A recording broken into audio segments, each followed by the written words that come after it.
On the boundless ocean, a small wooden raft drifted. On the raft, Lin Feng stretched lazily, suddenly feeling a chill around him, and immediately opened his eyes. What the hell? Where is this? How did I end up in the middle of the ocean? He looked around and found himself on a simple raft with nothing but a fishing rod beside him. This thing, can it catch fish? He picked up the fishing rod, and suddenly a stream of information appeared in his mind. Obtained rough fishing rod X1. Introduction used for fishing or hooking survival supplies on the sea surface. So supplies appear on the sea surface, and by obtaining them I can survive. He looked into the distance and indeed saw patches of supplies slowly approaching on the distant sea, their movement suggesting they would arrive in about 10 minutes. While he was estimating the length of the fishing line, a series of information appeared in his mind. Program loading complete. Welcome to the global survival competitive game. Here the only goal for players is to survive. Player notes 1. The raft is the foundation of your survival. You can build new rafts, but you need sufficient tools and materials. 2. As long as you find the right supplies, nothing is impossible to craft, but you must first obtain the blueprints. 3. This place is far more exciting and dangerous than you see now. Death in the game means real death, no respawn. Sharks are very hungry recently, so be careful. Seeing this, Lin Feng instinctively glanced at the nearby sea surface, and sure enough, a shark broke through the water, not far away, approaching the raft. What the hell? Speak of the devil. Judging by the size of the fin, the shark was no small one. A bite would be fatal. To survive, he must figure out the game mechanics. The chat channel is now open. Go communicate with other players. Seeing this message, a chat box appeared in Lin Feng's mind with messages refreshing rapidly. Chat channel, what's going on?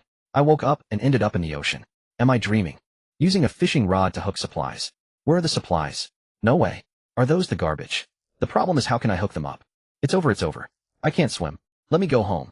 Lin Feng understood that this interface could be called up any time to communicate with other players. But judging by the current situation, the chat channel was filled with useless information, nothing but complaints and fear. But now he understood his situation better. It seemed that a large number of humans had been dragged into this survival game, and everyone started with the same poor conditions. Surviving here would not be easy. Seeing no point in the junk messages, Lin Feng closed the interface, and a new guide message appeared. The trading channel is now open. Go trade with other players. Another interface appeared. After reading the introduction, Lin Feng found that in the trading interface, any item except buildings could be traded, but there was no fixed currency, only barter. Checking the trades posted by other players, Lin Feng shook his head. Fishing rod X1, trade for freshwater X1, fishing rod X1, trade for any food X1. They would never succeed. Now everyone was drifting on the ocean. The most ordinary fresh water and food had become more precious than gold. Not to mention that no one had fresh water or food to trade with them. Even if they did, a fishing rod would never be worth that. Suddenly, a new message appeared in the trading interface. Would X3 trade for freshwater X1 so fast? Someone has already collected supplies from the sea. Lin Feng quickly closed the trading interface, wanting to check if his own supplies had drifted over, but a new prompt appeared. The crafting workshop is now open. Go check it out. To save time, Lin Feng only glanced briefly at the crafting interface. Small wooden hammer, wood 03. Small barbecue grill, metal sheet 04, charcoal 02, wood 04, stone campfire, wood 01, stone 04, charcoal 02, small water purifier, wood 02, metal sheet 01, plastic sheet 02. As expected, as long as you have the materials and blueprints, anything can be crafted. Better collect supplies from the ocean first. Lin Feng closed the crafting interface, picked up the rough fishing rod, and prepared to hook resources from the sea. But at that moment, the system interface suddenly flickered and subtitles jumped out. Error. Unknown patch loading. Loading complete. A bug. Infinite blind box lottery system, first draw successful. Obtain seafood package blind box X1. System introduction, participate in the blind box lottery daily to receive a blind box reward, and every 7 days there will be a super lottery opportunity. Blind boxes are divided into different grades and series: low quality, common, high quality, excellent, epic, legendary. As these contents appeared, a cardboard box package materialized in Lin Feng's mind. With a thought, the heavy package appeared in his hand. Seafood package blind box, grade high quality, introduction: 30 chance of small sea fish, 30 chance of small shrimp, 30 chance of small kelp, 10 chance of tuna. Tuna is good stuff, but the drop rate is too low. Lin Feng felt a bit of anticipation and tore open the box with force. Instantly, he was stunned by the reward. He thought the blind box would only contain one item, but it actually dropped 50 fish. You open the seafood package blind box and obtain tuna X50. What the hell? Tuna. I actually hit the 10 chance. The raft was instantly piled with tuna, and Lin Feng no longer had to worry about food. But when he looked closely, he froze. System, are you calling this a tuna? A normal tuna is at least half a meter long, but this tuna was only the size of a palm. Way too tiny. Lin Feng was speechless. System, are you cheating me of my rewards? Forget it, although the fish are abnormally small, at least I can eat for a few days. Other players probably don't even have a tiny shrimp. Suddenly, he slapped his forehead. That's right. While everyone is short on food, the best move is to put all the tuna on the trading channel. They'll definitely get a lot of supplies. Lin Feng was about to trade when he noticed that the supplies on the sea surface had drifted closer. Let me hook the supplies first. He picked up the fishing rod, swung it with force, and the hook at the end of the line just caught a grass bundle. He quickly reeled it in and removed the grass bundle from the hook. Obtained grass bundle X1. Without checking the item description, Lin Feng immediately cast the hook again. This time he aimed at a small wooden barrel floating on the sea. Among all the supplies, this item was the most conspicuous, and there was only one. Lin Feng guessed that the small barrel must contain something good. However, the cast missed. Lin Feng was not discouraged. He tried several more times, preferring to let the ordinary supplies drift away rather than give up on the small barrel. After more than 10 attempts, he finally hooked the edge of the barrel. He pulled back and the barrel was dragged alongside the raft. Obtained Lucky Small Barrel X1. Lucky Small Barrel Grade None Introduction can drop any item. Awesome. Let's open it and see. With a bang, Lin Feng opened the lid of the lucky wooden barrel. In an instant, a large pile of supplies appeared before him. You have opened the Lucky Wooden Barrel X1. Obtained Wood X4. Obtained Grass Bundle X4. Obtained Plastic Shard X2. Obtained Metal Shard X2. Obtained High Efficiency Water Purifier Manufacturing Schematic X1. Manufacturing Schematic. Lin Feng took out the schematic and the system interface automatically opened. In the manufacturing workshop interface, a new manufacturing schematic appeared.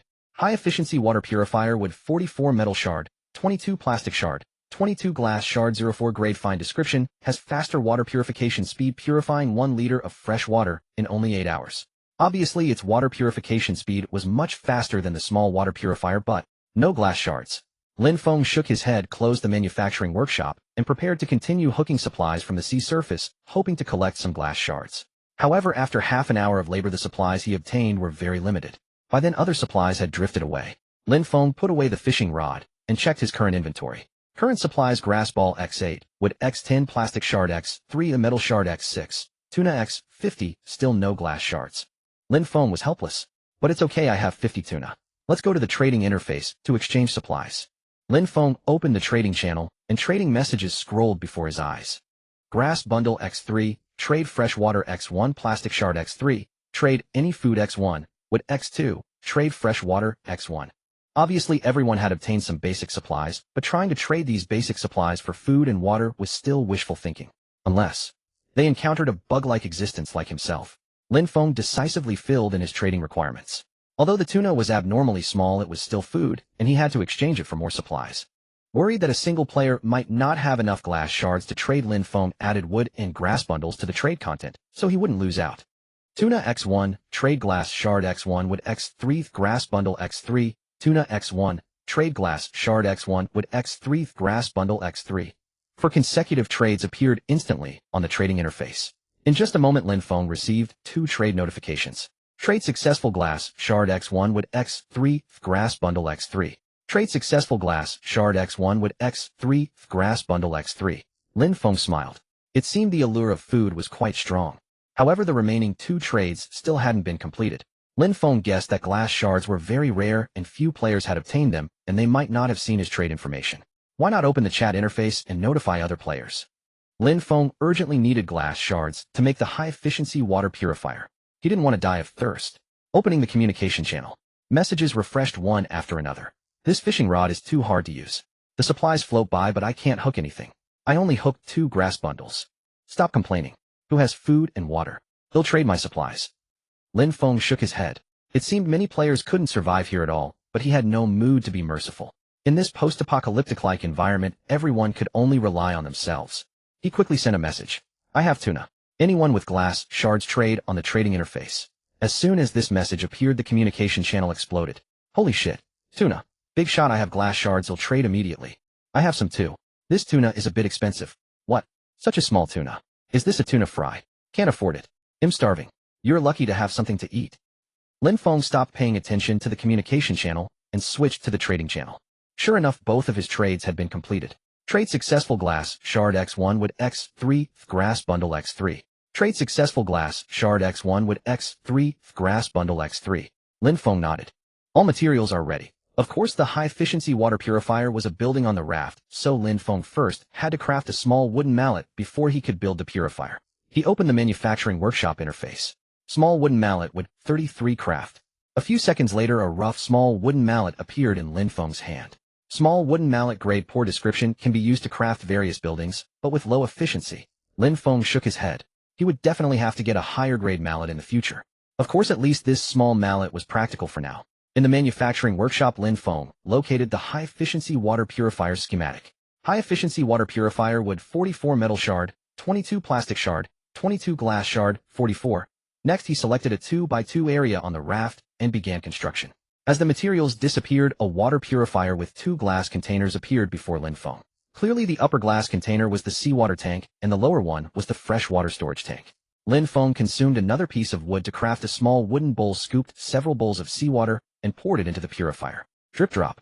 Lin Feng saw that the seawater had begun to slowly purify. Although he was already a bit thirsty, at least there was now some hope. Next, Lin Feng of course wanted to craft a small grill. He didn't want to eat raw fish. However, before that he needed to expand the raft. The raft, only 2x2 in area, was piled with a lot of items, and the newly built water purifier leaving no room for a small grill. He reopened the manufacturing workshop and quickly found the raft deck crafting method.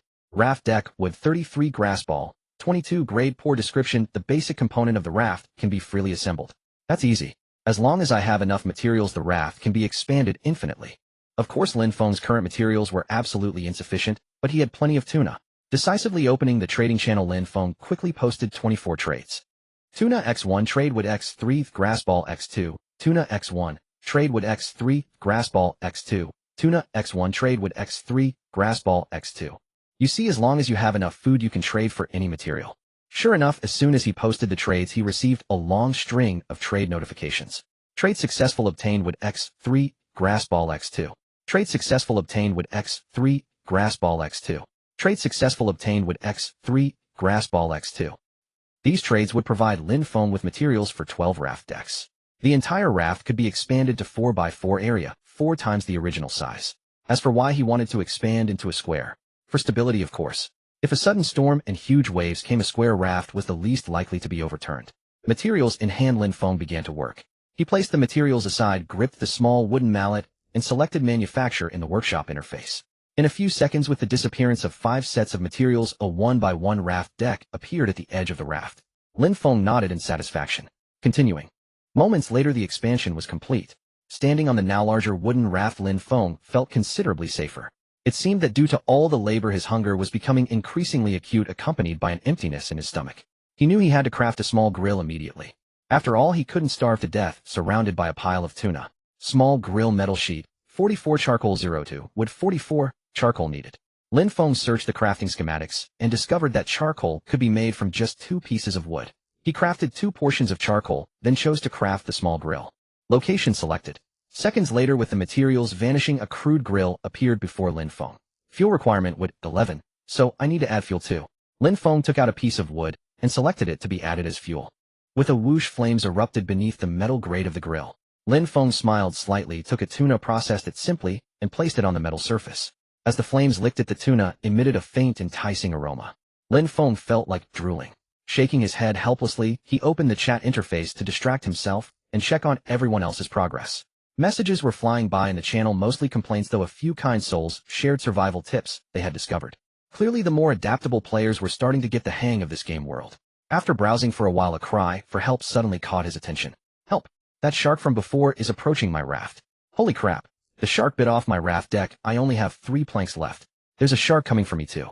If the raft deck was chewed to pieces, the player on it was doomed. Lin Feng quickly typed a message in the chat. You can craft raft decks with a small wooden hammer using wood and grass balls. After typing this, Lin Feng immediately closed the chat. He didn't read the stream of grateful replies that followed, because he sensed danger. It was obvious that everyone was attacked by sharks at almost the same time. So, Lin Feng scanned the surroundings, and sure enough, the shark that had previously ignored him was now charging straight at the raft. This one means business. The shark was incredibly fast, rushing over and opening its gaping maw to take a huge bite out of the raft deck. Crunch. A plank instantly shattered, but the shark didn't press the attack. It turned and swam away sullenly, though it didn't go far. It would certainly be back. But the shark only bit off 1 plank at a time. Lin Feng breathed a sigh of relief. He wasn't about to let the shark consume his precious resources this way. I have to craft a weapon. Who knows what kind of monsters he'll face later. Lin Feng flipped the tuna on the small grill, repaired the raft deck, and opened the crafting workshop to search for weapon schematics. Spiked spear, iron nail 01, wood 11, grass rope 01, grass rope, and iron nails required metal sheets and grass bundles to craft, but Lin Feng didn't have enough metal sheets now. It seemed he needed to gather as many materials as possible. Lin Feng closed the workshop, his gaze falling on the small grill. The tuna was golden brown on both sides, perfectly cooked. He took the cooked tuna, took a bite, and found it tasted quite good. Though no seasonings were used, its natural freshness was still mouth-watering. Lin Feng fetched another tuna and placed it on the grill, but he noticed it looked noticeably less fresh. These leftovers would probably spoil. Better to trade them now for some rare materials. With that thought, Lin Feng kept a few tuna, opened the trading channel, and offered the rest for rare materials. After filling in the trade details, Lin Feng watched the setting sun and ate the last grilled tuna. He felt full, but was a bit thirsty. He glanced at the water purifier beside him. The fresh water in the glass jar was almost full.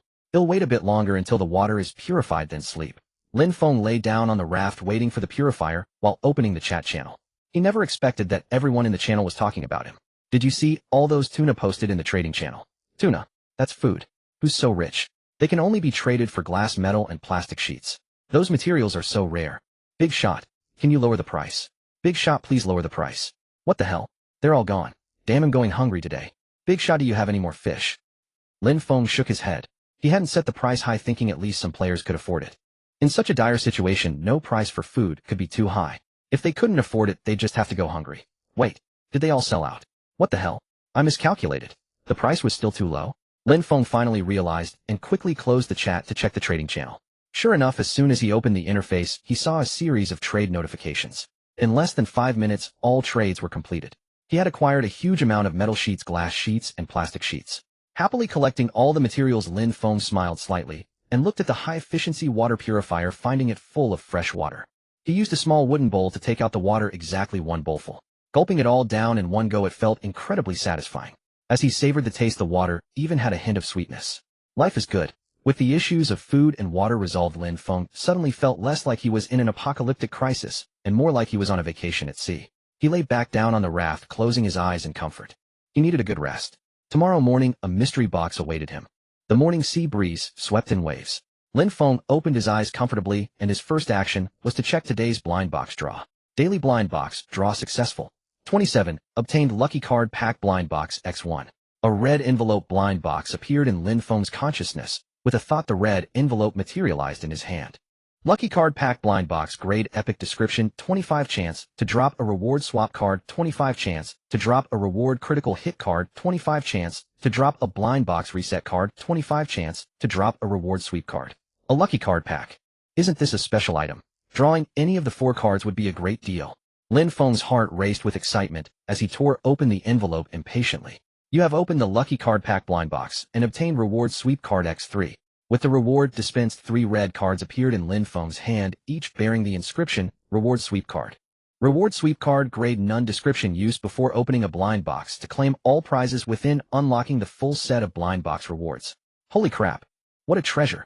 If Lin Feng had used the Reward Sweep Card when opening a seafood package blind box, he would have received 50 each of small sea fish, small sea shrimp, small kelp, and tuna, obtaining all the rewards in the blind box.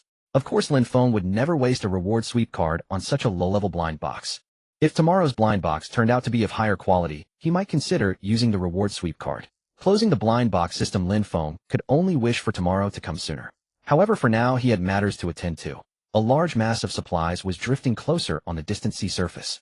And amidst it all was a lucky little barrel. Lin Feng eagerly grabbed his fishing rod and cast the hook toward the approaching lucky little barrel. A perfect hit. Awesome. Carefully, Lin Feng pulled the lucky little barrel onto his raft, hauled it aboard, and opened it directly. With a bang. As the lucky little barrel opened, a large pile of supplies emerged. You have opened a lucky little barrel X1. Obtain wood X6. Obtain grass bundles X2. Obtain plastic sheet X1. Obtain metal sheet X5. Obtain tomato seed X1. Tomato seed. Lin Feng paused in surprise and quickly examined it. Tomato seed grade common. Description: can be used for planting, but requires soil and fresh water. If he could cultivate crops, Lin Feng would no longer worry about food, and plant fruits were rich in essential vitamins. On the vast ocean, vitamin intake was crucial. Prolonged deficiency could lead to scurvy, and Lin Feng had no desire to suffer from such afflictions. He had to find a way to grow tomatoes. Decisively, he opened the crafting workshop and searched for planting-related items. He found something promising. Micro farm wood 1010, soil 01, grass rope 02, long spout watering can, plastic sheets 66, iron nails 02. Iron nails and grass rope were easy enough, but where could he get soil? Lin Feng temporarily closed the crafting workshop and went to fish for the ordinary supplies drifting on the sea surface. He planned to finish this task and then ask in the chat channel if anyone had soil to sell at a high price. After a short while he gathered some wood and grass bundles, sorted them, and opened the chat channel. At that moment the complaints in the chat channel had subsided somewhat, replaced by discussions about individual progress. I got a watermelon from a lucky little barrel. It's so damn sweet. Why did I only get a potato? And I have to roast it before eating. You guys are lucky to at least get food. I got a pile of soil. Holy crap. My condolences. Soil, eh? Lin Feng smiled. It seemed this player wasn't interested in the soil reward. A single tuna would likely seal the deal. Lin Feng promptly sent a private message. I'll trade 1 tuna for your soil. 2. Can you eat soil? If you want to fill your stomach with it, be my guest. Wait. I'll trade. Lin Feng chuckled gleefully and posted the trade directly in the private chat interface. Tuna X1 trade soil X1, trade successful. Obtained soil X1. The other party was quick to agree, apparently having not eaten enough yesterday. Lin Feng wasn't overly stingy, but his own food supply was still limited. The 2 tuna he kept for himself would only barely satisfy half his hunger. However, with soil now in hand, once he crafted the micro farm, he could regularly harvest delicious tomatoes. No time like the present. He opened the crafting workshop and first made grass rope. Grass bundles, 22. As the materials vanished within a minute, 2 coarse grass ropes appeared in Lin Feng's hand. Next he opened the blueprint for the micro farm. Micro farm would 1010 soil, 11 grass rope, 22, all materials ready, craft. A few minutes later, a micro farm resembling a square flower pot was produced. It was framed with wood bound by 2 loops of grass rope and filled with black soil inside. He checked its attribute description. Micro farm grade, common description, used to cultivate crops. Requires watering and fertilizing. Yields 5 fruits per harvest. Maturation time, 3 to 5 days. Lin Feng pondered. If watered and fertilized on schedule, it would mature in 3 days, otherwise it would take 5, and neglecting to water could even cause the crops to wither and die. Better craft the long spout watering can right away. Lin Feng first looked up the blueprint for iron nails. Iron nail metal sheet, 11. Within a minute 2 iron nails were in his hand. Long spout watering can plastic sheets, 66 iron nails, 22. With all materials ready, Lin Feng selected to craft. 2 minutes later, he held a plastic watering can. Of course, he couldn't use seawater to water the tomato seed. Lin Feng poured the fresh water he had accumulated overnight from the water purifier into the long spout watering can and began to water the tomato seed. Something miraculous happened. As soon as he poured the water into the soil, a tender green sprout slowly broke through the earth and grew. The speed was astonishing. In less than a minute, the tomato seed had grown into a seedling over an inch tall. After finishing this task, Lin Feng suddenly felt hungry. Adding a piece of wood to the small grill, he began to prepare the tuna and placed it on the grill to cook. But when he was about to handle the second tuna, he received this prompt. Obtain spoiled tuna X1. What the hell? That's my food.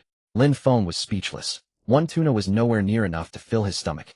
Disappointed, he examined the spoiled tuna and made a discovery. Spoiled tuna description: mildly toxic if consumed, can be used as poison or fertilizer. Fertilizer. Lin Feng looked back at the micro farm and suddenly smiled. Time to fertilize, let's go. At that moment, the tomato seedlings in the micro farm had already sprouted 3 tender leaves. Lin Feng smiled with satisfaction and buried the spoiled tuna beneath the soil of the micro farm. The tomato seedlings instantly absorbed greater nutrients, visibly shooting up a segment and unfurling 5 or 6 new leaves. How I look forward to this. After these operations, Lin Feng only needed to wait 3 days to enjoy sweet and tangy tomatoes. Suddenly, he caught a whiff of a fragrant, smoky aroma. The tuna is done. Lin Feng rushed to the small grill, took off the grilled tuna, and devoured it ravenously. Of course, 1 grilled tuna could only stave off hunger, not fill his stomach. Lin Feng still had to seek other food. He picked up the crude fishing rod, doubting whether it could actually catch any fish, but there was no alternative. There were no other food sources now. After waiting for 20 minutes, Lin Feng's fishing rod finally stirred. He gave a firm tug, and a clean little sea fish landed on the raft. Obtained small sea fish X1. The small sea fish was noticeably smaller than the tuna, but it could barely satisfy his hunger. Lin Feng processed it and tossed it onto the grill. After 2 hours of such effort, he had only caught 3 small sea fish, barely enough to fill his stomach. By then, the sky was gradually darkening. To prevent loss of energy, he decided to rest early. The next morning, Lin Feng woke up very early. He stretched lazily and eagerly opened the blind box system. Daily blind box, draw successful. 37, obtained veteran fisherman set blind box X1. With a thought, a blue canvas bundle fell into Lin Feng's hands. Veteran fisherman set blind box, grade fine description: 30 chance to obtain veteran fisherman straw hat, 30 chance to obtain veteran fisherman backpack, 30 chance to obtain veteran fisherman harpoon, 10 chance to obtain veteran fisherman sea fishing rod. Straw hat, backpack, harpoon, sea fishing rod. All these items are useful. The straw hat could shield from the sun, the backpack could carry many things, the harpoon could deal with sharks, and the sea fishing rod needed no introduction. It was at least better than the crude fishing rod. Use the all-reward card. Lin Feng wasn't acting impulsively, these items were too crucial to him. Moreover, without a stable food source, relying on luck to obtain the sea fishing rod, with only a 10 drop rate, seemed unrealistic. As he made his decision, a red all-reward card vanished. Simultaneously, the blue canvas bundle in Lin Feng's hands opened automatically. You have opened Veteran Fisherman Set Blind Box X4. Obtain Veteran Fisherman Straw Hat X1. Obtain Veteran Fisherman Backpack X1. Obtain Veteran Fisherman Harpoon X1. Obtain Veteran Fisherman Sea Fishing Rod X1. Excellent. Getting all rewards is so satisfying. Lin Feng eagerly checked the attributes of each item, but a new prompt interrupted his operation. Player has collected all prizes from the Veteran Fisherman Set Blind Box, unlocking a random blueprint. Blueprint. So collecting all prizes from the blind box gives an extra blueprint. This is a huge gain. Obtained Large Capacity Grill Blueprint X1. Lin Feng eagerly claimed the blueprint and Large Capacity Grill Metal Sheets 12 Charcoal 04 Wood 88 Iron Nails 04 Grade Fine Description can grill 4 types of food simultaneously, consumes only 2 pieces of wood per ignition and is more efficient. Need to craft iron nails and charcoal. Lin Feng calculated for iron nails would consume 4 metal sheets. To build the large capacity grill, he would need to collect 10 more metal sheets. Let's check the other prizes first. Lin Feng quickly opened the attributes of the blind box rewards. Veteran Fisherman Straw Hat Description used for sun and rain protection, safeguarding your handsome face. This thing is quite ordinary, but I do need to protect my good-looking face. Lin Feng nodded in satisfaction and continued examining the other items. Veteran Fisherman Backpack Description has 9 slots each, can hold 20 identical items totaling 180 storage units. Veteran Fisherman Harpoon Description used for fishing and combat, very sharp, with strong lethality. Veteran Fisherman Sea Fishing Rod Description, with this you become a seasoned sea fishing expert capable of catching anything valuable. These items are incredibly practical, but what does the Sea Fishing Rod's description mean by catch anything valuable? Lin Feng looked around and saw that today's ocean supplies hadn't drifted over yet. He eagerly donned the straw hat, shouldered the backpack, picked up the sea fishing rod, and began to fish. With a forceful cast, the hook flew out. Lin Feng, feeling the emptiness in his stomach, waited expectantly for the float to sink. In less than 5 minutes, the float suddenly plunged. Lin Feng jerked the sea fishing rod, and a heavy object was pulled up. What the heck is this? Because of the swift motion, Lin Feng couldn't see clearly. He only noticed a round green object crash onto the raft with a thud. Obtained Watermelon X1. Watermelon. You can catch watermelons with this thing. Lin Feng turned in astonishment and saw indeed on the raft's deck the hook had snagged a big green watermelon. Eat it. Stave off hunger. Lin Feng was stunned. How could such a thing exist in the sea? Yet enjoying a sweet, juicy watermelon in this environment was an absolute luxury. Smashing the watermelon with force, Lin Feng grabbed the broken pieces and wolfed them down. He realized how wise it was to use the all-reward card. The sea fishing rod had a low drop rate, and without it he would never have eaten this big watermelon. While eating, Lin Feng opened the chat channel. He took this opportunity to see how others were progressing. Chat channel: food is too scarce. Oh, anyone have food? He'll trade with basic supplies. I got 3 seashells from a lucky small barrel yesterday, but does anyone need them? Seashells. You can't eat seashells. Lin Feng realized that most players were still struggling for food. This was an opportunity. With the Veteran Fisherman's sea fishing rod, he could efficiently obtain food. Once he crafted the large capacity grill, he could sell food on the trading channel in exchange for the basic supplies he needed. Lin Feng was certain that as players continued to develop, food would no longer be the hardest thing to obtain, while basic supplies for crafting various items would soar in price. Now is the time to stockpile basic supplies with food. Lin Feng knew he wasn't the only one to think of this, but other players might not have enough food to sell. Plop! A faint splash interrupted Lin Feng's thoughts. The sea fishing rod in his left hand trembled, and the float sank. Haha, something's on the hook again. Lin Feng jerked the sea fishing rod abruptly. With a splash, a soft, limp creature landed on the raft. Acquired Octopus X1. The mere thought of grilled octopus was mouth-watering. Given its size, 2 of them could serve as a full day's ration. Selling it would surely fetch plenty of supplies. Lin Feng quickly dressed the octopus, tossed it onto the grill, and resumed fishing. With each cast, he reeled in plump ocean fish. Acquired Tuna X1. Acquired Tuna X1. Acquired Tuna X1. Acquired Octopus X1. Within an hour, Lin Feng had caught 5 tuna and 4 octopuses, yet the tuna were merely palm-sized. There must be some glitch in this world.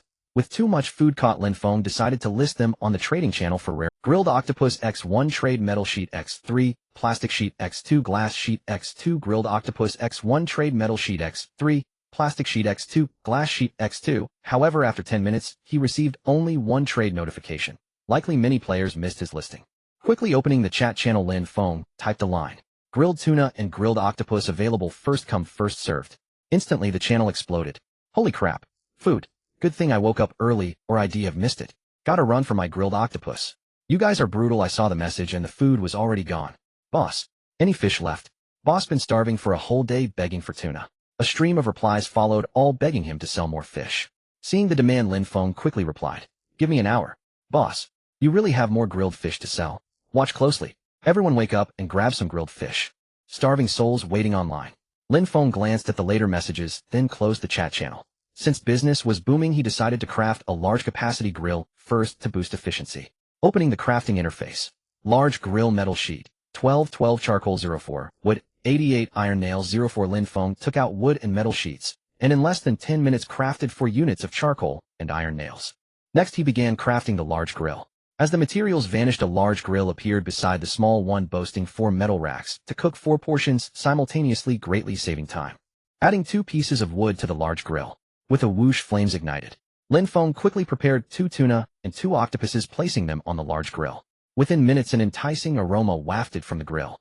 15 minutes later all 4 portions were cooked. Acquired grilled tuna X2, grilled octopus X2. Efficient. Lin Feng praised, then dressed the newly caught fish and set them on the large grill. After an hour of bustling work, he had grilled 20 portions. Wiping sweat from his brow, Lin Feng opened the chat channel and typed swiftly. Grilled fish on sale, 20 portions. Holy crap. 20 portions. Boss is incredible. Huh. Supplies ready, waiting to buy. Waiting. Waiting one. Waiting one. Lin Feng closed the chat and quickly filled in trade listings on the trading channel, this time bartering for basic materials. Grilled octopus X1 trade would X10, grass bundle X10. Grilled tuna X1 trade would X10, grass bundle X10. Before he could finish filling in 20 trade listings, a series of trade notifications arrived. Trade successful, acquired would X10, grass bundle X10. Trade successful, acquired would X10, grass bundle X10. Almost the moment Lin Feng completed the listings, all trades were instantly fulfilled. Players' purchasing power was terrifying. Lin Feng marveled delightedly, counting his supplies. Wood, grass bundles, metal sheets, plastic sheets, glass sheets. He lacked nothing now. A bountiful harvest. He stuffed everything into the senior fisherman's backpack on his back, ready to continue fishing, when a floating barrel on the ocean caught his eye. A lucky little barrel. Ocean supplies had arrived. Collecting floating resources was more urgent than selling grilled fish, especially the lucky little barrel, which could yield valuable loot. Lin Feng quickly retracted the sea rod, moved to the other side of the raft, and cast his hook toward the nearest supply. Effortlessly, Lin Feng hooked a grass bundle. He found the senior fisherman's sea rod excellent for retrieving supplies too. A light flick, a firm pull, and the supply was his. Of course, the real prize was the approaching lucky little barrel. Lin Feng aimed carefully, and the moment the barrel entered hook range, cast without hesitation. Much easier. A direct hit. He swiftly pulled the lucky little barrel onto the raft and decisively opened the lid. With a pop. Acquired wood X4. Acquired grass bundle X2. Acquired glass sheet X2. Acquired small paddle blueprint X1. A small paddle. Lin Feng quickly inspected it. Small paddle wood, 44 metal sheet, 22. Description: used to move the raft, helping you approach floating supplies. Great item. Based on his experience, even with the senior fisherman's sea rod, Lin Feng couldn't collect all floating supplies. But with the small paddle, he could row the raft and chase down every supply, missing none if he mastered the technique. Craft it directly. As he selected to craft, 5 sets of materials vanished from his backpack. Seconds later, a small paddle edged with metal sheets appeared in Lin Feng's hands. Hee. Not a single material will escape. Lin Feng grabbed the paddle and rowed vigorously toward the drifting supplies. He hooked distant ones with the sea rod and simply picked up nearby ones from the water. In less than 20 minutes the ocean surface was nearly cleared.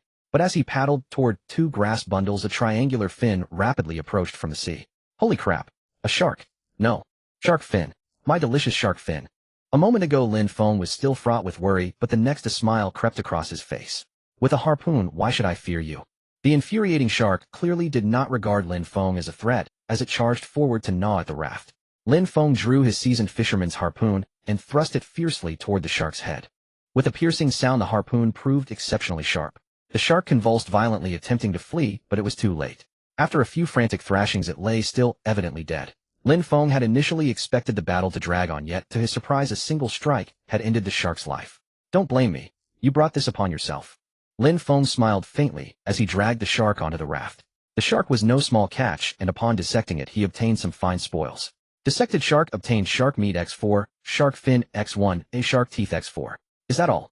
Heads, quite a gain considering how stingy this world is. Lin Feng had heard that shark fin was delicious, while shark meat was notoriously unpleasant.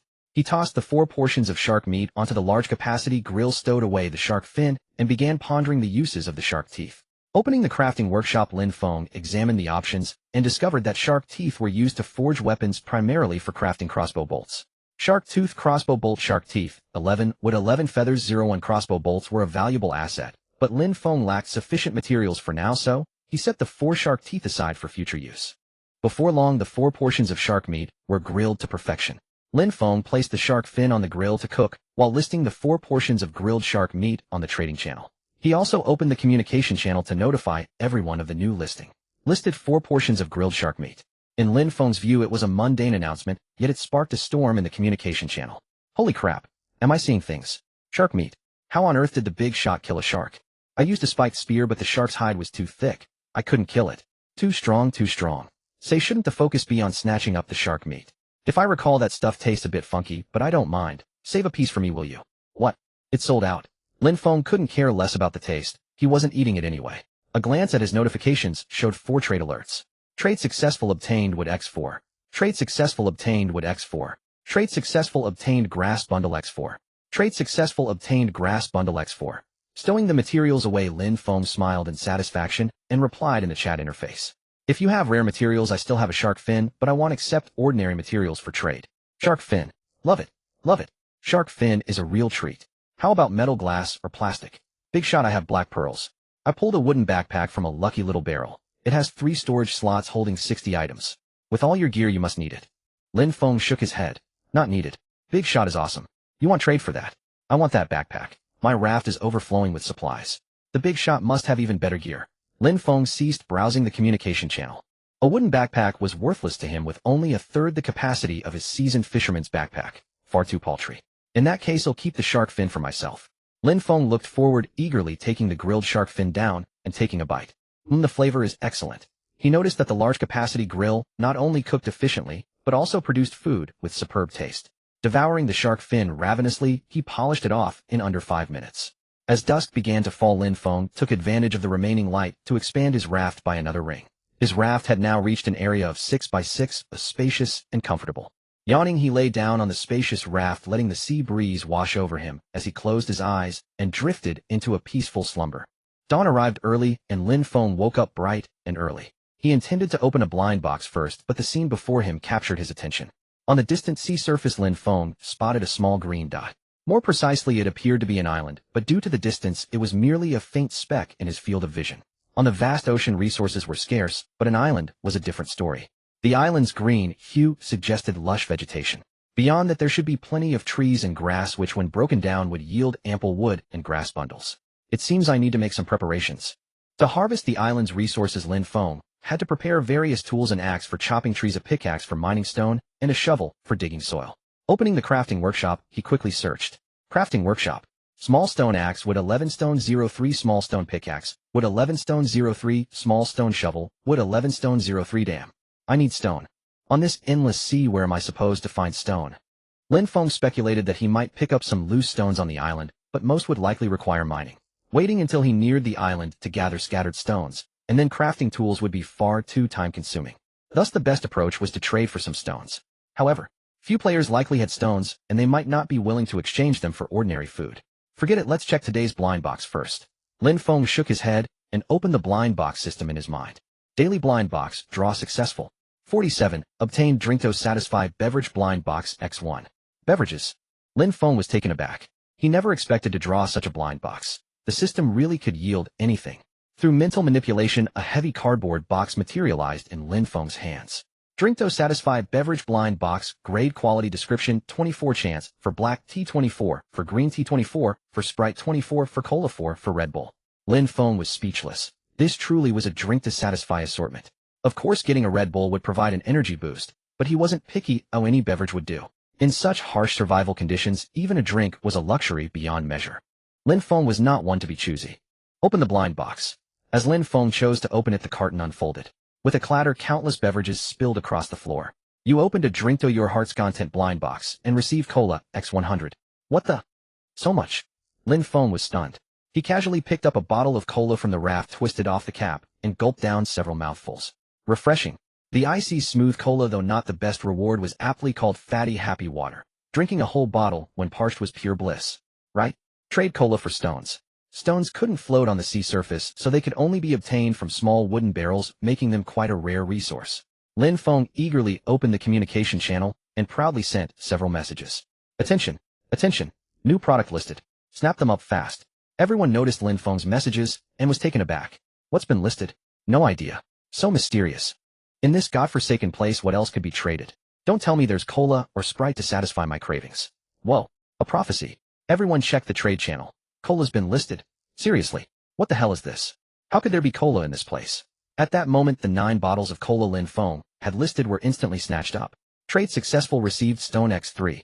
Trade successful, received stone X3. Trade successful, received stone X3. Delightedly pocketing the stones from the trades, Lin Feng checked the communication channel. Cola. My cola. Missed it. I haven't had cola in ages. As a couch potato, I've lost my happiness. Big shot, any more left? Lin Feng sighed. Though cola at best provided some hydration and sugar, its allure to the players was immense. Through the communication channel interface, he could almost see the despair on some players' faces. Since everyone likes it so much, he'll share it all. Opening the communication channel, Lin Feng quickly typed a line. I can offer 35 more bottles of cola. Those who missed out, prepare your wood and grass bundles and get ready to board. Seeing this message, the communication channel exploded. Thank you. Thank you. Ready my cola. Thanks, materials prepared, ready to board. So excited, thanks, big shot. Countless messages of gratitude flooded the channel, the refresh rate too fast for Lin Feng to read clearly. He opened the trade channel and quickly input the trade details. As his 35 bottles of cola were listed, trade messages cascaded in a continuous stream. Trade successful, received wood X6. Trade successful, received grass bundle X6. Trade successful, received wood X6. Trade successful, received wood X6. Trade successful, received grass bundle X6. Lin Feng retrieved each item, collecting over 100 units each of wood and grass bundles in less than a minute. Of course, some players still couldn't get cola, but that was reality. Lin Feng had done his best to fulfill their wishes. Now he had to focus on his own tasks. With 9 stones collected, he needed to craft the tools required for landing on the island as soon as possible. Opening the crafting workshop. Small stone axe, wood 11 stone 33, small stone pickaxe, wood 11 stone 33, small stone shovel, wood 11 stone 33. Craft. Lin Feng immediately selected to craft. A minute later, a small stone axe appeared in his hand. It looked crude with a wooden handle and a stone blade, but it was convenient enough to use. Next, he crafted the small stone pickaxe and shovel, both equally rough in quality. Yet Lin Feng wasn't picky, these were just tools. Once he had better tool blueprints, he would replace them. He gazed toward the island. It was still a tiny green dot seemingly far away, but the floating resources on the sea were drawing nearer. Lin Feng picked up the seasoned fisherman's fishing rod and locked his gaze onto a lucky small wooden barrel floating on the surface. As expected, a perfect hit. He quickly reeled in the barrel and with a bang opened its lid. You opened a lucky small wooden barrel X1. Received wood X4. Received grass bundle X2. Received plastic sheet X3. Received small anchor blueprint X1. An anchor. Lin Feng realized he had forgotten to craft one. If he was about to land on the island, a raft would need to stay nearby. Without an anchor, it might drift away while he gathered resources. How careless. How careless. But luckily I got the anchor blueprint. Lin Feng opened the crafting workshop. Small anchor, metal ingot 03, grass rope 06, iron nail 02, wood 33. Description, used to moor the raft. Metal ingot. Lin Feng was certain he had never seen such a thing, but it could probably be crafted from metal sheets. Searching the workshop, he didn't find a method for metal ingots, but discovered a small smelting furnace. Small smelting furnace, stone 08, metal sheet 04, charcoal 02. Description, can smelt materials like metal sheets into metal ingots, but with low efficiency. Lin Feng shook his head. He hadn't expected to still need stones. Wait and see. Lin Feng temporarily closed the workshop. The sea's resources weren't fully gathered yet, so he decided to collect basic materials first. But to his surprise, when he looked up, he spotted another barrel on the surface. This barrel was larger, noticeably bigger than the lucky small barrel. Huh, what's this? Without hesitation, he cast his hook forcefully toward it. Snap! A hit. Lin Feng dragged the barrel back and hauled it onto the raft. Received lucky large barrel X1. Grade none. Description, can yield any item generally of higher quality. Oh, another bonus. Lin Feng eagerly opened the lucky large barrel. With a bang, a large pile of materials appeared before him. You opened a lucky large barrel X1. Received metal sheet X10. Received plastic sheet X10. Received stone X10. Receive tomato seed x3. Stones. Lin Feng smiled. With these 10 stones he could immediately craft the small smelting furnace. Opening the crafting workshop. Small smelting furnace stone, 88 metal sheet, 44 charcoal, 22, all materials are ready. Lin Feng selected a location and chose to craft. As the materials vanished 2 minutes later, the small smelting furnace was completed. The circular smelting furnace had a feeding port on top, a discharge port in the middle, and required wood to be added at the bottom for ignition. Lin Feng examined the smelting method. Metal ingot, metal sheet 33 with 33, quite a few materials were needed. Lin Feng added the metal sheets and wood into the small smelting furnace. With a roar, flames erupted within the furnace, heating and gradually melting the metal sheets. However, it seemed that some time was still needed for the smelting to complete. Seizing this opportunity, Lin Feng picked up the sea fishing rod, enjoyed the sea breeze, sipped cola, and began fishing. As the float sank repeatedly, Lin Feng caught one plump sea fish after another. Obtained tuna x1. Obtained octopus x1. Obtained octopus x1. Obtained drift bottle x1. A drift bottle. Such a thing exists. Lin Feng was puzzled and quickly examined it. Drift bottle description can provide some information. Opening the cork of the drift bottle, Lin Feng saw a note with a few brief lines written on it. In the dead of night, the ghost that perished in the sea will extend its claws. Unless you possess a source of light, it will drag you into the ocean, into an endless abyss. Clearly this was a warning. Without a light source to guard him at night, he might well be attacked by the sea ghost. But where could he get a light source? A small grill. No. The smelting furnace.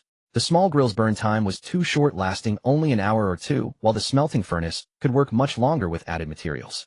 His sleep time was about 7 hours. Calculating this way, as long as he stayed awake until just before dawn and kept the smelting furnace lit, he could avoid being ambushed by the ghost. At that moment the smelting was complete. A heavy metal ingot dropped from the furnace's discharge port. Obtained metal ingot x1. Good heavens, a full 4 hours. Lin Feng glanced at the sky, which was gradually darkening. After adding materials to the small smelting furnace, Lin Feng decided to continue fishing, staying awake until near dawn before sleeping to avoid the ghost's ambush.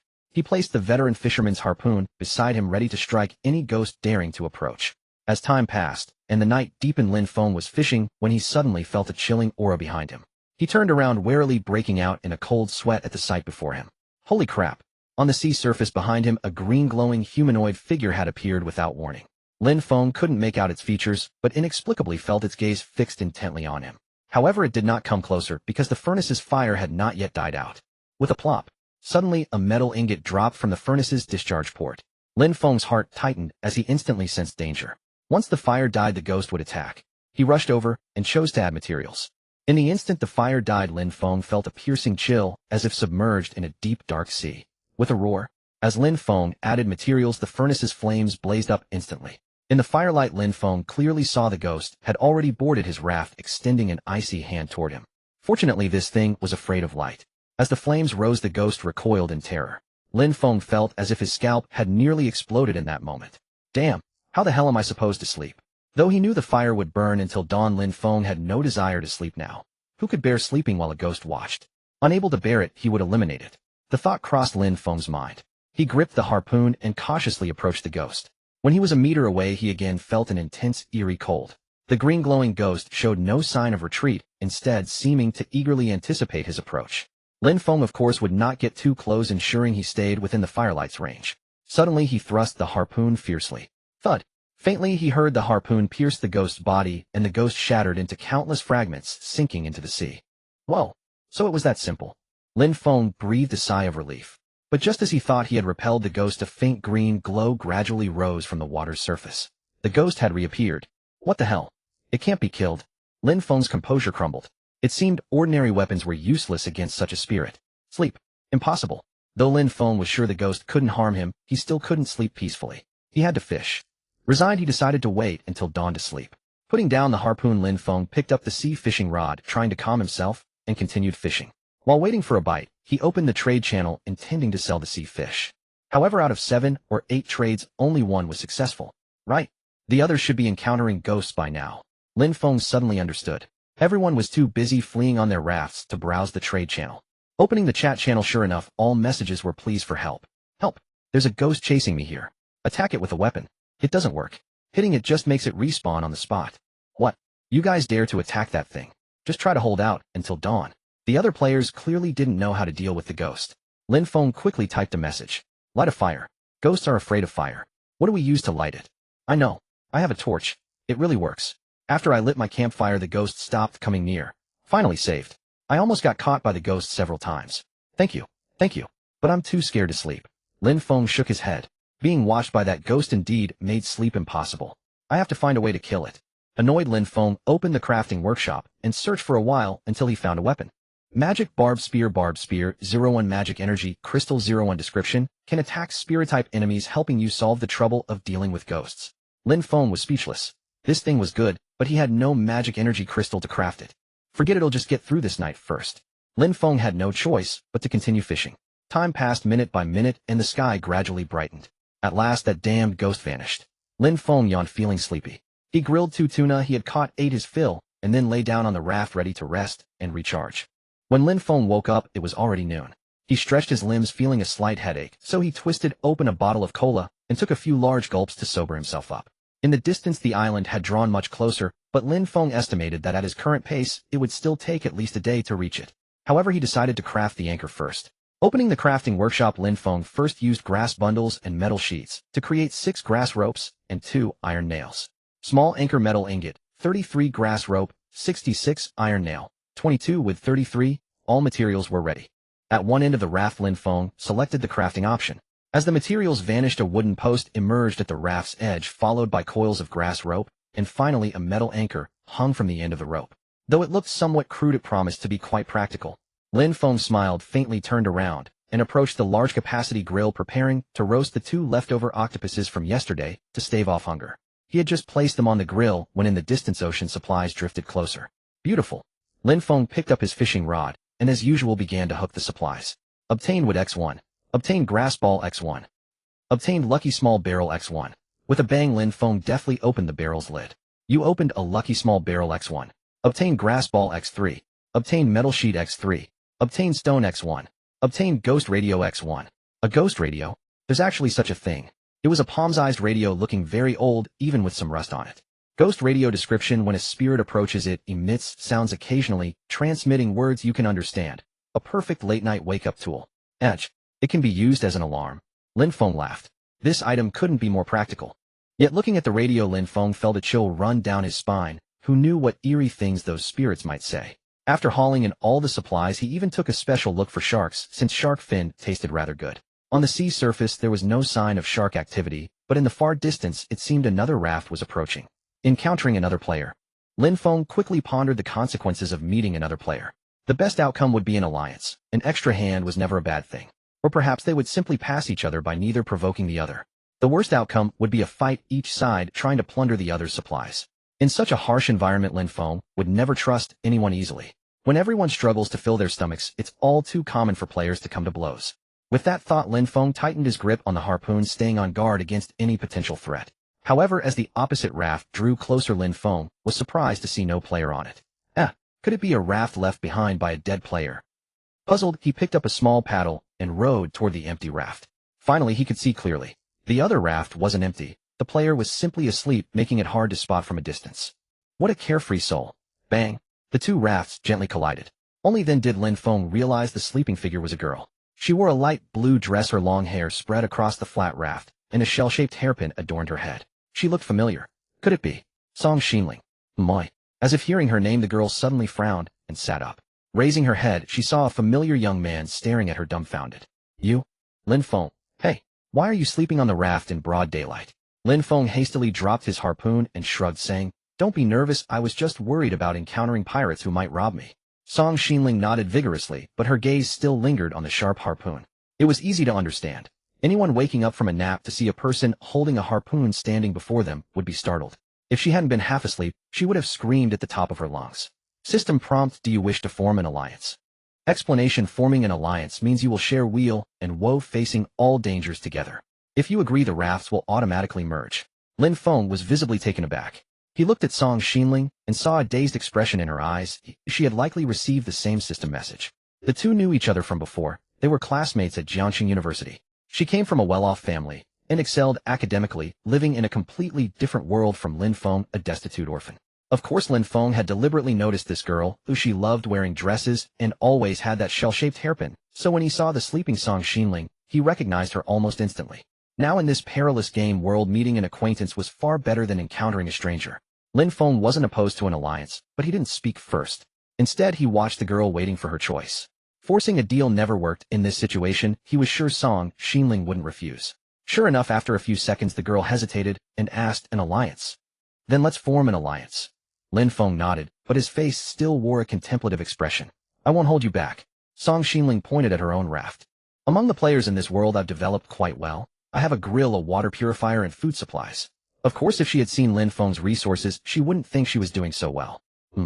Lin Feng thought for a moment, and then chose to ally with Song Xinling in the game system. A flash of light appeared between their two rafts, and the next moment the rafts merged into one. You agreed? Song Xinling was visibly delighted. In this vast ocean, she finally had someone to rely on. Although she didn't know Lin Feng well before, at least she knew he was a relatively upright person. So allying with him put her at ease. You haven't eaten yet, have you? Let me treat you to some grilled octopus. I am a bit hungry. Lin Feng led Song Xinling to the large-capacity grill where the octopus was already thoroughly cooked. He took out a portion and handed it to her, only to find her staring at him in astonishment. Am I that ugly? Lin Feng felt a bit insecure. No, that's not what I meant. I was just wondering how you managed to develop so well in such a short time. Lin Feng's raft was a full 6x6 in size, and on this massive raft there were advanced grills, water purifiers, fishing rods, and even planted tomatoes. It was incredible. In her understanding, no one could have reached such a level. Suddenly a piece of grilled octopus was shoved into Song Xinling's mouth. Eat first. Lin Feng shook his head and casually handed her a bottle of cola. Song Xinling was stunned. Cola? How could Lin Feng even get his hands on something like that? Wow, so delicious. Lin Feng knew that Song Xinling's attention would immediately be captivated by the food in her mouth, for the large-capacity grill produced even more flavorful dishes. However, unlike Lin Feng's wolfish devouring, she ate with delicate care, even in her hunger, nibbling at the grilled octopus in her hands. A true little lady. A feast for the eyes. In this apocalypse, having such a campus belle by his side was a luxurious indulgence. Of course, this meager amount of food was far from enough. Lin Feng quickly finished his portion of grilled octopus, picked up the sea fishing rod, and continued to fish. Song Xinling, unsure of what to do, came to stand beside Lin Feng. The scene was remarkably tender. Suddenly the float sank. Something was biting. Lin Feng yanked the sea fishing rod with force. Slap. A tuna was flung onto the raft. Tuna. Song Xinling stared at Lin Feng in astonishment, amazed by his fishing skill. In less than 10 minutes, he had caught a plump tuna, whereas it had taken her ages to barely land a small sea fish. Her originally slender figure had become even more gaunt since arriving in this world. It's easy, why don't you give it a try, eh? Seeing that Song Xinling had finished her grilled octopus and had nothing to do, Lin Feng handed the veteran fisherman's sea fishing rod to the girl. I'm afraid my skill isn't up to it. It's fine, just try. This rod is really easy to use. Song Xinling took the rod, and with some proficiency cast the hook into the sea. I'll leave this to you. I'm going to dismantle the excess items. Song Xinling nodded. She trusted Lin Feng to a degree, or at least in her impression this somewhat unfamiliar classmate seemed fairly upright. Lin Feng picked up the small wooden hammer and began working. He needed to dismantle the 2 extra small grills and a small water purifier to reclaim materials, then expand the raft. Bang bang bang bang bang. As the small wooden hammer struck the small water purifier again and again, it shattered with a crash into a pile of recyclable materials. Dismantled small water purifier obtained wood X1, metal sheet X1. Stowing the materials, Lin Feng started dismantling the 2 small grills. Dismantled small grill obtained metal sheet X2, wood X2. Dismantled small grill obtained metal sheet X1, wood X3. Gathering the sparse materials, Lin Feng nodded in satisfaction. The raft was now much tidier. The next step was, of course, to expand the raft. His own raft was 6x6 in area, and Song Xinling's original raft was 3x3. After expansion, it would become 6x9. Preparing the materials, Lin Feng began to work. Soon the raft expansion was complete. Lin Feng looked at the more spacious raft, smiled slightly, and turned to see how many fish Song Xinling had caught. Holy crap! A talent prodigy. Lin Feng had assumed she would have caught at most 2 or 3 fish, but on the deck beside her lay 8 neatly arranged fish. This efficiency was at least double his own. Song Xinling turned back, saw Lin Feng's surprised expression, and smiled sheepishly. I only caught this many, but your fishing rod is really amazing. He had even thought she had caught too few. Lin Feng coughed dryly and gave an awkward smile. You've done well. Leave the fishing to you from now on. I'll do my best. Lin Feng nodded emphatically, realizing he had struck gold. He had thought he had merely picked up a pretty girl, but he never expected she was also a natural talent. With her fishing, why worry about food? Let's take a break. I'll grill the fish. Let me try. Song Xinling put down the fishing rod, eager to try using the large-capacity grill to cook fish. Lin Feng suddenly felt that with her around he had nothing to do. Well, it was fine. You give it a try? It's getting dark. They'll make a campfire for light and warmth tonight. After adding fuel to the large-capacity grill, Lin Feng found a spot in the center of the raft to start making a campfire. Opening the crafting workshop, he first crafted 2 pieces of charcoal. Now the materials were complete. Stone campfire wood, 11 stone, 44 charcoal, 22. As the materials vanished, Lin Feng quickly crafted the stone campfire. Stone campfire. Description: can be used for warmth. Requires wood as fuel. 1 piece of wood burns for 1 hour. Lin Feng directly added 10 pieces of wood, ensuring the flame would burn until dawn. That damn specter wouldn't be able to get near him. With a whoosh, the flame ignited. Lin Feng warmed his hands by the fire, feeling extremely cozy. Lin Feng, the tuna is grilled. Oh, not bad. Not bad. Lin Feng took the grilled tuna from Song Xinling. The food looked even better than his own grilling, and the aroma was richer. Truly a talent prodigy. Lin Feng smiled contentedly, sharing his last bottle of cola with Song Xinling while he filled a bowl with fresh water. Devouring his meal, Lin Feng quickly finished 2 portions of grilled tuna, while Song Xinling, as before, ate with meticulous care. But that was fine. If Lin Feng found that the campus belle he admired ate as sloppily as he did, he might have despaired. What about the remaining food? Sell it, of course. Lin Feng smiled, opened the trading channel, and listed the other 4 grilled tunas. Within 3 minutes the food was sold out, and Lin Feng obtained some wood and grass bundles. Next, the long night was approaching. Lin Feng and Song Xinling lay on opposite sides of the campfire, neither sleeping. Will the specter come again tonight? I didn't sleep at all last night because I was afraid of the specter. Don't worry, with the campfire the specter won't come near us. Song Xinling nodded, but she was clearly still anxious, occasionally glancing around timidly. Lin Feng found it strange too. The night was deep, yet he hadn't spotted any trace of the specter. Maybe it doesn't appear every day. I hope so. With that thing around, I don't dare to sleep at all. Lin Feng nodded. Let alone Song Xinling, a girl, even he hadn't slept last night, forcing himself to stay awake until dawn. Although he wasn't extremely terrified, his cautious nature always made him fear that the fire might quietly die out, and he would be dragged into the sea by the specter in his sleep and drowned alive. That would be truly dreadful. Lin Feng, listen, what's that sound? Suddenly Song Xinling sprang up, as if startled. Sizzle. Sizzle. Hungry. Sizzle. Lin Feng heard a series of eerie sounds, hoarse, ethereal, and utterly chilling. Most terrifying of all, the noise seemed to originate from somewhere on the raft itself. Had a ghost climbed aboard? Lin Feng scrambled to his feet, scanning his surroundings. No ghost in sight. Then the sound came again. Sizzle. A living person. Sizzle. The scent of the living. Hungry. Hearing these ghastly whispers, Lin Feng felt his scalp tingle. Just then sobbing broke out nearby. The weeping was low and faint, barely audible. In that instant, cold sweat nearly beaded on Lin Feng's brow. Was this a female ghost? Forcing himself to stay calm, he looked down and was instantly bewildered. The muffled sobs weren't from a ghost. They came from Song Xinling. She had been scared to tears. It's okay, it's okay. I'm right here watching over you. She seemed unable to hear anything, pressing closer to the fire, and to him her eyes fixed nervously on a certain direction, as if a specter lurked there. Lin Feng followed her gaze, and suddenly understood. What the? A ghost radio. It dawned on him. Those sounds came from the ghost radio. Relieved, Lin Feng crouched down, patted Song Xinling's shoulder, and explained, the noises are all from that ghost radio. Don't be afraid. Perhaps his closeness gave her some comfort. Song Xinling wiped her tears and asked, can you turn that thing off? It's too terrifying. Turning it off. Lin Feng then realized this radio was nothing but trouble. When he first got it, he had checked. The ghost radio had no switch at all. It seems. I can't turn it off. Why? Please turn it off. Lin Feng moved closer, wrapping an arm around her shoulder.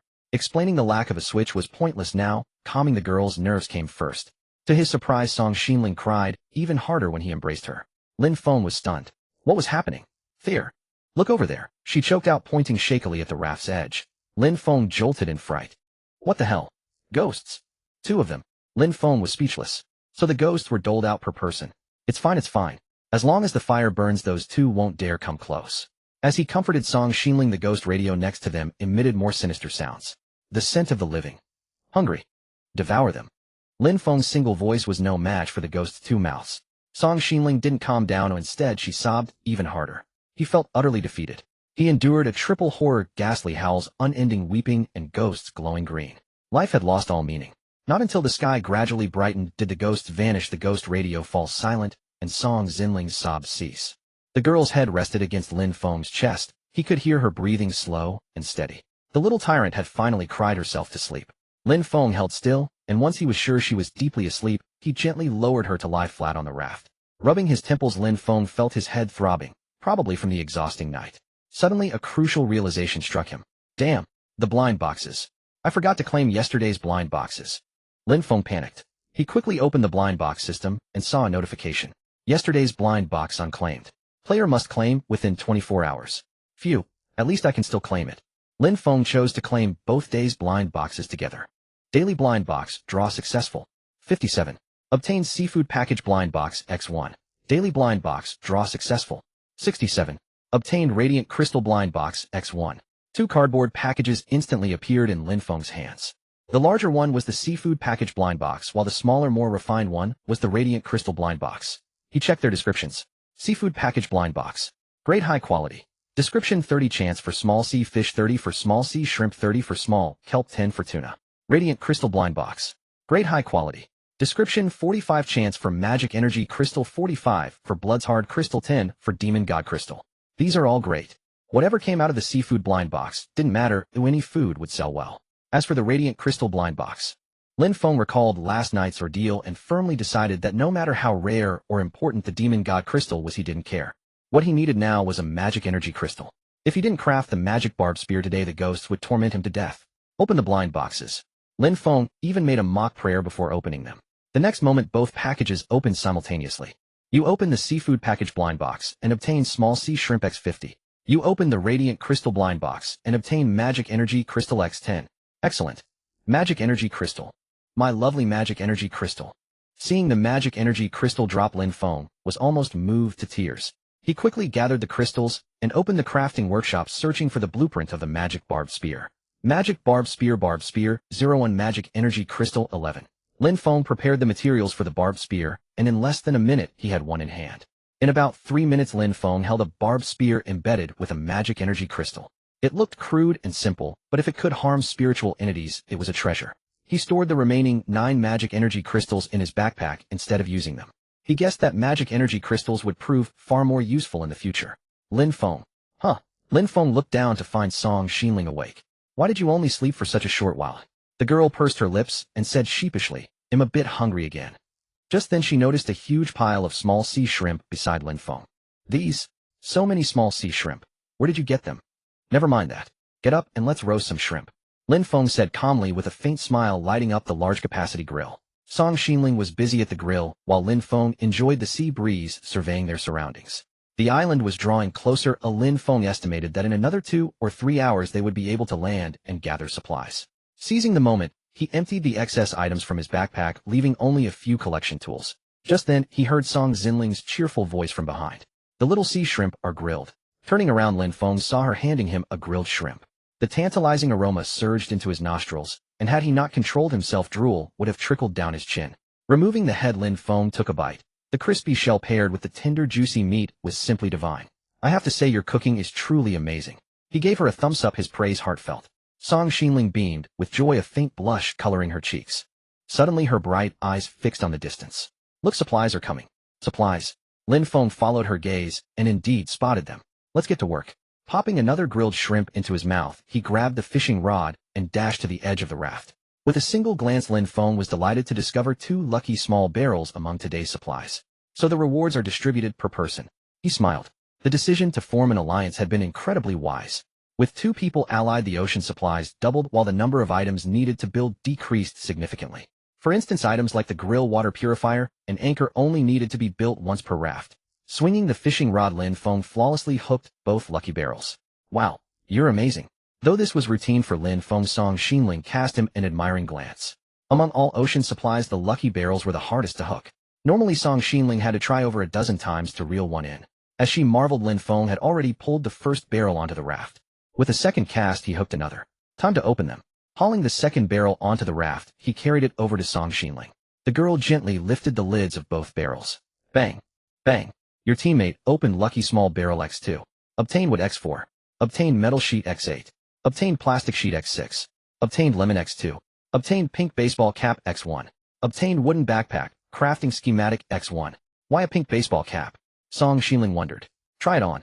Lin Feng felt the cap suited her perfectly and placed it on her head. Indeed, it was refreshing and elegant. Pink baseball cap description: beautiful and sun-shielding, a wonderful accessory to enhance your looks. Though its practical value was limited, Lin Feng was quite satisfied. He even felt the fatigue from staying up late vanish the moment he saw Song Xinling wearing the pink cap. Beautiful. A feast for the eyes. Seeing Lin Feng's appreciative gaze, Song Xinling's cheeks flushed. Yet it was clear she adored the hat, unwilling to take it off. Let's salvage the other supplies quickly. Ahem. Okay. Lin Feng nodded hastily, offered an awkward smile, and picked up the fishing rod to continue working.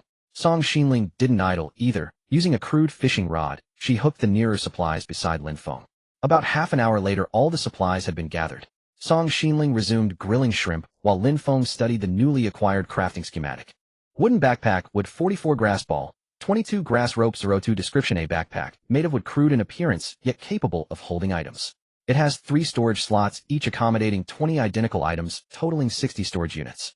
Though its capacity was modest, he could craft a temporary one for Song Xinling. Once they landed on the island without a backpack, they'd have to shuttle supplies back to the raft, repeatedly wasting time and reducing efficiency. With that in mind, Lin Feng began preparing the materials. The 2 grass ropes were crafted in under a minute, and there was an ample supply of wood and grass balls. Nodding in satisfaction, he selected the crafting option. As the materials vanished, a backpack assembled from wooden planks soon appeared in his hands. Once we land on the island, you can use this wooden backpack for now. Song Xinling nodded, seemingly in high spirits from receiving the pretty hat. As she cooked, she even hummed a pop tune. The melodious sound flowed like a spring brook into Lin Feng's ears. What a delightful feeling. Come try the freshly grilled shrimp. The girl turned lightly, holding a grilled shrimp with her fair fingers. Lin Feng took a bite, and was almost intoxicated. Oh, you ate the head too. Ahem. Calcium supplement. Eating shrimp heads gives you calcium. Lin Feng nodded emphatically. Though it sounds plausible, I think I'll skip the head. Song Xinling looked thoughtful, actually buying his nonsense. He quickly shook his head. I don't think I'm that deficient in calcium either. With that, he removed the head from another grilled shrimp and offered it to Song Xinling.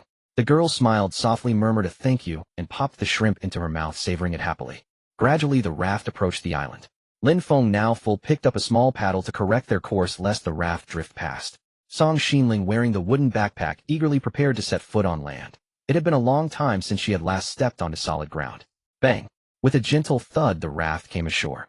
Lin Feng dropped the anchor to secure it, then led Song Xinling onto the island. Though not vast, the island was rich in resources, with sandy beaches, reefs, flowers, and trees, promising a bountiful harvest of useful items. Song Xinling's backpack had only 3 slots, so Lin Feng instructed her, you focus on collecting grass balls and sand. Those are easy to gather and not too tiring. The girl furrowed her brow in confusion. Sand? What's the use of sand? Though I'm not sure yet, let's collect some first. Maybe we can use it to make concrete later. Song Xinling nodded thoughtfully. You want to build a house on the raft? Lin Feng nodded. Yes. We can use it to build a house. It would be great if we could build a big villa. Upon landing on the island, Lin Feng first moved together with Song Xinling. Discovering that the island held no danger, the two parted ways to gather resources. On the lush green grass, Lin Feng swung his small stone shovel, digging into the soil one stroke at a time. Obtain soil X1. Obtain soil X1. Soil is a fine thing, I'll plant more crops later. With these thoughts, Lin Feng worked with great vigor and soon collected 20 units of soil. Next, he swapped his tool for a small stone axe and began felling the large trees on the island. Thump thump thump thump thump. Obtain wood X3. Obtain wood X2. 2 hours later, Lin Feng had chopped down every tree on the island, gathering as many as 60 units of wood, which filled a third of his backpack space. Lin Feng planned to use the remaining space to store stones. As his small stone pickaxe struck the reef beside the sandy beach again and again, he obtained many stones. Thump thump thump thump thump. Obtain stone X2. Obtain stone X3. Obtained oyster X1.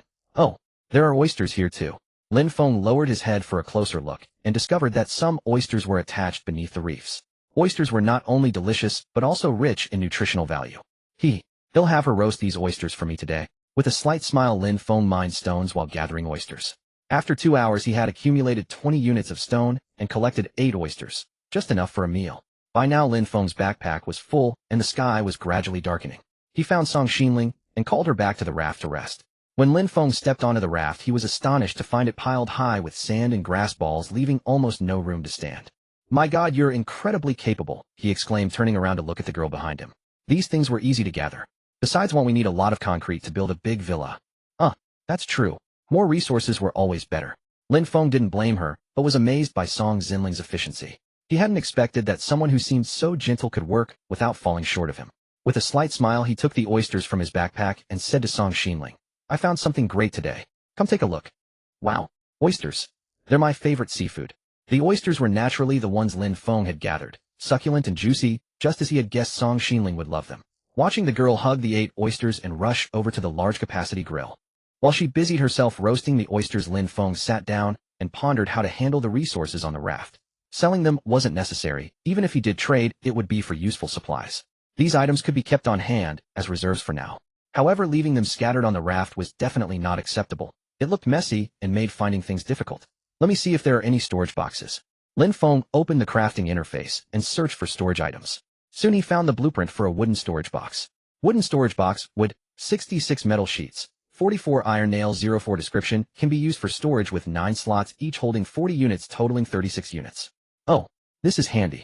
Lin Feng decided to craft 2 wooden storage boxes, one for basic resources and one for rare items.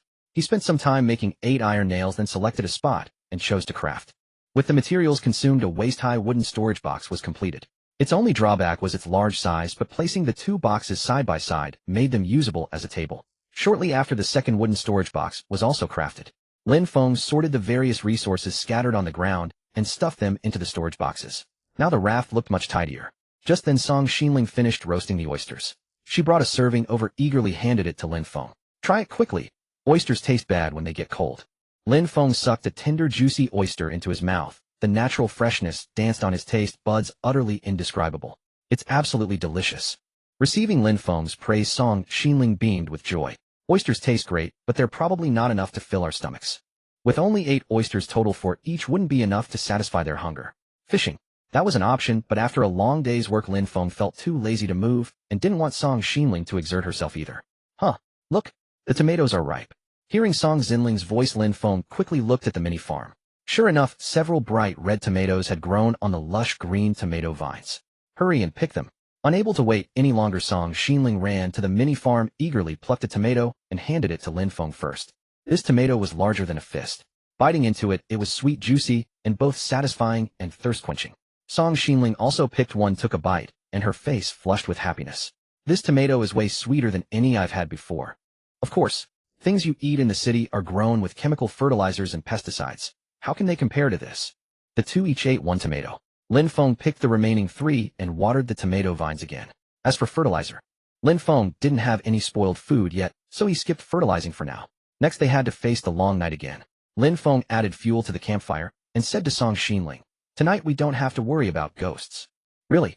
But I still hope the ghosts don't come. Near the island there probably won't be any ghosts." Lin Feng smiled slightly. "Anyway, even if ghosts come, there's nothing to fear." As soon as he spoke, eerie sounds echoed from the night. Sizzle. The scent of the living. Sizzle. Hungry. Song Xinling pressed close to Lin Feng, staring timidly at the ghost radio. At that moment, Lin Feng took out the magical spiked spear from his backpack. The embedded magic crystal emitted a faint glow. They're coming. Song Xinling stared tensely at a spot on the sea, biting her lower lip. Lin Feng grabbed her small hand, trying to make her feel safe. In his other hand, the magical spiked spear thrust instantly at the approaching ghost. Thwack! A flash of green light passed. The ghost, glowing with a green hue, suddenly burst into fragments. Sizzle. It hurts. It hurts so much. It hurts. Dead. Unexpectedly, the specter perished after a single thrust from Lin Feng's spear. Moreover, 3 faintly glowing green objects floated on the sea surface where it had died. Without bothering to examine them, Lin Feng lifted his magical barbed spear and advanced toward another specter. To his surprise, the specter suddenly drifted backward. Afraid. Sizzle. Terrifying. Terrifying. The specter's voice crackled from the radio. Lin Feng was astonished. He had never imagined these apparitions could feel fear. "If you're scared, why don't you leave?" Lin Feng, holding Song Xinling with one hand and his spear with the other, curled his lips into a cold smirk. "He'll count to 3. If you're not gone by then." "I'm leaving. Right now." Before Lin Feng could even begin counting, the specter drifted away into the distance. A trembling voice came through the ghostly radio. "Terrifying. Sizzle. Too terrifying. Flee." Lin Feng laughed. "So even ghosts can be cowards. He hasn't gone far." "My." Lin Feng followed Song Xinling's pointing finger and saw the specter had halted a dozen meters away, its green silhouette barely visible in the darkness. "Still not giving up. He'll finish this ghost today." Lin Feng smirked, coldly bent down and picked up the 3 green glowing objects beside the raft. Obtained Ghost Fragment X3. Description: can be used to craft magical items. Very rare. Reading the description, Lin Feng found another reason to hunt down that specter. "Hold tight." What are you going to do?"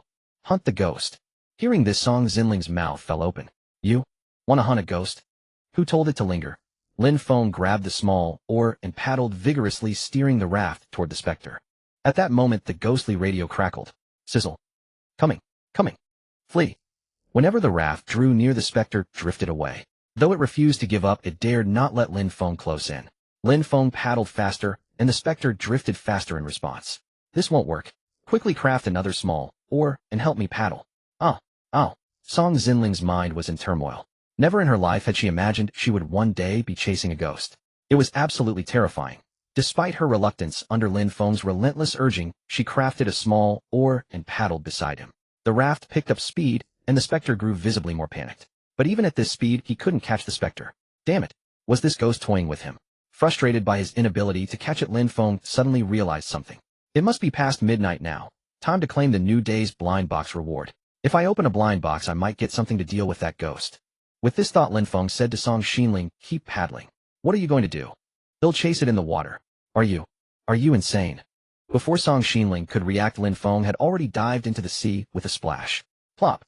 Lin Feng vanished instantly beneath the surface. Song Xinling panicked. Lin Feng, where are you? Come back. Underwater, Lin Feng couldn't hear her calls. In truth, he only wanted to draw the blind box out of her sight. He opened the blind box system. Weekly super blind box draw successful. 77. Obtained iron barrel robot blind box X1. A large wooden chest materialized in Lin Feng's hands. Running out of breath, he surfaced, tossed the chest onto the raft, and climbed aboard. Song Xinling stared at him in shock, then shifted her gaze to the chest. Where did this come from? Lin Feng had already prepared a lie. He grinned smugly, and said, I dove down and found this big chest, so I hauled it up. In truth, as he spun his tail, he was checking the system messages in his mind. Iron barrel robot blind box. Grade outstanding. Description: 50 chance to get iron barrel no. 130 for no. 220 for no. 3. Outstanding grade. Pretty good. But the description gave no clue about the robot's capabilities. Besides, robots probably couldn't attack ghosts. Forget it, let's open it and see. Lin Feng opened the chest. A system prompt appeared. You opened the iron barrel robot blind box and obtained iron barrel no. 2x1. A bulky robot materialized on the raft. Its entire body gleamed with metallic luster, shaped like a round iron barrel topped with a silly-looking iron head with metallic arms and legs protruding from its sides and bottom. Oh my god, you fished up a robot. Song Xinling realized that every moment with Lin Feng was filled with surprises. Lin Feng approached the robot to inspect its attributes. Iron barrel no. 2. Description: a robot from the Iron Barrel series boasting a powerful propulsion system and high speed, capable of handling many tasks. High speed. Lin Feng grinned. So the ghost likes to run. Let it run all at once. Iron barrel no. 2. Iron barrel no. 2 at your service. Row the raft and catch that ghost. As you command. The moment the order was given, Iron barrel no. 2 trudged to the stern, grabbed 2 small oars, and began rowing with arms spinning like wheels. Lin Feng was dumbfounded. This speed rivaled a sports car. With Iron barrel no. 2 rowing, the raft surged forward, cutting through waves as it chased the green glowing specter. 2. Too fast. The girl's exclamation reached his ears. Lin Feng turned to look. Good heavens, Song Xinling's long hair was fluttering in the wind. This was no longer a raft, it was a speedboat. Lin Feng gripped his magical barbed spear excitedly, standing at the bow, riding the wind and waves as he charged toward the specter. Sizzle. Help! Help! Amid the howling wind, Lin Feng heard terrified cries from the ghostly radio. The specter was slower than him. Spear in hand, Lin Feng closed in and thrust violently. Thud! The spear struck the specter's rear, and it instantly burst into several fragments. Obtained Ghost Fragment X1. Obtained Ghost Fragment X1. Obtained Ghost Fragment X1. Huh. Got it. Lin Feng was exhilarated. He turned back and saw that Song Xinling was on the verge of a breakdown. Late at night, Lin Feng roasted for freshly caught tuna. Beside him, Song Xinling's face was pale, still recovering from the thrilling sensation.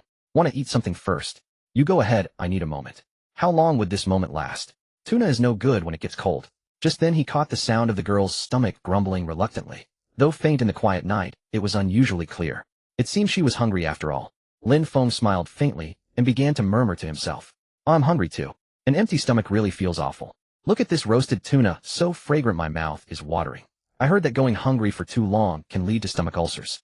A friend of mine always got stomach aches because he skipped meals. He was lucky to have painkillers, but in this godforsaken place, if we get sick, there's no medicine. Suddenly he turned to Song Xinling and said solemnly, if I ever fall ill, just throw me into the sea. Don't hesitate, or ill rot on this raft. Hearing this, Song Xinling shuddered. Then what would you do if I died? What do you think? Lin Feng flashed a mischievous grin, teasing the girl. Clearly his words had unsettled her, but at least she was willing to talk now. Give me one of those roasted tuna. It's not cold yet. Lin Feng chuckled, and readily handed her a roasted tuna. After eating, Song Xinling was still a bit annoyed, but after nearly a night of turmoil, she was exhausted and soon drifted off to sleep. Lin Feng lay on the raft feeling the weather turn cooler and glanced with concern at the sleeping girl. Dressed so lightly, you'll need to make a bed and blankets later. Pondering, he too gradually fell into slumber. Lin Feng, wake up and eat. In his dream, Lin Feng heard someone calling him. Opening his eyes, he saw Song Xinling holding a roasted tuna right in front of him. Huh, so attentive. A warmth rose in his heart. He quickly took the tuna and wolfed it down ungracefully. As he ate, he asked, "You wouldn't be asking me for something, would you?" The girl thought for a moment, then suddenly smiled. "Let's build a grand villa on this raft together." Lin Feng was speechless. Was she still fixated on that grand villa? On this desolate sea, how could he possibly build a grand villa for Song Xinling? But a cabin was within reach.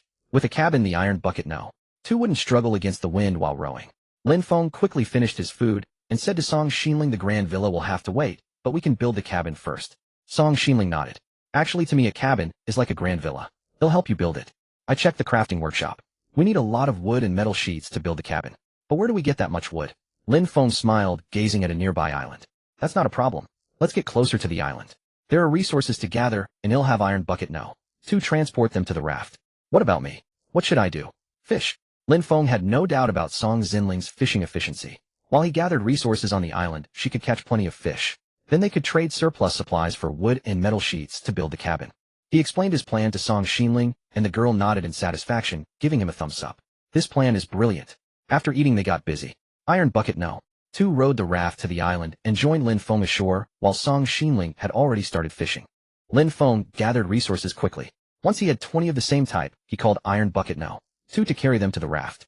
After several hours of this, Lin Feng was drenched in sweat, and the island's resources were nearly exhausted. But just as Lin Feng was about to have iron bucket two continue moving supplies, it suddenly stopped. Iron bucket two, low battery warning. Power below 20. Needs charging. What? Out of power. How do I charge it? Iron bucket two replied, requires a charging station. Each charge takes 12 hours. Lin Feng was at a loss. Where was he supposed to find a charging station? He set down his work, sat on the ground, and checked the crafting workshop interface, but found no blueprints for a charging station. It seemed the schematic for such items wasn't unlocked yet.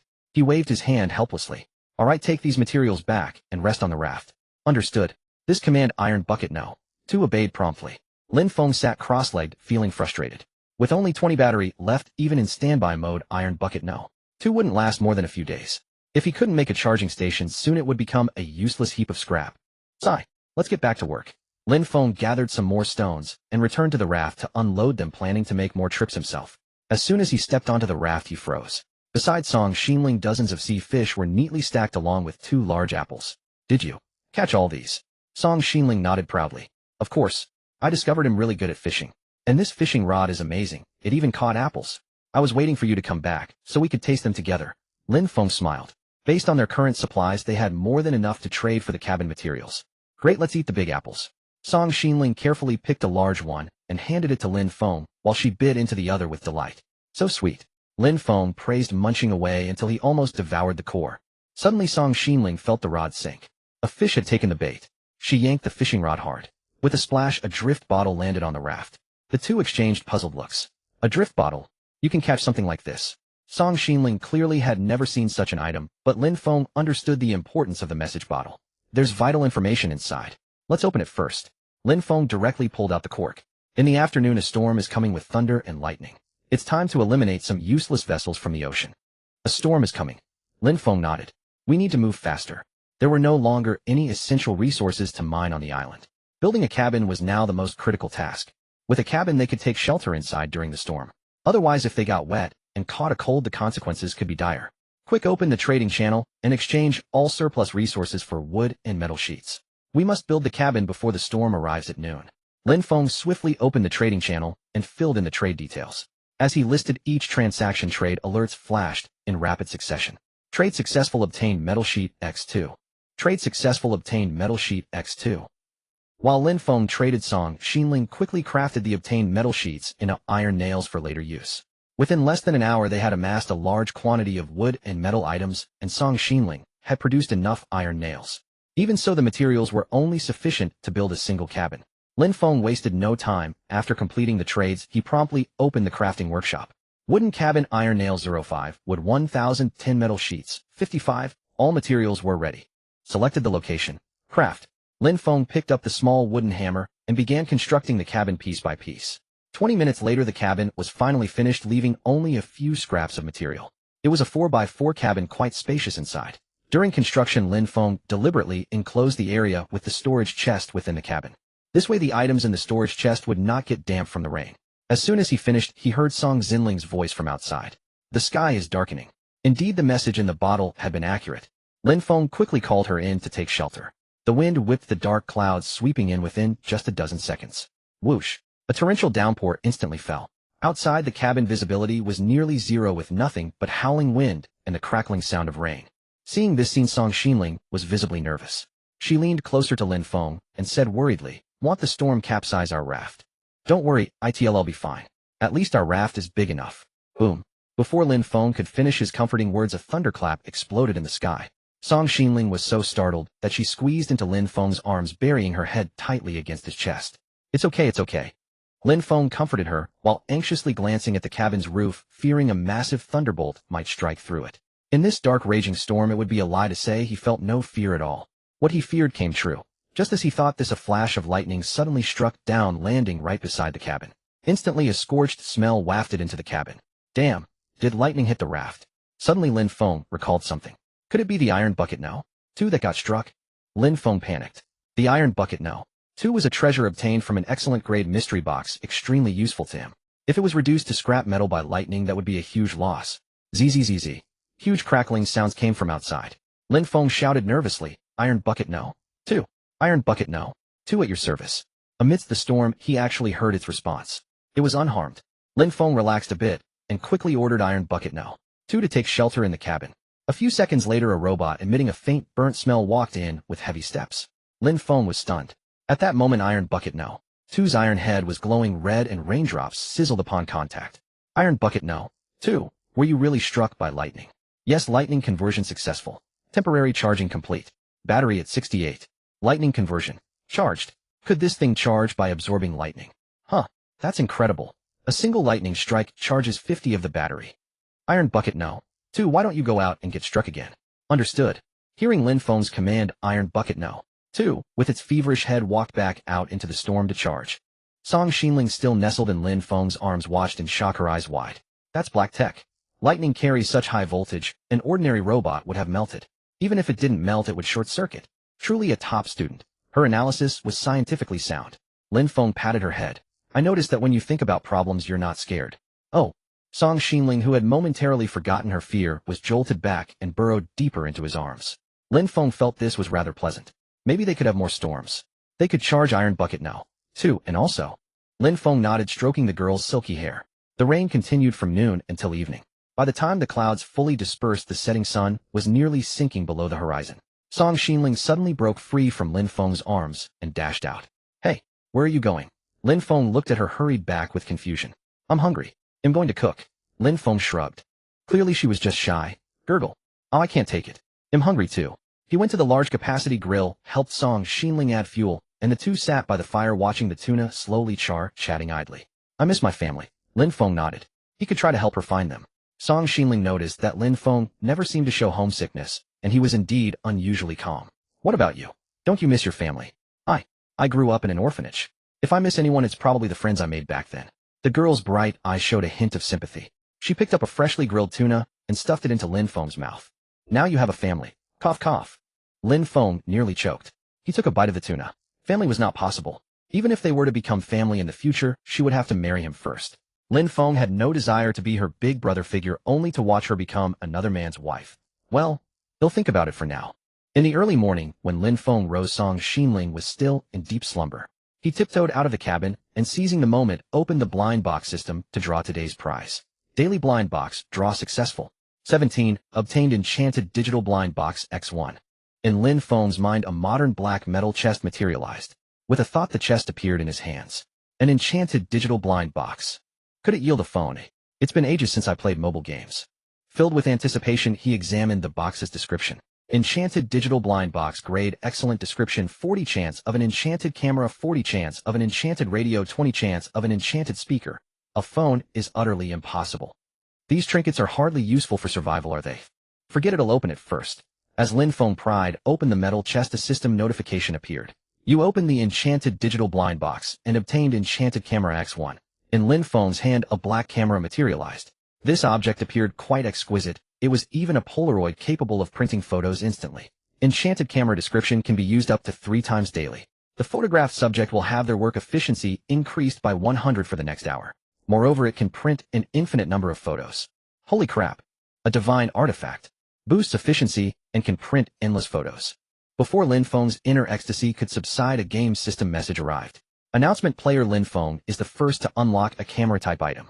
The image upload function for the communication channel is now officially open. Instantly, Lin Feng was forcibly pulled into the chat channel. Before his eyes, shocking messages cascaded in a continuous stream. Holy crap! A camera! Lin Feng, I remember him. He's the big shot who sold fish before. A big shot indeed is a big shot. Beg for a photo. Beg for a photo. This usually shy girl is fangirling again. Okay, let's hope it's not some unkempt guy. Picture. Picture. Posting a picture is the real deal.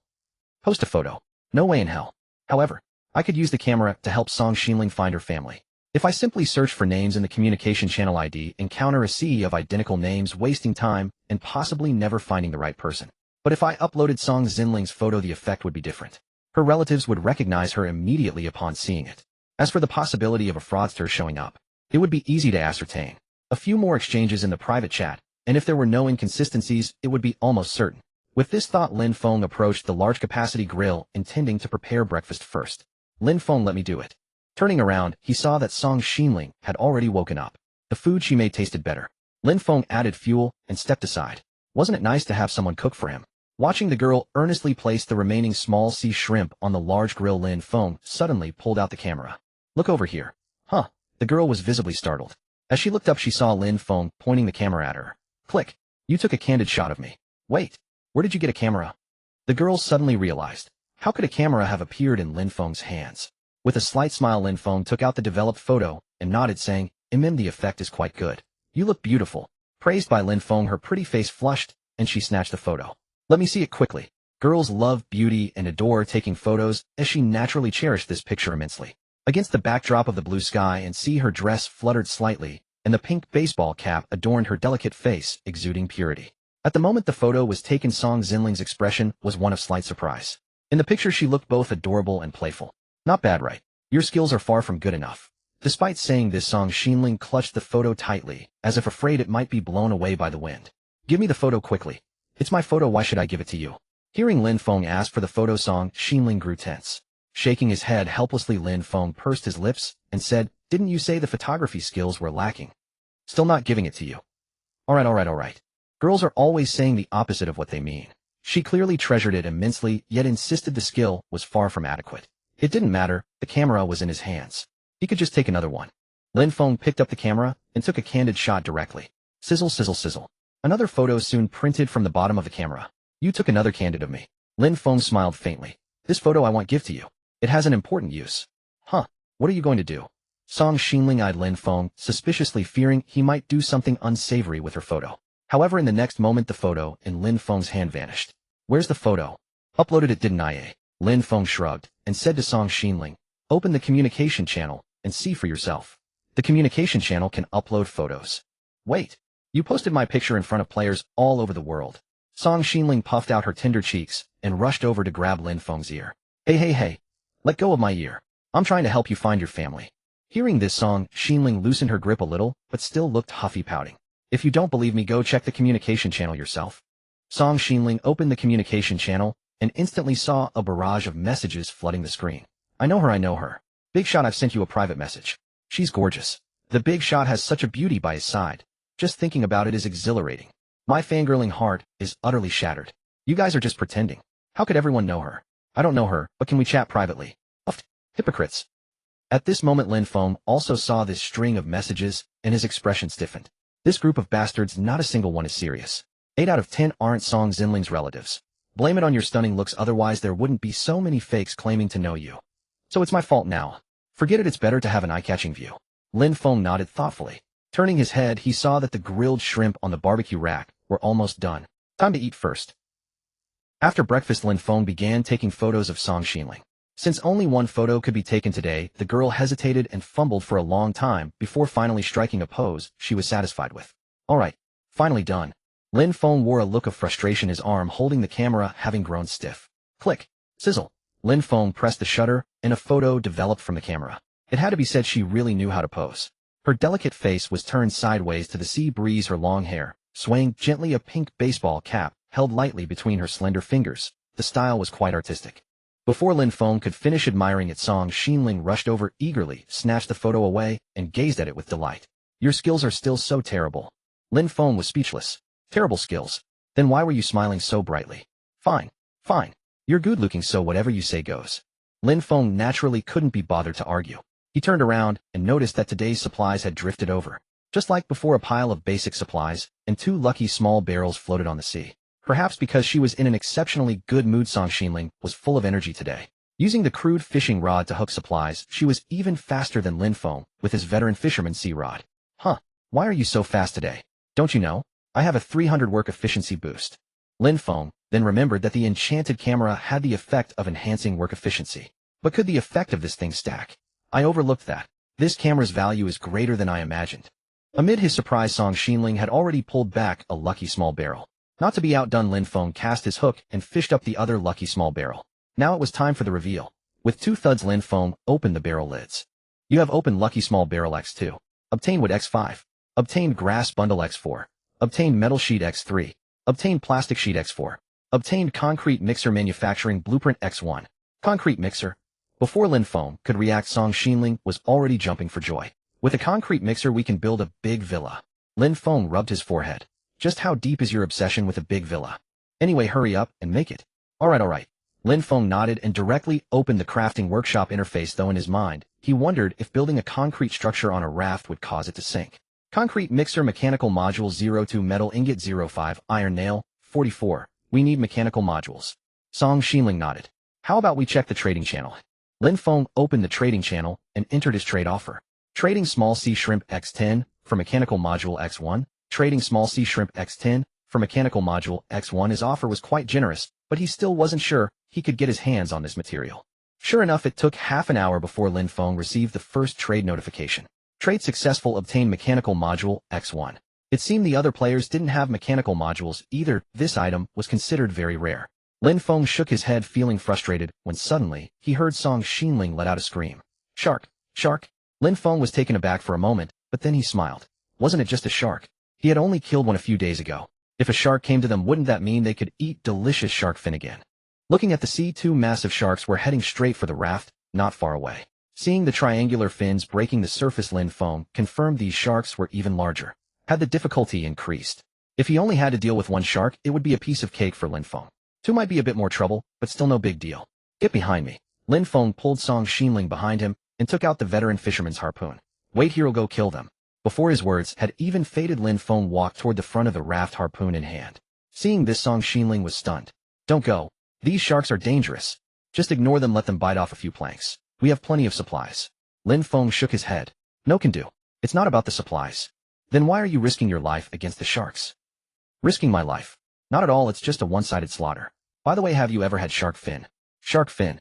Song Xinling was taken aback before realizing that Lin Feng intended to kill the sharks to eat their fins. The very thought was utterly insane. I don't eat shark fin. Song Xinling anxiously tried to call Lin Feng back, but he casually tossed back a reply. Just give it a try later. This? The girl's mind was in turmoil. She didn't want to witness the horrifying sight of Lin Feng being bitten in 2 by a shark. In her panic, Song Xinling didn't run away. This time she chose to rush over and help. Without a weapon, she could only clench a small wooden hammer and a shovel as she charged forward. With a splash, the shark opened its massive mouth, its sharp teeth biting toward the raft. Lin Feng thrust his harpoon forward only to find a shovel extending out from beside him. With a squelch, the harpoon pierced the shark's brain, while Song Xinling's shovel smacked against the shark's forehead. Struck by the double blow, the massive shark convulsed instantly and died on the spot. We actually killed the shark? The girl looked at Lin Feng in disbelief. She knew that her contribution was little more than boosting morale. The fatal blow was Lin Feng's. See, don't worry. When they run into me, it's the shark that ends up dead. Lin Feng pushed Song Xinling back a little. When he turned around, he was shocked to find that the previously ferocious giant shark now dared not approach and had turned to swim away. How could he let the shark fin that was practically in his mouth slip away? He looked back at Song Xinling. You go take shelter in the cabin. Take shelter? What wind was there? Song Xinling was confused for a moment, but then she immediately understood his meaning. Sure enough, Lin Feng waved at the robot and commanded, Iron Bucket no. 2 row the boat and chase down that big shark. As you command. Song Xinling had witnessed Iron Bucket no. 2's rowing speed. The memory of their pursuit of the ghost that night was still vivid in her mind. If she couldn't help, at least she wouldn't hold them back. Without hesitation, Song Xinling ducked into the wooden cabin. The next second, the entire raft suddenly lurched, then accelerated, instantly cutting through the surging waves like a speedboat chasing straight after the giant shark. Even though Song Xinling was hiding in the cabin, the howling wind still tousled her long hair, wildly, nearly blowing off her pink baseball cap. The great shark, caught off guard by Lin Feng's incredible speed, had no time to dive before a harpoon pierced its body. The raft's momentum was so fierce that when Lin Feng yanked the line, the shark's carcass slammed heavily against the wood, rebounding into the air before crashing with a thud into the wooden cabin. Thud, thud, thud. The sounds of collision echoed. Lin Feng quickly signaled for Barrel No. 2 to stop. Moments later, the raft's pace gradually steadied, but a sudden scream from Song Xinling erupted from within the cabin. Ah! Lin Feng's face filled with shock as he rushed inside. The massive shark corpse lay less than half a meter from Song Xinling, its razor-sharp teeth bared and lifeless eyes fixed intently on the girl. Looking up, he saw her tearful eyes brimming with resentment. He had landed himself in serious trouble. Lin Feng desperately wanted to flee the horrifying scene, but as he prepared to slip away, he realized leaving the shark behind was inappropriate. He tiptoed over to the girl and dragged the carcass out of the cabin. I feel like the cabin might be missing a door. Hearing his flimsy excuse, Song Xinling gritted her teeth. She pouted, trying to calm herself. Are you hungry? I'll grill you some shark fin. Huh?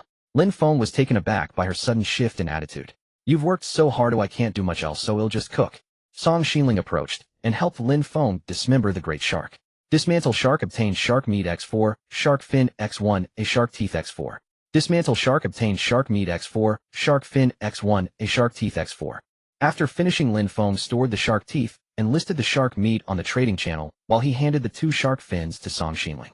The girl carefully grilled the ingredients, and soon the fins emitted a rich, tantalizing aroma. Lin Feng sat to the side, fishing, occasionally glancing back at the grilling fins on the rack, unable to stop himself from swallowing. Moments later. Time to eat. Lin Feng chuckled, cheerfully tossing aside the small sea fish he had just caught and heading straight for the fins. He wolfed down the food as usual, listening to Song Xinling's praise as he ate. It tastes wonderful. If you hadn't killed those 2 sharks, we wouldn't have such delicious fare. Of course, this is the best thing I've found here so far, but without your culinary skills, the flavor would definitely suffer.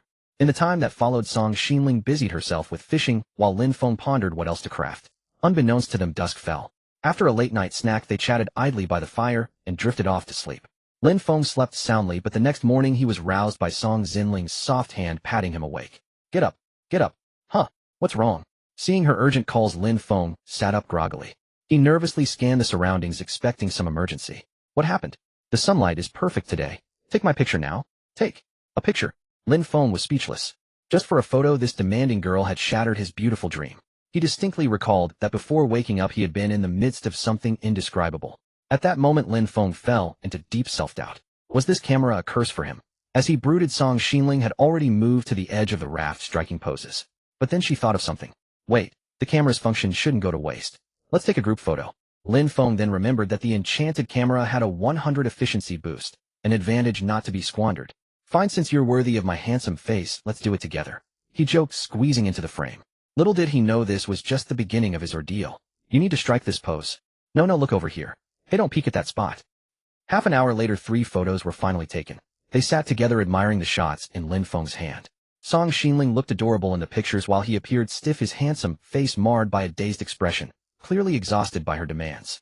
Though Song Xinling criticized his lack of posing skills, awkward movements and wandering gaze, at least from the body language a hint of his charisma, had been captured. She gazed fondly at the 3 photos and nodded with great satisfaction. Your photography skills have improved a lot. Have they? Lin Feng shook his head inwardly. He had always been highly skilled. She was just in a good mood. He pursed his lips and said, pick a photo to upload and find your family so I can send you off. Song Xinling, however, was troubled. Alas, decision paralysis.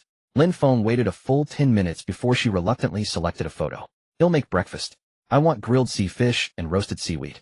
No problem. Lin Feng yawned and opened the communication channel. The next moment, the photo vanished from his hand and a new image of their duo appeared in the channel. Anyone who recognizes the girl in this photo, DM me immediately. Scammers not welcome. With the photo and text, the channel exploded. Look, Look, look, the big shot is showing off his romance. Dog food everywhere wounding this poor soul. What the hell? Is no one focusing on the missing person notice? Soon no one cared about the search. All attention had shifted to the public display of affection. A perfect couple, ah how enviable. Envy and jealousy. I was thinking of trying my luck yesterday, but my dream is shattered today. Wah. Let that girl go. Showing off is shameful. Shameful. Lin Feng detected a strong whiff of sour grapes in the channel. Not a single serious one. All they do is eat their hearts out from afar. Just as Lin Feng was about to close the channel, a private message popped up. Big shot him her friend. What's her name? Boss, let me think. Get lost. Lin Feng closed the private message interface, but another message popped up immediately. Boss, him her ex-boyfriend. Get lost. This time Lin Feng bluntly shut him down. As far as Lin Feng knew, although Song Xinling had many suitors at school, she never accepted anyone and had never been in a relationship. He didn't even need to ask around. His former roommates had already gathered all the information. Lin Feng felt a bit frustrated. Ever since he posted the photo today, he had been receiving private messages from time to time, but most of these people were scammers trying their luck to get close to Song Xinling. Of course, the depths these players could sink to were far beyond this. In just one morning, he even received several messages asking to be taken care of. Boss, I'm much prettier than that girl by your side. Why not come to me? Handsome, I'm doing quite well. Let's form an alliance. Ooh, I won't hold you back. Handsome, I'm fine with a threesome too. Can we talk more? For such messages, Lin Feng had a standard reply. Get lost. This can't go on. Lin Feng closed the communication channel in frustration. Suddenly a system announcement appeared in the game. Announcement player Lin Feng has received private messages from 100 players first. The private message restriction feature is now open. Instantly Lin Feng was forcibly pulled back into the communication channel. What? A private message restriction feature. You can set a threshold for private messages. It's over. We can't contact the boss anymore. Lin Feng curiously checked the new feature. Private message restriction. Description: after setting the restriction, if the other party doesn't meet the conditions, they cannot send you a private message. Restriction condition: gift. Set the item and quantity. The other party must gift it before sending a private message. Hey, this feature is great. Lin Feng smiled slightly and quickly set the condition. Restriction condition: gift would x10. Just as Lin Feng finished setting the condition, a series of shocked messages appeared in the communication channel. Damn, I can't send the boss a private message anymore. Sending a private message costs 10 wood. Forever strangers from now on. I'm too poor to afford it. Seeing these guys who tried to cozy up to him looking dejected, Lin Feng smiled with satisfaction. Now he no longer had to worry about being harassed by scammers' private messages. Of course, if the other party were truly a relative or friend of Song Xinling, they wouldn't hesitate to gift 10 pieces of wood as a ticket to chat. Even if some scammers persisted and tried to bother him again for the sake of those 10 pieces of wood, Lin Feng would still politely tell them, get lost. Just as he thought this, a message popped up on Lin Feng's private message interface. Gift received would x10. Boss, I know that girl, she's my cousin. What's her name? Long time no see, I forgot. Lin Feng smiled and sent a brief reply. Get lost. With that, he deleted the chat window. When the other player tried to explain further, they suddenly saw a system prompt. Chat interrupted. Sending a private message requires gifting wood x10. Damn. My wood. Lin Feng naturally had no idea how furious that player was. After all, those who came to deceive deserved their losses. Lin Feng, time to eat. Lin Feng closed the trade channel with satisfaction and eagerly walked over to Song Xinling. You've made our raft profitable. Profitable. Now every scammer targeting you has to gift 10 wood to message me. In less than a morning, I've already gotten 30 wood. Song Xinling was stunned. She never expected to unknowingly become Lin Feng's cash cow. With 30 wood in less than a morning, over a month. The girl furrowed her brows calculating, then suddenly exclaimed joyfully. Does that mean we can earn at least 1,000 wood every month? Huh. She actually reacted like this. Lin Feng hadn't expected Song Xinling to be so satisfied with his approach. But then again, living in such a godforsaken place, any income was good. It seemed she was adapting well to this game environment akin to an apocalypse. The girl smiled slightly and handed Lin Feng a grilled octopus. You earned all this wood because of me, so from now on you'll have to do more to repay me. What kind of repayment do you want? Lin Feng curled the corner of his mouth. Learn to take good photos. Song Xinling put on a scornful expression, but no matter how she looked at it, she seemed playful and cute. Alright. He'll learn. Lin Feng wolfed down the octopus, feeling delighted inside. He knew Song Xinling wouldn't really make things hard for him. Did he really need to learn photography? Take 3 photos a day, and even a fool would become a master photographer in time. After lunch, it was already afternoon. Lin Feng planned to lie down for a nap, but received a trade notification. Trade successful, obtained mechanical module X1. The mechanical modules are complete. Song Xinling had been eager to build the concrete mixer. So whenever he had free time, Lin Feng smelted metal ingots.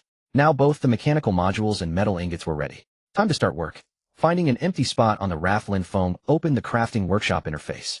Concrete mixer mechanical module, 22 metal ingot, 55 iron nail, 44. All materials ready, begin crafting. As the materials vanished, a massive metal base appeared on the raft's deck.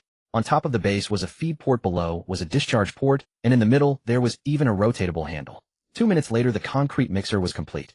Lin Feng approached the mixer and checked its attributes. Concrete mixer. Description: adds stone, sand, and soil to produce durable concrete, but it requires manual processing. I see, that's manageable. Lin Feng took out the required materials, added them to the feed port, and began turning the handle. Buzz, buzz, buzz. As the handle spun, the mixer started working.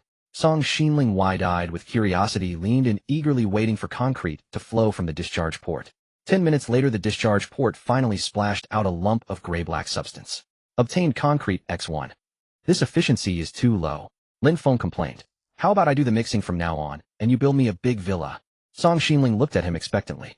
Let me see what new schematics the crafting workshop has unlocked first. Opening the crafting workshop, Lin Feng found that he had indeed unlocked many new items. Lin Feng smiled faintly. Song Xinling had always been longing for a grand villa. Since he had plenty of stone, sand, and soil, crafting a stone house to serve as a grand villa seemed like a splendid idea. After all, in such a harsh environment, a stone house was essentially the equivalent of a grand villa. Without further ado, Lin Feng gathered a large quantity of stone, sand, and soil, and said to Song Xinling, "Leave the concrete production to you." Song Xinling nodded, added the raw materials into the mixer, and began turning the handle. Initially Lin Feng worried she might lack the strength, but seeing her handle it with ease, he felt relieved. Next, Lin Feng had to busy himself with demolition. To craft the stone house, he needed to clear enough space. The cabin built a few days ago had to be dismantled, and the raft needed expansion. The first step was enlarging the raft. After a full hour, Lin Feng had expanded it by a circle. The original 9x6 raft had now reached an area of 12x8, appearing remarkably spacious. Of course, despite the ample space, it required careful planning. Lin Feng intended to build a 6x6 stone house in the center, place daily necessities like a grill and water purifier in front, and reserve the rear for a farm to grow crops. After a simple plan, Lin Feng began dismantling the wooden cabin. With the rhythmic thumping of his small wooden hammer, he recovered quite a few materials. Dismantled small water purifier, obtained iron nails X2, wood X4, metal sheets X3. Dismantled small water purifier, obtained iron nails X3, wood X5, metal sheets X1. After a good while, Lin Feng finally removed the entire cabin. By then Song Xinling had already produced 10 units of concrete. On the cleared ground, Lin Feng opened the crafting interface. Stone house, stone 22, concrete 11, wood 22, all materials were ready. Craft. As the materials vanished, a wall made of stone and concrete appeared before him. The wall looked rather rough, yet it was extremely sturdy. Lin Feng estimated that ordinary weapons would hardly damage this stone house.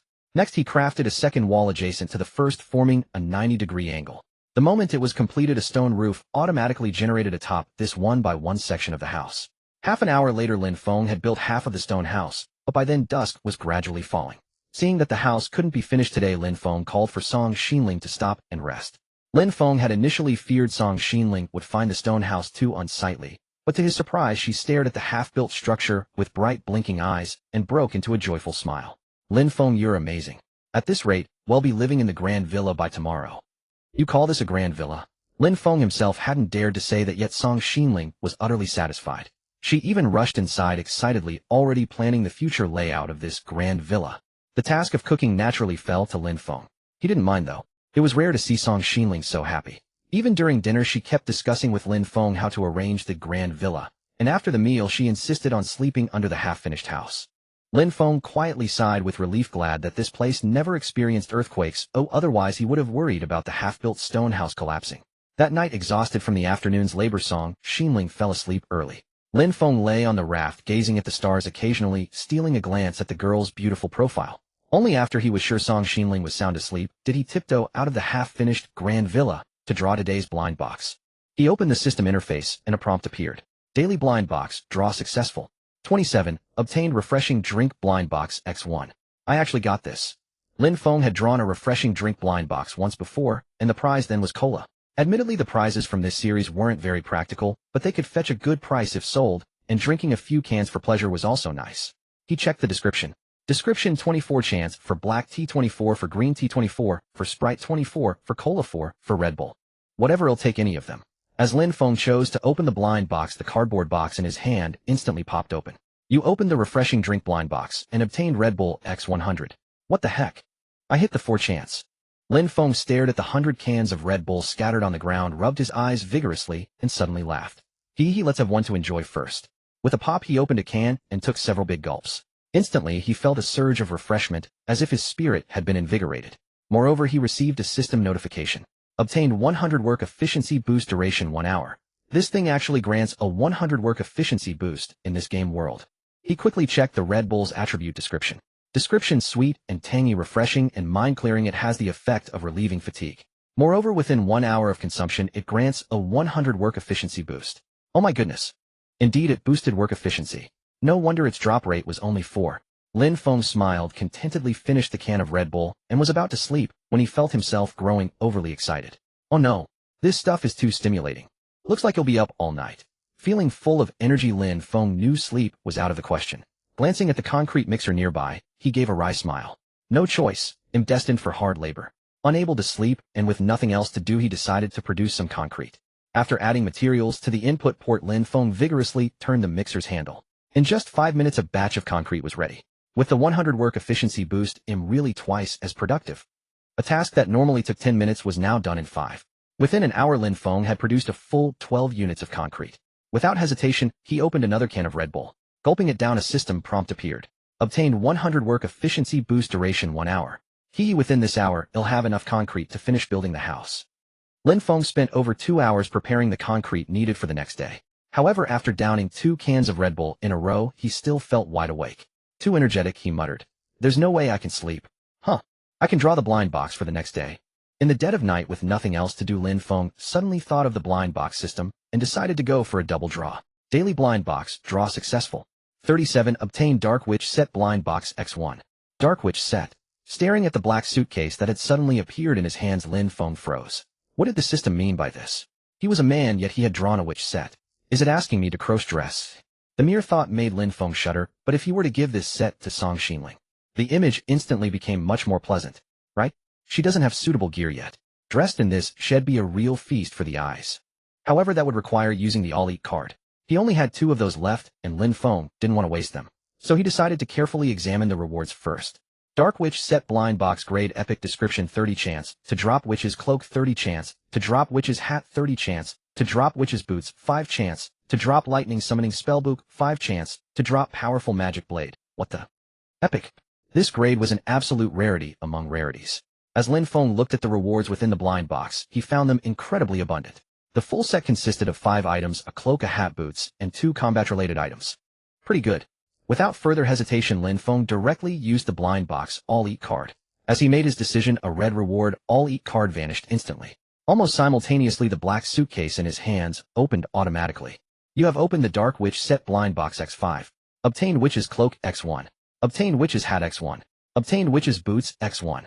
Obtained lightning summoning spellbook X3. Obtained powerful magic blade X3. Beautiful. Lin Feng picked up the items that had fallen onto the deck, examining each one carefully. Witch's cloak description: a beautiful black witch's cloak that can block 15 of magical damage or effects.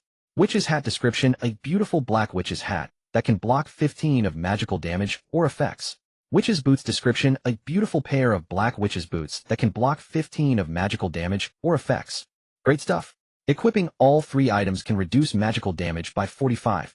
Although aside from the ghost, Lin Feng hadn't yet encountered enemies using magical damage or effects, he was certain that as players progressed faster in the future, they would inevitably encounter those wielding magic-based weapons. With this set of gear, he wouldn't have to worry so much about Song Xinling's safety. Looking at the other 2 prizes, Lin Feng felt he had hit the jackpot. Lightning summoning spellbook description: a spellbook of immense power, a one-time use item that can summon lightning to strike a target, dealing tons of damage. Powerful magic blade description: an exquisite black dagger, a one-time use item that can cut through anything you see, including spatial barriers. Oh my god, this can't get any stronger. These 2 items were nothing short of rare, devastating weapons. Lin Feng stashed the lightning summoning spellbook and the powerful magic blade into his backpack, while the cloak, hat, and boots were placed into the storage chest. He thought about giving Xinling a big surprise when she woke up. By then the sky was gradually brightening. Lin Feng picked up his fishing rod and began to fish, planning to catch enough for breakfast by dawn. One by one, tuna and octopus were reeled in, and the rosy morning sun slowly rose from the horizon. Behind him came Song Xinling's lazy voice. It's dawn. Time to fish and cook. The girl dashed out excitedly from the half-finished big villa, only to find that Lin Feng was already fishing. Huh, why are you up so early? Lin Feng frowned. It's a long story. Huh, pointing to the storage chest in the big villa Lin Feng said, see for yourself. Puzzled Song Xinling walked over to the chest and opened one of the compartments, instantly freezing in shock. A Red Bull. Inside the storage compartment, there were unexpectedly 98 cans of Red Bull drink. Song Xinling randomly took one out and immediately saw its description. Description: sweet and sour, refreshing and invigorating with the effect of relieving fatigue. Additionally, it grants a 100 work efficiency boost for 1 hour after consumption. You drank 2 cans, didn't you? No wonder it looks like you didn't sleep at all last night. But the question is, how did you get your hands on Red Bull? Lin Feng shrugged. Yesterday I saw what seemed like 2 big boxes floating beneath the sea surface, so I jumped in quickly and fished them out. That's how I got 100 cans of Red Bull, and some even better stuff. Lin Feng started spinning another tale. Song Xinling raised a suspicious eyebrow, silently wondering. How was it that she had never seen treasure chests floating on the sea surface? Take a look at what's in the other storage chest first. Afraid that Song Xinling might overthink and find a flaw in his story, Lin Feng urged her. Song Xinling nodded and curiously opened the other storage chest. Instantly she was stunned. A witch's cloak, a witch's hat, and witch's boots. Girls always get incredibly excited over new clothes, especially when the outfit was so exquisite and beautiful. Try them on quickly. Forgetting everything else, Song Xinling grabbed the 3 new garments and rushed excitedly to a corner of the big villa to change. In less than 2 minutes, she reappeared before Lin Feng. The black witch outfit had a flattering silhouette. The girl's gently curving figure wrapped in the witch's cloak gained an air of mystery that stirred in Lin Feng a desire to delve deeper. Tap, tap, tap. As she stepped lightly across the deck, the magic boots emitted crisp sounds that made Lin Feng's heart flutter. She was breathtakingly stunning. But the next moment Song Xinling flashed a playful smile, instantly transforming back into the pure and cute little beauty she usually was. Lin Feng, get the camera out. Ahem. Right away, right away. The mysterious aura of the little witch vanished in an instant, yet the girl's graceful figure remained tantalizingly captivating. Lin Feng realized that Song Xinling wasn't just ordinarily beautiful, she was stunning from every angle capable of pulling off any look. Hurry up, hurry up. I want to capture the sunrise. Oh, you need to look over there. After bustling about for over half an hour, Lin Feng finally managed to take 3 photographs. In their joint picture, Song Xinling radiated brilliance, resembling a cosplay goddess, while he stood beside her, as a mere foil, his movements stiff, his gaze vacant, and his face full of awkwardness. For this, he was even criticized by Song Xinling for quite a while. Then when it came to selecting the photos, Song Xinling fell silent, cherishing the 3 pictures in her hands, unwilling to upload any of them to the communication channel. Lin Feng, with an expression that said he had expected as much, promptly slipped away. You take your time picking. I need to make use of my 300 work efficiency boost to build the grand villa. Do you need me to help make cement? I couldn't sleep last night, so I had nothing to do and already made all the cement. Just pick the photos and cook me breakfast. Song Xinling nodded, and upon hearing that she could focus on selecting photos, she immediately immersed herself in the task. Meanwhile, Lin Feng stuffed all the necessary materials into his backpack and casually drank another can of Red Bull. Obtained 100 work efficiency boost, duration 1 hour. Lin Feng smiled faintly. Now with a 400 work efficiency boost, his construction speed was increased 4-fold. Arriving before the half-built stone house, he opened the crafting workshop interface. Stone house, stone 22, concrete 11, wood 22, all materials were ready. Built. As the small wooden hammer struck rhythmically the walls of the stone house, which would have originally taken about 10 minutes to complete, materialized before Lin Feng in less than 2 minutes. Next, Lin Feng mustered all his strength and began constructing frantically. In less than an hour, a stone house measuring 6 by 6 was completed. Lin Feng left an opening at both the front and back of the stone house, though no doors were installed yet, and left holes on the left and right sides without fitting any glass windows.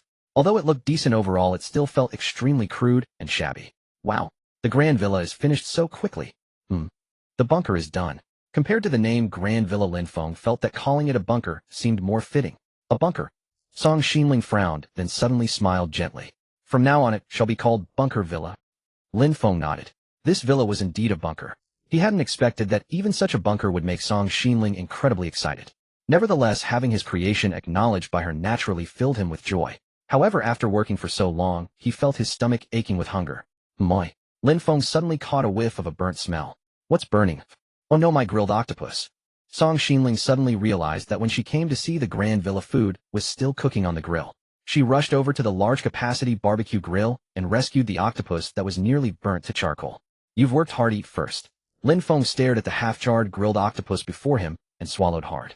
I hope it's still edible. Crunch. Lin Feng took a bite of the blackened grilled octopus, chewing vigorously, and was unexpectedly surprised by how good it tasted, albeit a bit bitter. Well, at least it's not poisonous. Lin Feng smiled and devoured the food, heartily finishing the burnt octopus in less than 2 minutes. Song Xinling glanced at Lin Feng, then at the grilled octopus in her own hand, and tentatively took a bite. Hey, it really is delicious. Then I'll grill it longer next time. No. I heard that burnt food can cause cancer. If you grill it any longer, we'll be eating charcoal. Before Lin Feng could finish speaking, he saw the octopus that hadn't been removed from the grill had turned completely pitch black. Picking it up, Lin Feng was stunned. Obtain charcoal X1. What the? It really turned into charcoal. Charcoal description: an excellent filtering material, can be used to manufacture more efficient water purifiers. Who would have thought that your barbecue session would yield a new material? Song Xinling smiled sheepishly. He'll grill some tuna right away. Just don't turn it into charcoal. Since the food wasn't ready, Lin Feng asked for the photos Song Xinling had selected and prepared to upload them to the communication channel. But as soon as he opened the communication channel, he saw a major piece of news. I encountered pirates. You too. I was just ransacked. Now all that's left on my raft is a fishing rod. How am I supposed to survive? Everyone be careful, there are definitely malicious players gathering forces to form pirate crews. Who are you calling malicious? I'm a pirate, and I'm robbing people in this godforsaken place openly and honestly. Holy crap. You're being blatant about it. I knew this day would come. Stay vigilant. Lin Feng furrowed his brow. He had long anticipated that this world would grow increasingly chaotic, but he hadn't expected the pirate groups to expand and thrive so quickly. If that's the case, I need to be more cautious. Lin Feng decided to upload the photos, post a missing person notice, and then immediately reinforce the raft. The photos in his hand vanished instantly. The next moment, he sent out a missing person message. With Lin Feng's appearance, the focus of the players' discussion in the communication channel suddenly shifted. The big shot is here to show off his love life again. What the? This girl is stunning, a magical girl. Cosplay. The big shot has money and leisure. I want a girl like that too. This, compared to the big shot, my life is barely human. Sigh. Just feasting my eyes is enough. Lin Feng shook his head. He knew it all along. These guys never made finding people their priority. Forget it, elite first, then reinforce the raft. Lin Feng hastily ate the tuna grilled by Song Xinling and opened the crafting workshop, intending to build concrete protective walls. Opening the crafting workshop. Concrete protective wall stone. 22 concrete 01. Lin Feng calculated that to surround the entire raft with protective walls, he would need to build 40 of them. And the materials on hand were clearly insufficient. Right, he'll modify the restriction conditions for private messages. Smiling faintly, he opened the communication channel and changed the conditions. Restriction condition: gift stone X5. As soon as he finished modifying, he received a private message. Received gift stone X5. Big shot, she's my classmate from the next class. Oh, which class? She's in class 2, senior 3. Lin Feng frowned and turned around to ask, Song Xinling, which class were you in during high school? Class 1. Why do you ask? Oh, nothing, just checking if the other person is a fraud. Lin Feng turned back and politely replied with get lost, then closed the private message interface. Keep the lies coming. I'm in dire need of stones right now. Lin Feng cheerfully pocketed the 5 stones and called out to Song Xinling, ready to get to work. Have you seen the messages in the chat channel? No, they're just talking about how lovey-dovey we are. You say you haven't looked, but how do you know? I figured it out with my genius brain. The girl gave a playful smile, but Lin Feng shook his head with a look of disdain. Song Xinling was indeed quick-witted and clever. It wasn't hard for her to guess what the players were thinking. But Lin Feng didn't believe for a second that she hadn't sneaked a peek at their gossip. She had been spacing out while grilling the tuna, probably scrolling through the chat channel in the system and laughing to herself. However, that wasn't what Lin Feng wanted to talk about. I almost got sidetracked. What I meant was, did you see everyone discussing the pirates? Pirates? Song Xinling was slightly taken aback. Are you saying some players have started acting like pirates? Lin Feng nodded. She finally understood what he was getting at. But pirates probably aren't as scary as sharks or ghosts, so they shouldn't be much of a threat, right? After all, you've dealt with things like that before. Oh, she was quite carefree. Lin Feng felt that Song Xinling was still naive. She probably hadn't yet witnessed the depths of human malice. In such a harsh environment, players with ill intentions would flock together like birds of a feather, quickly banding into a group. Even before other players could form alliances, they would have already gathered a large force and begun their rampant plundering. Lin Feng could handle 1 pirate, and he had some confidence against 5. But if there were more, he might not be able to cope. So he had to arm himself to the teeth before encountering a large group of pirates. Just as Lin Feng thought this, his teeth collided with something warm. The tuna is ready, eat first. Lin Feng chewed the fragrant grilled tuna and nodded. Not bad. You didn't burn it this time. Of course. I put a lot of effort into grilling it. Song Xinling smiled slightly, then asked, so how do you plan to deal with the pirates? Craft equipment. What do you need me to do? Make concrete. Song Xinling pouted. I knew it. All that talking was just to get me to work. Lin Feng was speechless. After a moment, having finished their meal, Song Xinling took 2 cans of Red Bull from the storage box. Let's get to work. Huh, so eager. Lin Feng took the Red Bull and chugged it down. He gained a 100 work efficiency boost for 1 hour. Let's start. Lin Feng opened the crafting workshop and found the blueprint for the protective wall. Meanwhile, Song Xinling had already produced a batch of concrete and brought it over. Concrete protective wall stone, 22 concrete, 11. All materials ready. Craft. As the materials in his hands vanished, a sturdy concrete protective wall appeared at the edge of the raft. He checked the description. Concrete protective wall. Description: sturdy, durable, easy to repair, even sharks can't bite through it. With this, the raft's defense can be greatly enhanced. For the next few hours, Lin Feng and Song Xinling were busy building concrete protective walls. Every hour they drank a can of Red Bull to boost their work efficiency. By dusk, 3 long protective walls had been erected around the raft, but Song Xinling suddenly stopped working. We've used up all our stored stone. Let's trade for some on the trading channel. As expected, stone was the first resource to run out. Don't rush. I'm going to the chat channel to harvest some leeks. Harvest leeks. Lin Feng smiled slightly. I changed my private message restriction to require a stone gift. I reckon today's harvest should be quite bountiful. You're such a pro at harvesting leeks. Lin Feng curled his lips, slightly taking it as a compliment from the girl. He opened his private messages, and sure enough, there were quite a few. Received gift stone X5. I know that girl, as she's my neighbor. Seems like her surname is Song. Huh. Did he guess right, or is he really a neighbor? Lin Feng replied immediately. Which neighborhood do you live in? It's Dongfang Jiyuan. Lin Feng turned around and asked Song Xinling. I live in Tangshan Yiping. Oh, got it. Lin Feng nodded and wrote back politely, Scram. Lin Feng opened another private message. Received gift stone X5. Big shot, she was my elementary school classmate. Oh, which class in elementary school? She was in class 3, grade 3. Lin Feng turned back to verify. I was in class 1 for elementary, middle, and high school. You know about university? Lin Feng nodded and immediately replied with 2 words, Scram. Lin Feng checked a few more private messages. Each player was craftier than the last, using vague connections to try and get close. One even claimed to be the illegitimate son of Song Xinling's father. Lin Feng didn't bother verifying that one and told him to scram immediately. After this round of replies, Lin Feng had obtained 30 stones, enough to gather the materials. Moreover, he discovered that he had inadvertently gained a way to learn more about Song Xinling. With these liars around, he could openly inquire about the girl's past. Where she lived, what she liked to eat, who her friends were, what clothes she preferred. Lin Feng gradually learned it all. I guess that's a perk. After all, who wouldn't want to know more about the person they liked? Lin Feng's mind went blank for a moment. At some point he realized that his admiration for her had turned into affection. Hey, any more questions? Ask them all at once. Song Xinling saw him spacing out and pouted impatiently. Ahem. Someone's asking if you like the big shot. Big shot.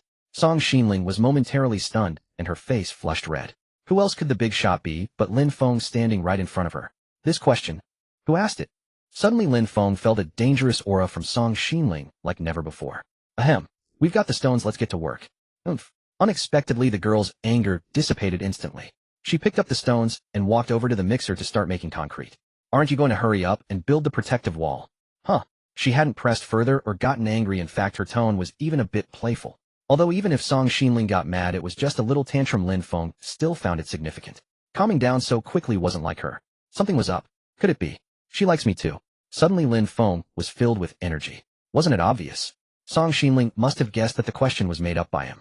Her anger probably stemmed from thinking he was too rash. Indeed, girls were subtle and reserved. How could a guy pressure a girl for her feelings without even confessing first? But it seemed almost certain that she liked him.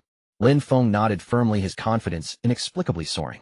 I have to put in extra effort since I'm building this wall for my future wife. What are you muttering about over there? Ouch. Don't pull my ear. Miscalculation. He shouldn't have said that out loud. After a busy afternoon, the wall was finally built. Lin Feng leaned against the concrete barrier, watching Song Xinling admire the crimson sunset, rubbing his own ear redder than the sun. So beautiful. Song Xinling praised the sunset. Why don't you look at my lovely ear? Lin Feng pouted in frustration.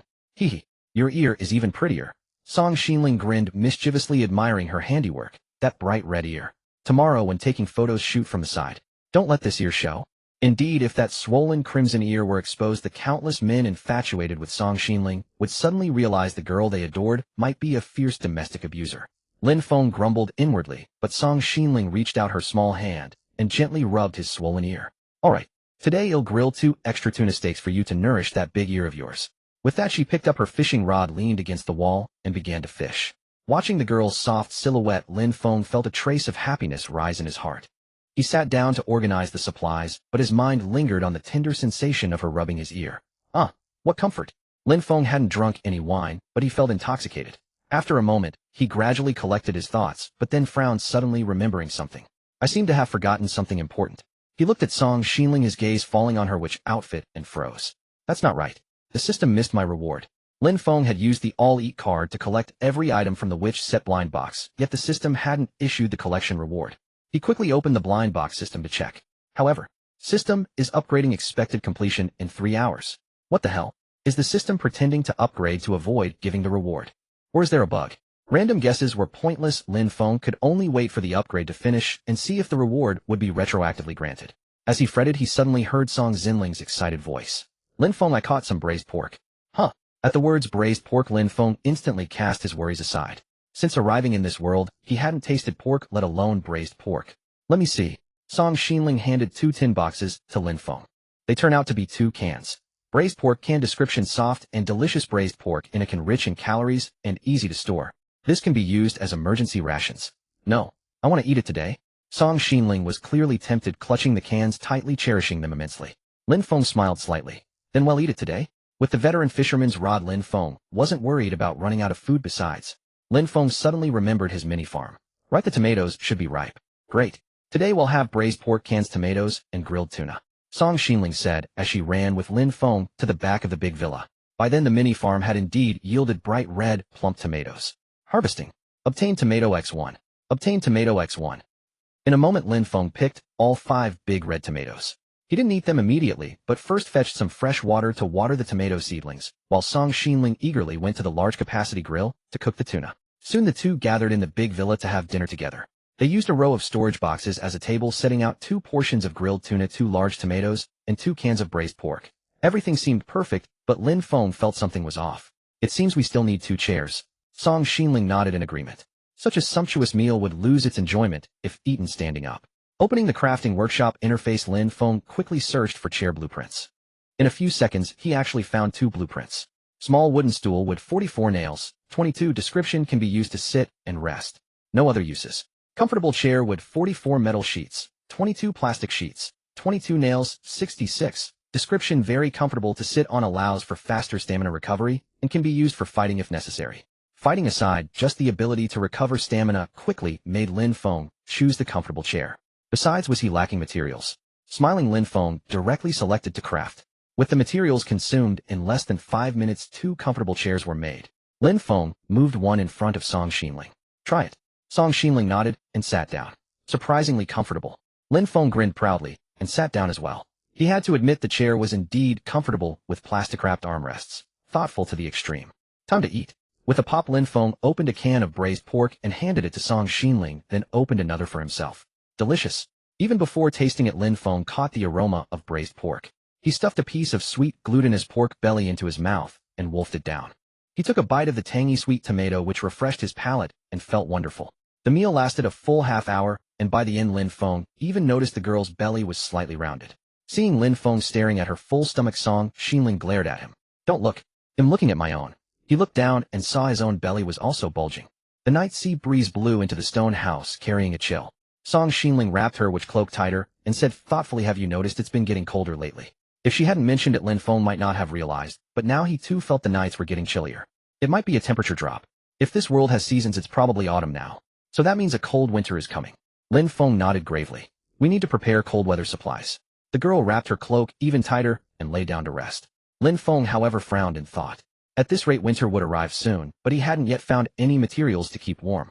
Suddenly, a notification from the blind box system echoed in his mind. The upgrade is done. Lin Feng quickly opened the system interface. System upgrade successful.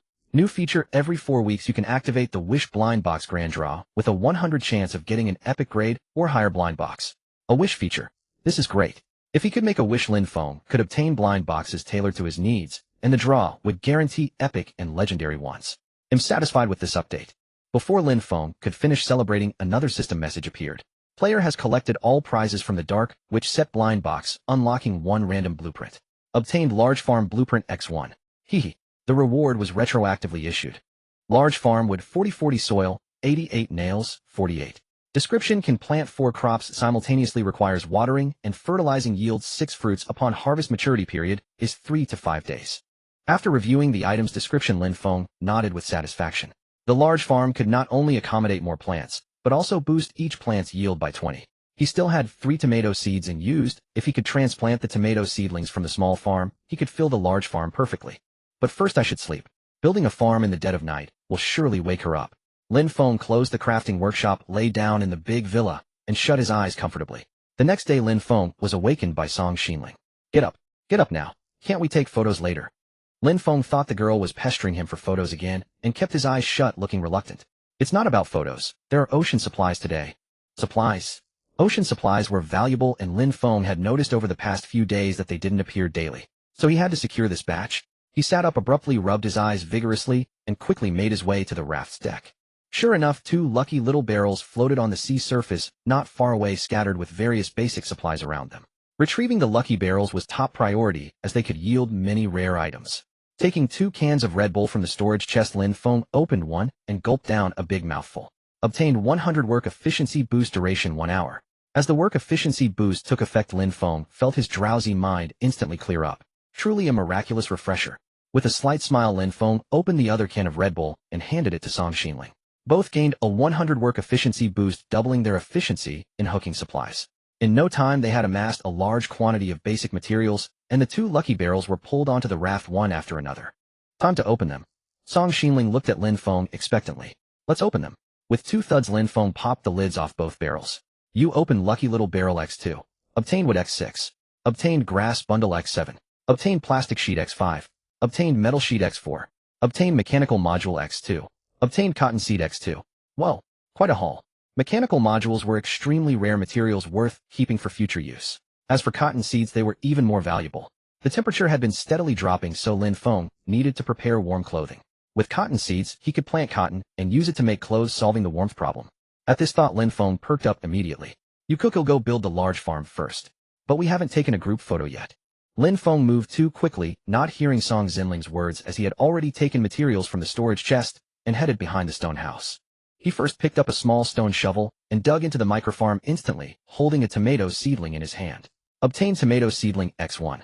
Haha, perfect. Lin Feng switched to a small wooden hammer and dismantled the microfarm with a few thuds. Dismantled microfarm obtained wood X2, soil X1. After reclaiming the materials, Lin Feng paused to plan the location for building the large farm. The raft's rear had a 3x8 area, and one large farm required 2x2 space. Placing large farms on either side of the stone house's exit would be perfect. Having chosen the spots, Lin Feng spent a few minutes crafting 12 nails, which combined with his stock sufficed for building 2 large farms. Large farm wood 40-40 soil, 88 nails, 88. He opened the crafting workshop interface. All materials were ready. As Lin Feng selected to craft, dozens of materials vanished instantly. Over 10 minutes later, the 2 large farms were complete. The soil in these farms was richer and appeared sturdier. Lin Feng nodded with satisfaction and directly planted the tomato seedlings. Next, he planted 3 tomato seeds and 2 cotton seeds in the 2 large farms. Growth was rapid. As soon as he planted the seeds, the tomatoes and cotton sprouted. However, when Lin Feng prepared to water them, he suddenly slapped his forehead. Damn, fresh water. I don't have enough fresh water. Despite having a high-efficiency water purifier, Lin Feng couldn't meet the watering needs of 6 plants.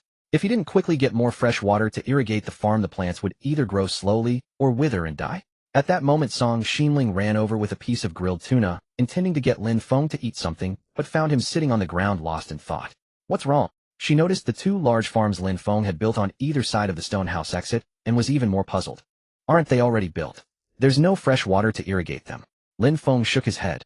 Building 2 or 3 more high-efficiency water purifiers could solve the problem, but that would waste too much living space on the raft. The best solution was to obtain a blueprint for a more advanced water purifier. Eat first. I need to check the chat channel. As he spoke, Lin Feng opened the chat channel and quickly typed a message. Anyone have a high-level water purifier blueprint? He'll pay top price. This message instantly drew attention. The big shot isn't showing off his romance today. Exactly do we have a chance? Be careful, you might get hit by a crit from the dog food. Lin Feng was speechless and quickly typed another message. Stop derailing and buying a high-level water purifier blueprint. Interrupted by Lin Feng, someone finally replied with a useful message. I have a high-efficiency water purifier crafting blueprint. If you need it, trade with wood X30, grass ball X30, and metal sheet X10 is stone X10. Whoa, that expensive. That's high-grade stuff. Only a big shot can afford it. I already have that one. Lin Feng shook his head and replied helplessly. However, this reply set the chat channel ablaze. Huh, you already have it. Ha ha ha, that guy wanted to make a big profit, but the big shot already has it. A big shot is a big shot. How can we easily get what he wants? A more advanced water purifier blueprint. Probably no one has unlocked it yet. Scary. Scary. The big shot's life has completely left the masses behind. Watching the messages refresh before him, Lin Feng shook his head helplessly. Looks like he'll have to build more water purifiers. Just as Lin Feng was about to close the chat channel, a very inconspicuous message refreshed. Do you need a strong filtration water purifier blueprint? Lin Feng quickly replied. Send over the description of the strong filtration water purifier. Lin Feng anxiously awaited the other party's reply, but the communication channel fell silent. Could it be that he's not selling anymore? Just as he was pondering, he suddenly noticed a new private message notification. Clearly this was most likely a message from the seller. Oh, quite straightforward. He directly handed over 5 stones. Must be a generous player. Received gift stones x5. Whether you buy it or not, return my 5 stones first. Lin Feng was stunned. He had initially thought the other party was very generous, only to find that the first message in the private chat was a demand for the return of those 5 stones. First, let me explain the water purifier. I won't cheat you out of your 5 stones. You must return my 5 stones. I'll send you the description first. A minute later, the other party sent a long string of text.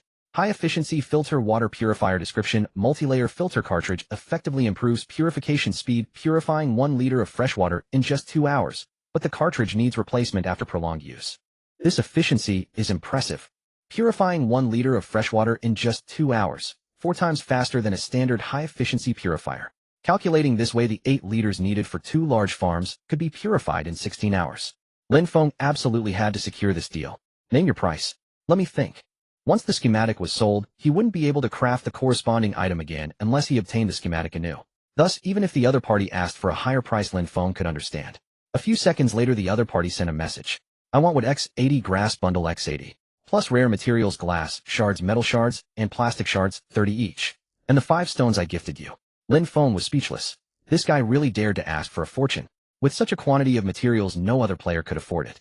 Not serious about selling. Then I'm leaving. Lin Feng decisively closed the private chat interface. Asking for a bit extra was understandable, but this was outright extortion. He wasn't afraid the other party would really refuse to sell. Lin Feng guessed the schematic was just a useless piece of paper in that player's hands. First, he probably couldn't gather the materials. Second, without building a large farm, he had no use for so much fresh water. Besides, at that price, only Lin Feng would even consider it. Other players couldn't afford it. Sure enough, Lin Feng guessed right. As soon as he closed the private chat, the other party sent a new private message request. Received gift stones x5. Huh. If he doesn't sell to me now, he'll take a huge loss. With 2 private messages, he's already lost 10 stones. Willing to risk not getting the stones back, the player still sent a private message indicating he was eager to sell the schematic. I'm sincere. Alright, have all material quantities. But you have to return my 10 stones. Lin Feng was speechless. I'll give you one more chance to reconsider, or I'll just make a few more high-efficiency purifiers. They'll work just as well. But this schematic is truly rare. Lin Feng didn't reply, but neither did he close the private chat. After a full 10 seconds, the other player finally lost patience. Big shot, don't close the chat. We can negotiate the price. Or you name the price. Lin Feng smiled. This was exactly what he was waiting for. 15 of each basic material, at most 5 of each rare material, and return the 10 stones as is. That's it. Lin Feng ignored him and directly input the trade content into the private chat. Wood X15, grass bundle X15, metal shards X5, plastic shards X5, glass shards X5, stones X10, trade for high efficiency, filter water purifier schematic X1. The other party sent an ellipsis, and Lin Feng smiled, slightly waiting for the trade to succeed. Big shot, you're too stingy. Let's talk. I'm not making you lose out. The next moment, a trade notification popped up. Trade successful, received high efficiency, filter water purifier schematic X1. Got it. Lin Feng smirked triumphantly, knowing he would still sell the schematic to him. He eagerly opened the crafting workshop interface, and the manufacturing blueprint appeared before him. High efficiency filter water purifier, glass shards, 66, with 66 stones, 22 sand, 22 charcoal, 22. Description: multi-layer filter cartridge effectively improves purification speed, purifying 1 liter of fresh water in just 2 hours, but the cartridge needs replacement after prolonged use. Cartridge components: stones, sand, charcoal. So that's how it is. Thanks to Song Xinling burning the food into charcoal. Otherwise I wouldn't know where to get it. Lin Feng stood up, intending to craft the purifier right away, but as he came to his senses, he saw Song Xinling staring at him with her tender flushed cheeks. Hey, what are you up to? A bad feeling. Time to eat. I've been starving with you until noon. Oh, now that you mention it, I am hungry. He expected Song Xinling to scold him again, but she suddenly gave a playful smile and cheerfully ran into the stone house. The food's ready. Come in and enjoy. Lin Feng sighed in relief, clutching his hungry stomach, and entered the stone house. On the 2 storage chests sat a can of Red Bull and 4 portions of grilled tuna. The Red Bull is for you. I know you're eager to craft the purifier, but you need to fill your stomach first. Lin Feng nodded heavily, feeling a touch of gratitude in his heart. The tuna on the table was steaming hot, evidently reheated. While he was busy haggling, the girl hadn't been idle. She had prepared a hearty lunch for him. Now Lin Feng truly felt a sense of being at home. What are you spacing out for? Eat up. Lin Feng opened the Red Bull, took a few gulps, then grabbed a grilled tuna and devoured it ravenously. The girl watched his unrefined eating manners, puckering her lips in disdain, yet inexplicably found him adorable. Unfortunately, Lin Feng ate far too quickly. Before he could be cute for a few minutes, he had polished off the lavish meal. Look at you in such a rush. Go on, get busy. We'll try to catch more fish. Who knows if food will become scarce after the world cools down. Lin Feng thought hard. Unless the sea freezes, it's impossible. Who knows if this godforsaken place follows the laws of the real world. I'd better stock up on food. Lin Feng nodded. The girl had a point. If the temperature dropped and the sea froze, fishing would be impossible. Fortunately, as the temperature dropped, food preservation time increased, making it easier to stockpile. He took out some materials and went to the front of the stone house. Bang, bang, bang, bang, bang. Dismantled high-efficiency water purifier obtained with X2 glass shards X2. Clearing the space, Lin Feng opened the crafting workshop interface. High-efficiency filter water purifier glass shards 66 with 66 stones, 22 sand, 22 charcoal, 22. Craft. As the materials vanished a few minutes later, a purifier half a person's height appeared before Lin Feng. Unlike the high-efficiency purifier, this one had a large glass vessel at the top, filled with 3 layers of stones, sand, and charcoal. Pouring seawater into the upper vessel, within seconds clear water trickled down in a fine stream. My tomatoes and cotton are saved. Lin Feng finally breathed a sigh of relief.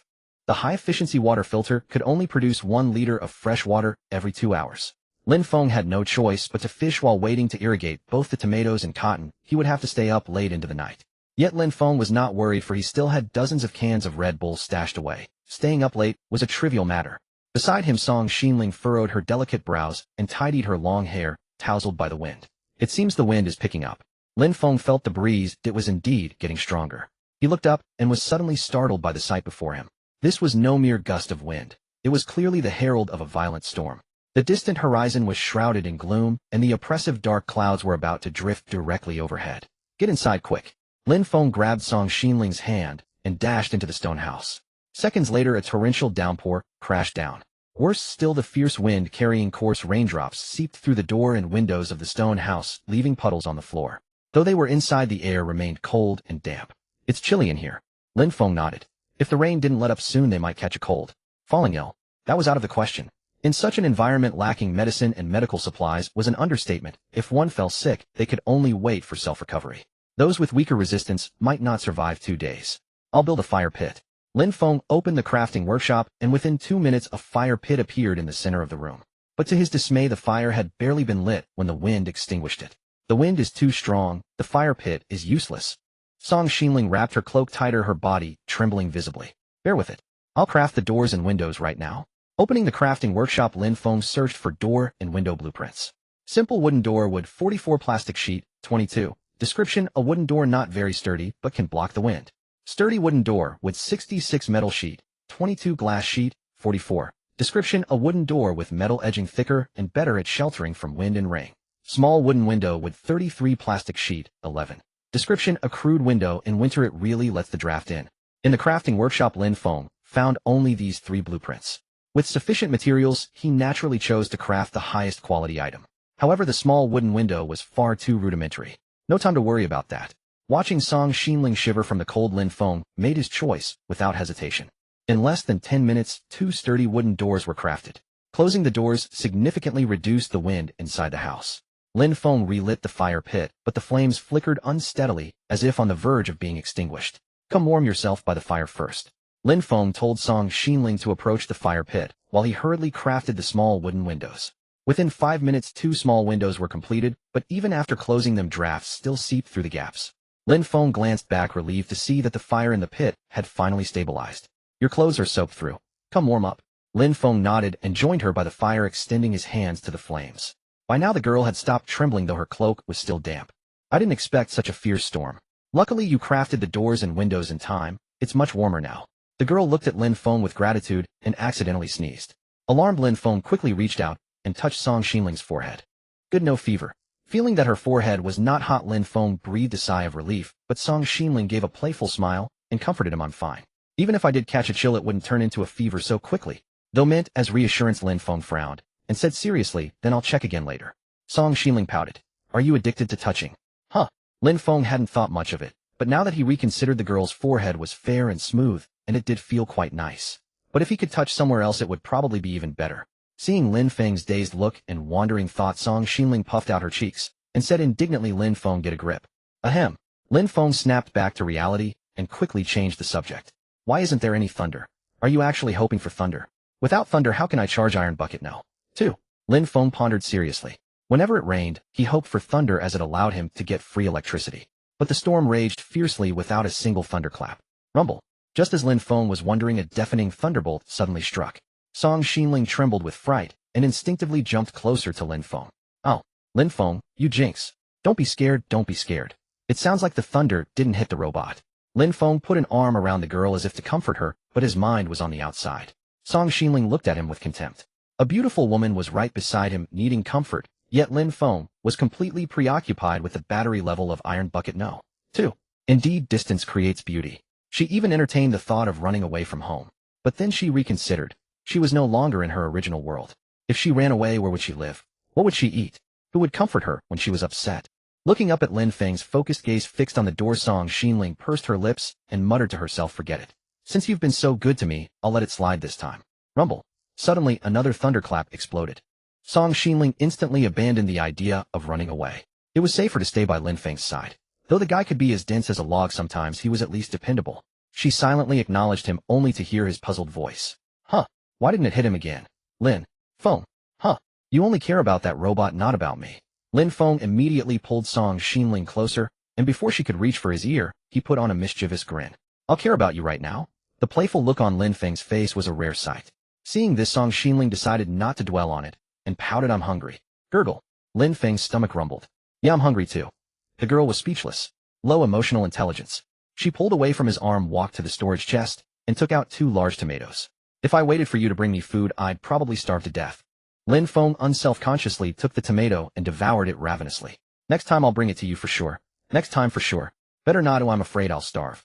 The girl pouted indignantly but turned around and secretly smiled.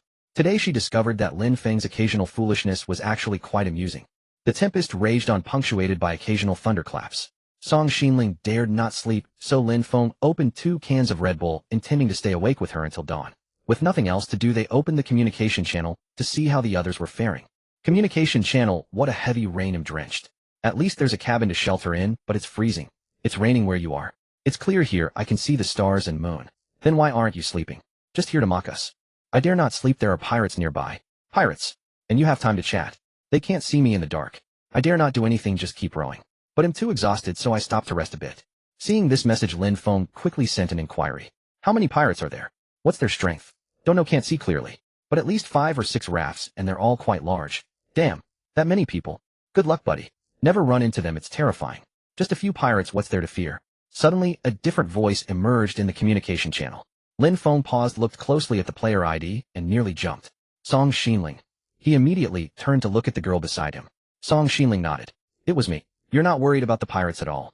With you here, what's there to worry about? All right. Lin Feng nodded. Song Xinling really trusted his strength that much. Look, the pirates were provoked by my words. What? Lin Feng quickly returned to the communication channel. No way. You say those pirates are nothing to fear. Must be bragging. Impressive. Impressive. I admire your courage. Zhao Xiaochang, boss, someone is talking about us. Zhao Dagong, who's so blind as to disrespect the strength of my great white shark pirate crew. Song Xinling, great white shark pirate crew. How many people? Are they any good in a fight?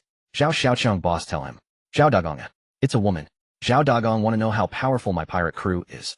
Why not join me? Zhao Dagong, rest assured, as long as you're with me you'll eat well and live comfortably without a worry. Damn. Am inexplicably envious. Boss, I'm a woman too. Poaching. Stealing my woman. Seeing Zhao Dagong's message, Lin Feng grew displeased.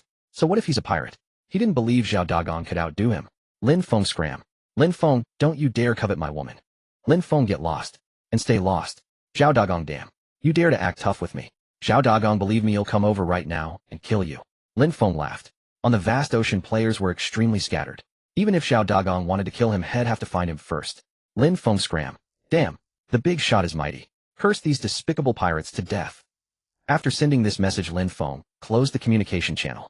Bickering with scum like them was utterly pointless. But the next moment Song Xinling suddenly cried out, "Oh no. What's wrong? Look at the communication channel." Puzzled Lin Feng wondered what the pirate leader Zhao Dagong could do besides talk big. Opening the channel Lin Feng was stunned. "Zhao Dagong Brett, you think I can't find you? These bastards call you a big shot. Looks like you've developed well. I love plundering players with abundant resources. Zhao Xiaoqiang, my boss, has a special item, the ID tracking teleporter. Just you wait. Zhao Dagong, tell them to prepare for battle. I see the woman is with him. This hall will be huge. Zhao Xiaoqiang, everything is ready. ID tracking teleporter. What the hell is that? It should be able to track and teleport directly to a player's location based on their ID. Damn, there's such a thing. I can't just trash talk in the channel anymore. Big shot, be careful. Big shot, stay safe. This game is messing with me." Lin Feng was speechless. He had thought he could just vent at Zhao Dagong in the channel. But he never expected the guy to have an ID tracking teleporter. Was it real or fake? Lin Feng was skeptical. Maybe those two were just bluffing. But the next moment he suddenly received a notification. Warning, player ID has been locked by a special item. Damn, is it for real, eh? Seeing Lin Feng's shocked expression, Song Xinling quickly asked, "What's wrong?" "The system says my ID has been locked by a special item. So what those pirates said was true." Lin Feng nodded. There was no doubt now. "So they'll appear near us soon." Lin Feng nodded again. The situation was obvious. "Then, do you have a plan?" Lin Feng nodded once more, then coughed. "Cough. Let's prepare first. It's all my fault. If I hadn't provoked them." Lin Feng patted Song Xinling's head and smiled slightly. "Don't worry. If nothing else with Iron Barrel 2, we have no problem escaping." Song Xinling was stunned. She had expected Lin Feng to say something inspiring, but this was it. While fleeing was still a way to survive, right? But the problem was... Wait, Lin Feng, the Iron Barrel 2 isn't charged. Damn, Lin Feng just realized. Throughout the night's storm there had been plenty of thunder, but not a single bolt had struck the Iron Barrel 2. Is this luck or misfortune? Lin Feng shook his head. Forget it. Let's craft the concrete spike plate armor first. Meanwhile the wind outside gradually died down, and the dark clouds slowly dispersed. Lin Feng opened the wooden door and saw the rain had stopped. Since it wasn't dawn, yet he could only see faint rolling waves on the sea surface. But the next moment a brilliant light erupted a few hundred meters away. A beam of white light suddenly descended. The light dissipated instantly, and Lin Feng saw 7 or 8 massive rafts of varying sizes where the beam had vanished. "They're here." Behind him Song Xinling covered her mouth and tension, her face full of worry. The next moment she quickly ran back into the cabin and grabbed 2 cans of Red Bull. "Drink the Red Bull. They'll help you craft the plate armor." Lin Feng nodded, took the Red Bull, and downed it in one gulp. "Help me make 2 batches of concrete." Song Xinling immediately fetched the materials, went to the concrete mixer, and began stirring. Lin Feng checked all his weapons and packed them into his backpack, ready for battle at any moment. Was he joking? Did he really fear them?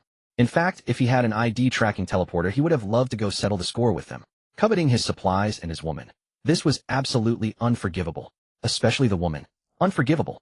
Lin Feng silently psyched himself up for battle, and the next moment 2 batches of concrete were ready. He opened the manufacturing workshop. Concrete spiked plate armor concrete, 22 iron nails, 1,010 plastic sheets, 44, all materials were ready. Lin Feng immediately selected to craft it.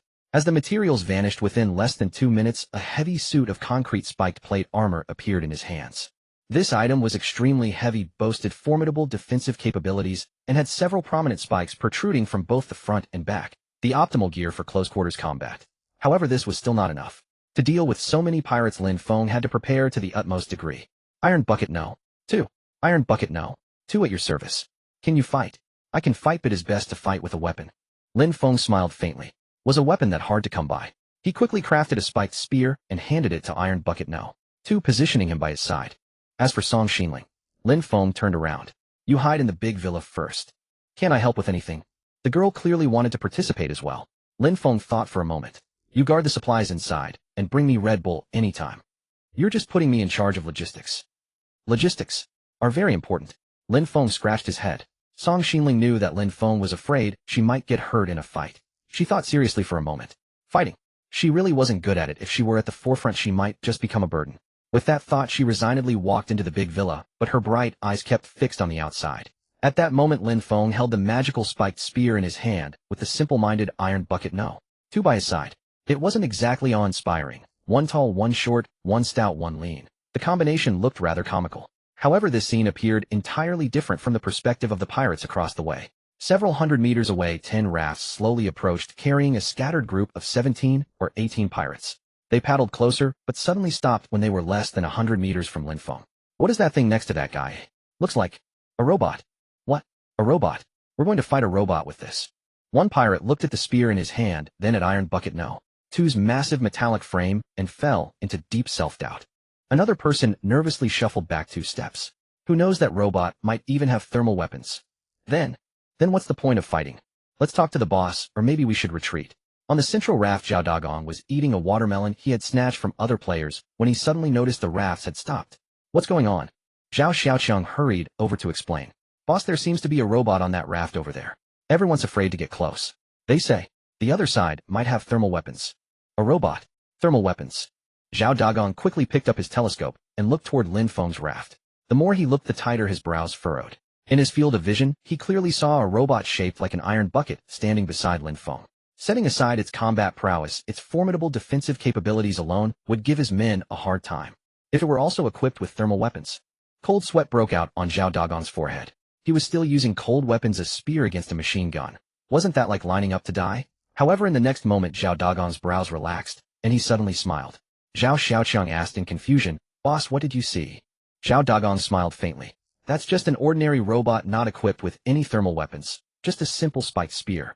Tell them to attack without worry. That robot's defense might be a bit stronger, but its attack power isn't much better than an ordinary person's. I knew it. There's no way he could be so far ahead of other players. Hearing this, Zhao Xiaoqiang quickly relayed the boss message. Upon learning that the robot only carried a spiked spear, everyone breathed a sigh of relief and began boasting to one another. Brothers, let's go. That thing is just a decoration. Whoever helps the boss capture that girl might just get the robot as a reward if the boss is happy. Brothers, no hesitation, charge.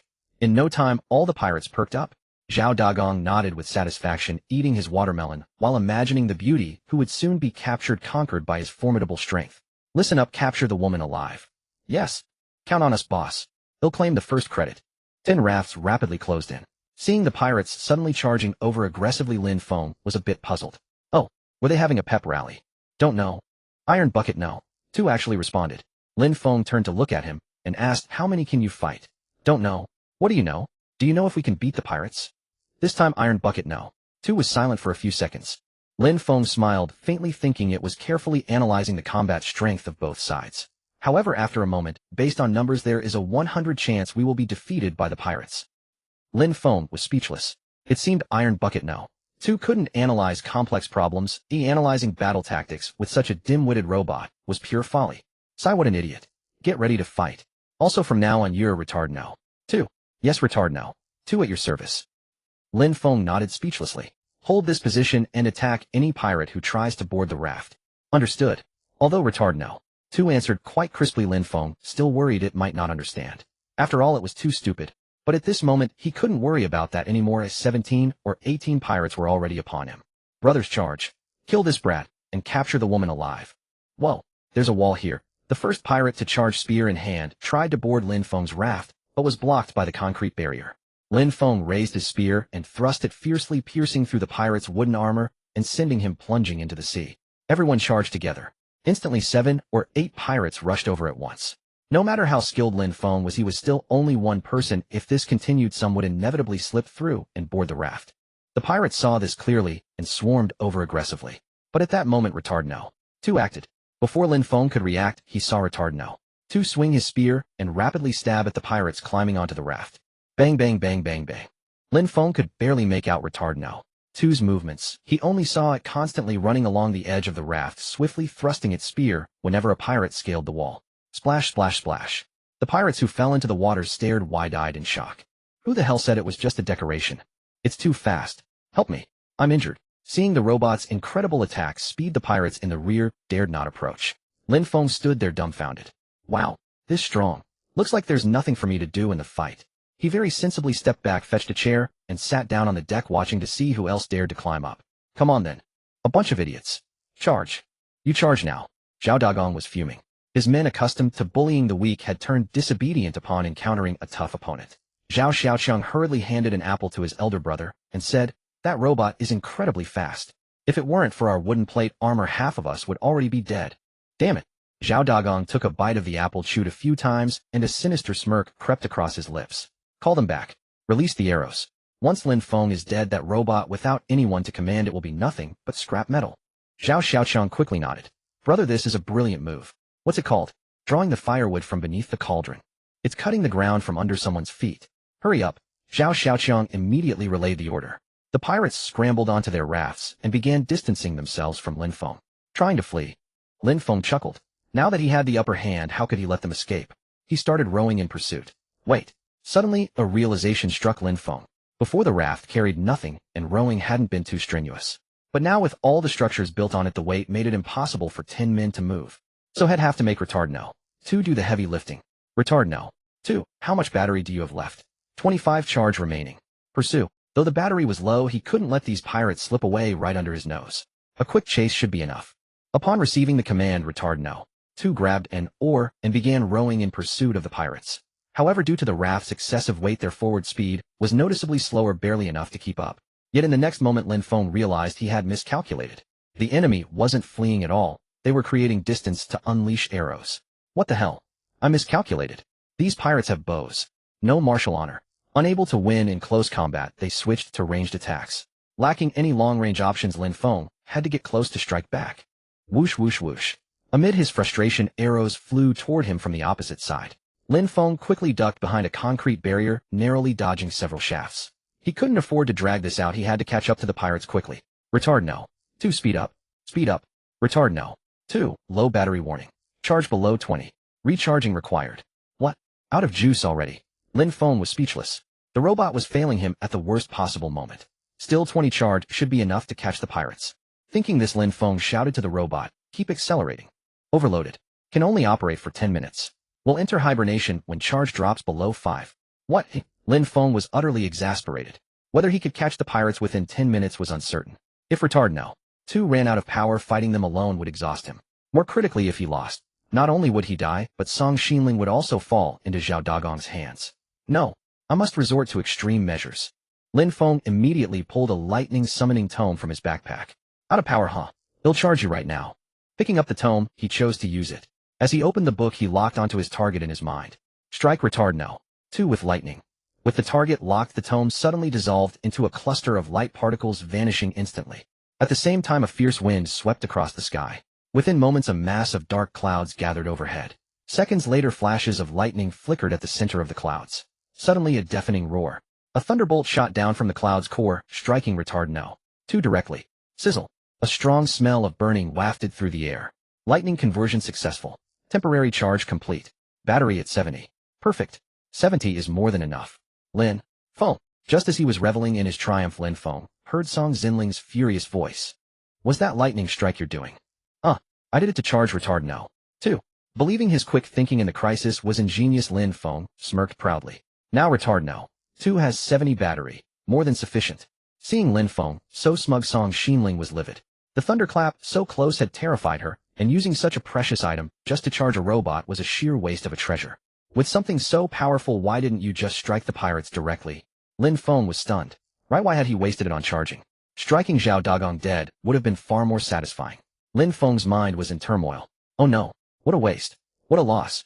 My lightning summoning tome. Lin Feng deeply regretted his blunder, but how could he admit such a foolish mistake? He had to save face. Clearing his throat, he put on a calm demeanor and shook his head. How could I strike them directly? That would be too great a loss. Loss? Song Xinling was bewildered. Think about it. The pirates' raft must be loaded with supplies. If a bolt of lightning sank it, all those goods would be lost to the sea. I used a lightning summoning tome and gained nothing. What a waste.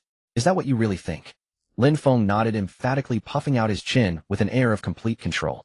Song Xinling felt he was bluffing, but his reasoning seemed plausible. She could only nod. You sure think ahead. As they argued, the pirates opposite were frozen in terror from the earlier scene. Did I just see that right? Did that lightning strike the raft? The point is that raft came out unscathed. Hell, this is like seeing a ghost in broad daylight. Compared to the ordinary pirates, Zhao Dagong was far more shaken. Through his telescope, he clearly saw Lin Feng summon the lightning with the tome. But he couldn't fathom why Lin Feng would strike his own raft. Was it a warning? Zhao Dagang could think of no other explanation. Fighting other players meant at most losing a few men, but crossing Lin Feng could result in being reduced to ashes by lightning. Raising his telescope again, Zhao Dagang peered at Lin Feng's raft. A cold sweat trickled down his forehead. He saw Lin Feng in front of a girl pull out 2 more tomes. Damn, how many of those does he have? He had assumed such a powerful tome was a rare item, but Lin Feng casually produced 2 more. Just how deep were his resources? He had thought the lightning warning was extravagant, but now it seemed trivial to Lin Feng. No, I can't push him too far. Surrender. Quickly. Zhao Xiaoqiang, tell them to raise white flags. Hearing this order, Zhao Xiaoqiang was stunned. Brother, did I hear that right? Did you see that lightning just now? That was Lin Feng's warning. If we don't want to be turned to ashes, hoist the white flag and surrender. What? He summoned that lightning. At this, Zhao Xiaoqiang's legs went weak. Move it. If we push him too far, we're all dead. Yes. Zhao Xiaoqiang rushed to relay the order. Within a minute, a dozen pirates dropped their weapons and raised white flags. Meanwhile, Lin Feng was showing Song Xinling the lightning summoning tome when the girl pointed and exclaimed, "Hey! Look, they're surrendering." Huh? Lin Feng glanced across the sea and saw a dozen white flags fluttering on the water. Had the pirates surrendered? What was going on? Curiosity piqued, he wondered if they had been terrified by the colossal thunderbolt he had summoned. Regardless, the trouble was resolved, and that was what mattered. Lin Feng turned around, a smug grin spreading across his face as he began to boast. See that? Sometimes striking yourself is more effective than striking the enemy. This is what they call subduing the enemy without fighting. Song Xinlin was stunned.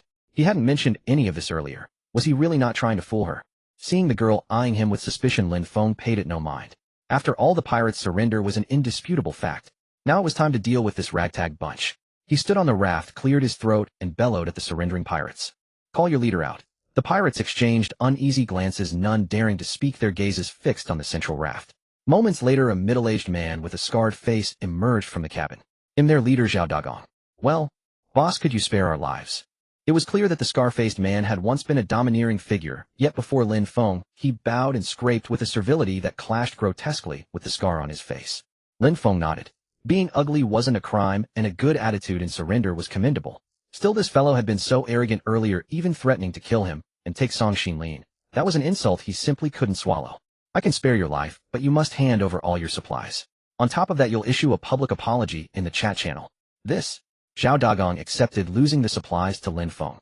But as the leader of the Great White Shark pirate crew, apologizing to Lin Feng in the global chat channel before all the players, that was a massive loss of face. Seeing Zhao Dagang hesitate, Lin Feng said nothing more and simply flipped open the thunder-summoning grimoire in his hands. The crowd shuddered in fear at the sight. Admitting fault was the leader's burden, but being struck by lightning would be a collective punishment. "Boss, life comes first. Boss, just give in, or he'll have to make a run for it. Boss, the brothers don't want to die. Boss, don't drag us down with you." Zhao Dagang's face darkened. When it came to the crunch, not a single one of these bastards could be relied upon. But then again, he didn't want to die either. Looking up, he saw Lin Feng had already opened the grimoire. A few more seconds of hesitation, and the lightning would strike him. Survival left no room for doubt. With a thud, Zhao Dagang cast aside his pride and dropped to his knees. Boss, don't strike me. I admit defeat. I confess my wrongs. The supplies are yours. He'll apologize in the chat channel. Boss, just spare my life. Please stop." What the Lin Feng had expected the man to hold out a bit longer, but head caved the moment the grimoire was opened. And who would have thought that in this day and age a scar-faced brute would still resort to kneeling? Haha, courtesy never hurts. If he wanted to kneel, let him. It served him right. Lin Feng smiled faintly and closed the grimoire. "All right, since you're so sincere, I'll let you live." Hearing this, the pirates quickly followed their leader's lead and knelt in apology. "Thank you, boss, for sparing us. Boss, just say the word, and we'll follow you from now on. Boss, I swear I'll turn over a new leaf." Lin Feng shook his head disdainfully. He wouldn't believe a word from these pirate scum. If he took them in, they might behave for a day, but if they didn't rebel within 3 days, it would be a world miracle. Ahem, let's get down to business.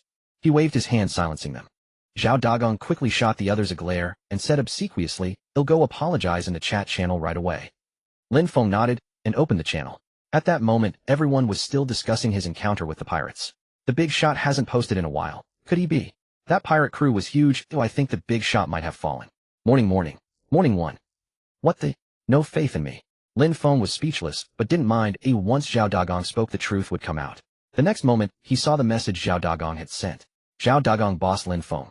"I'm sorry, I shouldn't have offended a big shot like you. I apologize." Instantly, the chat channel exploded. "What the? Who's this? Zhao Dagang. That pirate leader actually. Holy crap. Boss Lin Feng is amazing. He took down all those pirates single-handedly. Boss is mighty. Serves the pirates right. Boss is mighty. Serves the pirates right. I'm sticking with you from now on. Boss is mighty.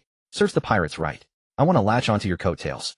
In an instant, Zhao Dagong's message was drowned out by other players' comments. But Lin Feng wasn't satisfied. Lin Feng, that's it. That's all. At least write me 800 words. The crowd was stunned. Zhao Dagong was dumbfounded. He had never written anything 800 words long in his life. This was pure torture. Looking up, he saw Lin Feng pursing his lips, staring at him, while weighing the grimoire in his hand. Zhao Dagong gulped in terror, and quickly said, "Boss, I'll write it now." Lin Feng nodded with satisfaction. Then a long string of messages appeared in the chat channel. Zhao Dagong, I was wrong. I'm not human. I shouldn't have offended the boss. I'm not human. I shouldn't have robbed the boss. I'm not human. I shouldn't have cursed the boss. I'm not human. I am not human. I'm not human. Lin Feng was stunned. This guy really couldn't write anything decent. The players in the chat channel were equally flabbergasted. Just how terrified was Zhao Dagong of Lin Feng to produce such incoherent drivel? Through the chat window, they could feel the pirate leader's sheer terror. The boss probably has a knife to his throat. The boss combat power is insane. The boss methods of torture are brilliant. Indeed, brilliant. That's 800 words, you know. Exam essay series. The series of driving the dumb student Zhao Dagong crazy. What the Lin Feng was taken aback. He hadn't expected everyone to veer off topic again. But looking at Zhao Dagong before him, Lin Feng felt appeased. The man was drenched in sweat, looking utterly strained, as if Lin Feng had wrung out every word had ever learned in his past life, yet had only repeated the same few phrases over and over. Is he really that bad off? I still don't feel fully satisfied, but I didn't realize you're quite good at tormenting people. Song Xinlin shot him an admiring glance. Lin Feng nodded. Yeah, writing an 800-word essay is pretty torturous for a dumb student. Zhao Dagong had finally finished an 800-character essay on a given topic, and Lin Feng felt he deserved a memento. By the way, we haven't taken a photo today. A photo? At those words, Song Xinling perked up instantly. However, Zhao Dagong opposite them was utterly bewildered. Wiping the sweat from his brow, he looked at Lin Feng with a puzzled expression, only to see the two of them start arguing. I want to take a picture of them. How can you waste a photo on them? At least Zhao Dagong managed to write over 800 words. He deserves a souvenir. But the camera boosts work efficiency. That's trivial. They're not going anywhere anyway. Besides, taking their picture serves a greater purpose. What greater purpose? Exposure. He'll post the photo in the communication channel, so everyone can watch out for that scar-faced guy. Then I agree. Upon hearing that Lin Feng intended to expose them, Song Xinling ceased her objections. After all, if Lin Feng let them go without consequences, they might return to plundering everywhere, like tigers released back into the wild. By publishing their photos, everyone would recognize them on sight and be forewarned. The pirates were stunned by the exchange and finally saw Lin Feng produce a camera. Zhao Dagong was dumbfounded. Boss, what are you doing? Before he could react, Lin Feng pressed the shutter. Click. Whirring. Lin Feng retrieved the freshly developed photo and curled his lips. It was rather ugly. The next moment, the photo vanished from his hand. Meanwhile, in the communication channel, a message appeared. Name Zhao Dagong, occupation pirate, everyone beware. Below the message, Lin Feng attached Zhao Dagong's photo. Wow, that scarface is hideous. What a waste. I want to see the lovely Song Xinling. Get back on track. Remember this guy's face first. The boss is mighty, now we'll recognize him if we meet him. This guy is socially dead. It's like a wanted poster.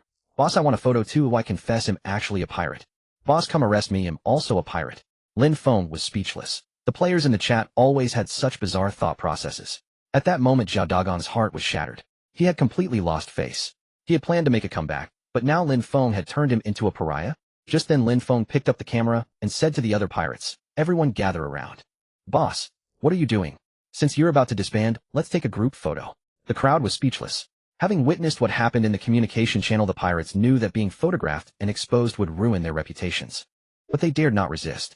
Not only could Lin Feng summon lightning to strike them, but even the massive robot was terrifying. Under the supervision of retard No. 2, the pirates reluctantly gathered together. Lin Feng looked at Zhao Dagong, who wore a bitter expression in the center, and shook his head. Can't you smile? It's not a funeral portrait. The group forced fake smiles. Click, click. Lin Feng took 2 shots, kept one as a memento, and sent the other directly to the communication channel. All members of the Great White Shark pirate crew, everyone beware. Below was the pained group photo of the 18 pirates. Wow. The boss single-handedly subdued 18 pirates. Awesome. Incredible. Pirate killer. Why do they look so forced? They're being coerced, ha. Lin Feng didn't bother with the commotion in the channel. He had promised to spare their lives, and he intended to keep his word. Each of you build a 4x4 raft, leave everything else behind, and disappear from my sight within 5 minutes. Boss, just a raft. Can we at least have a fishing rod? Or take me in, boss, they'll do anything. Lin Feng waved his hand. Don't even think about it. Being a pirate comes with consequences. If you starve, you deserve it. Under retard, no. Twos watched the 18 pirates sighed as they built their rafts and fled without daring to look back. 5 minutes later, Lin Feng smiled slightly. See, all this is ours now. Song Xinling frowned and said doubtfully, I feel like we're the pirates. Looting pirates doesn't make us pirates. Lin Feng cheerfully jumped onto the raft Zhao Dagong had left behind and picked up a telescope from the deck. Oh, a high-quality item. Obtain binoculars X1. Binoculars description allows you to see farther, helping you spot targets on the ocean in advance. He'll take it. He'll take it. Lin Feng tossed the telescope into his backpack, ready to see what other treasures there were. But with dusk approaching, he first made some ropes to tie all the rafts together and secure them to his own. With so many goodies it would take a while to sort through them, he couldn't afford to lose them to the waves. After finishing, he grabbed 4 large apples from Zhao Dagong's raft. We have dinner tonight. Song Xinling took the apples, cherishing them. I am actually quite hungry. Let's eat first, then we'll sort through the supplies on these rafts. Song Xinling nodded and took out 2 cans of Red Bull. The two of them enjoyed a leisurely meal in the twilight. But the 18 pirates weren't so lucky. Lin Feng. Damn you. Hungry. Starving. Someone give me food. Boss, I'm hungry. Don't call me boss, keep rowing. Having eaten his fill, Lin Feng suddenly sneezed. Those pirates must be cursing me. Suddenly a system announcement popped up. Huh. Lin Feng opened it and was stunned. Announcement: player Lin Feng has accumulated 1,000 points of hatred from players, unlocking the wanted poster feature. The wanted poster function in the communication channel is now officially available. The next moment, Lin Feng was forcibly pulled into the chat channel. Wanted poster. The boss is something else. He's unlocked 3 new features by himself. But who do we put on the wanted list? The boss. Who dares? Striving to be the next Zhao Dagong.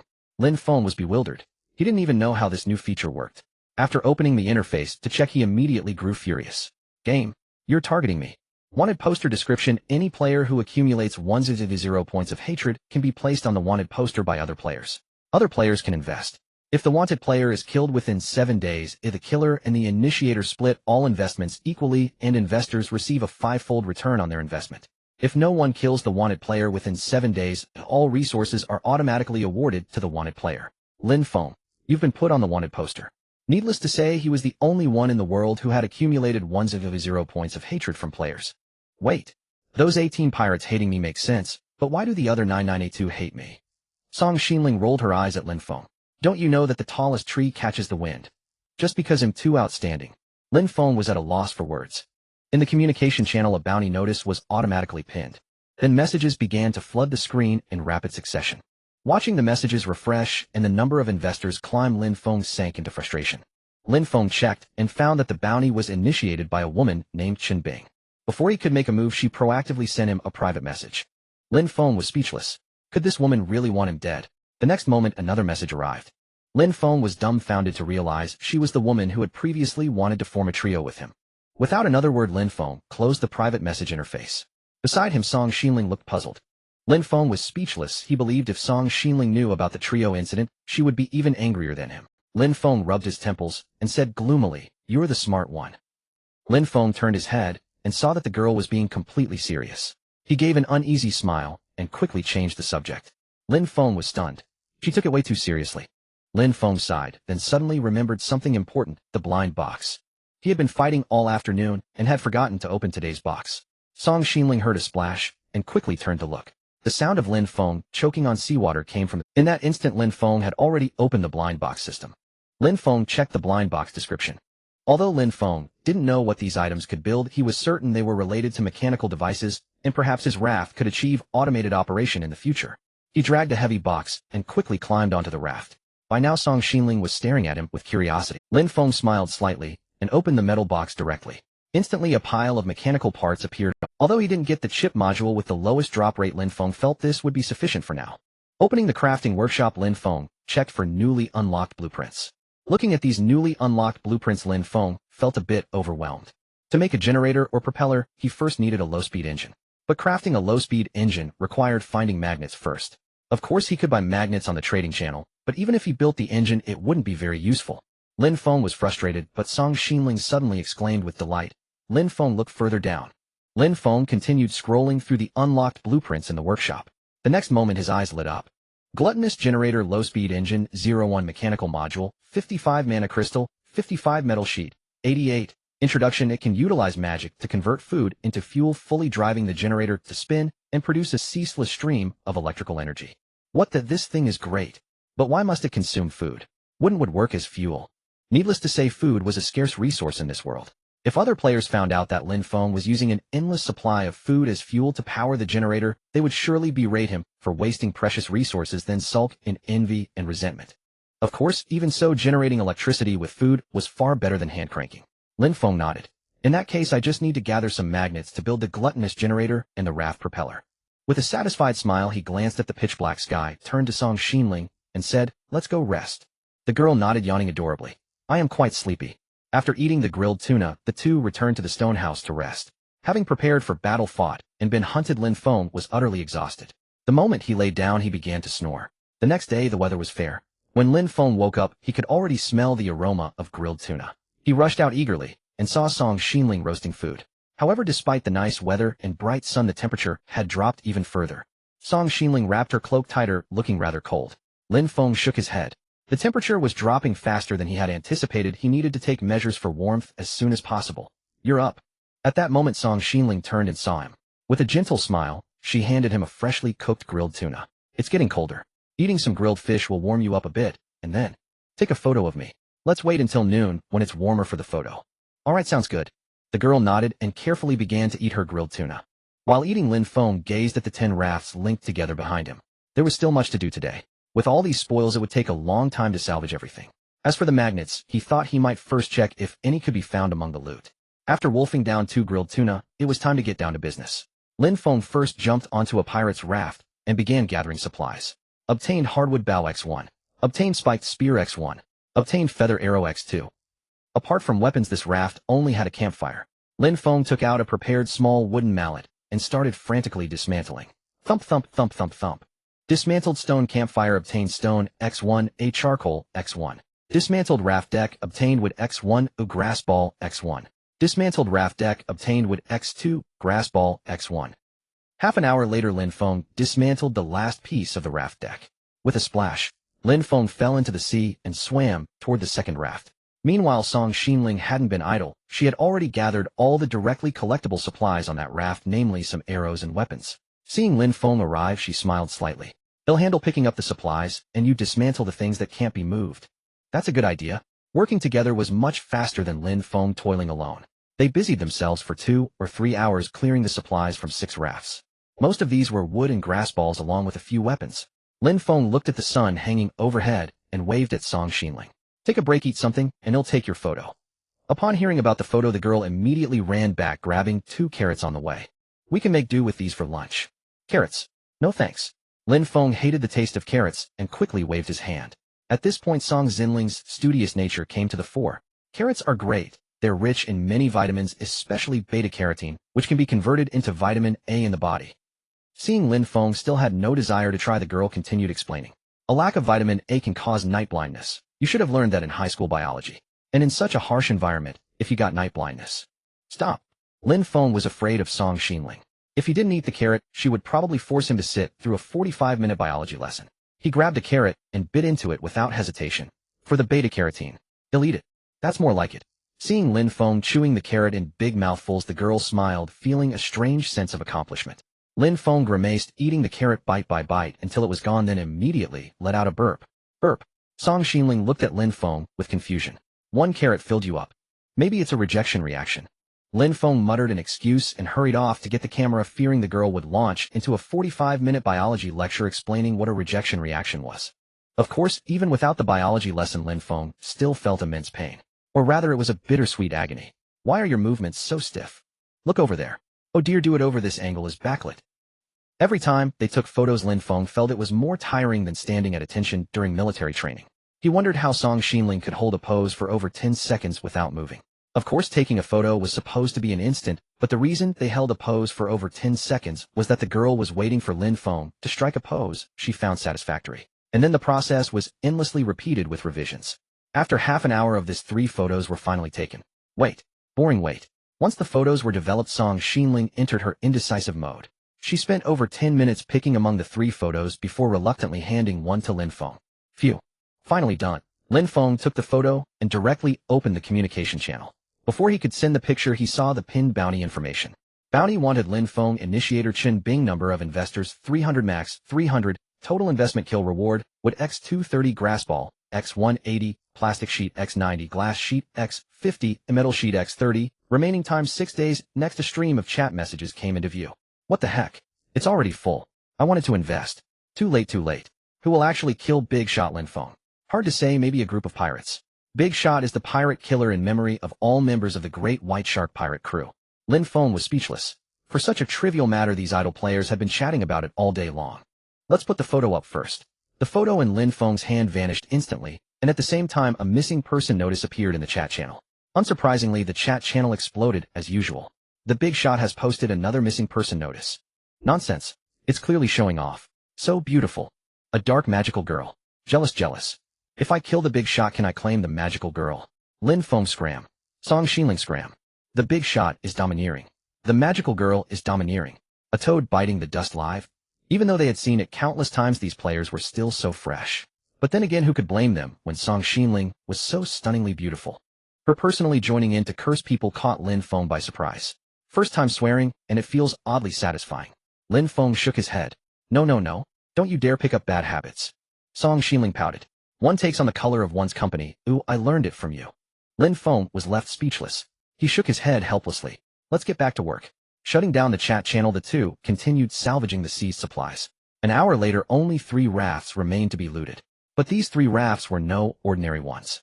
Each had a cabin and anchor, a water purifier, and storage chests filled with ample weapons, food, and basic materials.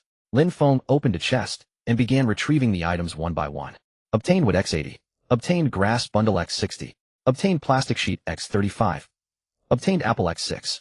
Obtained watermelon x4. Oh, so much fruit. From this single chest, Lin Feng found 6 apples and 4 watermelons. Fruit was a rarity in this world. He never expected to score 10 at once. Opening another chest, he discovered it was filled entirely with weapons. Obtained hardwood bow x4. Obtained feather arrow x15. Obtained wooden plate armor x6. Except for the feather arrows, all other weapons could be sold. As for the hardwood bows, keeping 2 for himself was enough. Lin Feng finished looting the chests on this raft, and Song Xinling had also cleared the supplies from another. I found a lot of fruit, weapons, and basic materials over here. Song Xinling cradled 2 large watermelons, overjoyed, eager to indulge in a feast right away. Let's check out Zhao Dagong's raft first. There must be even more good stuff there. And then we'll eat the watermelon. Lin Feng nodded and followed Song Xinling to the last raft. Entering the cabin, they spotted 4 neatly arranged storage chests. Opening them one by one, the haul was simply overwhelming. Obtained wood x100. Obtained grass bundle x60. Obtained metal sheet x40. Obtained magnetite x6. Obtained magic energy crystal x1. Obtained tomato x6. Obtained watermelon x6. Obtained white surrender flag x18. Obtained clumsy heavy metal spear x1. Holy crap. We hit the jackpot. The earlier items were mostly basic materials, but then came a flood of treasures. Various fruits, rare materials, and crucially the magnetite he urgently needed. Crafting a raft propeller and a glutton generator required 8 pieces of magnetite. Now he only needed to trade for 2 more in the exchange channel. However, he didn't rush to open the exchange channel. Instead, his attention turned to the white surrender flags and the clumsy heavy metal spear. White surrender flag description: used to surrender. Seeing such a terse description, Lin Feng shook his head. Surrender? How inauspicious. Am I the type to surrender? Guess I'll keep them for now. Overhearing his muttering, Song Xinling was taken aback. If you're not surrendering, why keep them? Lin Feng smirked. Want something to do? The girl clearly didn't grasp his meaning as he tossed a pile of white flags in front of her. Disassemble these flags. Why bother? Might as well sell them. Lin Feng shook his head with a smug grin. Just take them apart first. Fine. You just want to trick me into working. Without explaining further, Lin Feng turned his focus to the clumsy heavy metal spear. Clumsy heavy metal spear description: extremely powerful, but extremely clumsy. Lin Feng was puzzled. The description used only 1 extremely for power, but a full 3 extremely for clumsiness. Just how heavy was this thing? He retrieved the spear from the chest, but the moment it appeared in his hand, he lost his grip and the spear crashed onto the deck. Crash! The raft jolted violently, sending ripples across the water. Whoa! This heavy. Lin Feng bent down trying to lift the spear, but even using all his might it didn't budge an inch. Damn, is this thing even meant for humans? Storing it in his backpack was easy. The backpack didn't stack weight, but picking it up by hand was out of the question. Lin Feng stared gloomily at the metallic spear, scratching his head. Now he understood why Zhao Dagong had such a fine weapon but never used it. Even 18 pirates combined couldn't lift this spear. The only one who might manage it was Idiot No. 2. Idiot No. 2. Lin Feng waved at the robot. Idiot No. 2 at your service. Come here, lift this spear. Idiot No. 2 hopped onto the raft and reached for the clumsy heavy metal spear. Click. The mechanical hand gripped tightly, and the spear was finally raised. But the next moment Idiot No. 2 dropped it back onto the deck. Thud. Crash. The raft shook violently.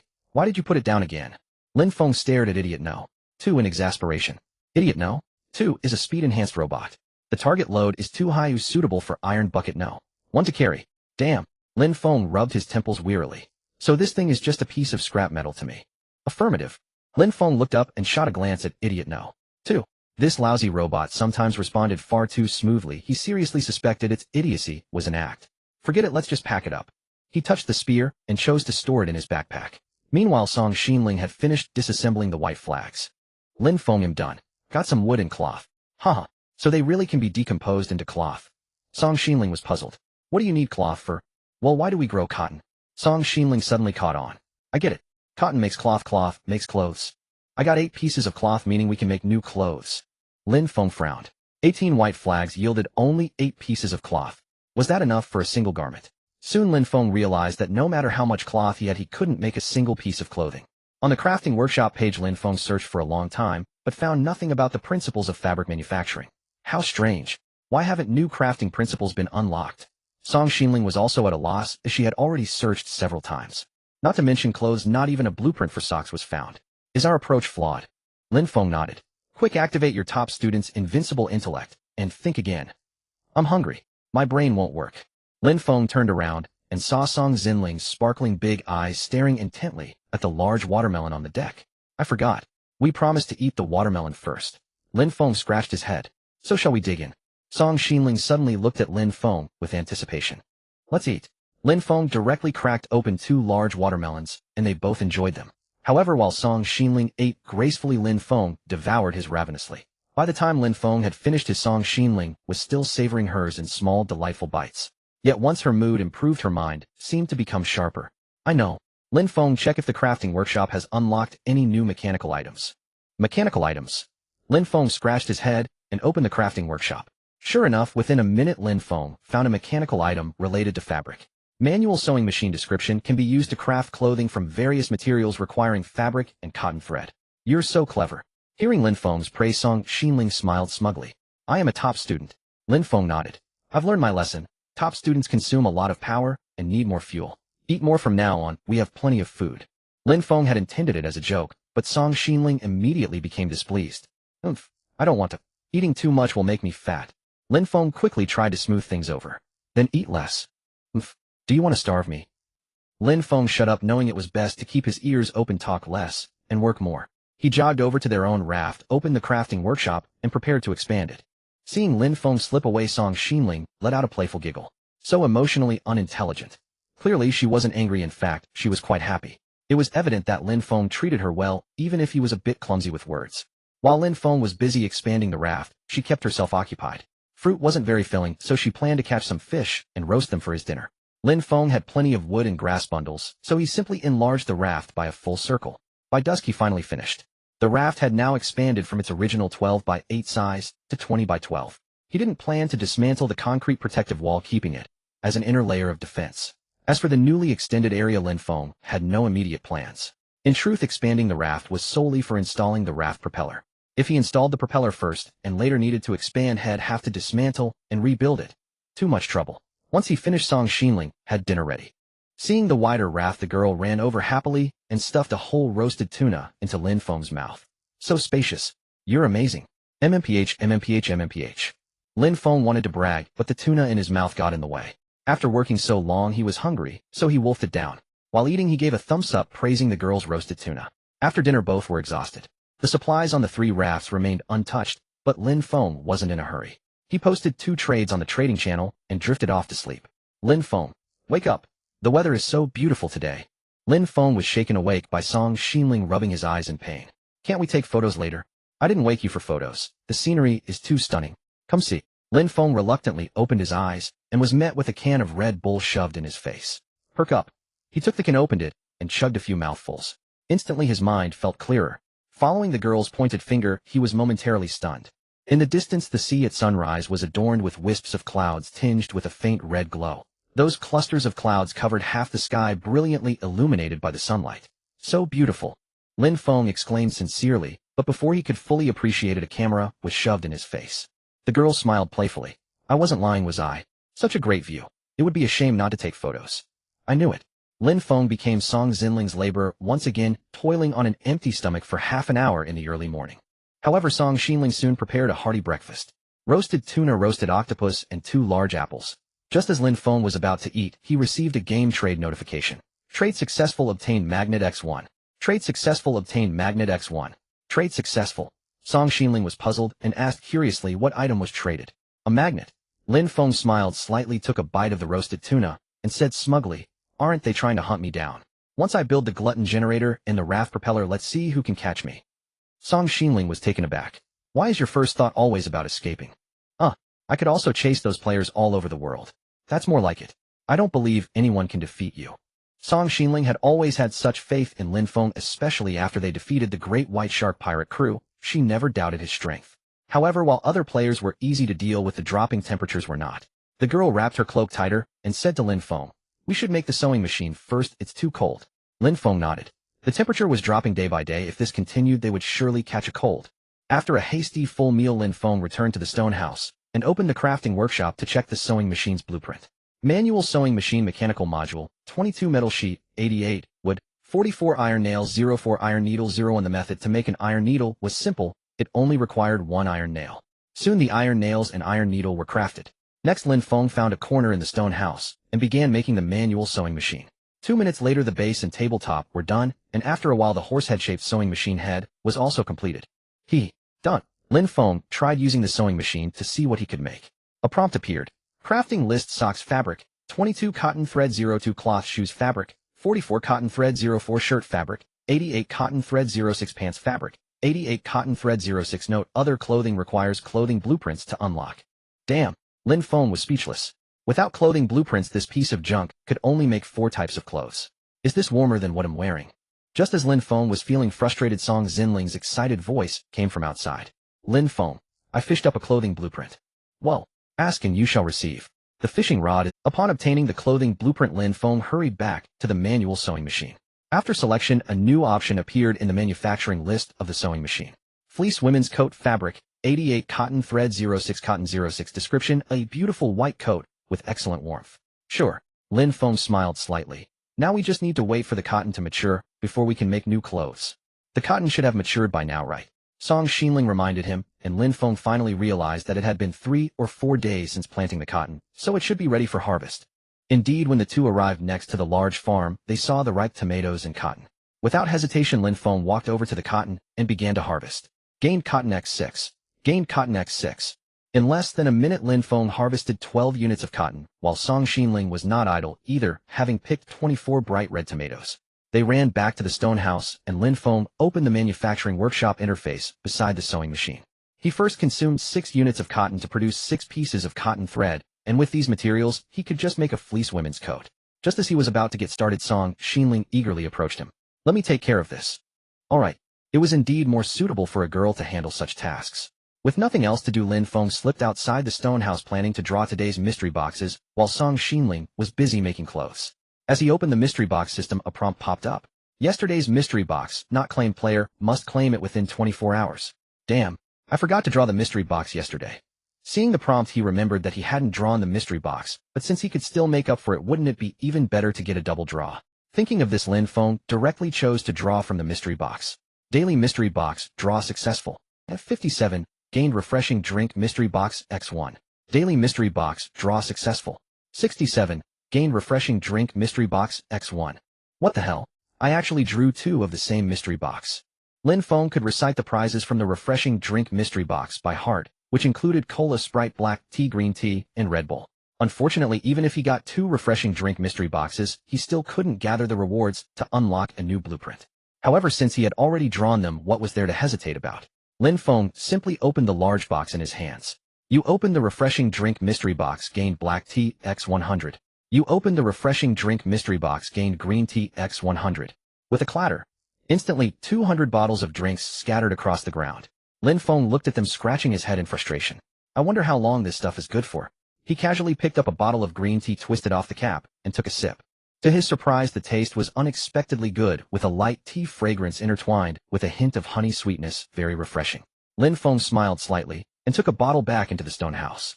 Are you done? Come try the drink. Just finished. At this moment, Song Xinling had already changed into the fleece women's coat. The loose white coat paired with a light blue dress looked fresh and adorable. Lin Feng stood at the door, stunned for a few seconds, instinctively swallowing his saliva. Beautiful. So beautiful. This outfit on Song Xinling's slender figure felt pure and lovely. The girl mischievously smiled, snatching the black tea from Lin Feng's hand and gently twisting off the cap. Haven't seen enough yet. Lin Feng snapped back to reality and nodded vigorously. How could he ever get enough of such a little beauty? Song Xinling didn't mind him, took a small sip of the black tea and nodded in enjoyment. This drink is really good. Of course, she didn't just indulge in her drink. Her bright eyes turned to Lin Feng as she said, "You need a warm outfit too."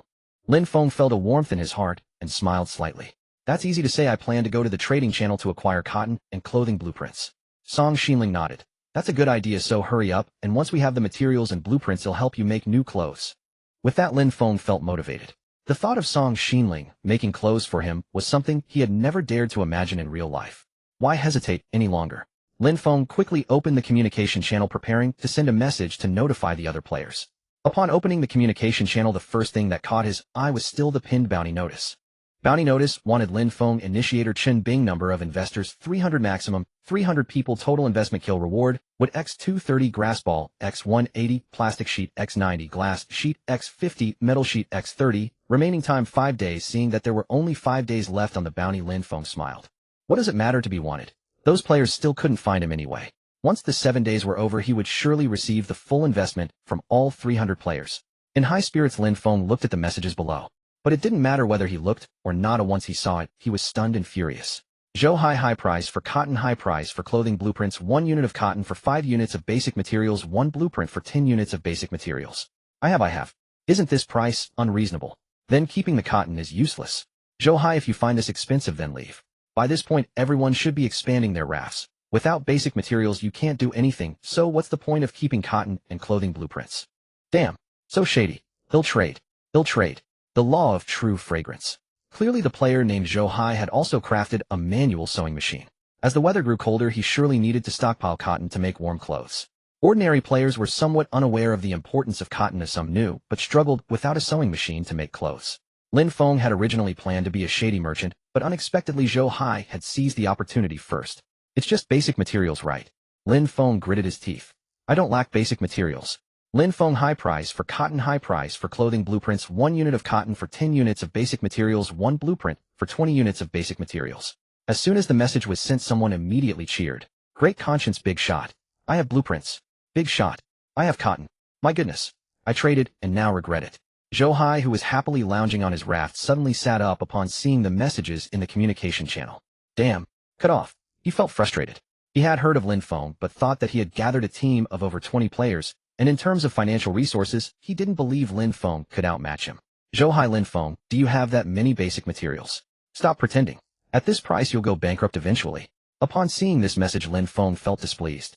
He had just seized an entire pirate crew's resources. Did he really lack this little bit? Lin Feng, what? Can't you afford the price? Then back out of the competition. Zhou Hai, fine.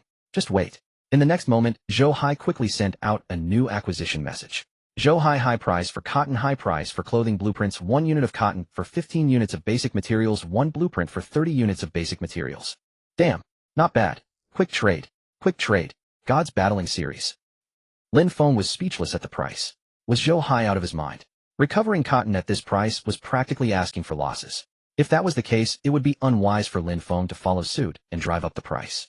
Yet he absolutely had to get his hands on the cotton and the clothing schematics. Suddenly, he frowned, a faint smile curling at the corners of his mouth. While basic materials were certainly in high demand, could they possibly be more sought after than black tea and green tea? He had just acquired 200 bottles of drinks and was worried he couldn't finish them all. Why not use them all to acquire cotton and schematics? Lin Feng glanced at the chat channel. Zhou Hai was currently in a frenzy. Zhou Hai, Lin Feng, why aren't you raising the price? Scared are you? Zhou Hai, what big shot? I think you're nothing special. Brother Zhou Hai is rolling in wealth. I still have cotton looking to trade. A new big shot is born. Lin Feng laughed at the messages in the chat channel. Arrogant. Let's see if you can stay arrogant later. The next moment a message appeared in the channel. Lin Feng buying cotton at a high price, buying clothing schematics at a high price.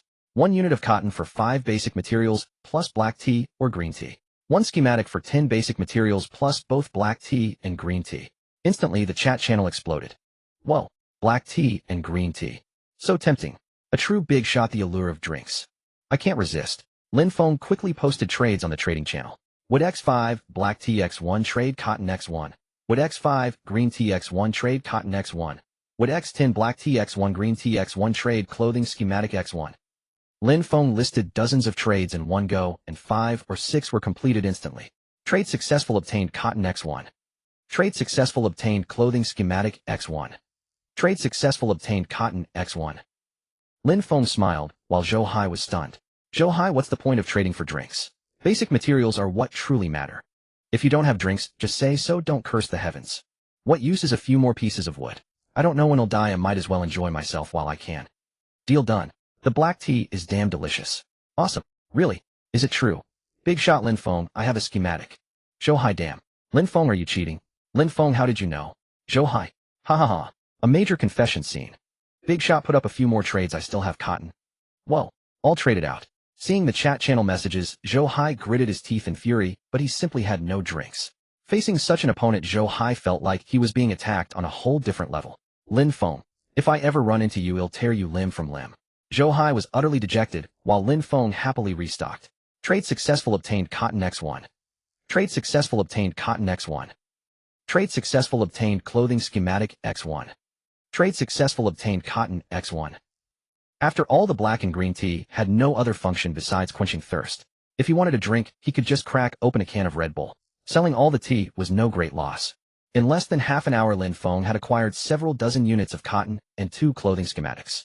He closed the trading channel and eagerly went to the manual sewing machine. He chose to use the clothing schematic. The next moment, 2 new options appeared in the sewing machine. Line: men's jacket, fabric 08 cotton, thread 06 cotton, 66. Description: a stylish white jacket with excellent warmth. Unisex sports shoes, fabric 06 cotton, thread 04 cotton, 22 plastic sheet, 44. Description: white sports shoes with decent warmth. Excellent. With a matching pair of pants, he could put together 2 matching outfits. Song Xinling gathered around, eager to make new clothes. As soon as Lin Feng stepped aside, she started the sewing machine. Lin Feng, you're amazing. You got 2 schematics in such a short time. We're rolling in wealth. As he spoke, Lin Feng handed the cotton thread, fabric, and cotton to the girl. All the materials are ready. He'll make you new clothes right now. Song Xinling smiled, gently loaded the materials, and Lin Feng watched as pieces of fabric were transformed into a pure white spacious jacket. 10 minutes later, it was finished.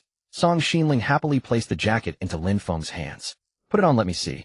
Lin Feng nodded and draped the jacket over himself. Instantly, he felt much warmer, and it fit perfectly. Song Xinling nodded in satisfaction. This looks much more handsome. But, can you take off that straw hat on your head? Lin Feng looked up at the hat, but it did clash with the white jacket. He snatched the hat off, tossed it aside, gracefully revealing a handsome face. The girl's eyes sparkled with admiration, and she couldn't help covering her mouth. With a face like that, it's a shame you're not a celebrity. A celebrity? Am I not more famous than a celebrity right now? Before you were just a big shot. Now you should be called a fresh-faced big shot. Fresh-faced big shot. Lin Feng frowned, feeling the combination of words was a bit odd. But for a big shot who could rely entirely on his looks, the title was quite fitting. Seeing Lin Feng, overjoyed Song Xinling smiled. I'll make a pair of sports shoes. Once you put them on, you'll look even more handsome. Lin Feng grinned cockily. Of course. Song Xinling pouted. I just complimented you, and you lose your composure. Maintain some elegance. Lin Feng immediately wiped the smile off his face. Seeing this, Song Xinling nodded in approval. Yes, that's it. Handsome from every angle. Lin Feng was speechless. So you mean a poker face? I don't like wearing a wooden expression all day. The girl couldn't help but laugh at his words. Lin Feng seized the opportunity. Keep your composure. You've lost your image. The girl shot him a glare. I'm a beauty, I look good no matter what. He had no comeback. Indeed, even if Song Xinling cried, Lin Feng would still find her beautiful. There was no reasoning with good looks. While Song Xinling made the sports shoes, Lin Feng opened the trading channel. In the meantime, over a dozen more trades had succeeded. Trade successful, obtained cotton X1. Trade successful, obtained cotton X1. Trade successful, obtained clothing schematic X1. Another schematic. Lin Feng smiled and quickly retrieved it to examine. Clothing schematic, men's jeans. Description: white jeans, relatively warm, loose, and comfortable. The fresh-faced Big Shot's pure white outfit is complete. Lin Feng was about to deliver the schematic to Song Xinling when he noticed several new messages popping up in the trading channel. Hell, let's see if there are any other schematics to snag. Transaction successful, obtained cotton X1. Transaction successful, obtained clothing schematic X1. Transaction successful, obtained clothing schematic X1. Beautiful. By now all of Lin Feng's listed trades had been completed. He quickly examined the newly acquired clothing schematics. Clothing schematic unisex white shirt description, a lightweight white shirt, slim fit and stylish. Clothing schematic women's jeans description, white jeans, relatively warm, loose, and comfortable. Oh, a full set of clothes is complete. Lin Feng smiled with satisfaction, and clutching the 3 schematics dashed into the stone house. These are all yours. Song Xinling paused her work and turned around to see Lin Feng handing her the 3 clothing schematics. Wow, this makes a complete outfit. Lin Feng smirked smugly. It's a full couple's outfit. Hood, wear couple's clothes with you. The girl pouted, feigning displeasure. Lin Feng didn't mind. No matter what, she'd have to wear these clothes. Keeping warm was the priority. Seeing Lin Feng idling around with a smug look, Song Xinling waved him off impatiently. You'd better get back to dismantling the raft. I'm busy. Right? That's the real task. Lin Feng suddenly remembered he had a mountain of work left undone. Grabbing his small wooden mallet, he headed for the last 3 rafts left by the pirates. All the directly collectible supplies had been cleared out, so now it was just a matter of furious dismantling. Thump, thump, thump, thump, thump. Lin Feng swung his mallet vigorously, breaking down items one by one and scattering piles of resources. Dismantled small water purifier, obtained wood X1, metal sheet X1. Dismantled small grill, obtained metal sheet X2, wood X2. Dismantled wooden storage box, obtained wood X3. After working until dusk, Lin Feng had only dismantled 2 rafts. Though he had gathered a fair amount of basic materials, rare items like metal sheets and glass sheets were scarce. Lin Feng wasn't bothered. He first hauled the materials back to his own raft, planning to dismantle the last one the next day. By then Song Xinling had already prepared dinner: tomatoes, grilled octopus, and grilled tuna. A feast by any measure. However, Lin Feng didn't notice the food before him at all. His eyes were fixed on the girl. Song Xinling had already changed into a new set of clothes. Her soft hair cascaded naturally over a white jacket, exuding a touch of captivating charm. Beneath the open jacket, the lightweight white shirt gently hugged her graceful curves. The white jeans and sneakers perfectly accentuated her pure, bright temperament. She was a feast for the eyes. Lin Feng felt he might not even need to eat. Eat first, then try on the new clothes. Song Xinling picked up a vibrant red tomato and shoved it straight into Lin Feng's mouth. As he chewed, Lin Feng mused, if such ordinary clothes could make Song Xinling look this stunning, what would she look like in a bikini? He shook his head to stay clear-headed. It was autumn now, and the weather would only get colder. Bikinis. Maybe in a few days they'd need thick cotton coats. But winter always gives way to summer. With that thought, Lin Feng suddenly felt a glimmer of hope. Eat first, then he'll change into the couple's outfit. Lin Feng wolfed down his food, as usual, clearing the plate in no time. The next moment, he dashed off to change. Song Xinling smiled softly, eating, while imagining how handsome Lin Feng would look in his new clothes. In less than 2 minutes, Lin Feng returned before her. Song Xinling was genuinely stunned by him. In the same outfit, Song Xinling looked cute and pure, but Lin Feng appeared dashing and suave, radiating charisma. Wow, can you get any more handsome? Seeing Song Xinling's mouth agape in surprise, Lin Feng smirked and naturally struck a pose. That handsome face, those effortless moves, that perfect aura. He was on par with a top-tier idol. But the next moment, Song Xinling frowned. Wait, so you do know how to pose? Huh, so you've been deliberately not cooperating when I take photos? Absolutely not. Oomph. The girl puffed out her cheeks indignantly and turned away. Lin Feng felt frustrated. As they say, clothes make the man. He finally understood. Same move, same look, yet Song Xinling had found fault before, but today it was perfect. What an injustice. Still, a handsome guy is always right. Lin Feng nodded decisively. That's right. I was just faking it before. You. You're too wicked. The girl bit fiercely into an octopus and Lin Feng winced. Hey, watch your image. You're losing it. I'm good looking, so I look good no matter what. I'm handsome, so I'm always right. Song Xinling was speechless. Lin Feng was getting cocky right in front of her. How could this continue? Song Xinling smiled slyly and suddenly leaned in close. What are you doing? A sense of foreboding washed over him. Ouched. My ear. My handsome ear. After dealing with Lin Feng's Song Xinling triumphantly put her hands on her hips. Now your ear isn't handsome, so nothing you say makes sense. Lin Feng looked dejected. He was completely outmatched by her logic. I need a schematic for an ear guard. Protecting his ears was clearly top priority. Buzz. As Lin Feng pondered ear protection, the static of the ghost radio suddenly crackled in his ears. Song Xinling, who had been so smug moments ago, quickly huddled close to Lin Feng at the eerie sound. Lin Feng, there's a ghost. Lin Feng laughed. What was there to fear from a ghost? For him, dealing with one was a matter of minutes. But Song Xinling's earlier bravado vanished, and she kept pressing closer behind him. When it came to the crunch, she still relied on him. Buzz. The scent of the living. Buzz. Hungry. So hungry. The ghost radio's voice came through in waves, but something seemed off about it. Buzz. Kill Lin Feng, and there'll be plenty of food. What?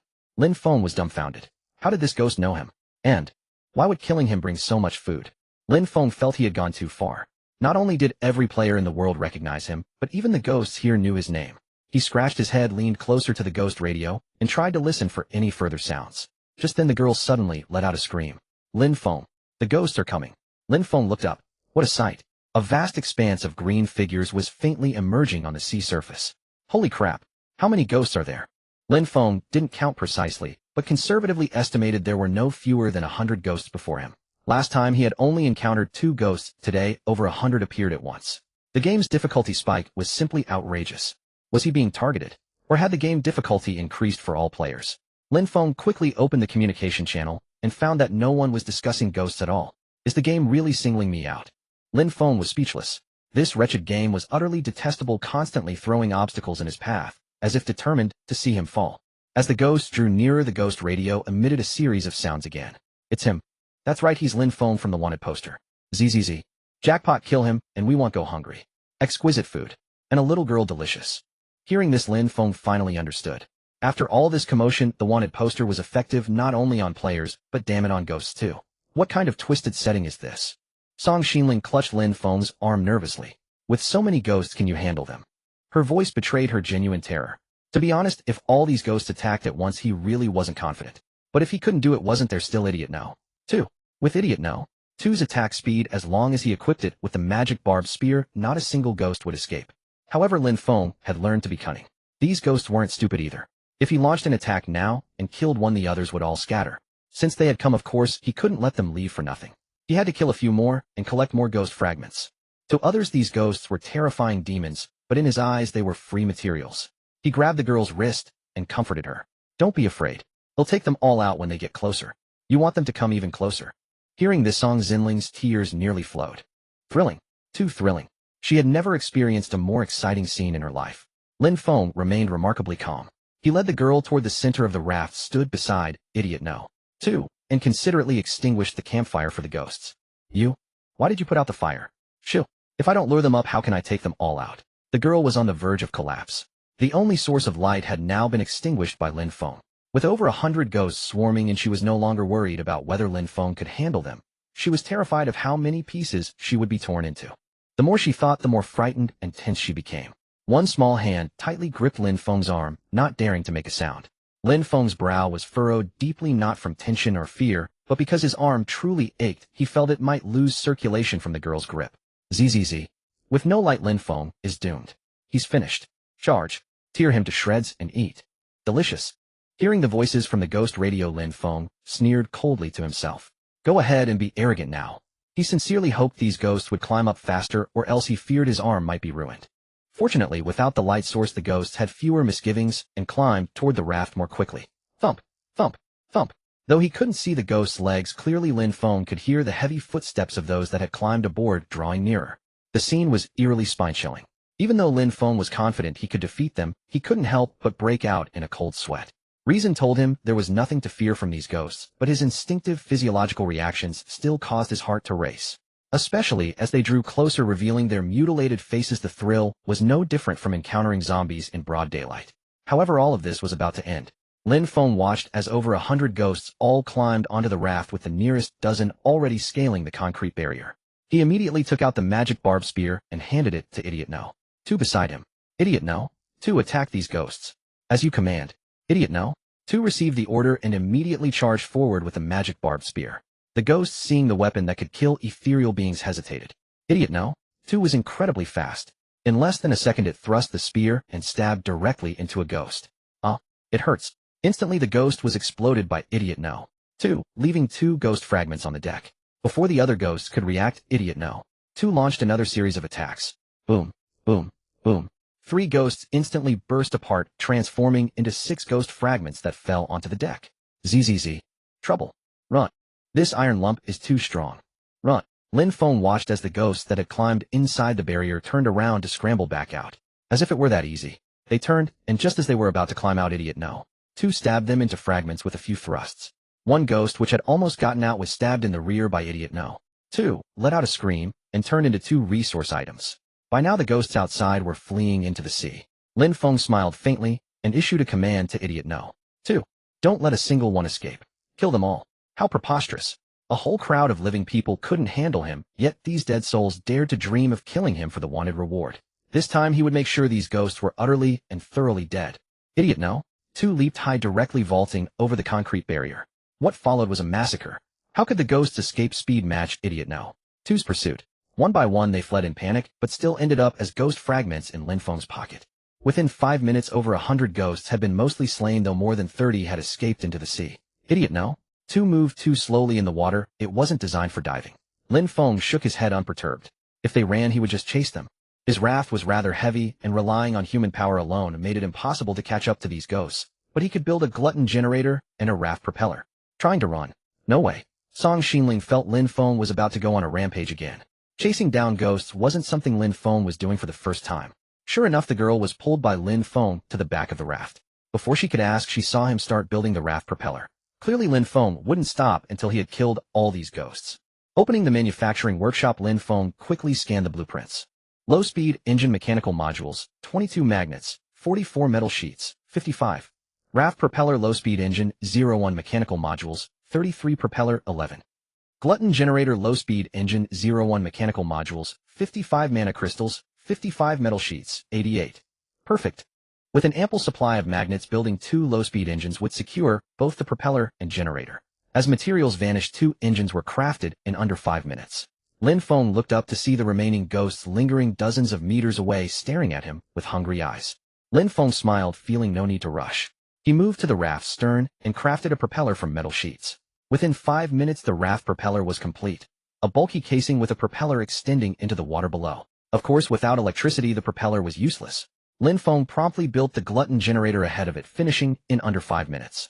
This device also had a metal casing topped with a funnel-shaped fuel slot. Done. Lin Feng grabbed a large tomato and tossed it into the slot. Fuel added tomato X1, continuous power supply, for 5 minutes. A prompt appeared, and the generator hummed to life. But Lin Feng froze. The generator was running, yet the propeller remained motionless. You didn't connect the circuit. Song Xinling now recovered from her fear sighed, and reminded him. Damn. Gotta rely on a brainiac at crucial moments. Lin Feng realized his mistake, and quickly connected the wires. Instantly the propeller roared to life, churning up water, and propelling the raft forward. Though not fast, it was enough to catch the ghosts. But then Lin Feng slapped his forehead in dismay. Crap. Forgot to make a rudder. Without one the raft only moved straight, and he watched helplessly as it sped away from the ghosts. From the ghost radio murmurs emerged. Crackle. He's gone, we're safe. Hungry. So hungry. Go find other living humans to eat. The bounty reward. Lost. Lin Feng was speechless. These ghosts had escaped death, yet still felt regret. Regretful, huh? Time to give them a thrill. Lin Feng quickly searched the workshop, and a blueprint appeared. Small wooden rudder with 66 mechanical modules, 11 metal sheets, 66. Description: a shoddy rudder, barely functional. Whatever, just build it first. With materials ready, Lin Feng crafted the rudder at the raft's rear. 2 minutes later, a small wooden rudder with a lever was ready. It was indeed crude, stiff to operate and slow to respond. Lin Feng yanked the lever, and the raft began to turn. The ghosts saw him loop around and charge back. With only 5 minutes of power left, Lin Feng gritted his teeth and shoved several more tomatoes into the generator's slot. Fuel added tomato X5, continuous power supply, for 25 minutes. That's enough. Lin Feng smiled, steering the rudder toward the ghosts. More on no. 2. Prepare to fight. Take them down. As you command. Watching this thrilling scene, Song Xinling felt numb. She sat on the deck, clutching her wind-blown hair, utterly chilled. Meanwhile, the ghost radio erupted with terrified voices. Crackle. Run. He's coming back. Our ghostly dignity. Forget dignity, flee. A horde of ghosts fled desperately, but Lin Feng's raft was too fast, giving them no chance. More on no. 2 stood guard, spearing any ghost it encountered. Thud. 2 ghost fragments fell onto the deck. As ghosts were skewered one after another, the radio echoed with miserable wails. Help! Help! Spare me. I won't do it again. Is he even human? Lin Feng smiled, indifferent to their cries. In under 10 minutes, over 30 ghosts had become materials in his pocket. What a thrill. Lin Feng sat on the deck, cheerfully tallying the night's gains.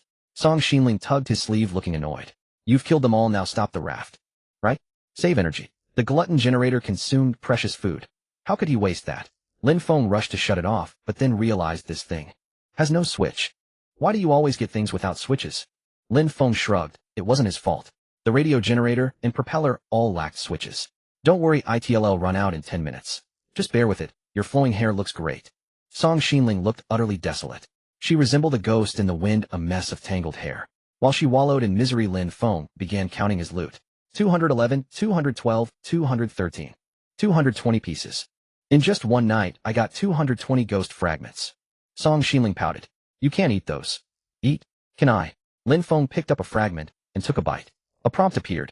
Warning: ghost fragments are inedible for humans. Can be used to feed other spiritual beings. So it's technically food. Curious, Lin Feng tossed one into the glutton generator. Fuel added: ghost fragment X1, continuous power supply for 30 minutes. What? That much power? Oh. Lin Feng glanced cautiously at Song Xinling, whose hair was flowing and eyes were full of resentment. It's been almost 20 minutes, why hasn't the raft stopped? It might be broken. Bang bang bang. Lin Feng guiltily pounded the generator with his fists. After half an hour of rapid raft travel, the glutton generator ceased its operation. Song Xinling, likely exhausted, fell asleep shortly after returning to the stone house. At that moment, Lin Feng tiptoed out, driven by a singular purpose. He had yet to claim the day's blind box reward. If his memory served him right, today was the day for the super blind box draw. Lin Feng opened the system and found it was indeed so. Weekly super blind box draw successful. 77. Obtained diligent gloves blind box X1. Gloves A. Lin Feng scratched his head, wondering if the blind box contained only various types of gloves. But what use were gloves beyond keeping warm? He checked the blind box description. Diligent gloves blind box grade excellent description: 40 chance of obtaining efficient gathering gloves, 40 efficient dismantling gloves, 20 efficient crafting gloves. Oh, excellent grade. Items from an excellent grade blind box were certainly extraordinary. Without hesitation, Lin Feng chose to open it. In the next moment, a light package in his hand instantly unfurled. A pair of white gloves materialized in Lin Feng's hands. You have opened the diligent gloves blind box and obtained efficient gathering gloves X1. Description: provides some warmth. When gathering resources, allows efficient collection of various materials without any tools. No way. Lin Feng chuckled. Judging by the description, did this mean he could chop trees and dig soil without an axe or shovel? This was practically a divine artifact. On his last trip to gather resources on the island, his backpack had been crammed with tools, taking up space and proving inefficient. He had been pondering when to upgrade to more advanced tools, but now it seemed those plans were unnecessary. With this realization, Lin Feng understood. The efficient dismantling gloves and efficient crafting gloves likely allowed dismantling and crafting without tools and with higher efficiency. Lin Feng felt a twinge of regret. Why hadn't he used the all-eat card? Yet upon reflection, based solely on the name and description, he couldn't have guessed the gloves were this effective. With only one all-eat card left, he was bound to encounter a more valuable blind box. With this thought, Lin Feng felt more at ease. He slipped the gloves onto his hands. They felt quite warm. The white gloves bore a black totem, symbolizing gathering resources, which looked rather appealing. However, at the moment, he had no need to gather anything. Shaking his head, Lin Feng removed the gloves and tucked them into his backpack. It was now deep into the night. Yawning, he prepared to return for a good night's sleep. Tomorrow he would dismantle the last raft supplies. A few hours later, Lin Feng slowly opened his eyes. It was already noon, and he was surprised that Song Xinling hadn't dragged him out for photos today. But he put that thought aside as his nose caught a rich aroma. She had already prepared lunch. Sure enough, moments later, Song Xinling entered the stone house carrying a large amount of food. Seeing him awake, she smiled gently. I knew you'd sleep till noon. Come eat. Lin Feng nodded and quickly devoured the meal, finishing a hearty lunch in under 10 minutes. Yet what was bound to come came. Lin Feng had just picked up his tools to dismantle the pirate raft when Song Xinling called out. Wait for me. After we take photos, I'll help you work. Lin Feng nodded and obediently sat back down. Nothing was more important than the photos. Shortly after Song Xinling finished her lunch, smiled cheerfully, grabbed the camera, and pulled Lin Feng outside. Surprisingly, today's photo session went remarkably smoothly. The two struck poses, and within 2 minutes 3 photos were taken. New clothes truly make a difference. Lin Feng nodded to himself. He assumed the rest would be smooth sailing, but Song Xinling's indecisiveness worsened. What do I do? I love all 3 photos. Ahem, I'll go dismantle the raft first. Lin Feng guessed it would take at least 20 or 30 minutes for the girl to pick a photo. He picked up a small wooden mallet and headed off. Thump thump thump. Dismantling high-efficiency water purifier obtained wood X1 metal sheet, X1 glass sheet, X1. Dismantling small barbecue grill obtained metal sheet X2, wood X2. Dismantling wooden storage box obtained wood X2, metal sheet X2. Lin Feng worked for 2 full hours to dismantle Zhao Dagong's raft. Seeing him finish, Song Xinling quickly dropped her sea fishing rod and brought over the chosen photos. Wiping his sweat, Lin Feng opened the communication channel and routinely uploaded the photos, leaving a missing person notice. Unsurprisingly, the channel exploded. Oh no, the big shot is flaunting his love again. What the heck? Matching outfits. A ton of dog food. I'm critically hit. Big shot, are you selling clothes? Big shot, it's so cold, sell us some clothes. Want the same style? Want the same style? Lin Feng shook his head. He'd like to sell clothes too. With the temperature dropping, they'd be in high demand, but he lacked materials. If he bought cotton at current prices, even if he made clothes, who could afford them? For Lin Feng, most players had too little purchasing power. However, if materials became abundant later, he wouldn't mind selling clothes for profit. Lin Feng, don't worry, clothes will be listed when materials are sufficient. Lin Feng casually spoke, instantly drawing a crowd. Big shot, I still have cotton. Big shot, are you still buying cotton? Trade cotton for black tea. Big shot, list it quickly. Lin Feng pursed his lips. If it weren't for urgently needing to make clothes for Song Xinling, he wouldn't have bought cotton at a high price. He guessed that cotton as a material would become more abundant over time and prices would naturally drop. He could buy then. As he mused, he suddenly heard Song Xinling's voice from behind. Lin Feng, look over there. He hastily closed the communication channel and gazed into the distance. On the vast boundless sea, a small black tat appeared. An island. Lin Feng's spirits soared instantly. Islands were rich in resources, and with his newly acquired efficient gathering gloves, harvesting supplies on an island couldn't be easier. He took out his binoculars and peered in that direction. The binoculars were indeed useful, magnifying the tiny black dot. However, Lin Feng raised an eyebrow. Why is that island completely barren? In his view, the island was black, devoid of trees or vegetation, with only vague bumps. It was hard to tell what they were. Lin Feng handed the telescope to Song Xinling. There must be plenty of supplies on that island. I'm feeling a bit excited.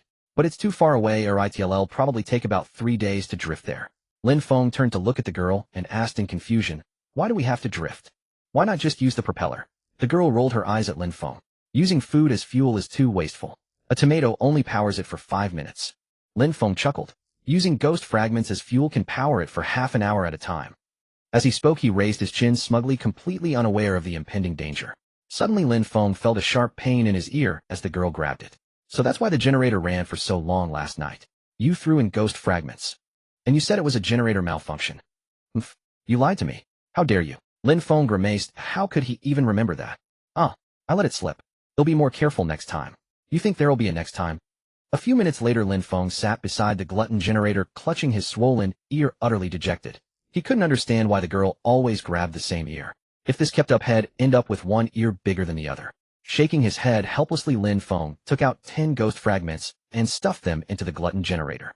Fuel added, ghost fragment X10, continuous power supply for 5 hours. With a low hum, the generator began to work and the raft's propeller started spinning. The propeller churned the seawater and the raft began to accelerate. Lin Feng gripped the small rudder, corrected the course, and the entire raft sped toward the island. Feeling the strong wind, Lin Feng was exhilarated. At that moment, a bottle of drink would have been heavenly. He grabbed a bottle of green tea and took a few refreshing gulps. A wave of coolness washed over him, making him feel incredibly comfortable. The raft was moving too fast, so Song Xinling took shelter in the stone house, while Lin Feng drank, enjoyed the wind, and fished. But the current seemed too strong, or it took a long time to catch a single fish. Obtained tuna X1. Obtained octopus X1.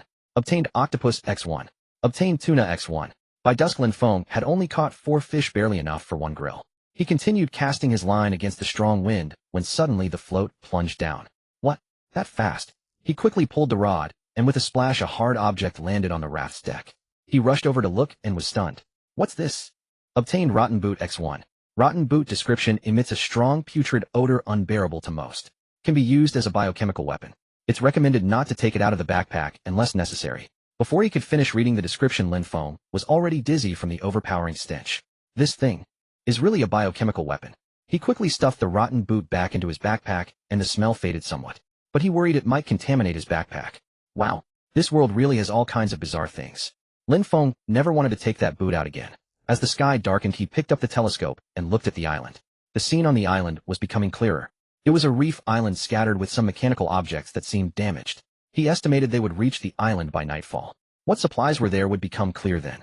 Lin Feng took the fish he had caught, braved the strong wind to open the large-capacity grill, and prepared dinner. Song Xinling didn't like the wind, so the task of cooking naturally fell to him. While the food was grilling, Lin Feng, having nothing else to do, opened the blind box system. Daily blind box draw successful. 17. Obtain mall discount card blind box X1. Mall discount card. Lin Feng was puzzled. Did this game world even have a mall? Whatever, let's open it and see. With a thought, a golden envelope appeared in Lin Feng's hand. Mall discount card blind box grade, fine description, 40 chance to get a 1 gold coin card, 30 chance. For a 2 gold coin card, 20 chance. For a 20 off card, 10 chance. For a 50 off card. Lin Feng had never seen gold coins in this world before, but the 1 and 2 gold coin cards seemed too stingy. I hope I get the 50 off card. Lin Feng silently prayed for a few seconds and opened the envelope. You opened the mall discount card blind box and received 2 gold coin card X3. Damn. My luck is terrible. What good is a 2 gold coin card? Though a bit frustrated, Lin Feng checked the item's attributes. 2 gold coin card. When used in the game mall, it reduces the price of any item by 2 gold coins. Single-use item. That's it. A single-use item. Lin Feng felt like he had received a $5 coupon from a shady merchant only to find the items cost dozens or hundreds. He figured the good stuff must be expensive. But there was another problem. Where's the game mall? Lin Feng tried to use the 2 gold coin card, and a system prompt appeared. Tip: this discount card can only be used in the mall. The mall is not yet open. Lin Feng was speechless. The mall wasn't even open yet, and he had already drawn a discount card. Guess I'll wait. Lin Feng shook his head, took the food off the grill, and walked into the stone house.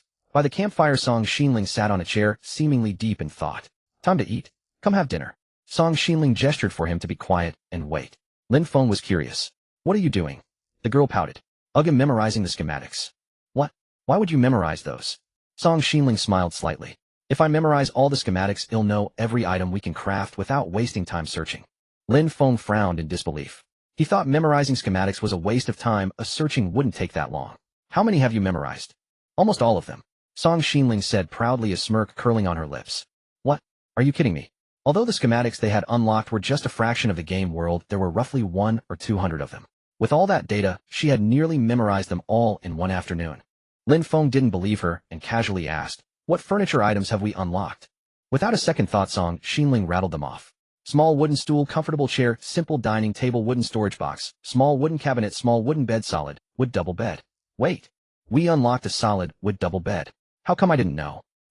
Go check the crafting workshop yourself. The girl pouted, picked up a grilled tuna, and began eating with relish. Lin Feng opened the crafting workshop and saw that indeed the blueprint for the solid wood double bed had been unlocked. As the game progresses over time, certain blueprints are randomly unlocked, and if one doesn't check frequently, a lot of things can be missed. He now truly admired Song Xinling's memory. No wonder she was a top student. But then again, since the solid wood double bed was already unlocked, Lin Feng placed the food on the storage box. Why bother eating? He should build the double bed first. Oh, just thinking about it made him excited. Solid wood double bed with 16 metal sheets, 88 grass bundles, 88. Description: spacious, comfortable, insulated from the cold. Whether you're alone or with someone, you deserve to enjoy it. All materials were ready. Before Song Xinling could react, Lin Feng began constructing the double bed on the other side of the stone house. Hey, what are you doing? Building a double bed? Who said I'd sleep in the same bed as you? Lin Feng curled his lips. Wasn't lying on the deck, just as close. What was the difference? Thinking this, Lin Feng continued his work. In less than 5 minutes, a spacious double bed was ready. Song Xinling stared at him with a sulky expression, her lips pouted high. You sleep on the floor. What? Lin Feng was speechless. After all his effort building the double bed, she wanted him to sleep on the floor. What a loss. There's only one remedy. Smiling, Lin Feng opened the crafting workshop and built another double bed right next to the first one.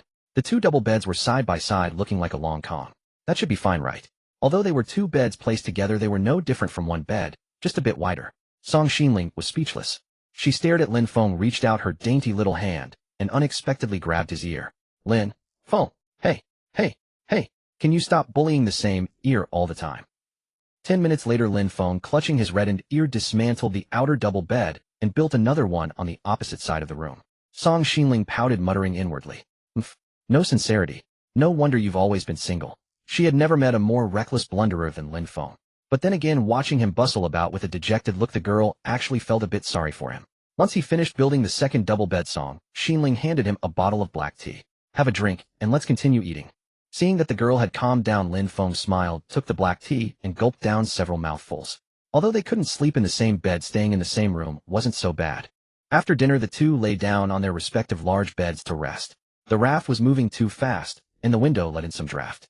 The girl glanced at Lin Feng and asked curiously, have you never been in a relationship before? Lin Feng scratched his head, puzzled as to why she asked such a question. Admitting he'd been single for 20 years. That would be too embarrassing. After all, no one would praise a man for remaining chaste. I forgot. Forgot. Have you had amnesia?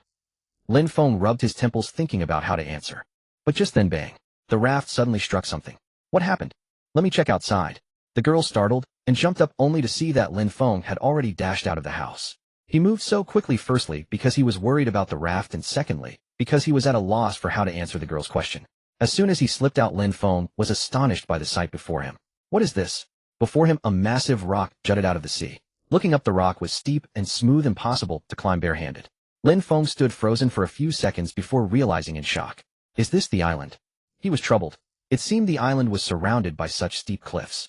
Even if they arrived, they couldn't climb up. Suddenly Song Xinling's voice came from behind. We need to make a pair of ice axes. Huh, ice axes. Are those unlocked? Yes, just search for them and you can craft them. Lin Feng searched for ice axes in the crafting workshop, and indeed a blueprint appeared. Whoa, amazing. He turned around, his eyes excited. Song Xinling, you're like a human search engine. Human search engine. Lin Feng was clearly praising her, but the term. It was too unpleasant. Still, she didn't mind. She put her hands on her hips and asked proudly, do you admit my memory is impressive? I admit it. Totally. Lin Feng gave a thumbs up, nodding repeatedly. With Song Xinling's help, he could just ask and know everything. Couldn't get any more convenient. Opening the crafting workshop, he searched for ice axes, and a blueprint quickly appeared. Ice axe metal sheets, 22 wood, 11 iron nails, 11. All materials were ready, and Lin Feng swiftly crafted 2 ice axes. They looked a bit crude, but climbing this rock wall shouldn't be a problem. Holding 1 ice axe in each hand, Lin Feng easily climbed 2 or 3 meters up. Below, Song Xinling was extremely nervous. Lin Feng, it's too dangerous, come down. It's fine, I feel pretty comfortable. Wait until daylight if you want to go up. Lin Feng nodded. That made sense. They were already by the island, so a few more hours wouldn't matter. In the dead of night, without proper lighting, if he encountered danger up there, it would be disastrous. Lin Feng started climbing down, and in just a few seconds he jumped back onto the raft. But then he suddenly heard footsteps above him. Someone. Lin Feng looked up worriedly. At the edge of the island, a square head poked out. The head had a faint metallic luster, unmistakably a robot. Holy crap. Lin Feng stepped back in shock, and Song Xinling behind him grabbed his arm tightly. That thing. It's terrifying. It's okay. It's okay. It probably can't come down. Lin Feng comforted Song Xinling while pulling a hardwood bough from his backpack. The square-faced robot above then spoke. Entry prohibited. Violators will be executed on the spot. After saying this, Lin Feng heard the robot retract its head and leave with heavy steps. Whoa, good thing I didn't climb up just now. Lin Feng didn't think the robot was that powerful, but if he had climbed up unaware and been stopped by a square-faced robot, the scene would have been terrifying. Besides, it was dark and the light was poor. He couldn't fully maneuver. They'll deal with you tomorrow morning. Early the next morning, after finishing his breakfast, Lin Feng donned his concrete spike armor and prepared to set foot on the island. Though a robot stood guard above, he speculated that its combat prowess was not particularly formidable, given that all players would encounter the island at the same time. He was among the top-tier players in terms of strength. If even he couldn't defeat the robot, the game's difficulty would be absurdly twisted. He grabbed his climbing pick and began to ascend. The cliff face was about 5 meters high, and climbing it would take no more than a few dozen seconds. Perhaps before the robot even noticed, he would have already scaled it. 3 meters, 2 meters, 1 meter. Lin Feng drew closer to the top of the cliff. In just a few more seconds he would make it. A quiet joy swelled within him, but suddenly the square-faced robot reappeared. Damn, so close. Lin Feng resolved to rush up regardless, and quickened his pace. The next moment he heard the robot issue a warning. No entry, or you will be eliminated on the spot. I don't care about you. My hide is thick. Relying on his concrete spike armor, Lin Feng pressed on upward. Yet in the next instant a gust of wind suddenly came. He looked up and was instantly dumbstruck. What the hell? What's this about? The robot bent down, aimed its chest at him, and Lin Feng watched as the metal casing slowly opened. Inside there was a rapidly spinning fan. Before he could react, a powerful gale suddenly struck. The wind was so fierce and urgent that it left him breathless and lifted him off the ground. What the hell? It can do this. Crack. The climbing pick in Lin Feng's hand suddenly loosened, and the next moment he was thrust away by the wind. Splash. Lin Feng fell straight from the 5-meter-high cliff, feeling as though his bones were shattered. He scrambled up, utterly speechless. Blown down by a fan. Was this some kind of Super Mario? Song Xinling, seeing that Lin Feng had taken a heavy fall, rushed over to support him, and said worriedly, maybe we should bypass this island. With that robot guarding the top, we can't get up at all. Rubbing his aching back, Lin Feng glared at the robot in frustration. No worries. Even a robot will run out of battery eventually. He got up, gripped his climbing pick, and continued his ascent. This time, however, he was more cautious. After climbing 2 or 3 meters, he shouted upward. I'm coming up now, go ahead and blow. Lin Feng figured that at this distance, even if the robot used strong winds to blow him down, he wouldn't get hurt. Moreover, he had no intention of being blown off. He planned to jump down the moment the robot started blowing. But the square-faced robot merely poked its head out to look, then retracted it. What the hell? Doesn't strike, without seeing the rabbit. Lin Feng sighed in exasperation, climbed another meter, and the robot again stuck its head out to look, then pulled it back. As he continued climbing, Lin Feng began to feel uneasy. Falling from 4 meters wasn't much better than falling from the top. Just as he was pondering, he suddenly heard the robot's warning. No entry, or you will be eliminated on the spot. Lin Feng hesitated and decided to stop there and stalemate with it. The robot didn't attack, either just fixed its eyes on him, as if it would open the fan on its chest if he climbed any higher. Suddenly Lin Feng smiled. I know how to deal with him. He grinned and swiftly climbed down from the cliff. Song Xinling asked in confusion, you figured out a plan? Lin Feng nodded. I guess there's only one robot up there. If one person climbs to 4 meters and stalls at another can sneak up from a different direction. Doesn't that work? But are you sure there's only one robot on the island? Lin Feng couldn't be certain on that point, but he guessed the game wouldn't be too difficult. One robot was already enough trouble for the players. If a group showed up, everyone might as well commit suicide and quit the game. He shared his thoughts with Song Xinling, and the girl nodded in agreement. Indeed, no one in the entire world was likely stronger than Lin Feng. The game's difficulty couldn't be that absurd. After resting a while, Lin Feng opened the crafting workshop and made 2 more climbing picks. Who should draw the square-faced robot's attention? Lin Feng glanced at Song Xinling and shook his head. If she misjudged the distance and got blown off, she could be badly hurt. As his future wife in training, he couldn't risk her. So, this great and arduous task would fall to Idiot No. 2. Idiot No. 2. Take the climbing pick, climb to 4 meters, and hold position. Understood. Idiot No. 2 took the pick without hesitation and began to climb. A few seconds later, Idiot No. 2 reached the 4-meter mark on the cliff. Almost simultaneously, the square-faced robot poked its head out. No entry, or you will be eliminated on the spot. Idiot No. 2 didn't reply, just stayed motionless at the safe 4-meter position. Seeing the 2 robots staring fixedly at each other, as if frozen, Lin Feng smiled slightly. He picked up his climbing pick, traversed horizontally along the cliff for 20 or 30 meters, and only then began to climb upward. 3 meters, 2 meters, 1 meter. Estimating the distance in his mind, he found no movement above when he reached 4 meters, so he accelerated. Thump, thump, thump. The climbing pick struck the cliff rapidly, and in less than 5 seconds Lin Feng had scaled it. As expected, there was not a single robot around. Once on top, he could clearly see the island's conditioned rocks everywhere with scattered mechanical debris, as if many robots had once been there. But Lin Feng had no time to ponder that. He dashed toward the location of the square-faced robot. Within a minute, he spotted it guarding the island's edge, staring downward. Lin Feng chuckled to himself and crept closer.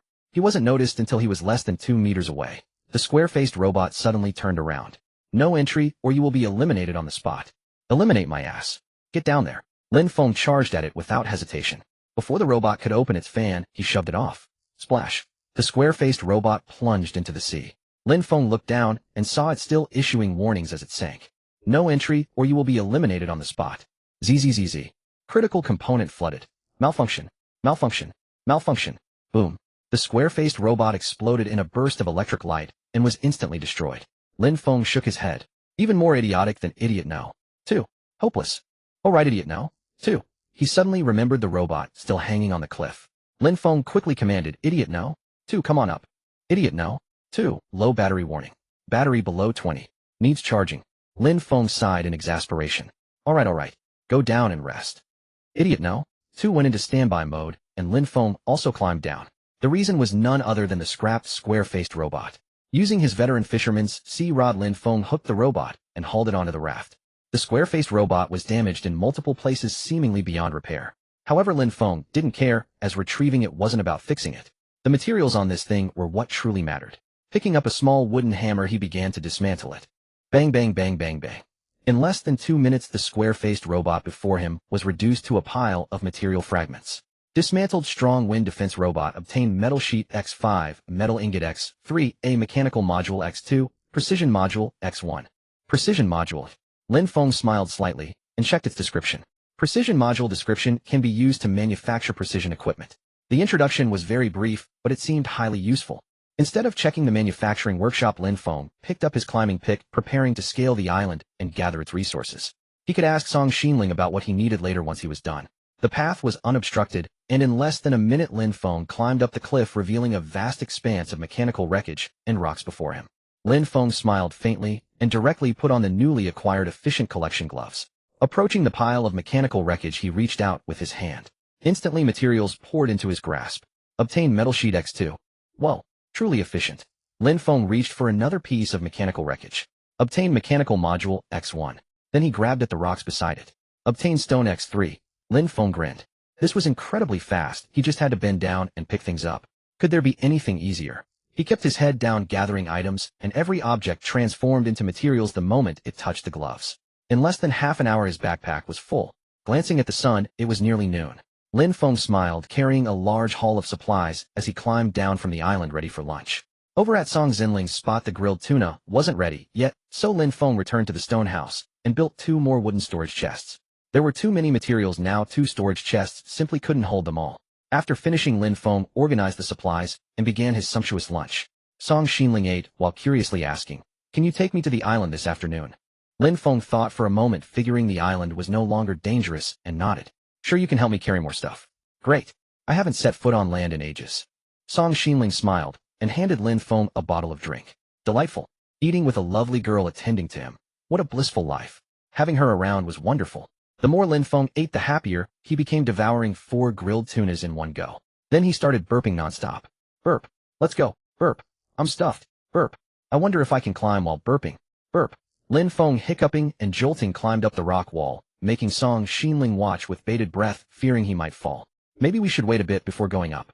Burp. It's fine. It's fine. Lin Feng precariously took a full 5 minutes to climb onto the island. Looking up, he saw Song Xinling already waiting above. I'd have to eat less next time.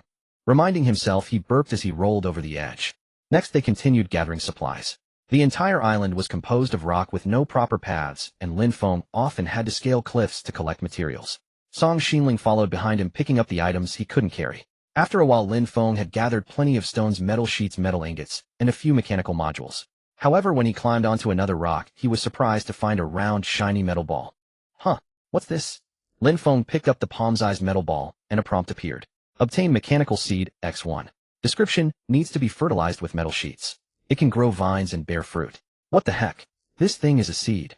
Just from the name, Lin Feng felt it was extraordinary. Planting it would likely yield mechanical modules, or something similar. Smiling, he quickly stuffed the mechanical seed into his backpack. However, as he continued gathering, he found no more mechanical seeds.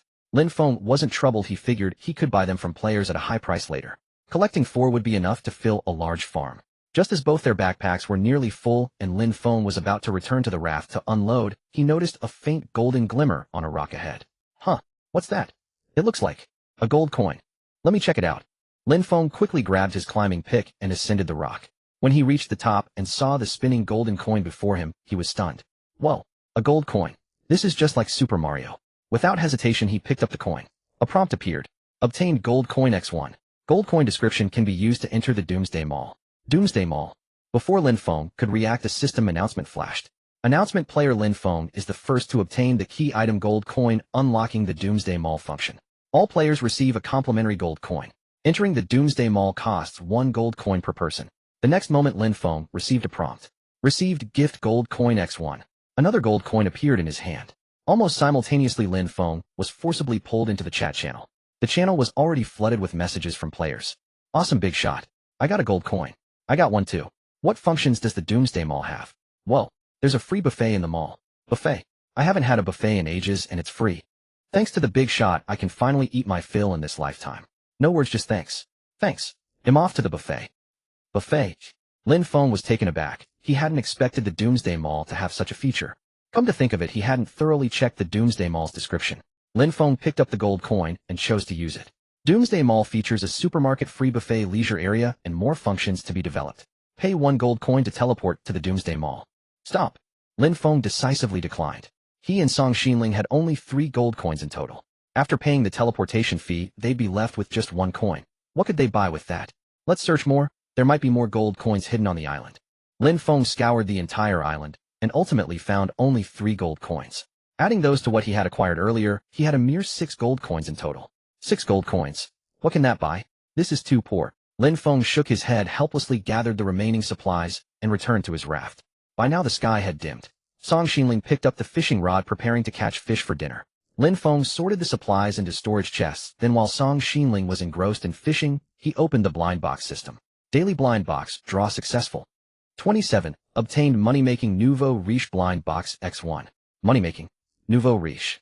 Lin Feng was speechless. The name of this blind box was truly vulgar. He looked down and saw a golden carved box in his hand, even more tacky in appearance. Money-making nouveau riche blind box grade premium description 40 chance to yield 10 gold coins 30 chance, to yield 20 gold coins 20 chance, to yield 30 gold coins 10 chance, to yield 40 gold coins. Holy crap. Seeing these rewards, Lin Feng smiled. Inside were gleaming gold coins. With these coins he could simply head to the Doomsday Mall and buy whatever he lacked. He calculated that if he obtained all the rewards, he would have 100 gold coins, making him an unparalleled tycoon in this world. Sweep the board. Without hesitation, Lin Feng took out his last sweep the board card. As the card vanished, he received the full set of rewards from the blind box. You have opened the money-making nouveau riche blind box X4. Obtained gold coins X10. Obtained gold coins X20. Obtained gold coins X30. Obtained gold coins X40. Instantly a cascade of gold coins clattered onto the deck. Lin Feng cheerfully gathered them all up, but before his joy could subside, a new system notification appeared. Player has collected all prizes from the money-making nouveau riche blind box, unlocking a random crafting schematic. Obtained remote trebuchet crafting schematic X1. Holy crap. A trebuchet. I have a ranged weapon now. When he encountered pirates before, Lin Feng had suffered from the lack of a ranged weapon. Although he later seized a hardwood bow, its lethality was clearly limited.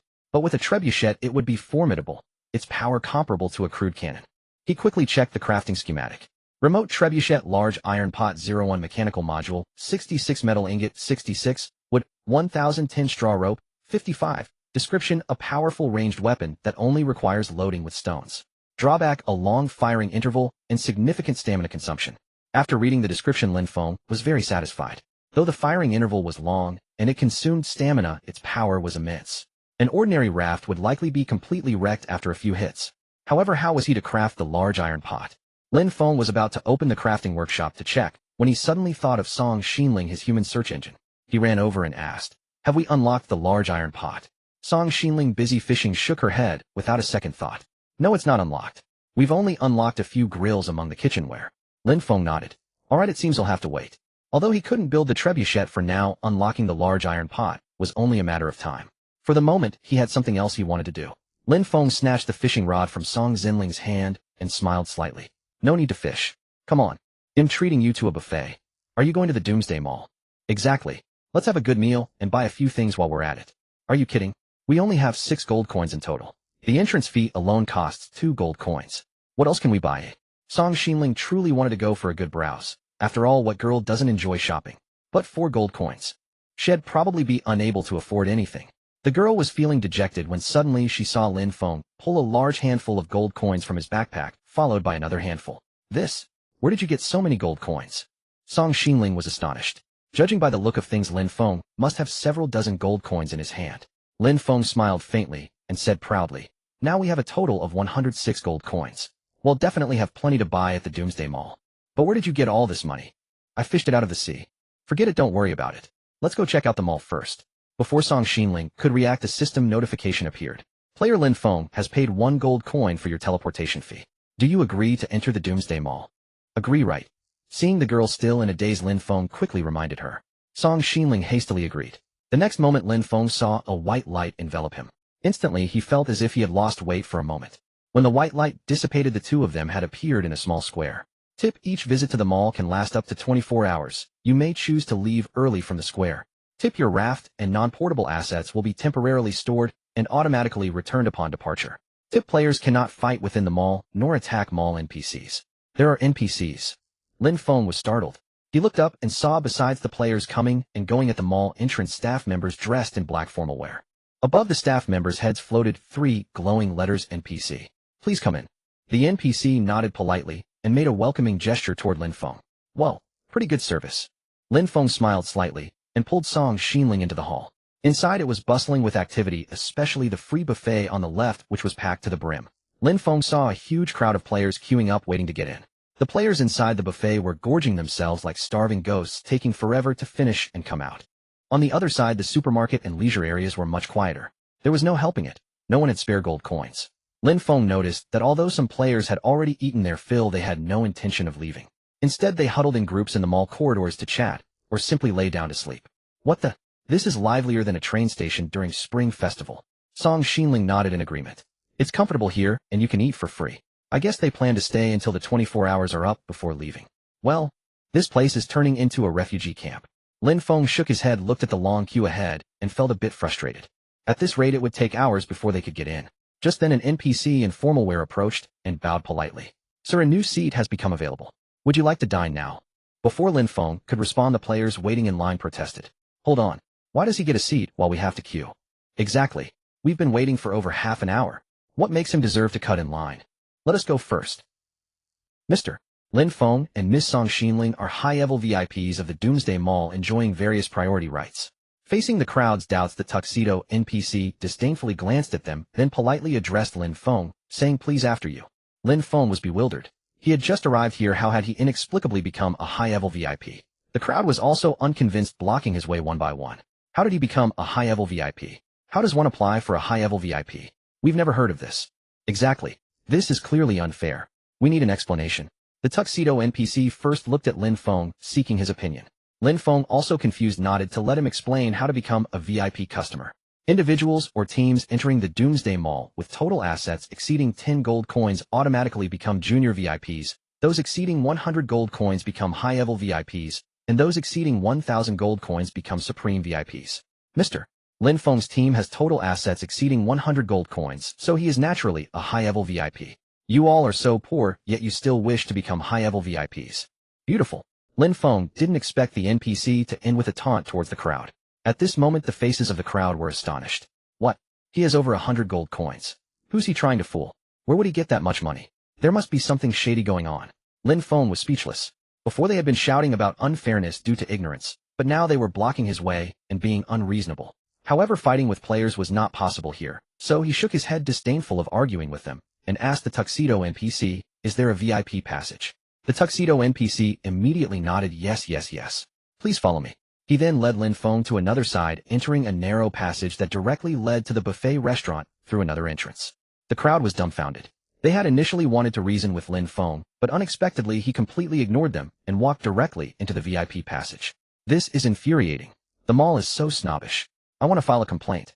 A player indignantly shouted, unexpectedly attracting the attention of a tuxedo NPC. "Waiter, I want to complain about them."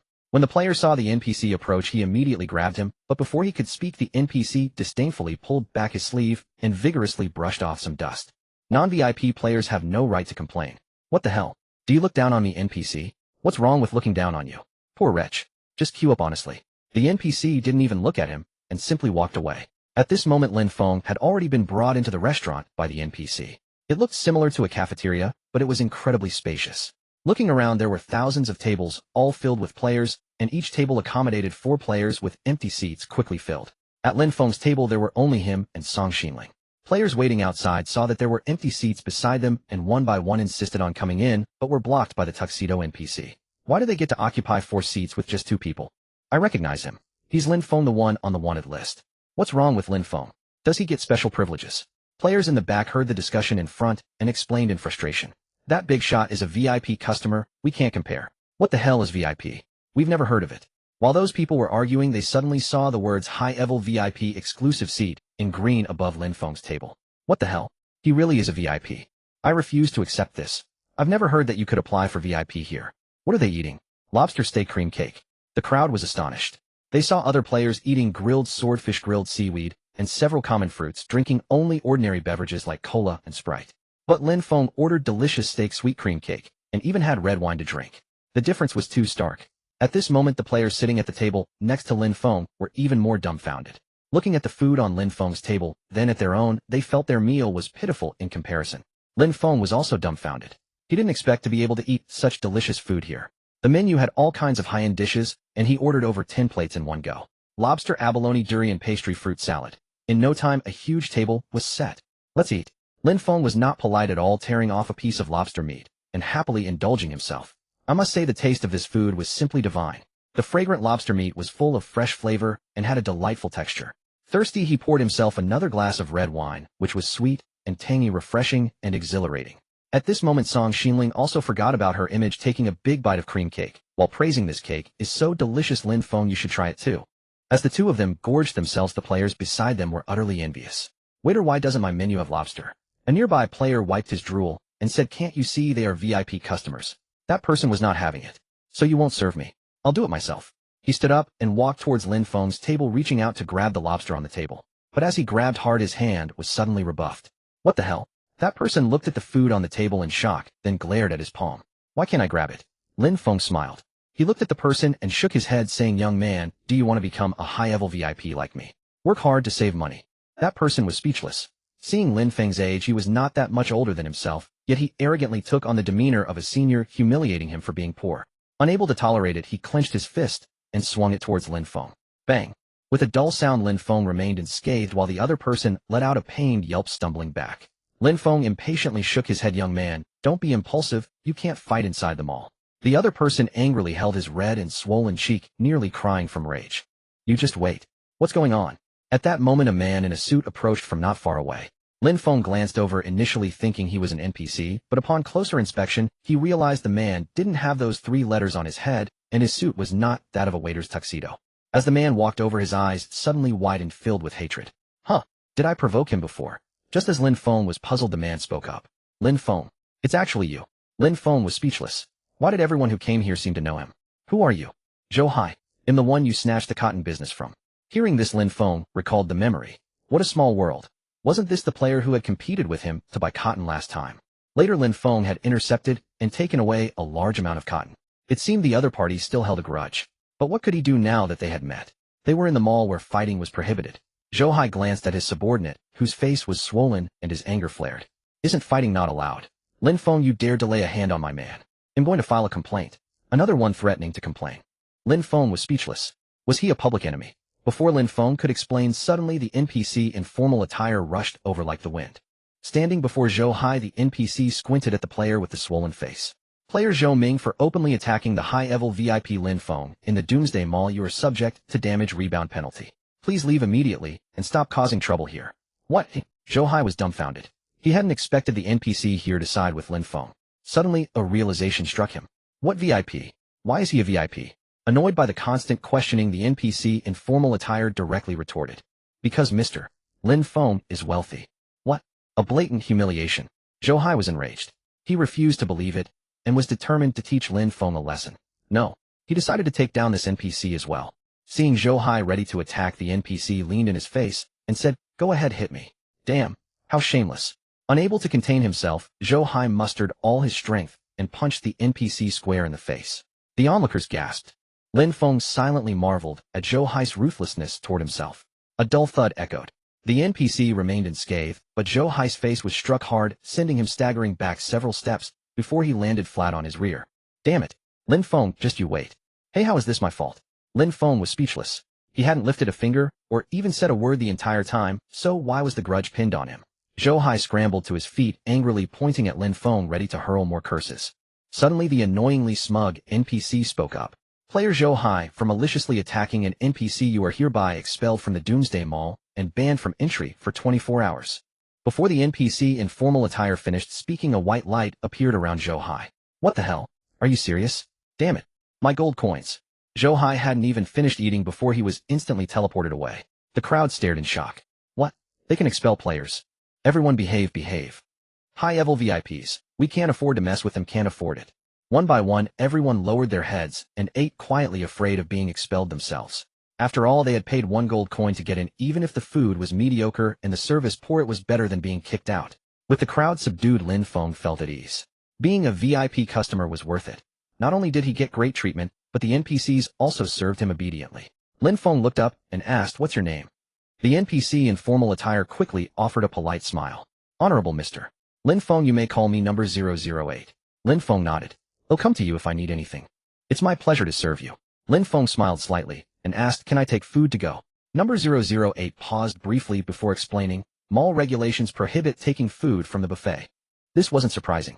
After all, if food could be packed, players would have no reason to linger after eating. He turned to Song Xinling. "After we finish eating, let's check out the supermarket, then come back for another meal." Song Xinling, her mouth covered in cream, nodded happily, clearly overjoyed. But her eating manners. So even she had moments like this. Lin Feng regretted not bringing a camera, he otherwise had have captured a foodie close-up of her. Half an hour later, predictably the two of them left the restaurant, burping in unison. Burp. Let's go to the supermarket. Burp. Sure. Burp. I wonder if they sell digestive tablets. Burp. Hurry up, my image is slipping. Along the way the crowd stared in astonishment as the pair burping one after another slipped into the supermarket on the right. They ate more than us, and it's just grilled fish and cola. What's the big deal? A bystander glanced sideways at the complainer. Grilled fish and cola. They were feasting on lobster and wine. Damn. If I had that, I'd never leave. I'd eat until I dropped. The Doomsday Mall's supermarket resembled an ordinary shopping market with carts at the entrance and checkout at the exit. It was very spacious with rows of shelves packed with all kinds of goods. Basic materials section. Lin Feng stopped by a shelf and examined the items. They were all in cardboard boxes with names and prices listed on the shelves.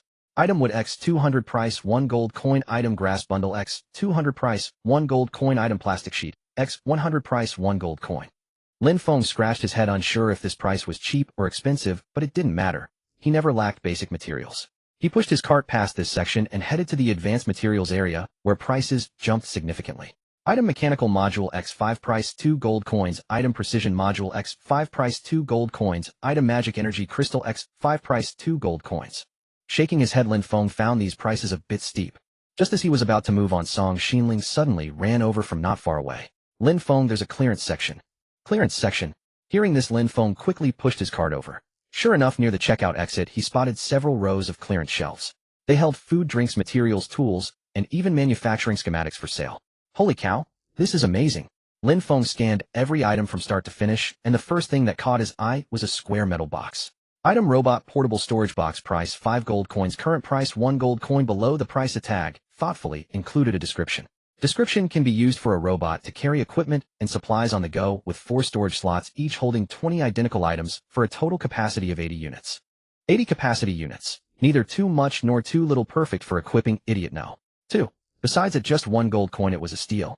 Without hesitation, Lin Feng tossed the metal box into his cart. Then another item caught his attention. Universal charging station. Item: universal charging station. Price 10 gold coins. Current price 2 gold coins. Description: once connected to a generator, it can charge any electrical device with exceptional efficiency. Lin Feng chuckled. With this, he no longer had to worry about his idiot no. Too frequently running out of power. Another item was tossed into the shopping cart. Moving forward, he arrived at the discounted blueprint section. The first thing he spotted was the cauldron manufacturing blueprint. Item: cauldron manufacturing blueprint. Price 6 gold coins. Current price 2 gold coins. Description: can be used for cooking with higher efficiency, but its function is limited to stir-frying only. Only for stir-frying. No matter. It wasn't made for cooking anyway. He had long been troubled by the lack of a cauldron to build a catapult. Now with the blueprint in hand, he could whip up a makeshift cannon in no time. Grinning, he tossed it into the cart, satisfied, and prepared to explore elsewhere. Just then Song Xinling trotted over with a cheerful smile. I want to buy something. Lin Feng looked at her curiously and asked, what do you want? This necklace. He saw she was clutching a small, exquisite silver-white box, utterly enchanted by it. Girls always adore jewelry. Lin Feng smiled faintly, took the box, and examined it. On the box was an image of a metal necklace with a white crystal set in the center. It looked stunning and perfectly suited Song Xinling. He checked the tag. Item: white crystal necklace.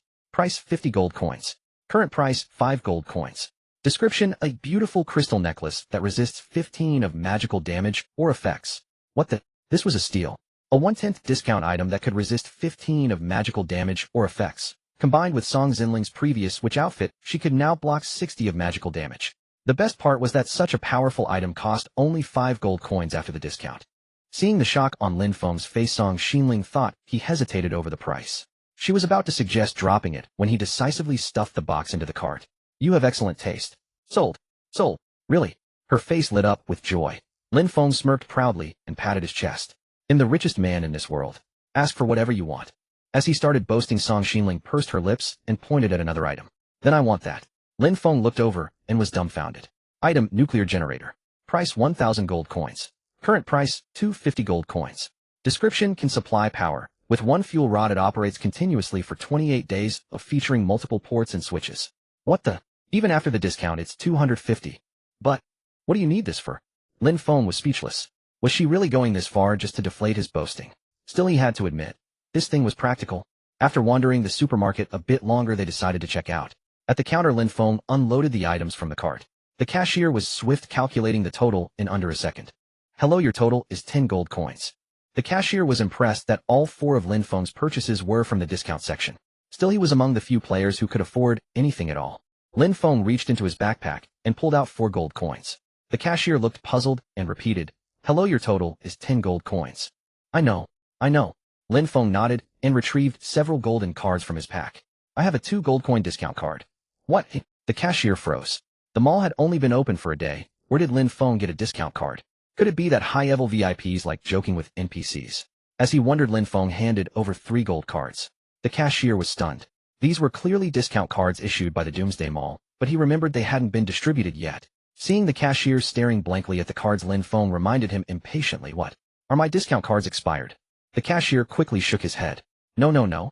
After the discount, your total is 4 gold coins." "Perfect. Here you go." Lin Feng smiled, stuffed his purchases into the backpack, and cheerfully pulled Song Xinling out. Behind them, the cashier remained puzzled. "They haven't been released yet." Outside, Song Xinling asked curiously, "Where did you get those discount cards? Don't tell me you fished them out of the sea." Lin Feng was about to make up a story when the girl cut him off. He cleared his throat and dragged her toward the leisure area. "Let's check out the leisure zone first." "You haven't answered me." "Look, there's a cinema." Cinema." Song Xinling looked up and saw several independent storefronts in the leisure area: a cafe, a snack house, a cinema, an arcade. She could hardly believe such places existed here. Of course, the prices in the leisure zone were exorbitant. After a quick inquiry, Lin Feng decided not to enter. "How much is a movie ticket?" 20 gold coins each." "What the? A ripoff?" He was speechless. Watching a movie was absurdly expensive. He had bought 4 items at the supermarket for just 4 gold coins. Seeing Lin Feng hesitate, the cashier added, "For 2, it's 40 gold coins. However, if your balance drops below 100 gold coins after spending, you'll be downgraded to a basic VIP. Let's go." Lin Feng didn't hesitate, pulling Song Xinling away. With that warning, only a fool would watch a movie. Keeping 100 gold coins meant he could stay a high-level VIP and enjoy lobster and red wine. Wasn't that better? As they walked, Lin Feng spotted No. 008 hurrying toward the supermarket. "No. 008, where are you going?" Recognizing Lin Feng, No. 008 bowed with a smile and explained, "I heard some discount cards went missing from the supermarket. I'm heading to a meeting." Lin Feng was taken aback. Wasn't this about him? Could the discount cards from the blind box system be stolen? He was speechless. If he got caught stealing from the Doomsday Mall, he might be banned from entering. Beside him, Song Xinling grew nervous. She eyed Lin Feng suspiciously, thinking he had been with her the whole time. How could he have stolen anything? "Have they found out who did it?" she asked anxiously. "No. It might be a system glitch." The girl breathed a sigh of relief. Lin Feng, however, was speechless. He glanced at Song Xinling and frowned. She didn't actually think he stole those cards, did she? After leaving the leisure area, Lin Feng took Song Xinling to the buffet restaurant for another grand feast. Having eaten and drunk their fill, they departed from the Doomsday Mall under the envious gazes of the crowd.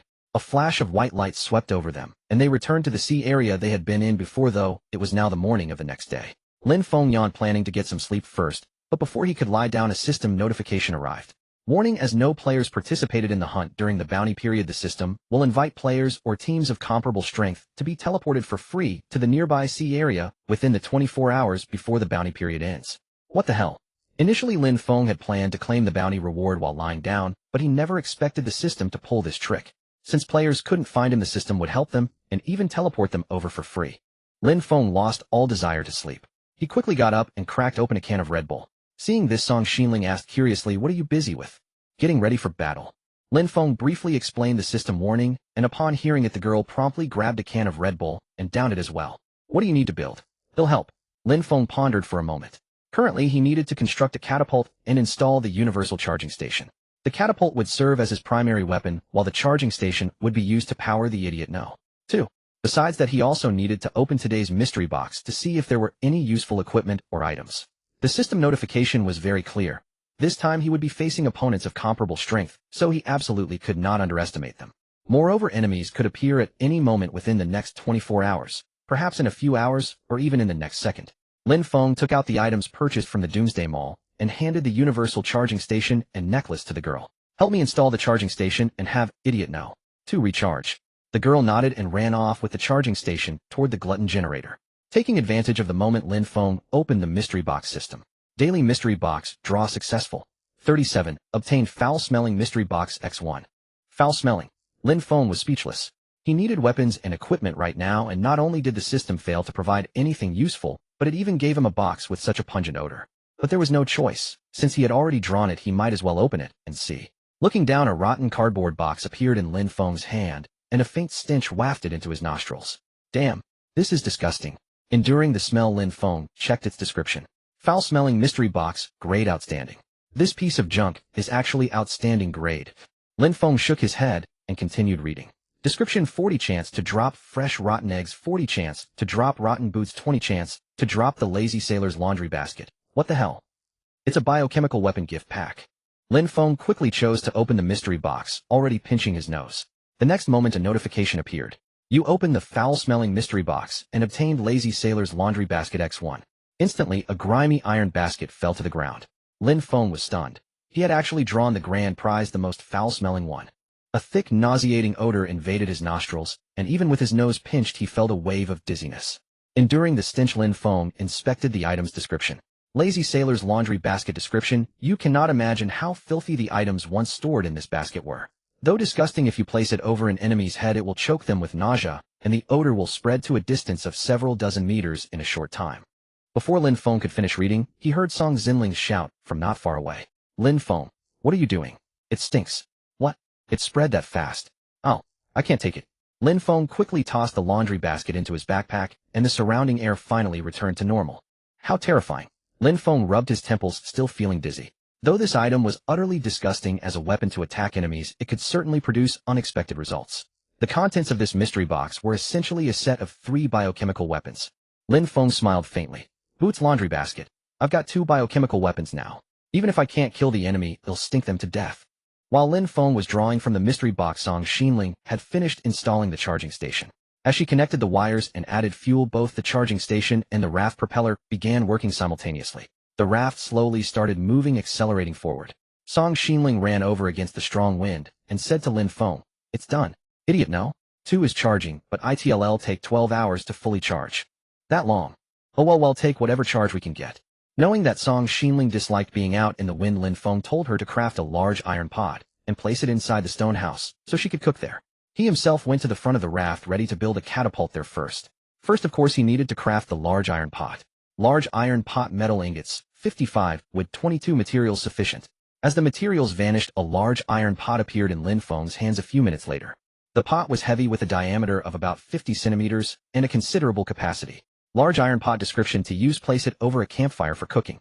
Add 2 portions of ingredients each time. No cooking oil required. Efficient and convenient. This is pretty good. Lin Feng nodded in satisfaction, but this pot wasn't for cooking right now. It was for building the catapult. He opened the catapult blueprint. Long-range catapult, large iron pot, 11 mechanical modules, 66 metal ingots, 66 wood, 1,010 grass rope, 55, all materials ready. Before long, a massive base appeared before Lin Feng. On top of the base was a pivot shaft fitted with a large iron spoon, made of metal, and the iron pot. At the end of the spoon, a rope was attached. Obviously, by placing a stone in the iron spoon, pulling the rope taut, and then releasing it, the spoon would suddenly spring up, flinging the stone out. The catapult had a simple structure without springs, but relied entirely on the elasticity of the metal material to launch stones, which explained why it was so labor-intensive. Let's test its power. Lin Feng had plenty of stones, so he decided to fire one off to see the effect. He loaded a stone into the iron spoon, pulled the rope tight, and then suddenly let go. Bang! Instantly the spoon snapped up, hurling the stone inside into a parabolic arc that crashed heavily onto the sea surface. Plop! 50 meters away, a splash erupted from the sea. Wow, that's quite a punch. But as for range, I guess it counts as long-range attack. Having constructed a catapult at the front of the raft, Lin Feng hastily built one on each of the left, right, and rear sides. Though he couldn't possibly operate all 4 simultaneously, the narrow aiming arc of each siege engine compelled him to craft this quartet. To safeguard the catapults from enemy assault, he deliberately erected concrete protective walls before them. However, these barriers could only shield the base of the war machines from harm. Lin Feng, take a break and eat something. Song Xinling's voice echoed from the stone house. Lin Feng patted his stomach. A morning's labor had indeed left him famished. Just as he was about to step inside, a flash of white light flickered to the left of the raft. An enemy had teleported in. What the hell? Already? Can't even spare time for a meal. Lin Feng snatched up his telescope and peered toward where the light had dissipated. Thereupon the sea surface floated over a dozen rafts. The adversaries this time were far more formidable than Zhao Dagong. Most of those rafts boasted complete structures and superior weaponry. Through his telescope, Lin Feng even spotted a player clutching a crossbow. Compared to bows, crossbows offered faster firing rates, some even capable of volleys. In a real fight, the enemy would possess relentless suppressive firepower. Not weak at all. Lin Feng gritted his teeth, continuing his observation, when suddenly two familiar figures entered his field of vision. Zhou Hai, Zhou Ming. How are they here? Lin Feng recognized them instantly, first because they'd met at the Doomsday Mall, and second, those two still had swollen faces. Though indistinct through the telescope, their unnatural facial contours were quite conspicuous. What a small world. It's them again. From within the stone house, Song Xinling urged him. Lin Feng, hurry up. If the enemy arrives, you'll have to fight on an empty stomach. An empty stomach. That won't do. Judging the distance, they couldn't close in any time soon, and his own raft was still racing ahead. Even if Zhou Hai gave chase, it would take a while. Lin Feng smiled faintly and ducked into the stone house, intent on a quick lunch. Upon entering, he saw that today's meal had improved. Song Xinling had not only crafted a large iron wok, but also 2 sets of chopsticks and 4 plates. Now the plates were laden with food. Lin Feng first leaned over to sniff the plate of stir-fried tomatoes. It smelled quite appetizing, if a bit plain. Stir-fried tomatoes. Description: made from 2 tomatoes providing greater satiety. Lin Feng turned to another dish. Stir-fried octopus. Description: made from 2 octopuses providing greater satiety. Not bad. Food before him, how could he merely look? He grabbed a plate, picked up some with chopsticks, and tasted it. To his surprise, despite the simple ingredients, both dishes were delicious. Wolfing it down within 5 minutes, Lin Feng had cleaned both plates, his stomach feeling rather full. Dishes made from double ingredients really do offer strong satiety. Not daring to waste time, Lin Feng rose and stepped out of the stone house after eating. You keep eating, we'll go check outside. Be careful. Call me if you need help. Take your time eating, no rush. Lin Feng smiled, emerged from the stone house, and raised his telescope toward Zhou Hai's group. In his view, the team had split into 2 batches. The first was hot on his tail, apparently also equipped with raft thrusters, while the second moved slowly, likely relying on manual rowing. Keep chasing. Lin Feng grinned, fetched a chair, and sat at the rear of the raft, cheerfully watching Zhou Hai's team pursue him. Their rafts were lighter, slightly faster than his, but catching up would take at least 2 or 3 hours. Just as Lin Feng was feeling smug, a private message arrived. He opened it. Received gift stone X5. Zhou Hai, Lin Feng, you coward, stop running and fight me. Running away. Lin Feng chuckled. If it weren't for charging, idiot, no. 2. Would he keep the raft thruster running? Still, if Zhou Hai thought he was fleeing, so be it. Lin Feng, yeah, I'm running. Catch me if you can. Zhou Hai, damn it. You. Just wait. Lin Feng, wonder how long I'll have to wait. The bounty deadline's almost up. On the other end, Zhou Hai was about to curse when the chat suddenly cut off. To continue, head, need to gift Lin Feng another 5 stones. Zhou Hai was furious. 5 stones. I can afford that. Once I destroy you, the materials I'll harvest are worth far more than 5 stones. He pulled out stones ready to gift Lin Feng and resume his tirade. But the interface suddenly changed. Private message conditions updating. Send private message requires gifting mechanical module X20. Insufficient materials to meet gifting condition. What the hell? Lin Feng, you bastard. Can you be any more shameless? Lin Feng could almost picture Zhou Hai's furious outburst from across the screen. Now the man couldn't even afford to curse him properly. Even if he could, it didn't matter. Lin Feng wouldn't take it to heart, and receiving 10 mechanical modules to cool the guy's temper was fine by him. Disappointing. After several minutes, Zhou Hai sent no more messages. Seems the price was too steep. Glancing at Zhou Hai's group, the leading batch was still far off, while the trailing one was nearly out of sight. Take your time chasing. I'm not the one in a hurry. Even if they never fought, the bounty reward was his anyway. Besides, Zhou Hai might have been teleported here for free, but he wouldn't be teleported back. Once he claimed the bounty reward, Zhou Hai wouldn't escape. Even if the man wanted to back out, Lin Feng intended to teach him a proper lesson. Enjoying the sea breeze and sipping black tea, Lin Feng leisurely observed the situation. What are they busy with? Lin Feng noticed that the players on the 5 leading rafts had gathered at the rear, bustling about something. A few minutes later, he figured it out. They were building thrusters. The opposing rafts had visibly accelerated. At this rate, they'd close in within half an hour. What? Building 2 thrusters? That's one way to do it. Lin Feng moved his chair back into the stone house, preparing for battle. He retrieved a large pile of stones from the storage chest, stacking them beside the 4 catapults, then donned his concrete spiked plate armor, stuffed all his weapons into his backpack, and headed to the rear of the raft. By now, the distance between him and Zhou Hai's raft had shrunk to less than 100 meters. Loose arrows. Turn Lin Feng into a pincushion. Whoever kills Lin Feng gets 1 gold coin for a buffet. The moment Zhou Hai gave the order, his men immediately fired crossbow bolts at Lin Feng. Instantly, over a dozen bolts flew over like rain. Idiot, no. 2. Stop charging and take cover behind the defense wall. As you command. Idiot, no. 2. Unplugged its charging cable and dashed toward the defense wall. With 2 thuds, a pair of crossbow bolts embedded themselves into Idiot No. 2's body. What the hell? Crossbow bolts are this powerful? Lin Feng was stunned. Until now, no weapon had ever managed to damage Idiot No. 2. As he felt a pang of distress, a series of loud crashes rang out from the defense wall before him. Each time a bolt struck, chunks of concrete shattered from the wall. He checked the status. Concrete defense wall, damage level 5. Concrete defense wall, damage level 10. Concrete defense wall, damage level 5. What the hell? This thing can't take a hit either. Lin Feng quickly understood each concrete defense wall took 5 damage with every crossbow bolt strike. Once the damage reached 100, the wall would collapse. He wanted to fight back, but Zhou Hai and his men were still out of his 50-meter range. Boom, boom, boom.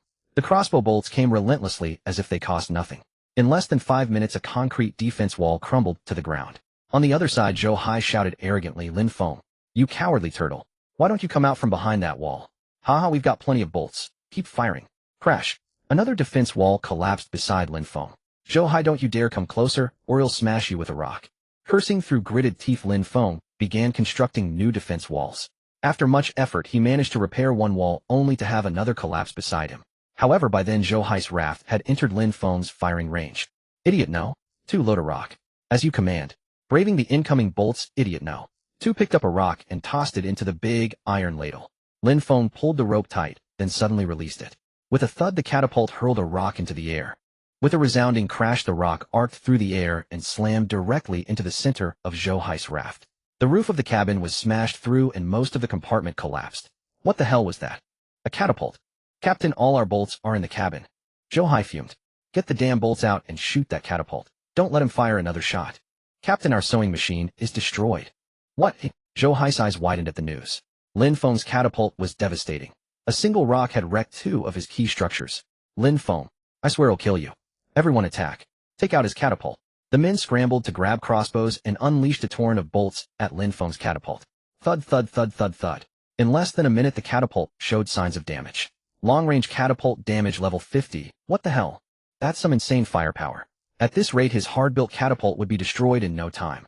Time to deploy biological weapons. Pinching his nose, Lin Feng retrieved a rotting leather boot and tossed it into the big iron ladle. Instantly, a pungent odor spread through the air. Lin Feng didn't bother aiming. He pulled the rope tight and let go. With a loud bang, the foul-smelling boot soared across the sky toward one of the rafts. The opposing players were dumbfounded. "What the hell? Is that a boot?" Zhou Hai laughed. "Haha, Lin Feng's out of rocks."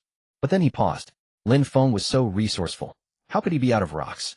Besides, hadn't he just given Lin Feng 5 rocks? As he puzzled over this, a scream erupted from the nearby raft. This is disgusting. I can't take it. I'm dizzy." "What the hell is that?" "A biological weapon. It stinks so bad." The players on the adjacent raft instantly lost their will to fight. Despite Zhou Hai's furious shouts, they abandoned their weapons without hesitation, fleeing to other rafts or even leaping into the sea. Zhou Hai was stunned. How foul could that thing be to drive his well-equipped men to jump into the ocean? "Lin Feng, you're playing dirty." On the other side, Lin Feng smirked with satisfaction at the boot's impact. But that was just the beginning. The real terror was yet to come. Seizing the chaos, Lin Feng pinched his nose and retrieved the lazy sailor's dirty laundry basket. He quickly tossed it into the big iron ladle, pulled the rope taut, and enduring the dizzying stench, aimed at Zhou Hai's raft before letting go. With a thud, the reeking laundry basket arced through the air and hurtled straight toward Zhou Hai's head.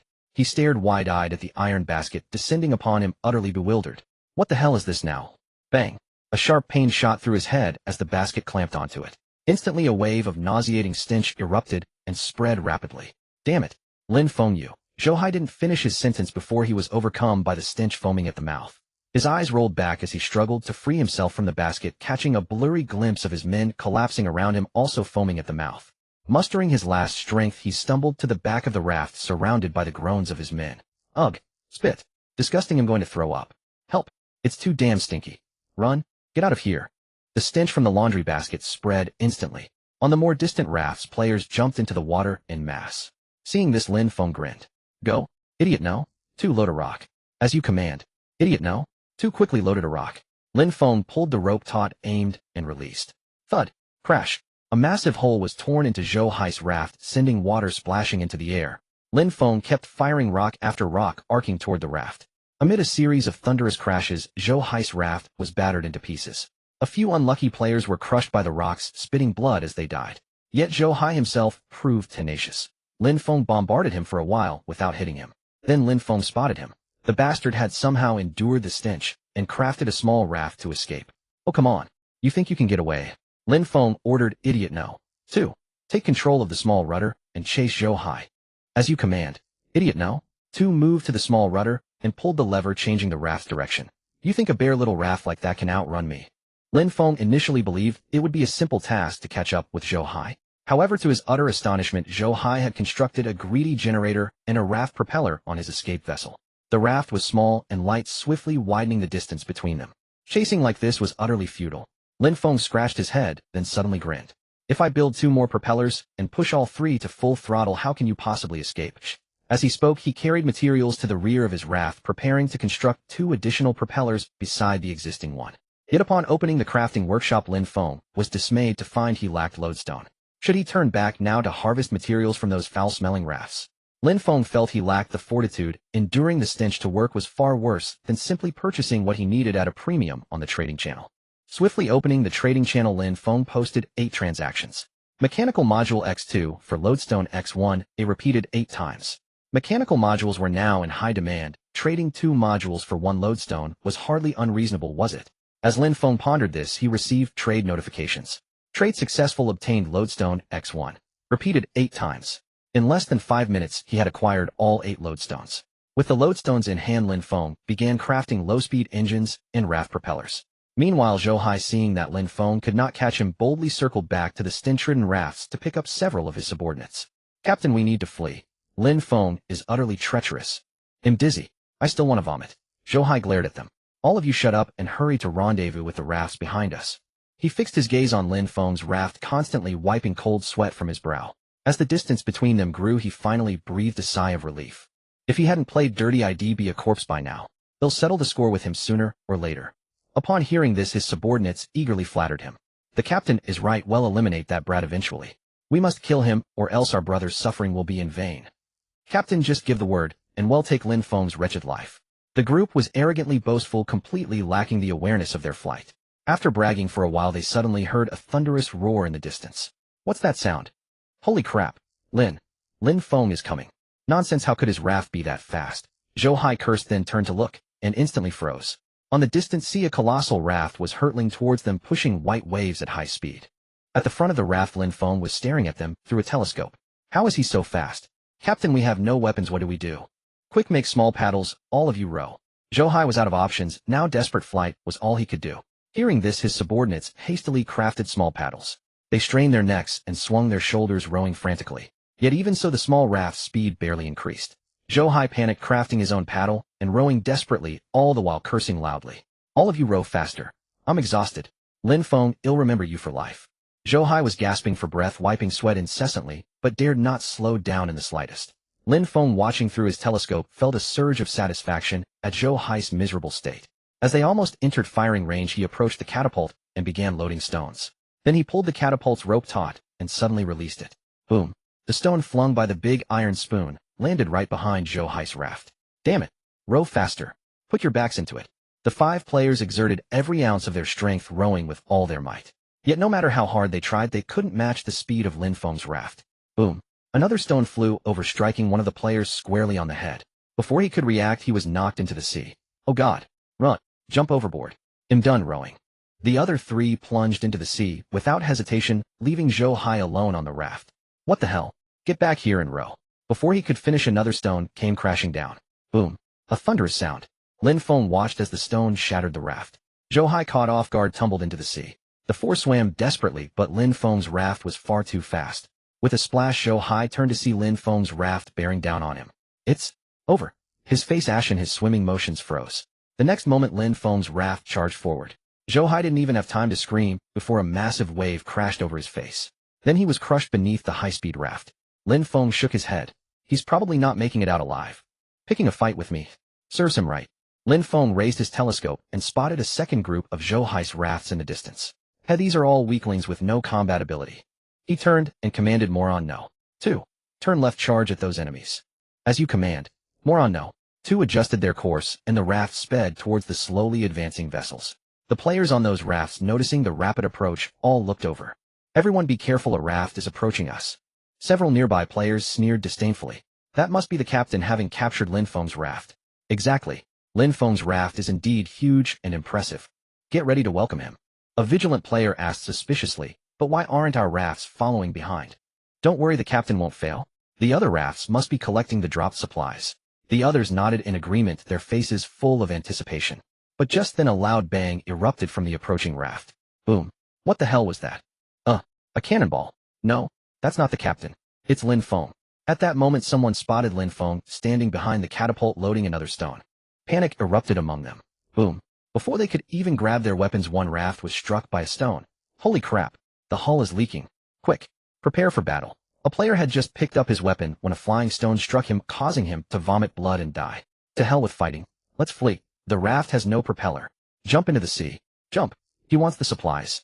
Splash, splash, splash. They dove into the water like dumplings. In less than a minute all the players on the 7 rafts had abandoned ship and fled. What the? They're that eager. Lin Feng hadn't even had his fill of fighting, and these cowards had simply abandoned their vessels and run away. Though Lin Feng had yet to satiate his combat lust, continuing to bombard the empty raft held no meaning, especially since his stones had already shattered the structures atop it, diminishing his own spoils of war. Shaking his head, he abandoned further assault. Now he could begin gathering supplies. Wait. Lin Feng was vexed. The gluttonous generator was still running, and the raft simply could not stop. Damn. I miscalculated. Helplessly he could only circle the sea area. As she was about to return to the stone house, she suddenly noticed something had appeared on the raft: crossbow bolts with metal fragments and a backpack. Lin Feng realized these items must have been knocked aboard during the collision with another player's raft. He first approached the backpack. Acquired canvas backpack X1. Canvas backpack description: a backpack stitched from canvas, with 6 storage slots, each holding 20 units, totaling 120 units. Not bad. Opening the backpack he found it already contained some items. Acquired wood X20. Acquired grass bundle X10. Acquired magnet X2. Acquired gold coins X18. Gold coins. Lin Feng chuckled, surprised to find 18 gold coins inside. This was a major gain. Without a doubt the backpack belonged to Zhou Hai. That fellow was indeed one of the wealthier players. Pocketing the coins, Lin Feng returned cheerfully to the stone house, entrusting the raft's control to Idiot 2. At that moment Song Xinling was preparing dinner, and Lin Feng realized he had been entangled with these foes for hours. Indeed, he was hungry. Facing Lin Feng's triumphant return, the girl remained nonchalant, as if victory was his norm. So far Lin Feng had never failed. Sharks, specters, pirates. All had fallen before him. Eat something first. The girl handed him a freshly stir-fried tomato dish. Without hesitation Lin Feng grabbed the bowl and chopsticks and devoured it. But halfway through he paused, pondering a critical issue: the lazy sailor's laundry basket was still on Zhou Hai's raft. How would he board it to collect supplies? Previously he could tolerate the stench of the 2 biochemical weapons due to the brief exposure when retrieved from the backpack. Now however Zhou Hai's raft was enveloped in an unbearable odor, making approach impossible. He looked up at Song Xinling. Do you want to go shopping? You're going to the supermarket for supplies. The idea piqued Song Xinling's interest. You go alone, I'll stay to control the raft. Once it stops I can harvest the spoils. In truth both could go, but Zhou Hai's team's rafts were adrift, and he needed to keep watch lest they drift away. Seeing he wouldn't join her, Song Xinling was disappointed. Lin Feng explained his reason for staying. Go to the supermarket. Check for gas masks or similar items. And while you're at it, enjoy a buffet. What's not to like? The girl pouted. So you just want me to shop for you? Fine. But as she agreed, she frowned. Wait. We only have 100 gold coins. Spending one on the teleportation fee would downgrade me to a basic VP, and I wouldn't get the cream cake. Indeed, sweets held an irresistible allure for girls. Lin Feng smiled, pushing all the coins towards Song Xinling. Look at our total wealth. She counted the pile and looked at him in astonishment. 118 coins. Where did the extra 18 come from? From that bastard Zhou Hai's backpack.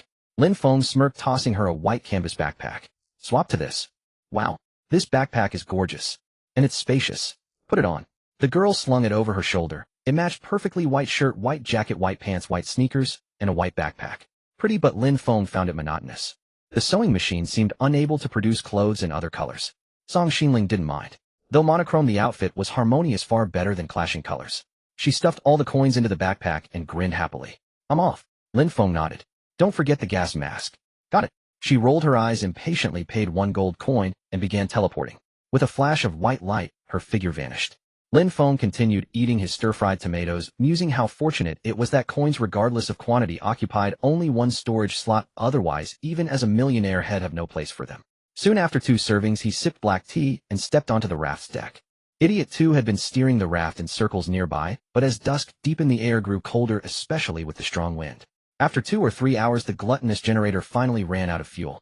Lin Feng's raft came to a halt beside the second group of Zhou Hai's subordinates' rafts. Before darkness fully set in, he began collecting supplies. Jumping onto the nearest raft, he first checked the cabin for storage chests. Groping in the dark, he indeed found a chest.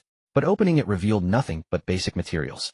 Disappointed, he shook his head, moved the materials to his own raft, and continued searching other rafts. Yet aside from some hand crossbows and bolts, he found no special supplies. Seems the good stuff is on the other side. As night fully descended, he made some rope, tied all the rafts together, and hitched them to his own. Then he tossed a ghost fragment into the gluttonous generator, planning to steer toward the well-equipped rafts. 2 or 3 hours later, he located the 5 scattered rafts. But he couldn't approach. The stench was too overpowering. Right, she should be back by now.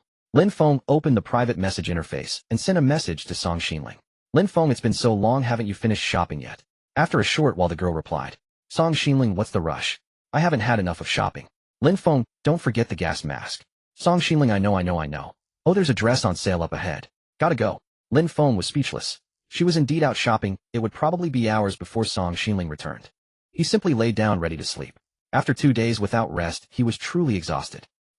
Why doesn't Song Xinling ever feel tired? Closing his eyes, Lin Feng felt puzzled. Drowsiness crept in, and he drifted hazily, just on the verge of falling asleep, when a flash of white light jolted him upright. Holy crap! Too blinding. Lin Feng looked up and realized that Song Xinling had returned. Rubbing his temples in frustration, he grumbled that she couldn't have come back any other time, but had to return just as he was about to fall asleep. Seeing Lin Feng sitting dazedly on the bed, the girl quickly pulled out various items from her backpack. Snap out of it. I bought so many things. As she tossed her purchases one by one onto the storage crate, Lin Feng's eyes grew wider and wider. 1, 2, 3, 4, 5. My God, had she spent all their gold coins? Lin Feng stared at the more than 20 packages piled on the storage crate, his drowsiness completely gone. His mind was consumed by worrying about their dwindling gold coins. How many gold coins did you spend? Song Xinling frowned, calculating. Let me think. I spent 15 gold coins in total. What? All this stuff for only 15 gold coins? Lin Feng was stunned. Even if each of those 20-plus items cost only 1 gold coin, it would still be at least 20 gold coins. Seeing Lin Feng's astonished expression, Song Xinling smirked triumphantly. The food section in the supermarket is having a promotion, super cheap, and it's buy 1 get 3 free. Buy 1 get 3 free. Lin Feng had heard of buy 3 get 1 free, but never buy 1 get 3 free. He looked at Song Xinling doubtfully and asked, how can it be this cheap? No. 008 told me that since so few players can afford to buy things, some food in the section is about to expire, so they're selling it at a low price. Really? Lin Feng quickly picked up those packages and checked the labels. Item salmon sushi satisfies 1 day's food needs, price 2 gold coins, current price 1 gold coin, note buy 1 get 3 free. Item spicy crayfish satisfies 1 day's food needs, price 2 gold coins, current price 1 gold coin, note buy 1 get 3 free. Item premium fruit salad satisfies 1 day's food needs, price 2 gold coins, current price 1 gold coin, note buy 1 get 3 free. Lin Feng counted carefully. Song Xinling had spent 5 gold coins to get 4 servings of salmon sushi, 8 servings of spicy crayfish, and 8 servings of premium fruit salad. And since eating just 1 serving could satisfy a day's food needs, this was a huge bargain. Wait. Lin Feng suddenly slapped his forehead. These things are enough for the 2 of us for 10 days, but they're about to expire. Oh no, I forgot about that. Song Xinling then realized that in her eagerness for a bargain, she hadn't considered this. I wish I hadn't bought so much. I cleaned out the shelves. Cleaned them out. Lin Feng was relieved that there had only been so much food left on the shelves, otherwise she might have bought 100 servings. Scratching his head in frustration, he pondered how to handle this food. Sell it, Lin Feng mused. Selling these items wouldn't be hard, and he might even make a tidy profit by exploiting the information gap. These foods originally cost 2 gold coins each in the Apocalypse supermarket.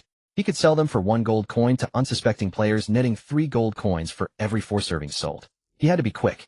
If players found out these foods were on a buy 1 get 3 free sale, they wouldn't be so gullible. With that thought, Lin Feng quickly posted trades on the trading channel. Premium fruit salad X 1 trade for gold coin X, 1 spicy crayfish X 1 trade for gold coin X, 1 salmon sushi X 1 trade for gold coin X1. Lin Feng swiftly listed the trades, adding a note to each one. Note: originally 2 gold coins in the Apocalypse supermarket, 1 serving, keeps you full for a day. Urgently need gold coins, now selling at 50 off. Players who saw the note upon seeing these items indeed fell for it one after another. Lin Feng quickly received a stream of trade notifications. Trade successful, obtained gold coin X1. Trade successful, obtained gold coin X1. Trade successful, obtained gold coin X1. Within 5 minutes, 16 out of the 20 trades Lin Feng had posted were completed, but the last 4 trades remained pending. What's going on? Why aren't they buying? As Lin Feng was wondering, Song Xinling suddenly reminded him, someone on the chat channel exposed your scheme. Everyone's cursing you. Who's being such a busybody? Lin Feng opened the chat channel and was immediately flooded with insults. What the heck? Lin Feng scammed me. I paid 1 gold coin for this buy 1 get 3 free food. Damn it. I thought I was getting a deal. Lin Feng, you're such a jerk. Damn it. Damn it. And this stuff is about to expire. Qinbing, everyone knows now. Lin Feng is a big liar. Thanks for the heads up, Sister Qinbing. Lucky I met a kind soul, who I almost paid. Seeing Qinbing's message, Lin Feng was speechless. Why did this woman always oppose him? He hadn't wronged her, why couldn't she just mind her own business? Lin Feng, Qinbing, you're messing with me again. Qinbing, oh. The big shot shows up. Welcome, big liar. This woman was too malicious. Last time she put him on the wanted list, and now she was sabotaging his business. It was unbearable. Before he could figure out how to reply, he saw Qinbing send another message. Qinbing, big shot, take me under your wing, and he'll stop opposing you. How about that? Sincere offer from yours truly. Lin Feng ba. Then another message appeared below. Song Xinling ba. Lin Feng was slightly stunned, he hadn't expected her to join in the cursing. The next moment, the idle chatterers in the chat channel no longer cared about Lin Feng scamming players' gold coins. Whoa. The big shot's charm. Is this the prelude to a love triangle? High alert. A catfight might be brewing. Eating grilled fish and watching the drama. Qinbing, are you guys crazy? That's not the point. Failed to cling on, now plotting revenge. Watching the show, waiting for the battle to begin. Lin Feng chuckled. Seeing everyone so eager for gossip, he decided to spin a tale on the spot. Lin Feng, a forced melon isn't sweet. Qinbing, even though I'm as handsome as Panin and exude irresistible charm, you can't just keep chasing after me. Lin Feng, I prefer someone more reserved. If you could tone down your temper, there might still be a chance. Lin Feng, work on it, and I'd be quite intrigued. If you soften a bit, I might consider your request. I have no problem with a threesome. The moment these words were spoken, everyone was stunned. Holy crap. A threesome. Mind-blowing. Look at that, the big shot's charm. TSK. Seeing Lin Feng's messages, Qinbing's face turned black with rage. Qinbing, Lin Feng. Stop spouting nonsense here. Lin Feng, oh. You said it yourself, and now you're denying it. Qinbing, you. Shut up. Qinbing had indeed sent Lin Feng private messages, but she only intended to use that tactic to trap him. Little did she expect him to expose it now. If word of this got out, where would she hide her face? Before Lin Feng could reply, the players became lively. I'm doing pretty well too. Don't cling to the big shot. Let's hang out together. Get lost, my team's no worse than Lin Feng's. Come to us, and we'll take you shopping every day. All talk. Let's get real, if you come with me, I'll gift you 100 rare materials right away. He'll send 200. Qinbing, get lost. As far away as possible. Lin Feng watched the chat channel with amusement, thinking these people could boast all they wanted. At least he wasn't the one getting angry.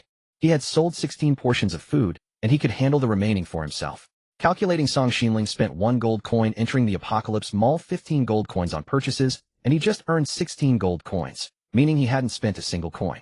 Haha, free stuff. He was about to check out the other items the girl brought back, when he noticed Song Xinling staring at him angrily. What's wrong? Were those words you said in the chat channel true? Lin Feng was taken aback. Wasn't it obvious he was just provoking Qinbing? Could she not see that, and was actually upset? He quickly explained, I said all that just to rile up Qinbing. She caused me so much trouble. Why shouldn't she suffer a bit? The girl's bright eyes darted around as she thought, then she huffed. That woman is no pushover. You'd better be careful. Clearly she was jealous, yet she tried to frame it as concern about him being tricked. He had been driven to deceive others by the near-expired food she brought back. Who could possibly trick him? All right, hurry up and show me the other stuff. Song Xinling tossed a few packaging boxes at him with a grumpy look. Lin Feng didn't mind and picked up the boxes to inspect them. Item: disposable gas mask, price 6 gold coins, description: can be used continuously for 24 hours, providing protection against all toxic gases. This thing was really expensive and not even on sale. What's more frustrating was that it only lasted 24 hours. I'd have to use it sparingly. Lin Feng shook his head. Although he felt it was overpriced, with it he could finally deal with the rafts surrounded by stench. What are these? He looked curiously at 4 identical packaging boxes. Those are switch controllers used to control the propellers and generator. I bought them because they were on sale.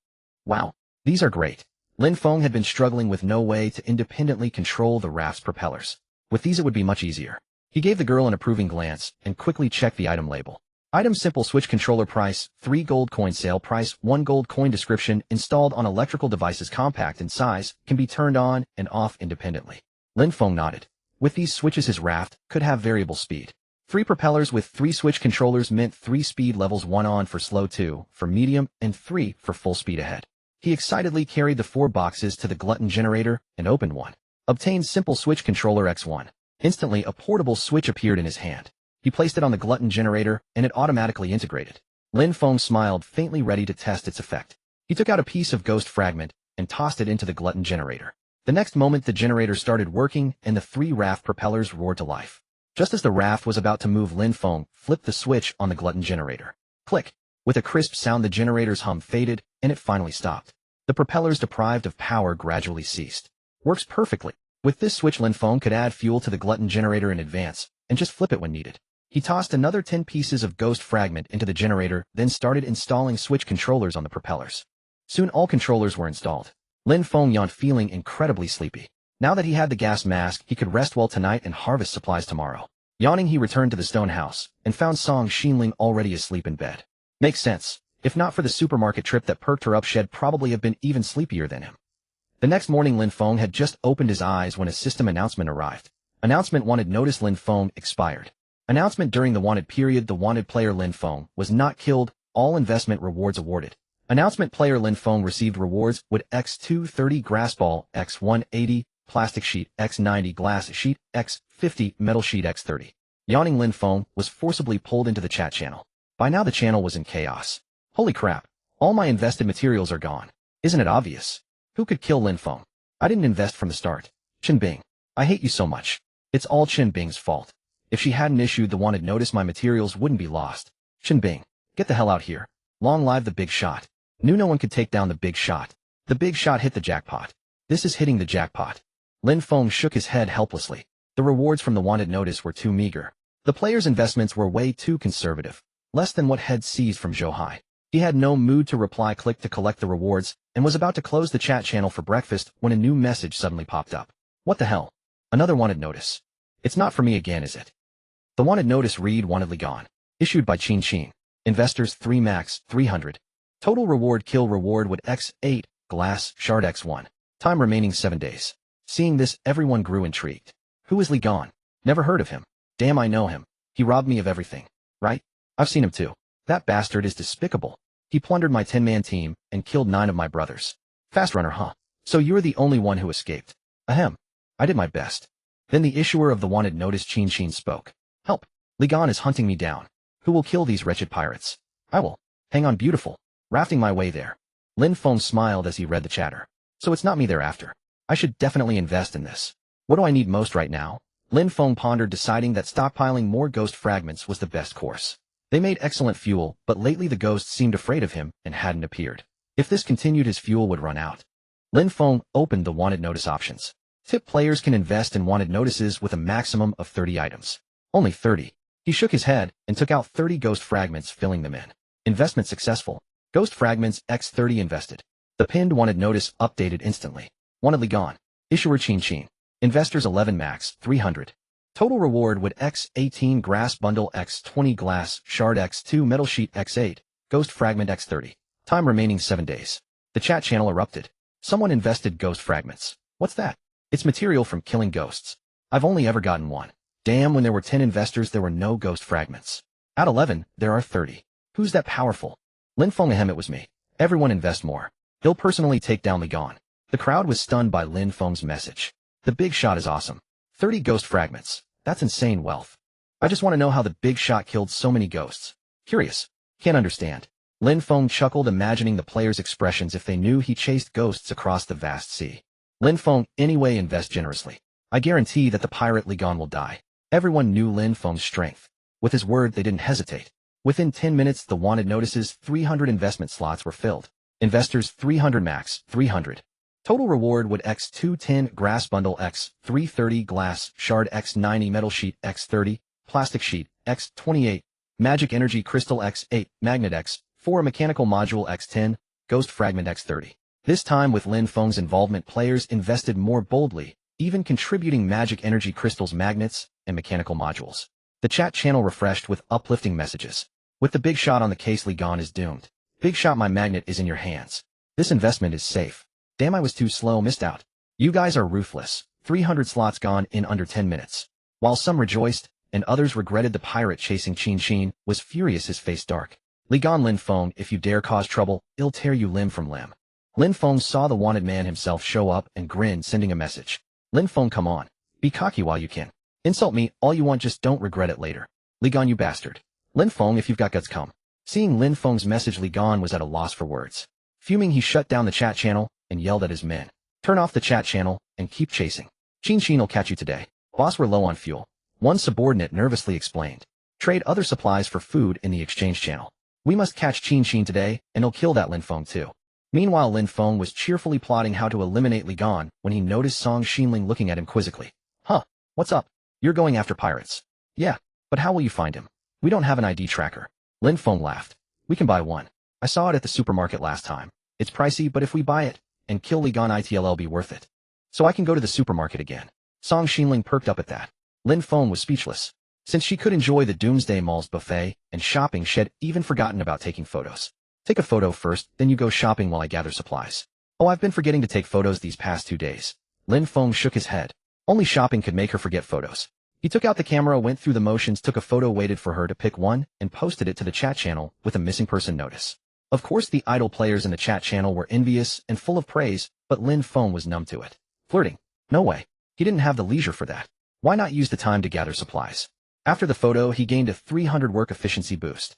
He downed a can of Red Bull, sent Song Xinling off, and began the day's main task. Time to harvest supplies with a gas mask. Wait. The blind box. Suddenly he remembered he hadn't claimed today's blind box. Since Song Xinling was shopping and not on the raft, he didn't have to jump into the sea to fake fishing for treasure chests. He opened the blind box system. Daily blind box, draw successful. 047, obtain mysterious colorful paint blind box X1. Colorful paint. Pigment. What use is this? He impatiently checked the box's description and his eyes widened. Damn. I have to get the last one. Mysterious colorful paint blind box. Grade excellent. Description: 60 chance of obtaining ordinary colorful paint, 35 chance of obtaining waterproof colorful paint, and 5 chance of obtaining magical invisible paint. Invisible paint. I must get my hands on it. Lin Feng clutched the heavy colorful blind box in his hands, took a deep breath, and directly chose to draw. As the prompt appeared, Lin Feng stared expectantly at the open package. The next moment, 3 glass jars materialized in his hands. You have opened the mysterious colorful paint blind box and obtained magical invisible paint X3. Holy crap. Lin Feng chuckled. The magical invisible paint, with a mere 5-drop rate, had actually been drawn by him. He promptly checked the item description. Magical invisible paint. Description: a single-use item. When used, it can be applied to any object without limit on quantity. The application takes only 10 minutes, but the painted object remains invisible for merely 3 hours. Holy crap. This powerful. Lin Feng grinned. This thing was practically a tool for escape. If he encountered an enemy he couldn't defeat, he could spend 10 minutes painting his raft invisible, vanishing right before their eyes. How hard could fleeing be? Wait. Since I'm already this strong, why am I still thinking about running? I must use it for ambushes. Perfect.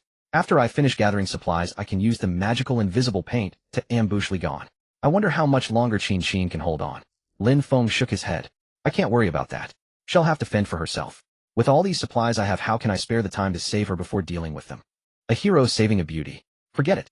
What Lin Feng coveted was the bounty reward. Whether he killed Li Gan sooner or later didn't matter as long as it was done within 7 days. Moreover, Chin-Chin didn't seem like an easy target. She probably could hold her own for a couple of days. If she were too weak, she would have been caught by Li Gan before she even issued the bounty. Lin Feng stopped dwelling on these matters and began dismantling the rafts he had towed over.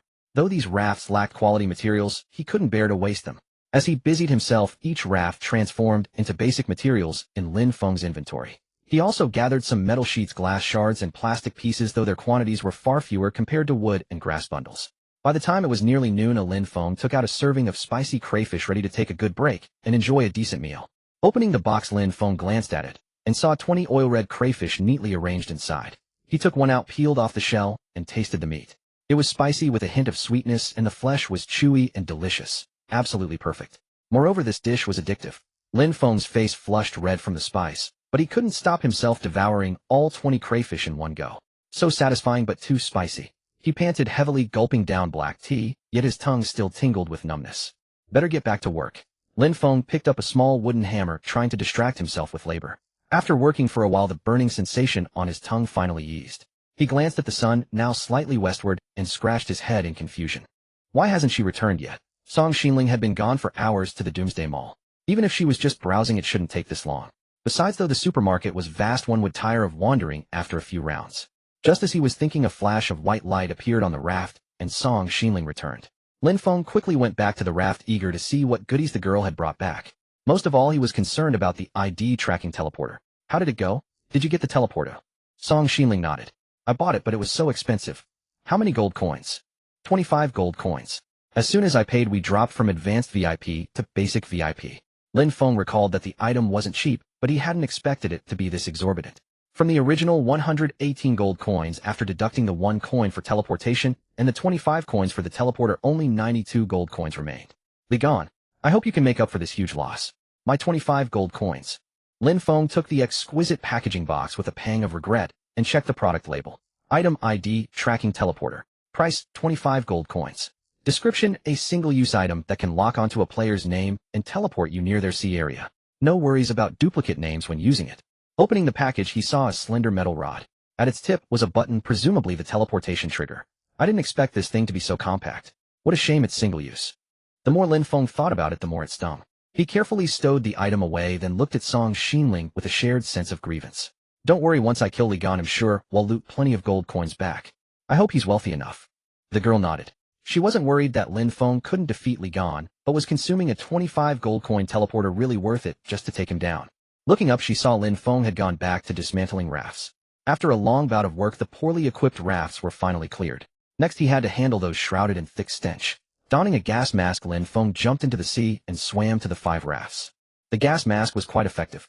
As Lin Feng swam over, he didn't catch a whiff of the foul odor. He climbed onto one raft first, stuffing the rotten leather boots into his backpack, then swam to Zhou Hai's raft to collect the lazy sailor's dirty laundry basket. The surrounding odor gradually dissipated.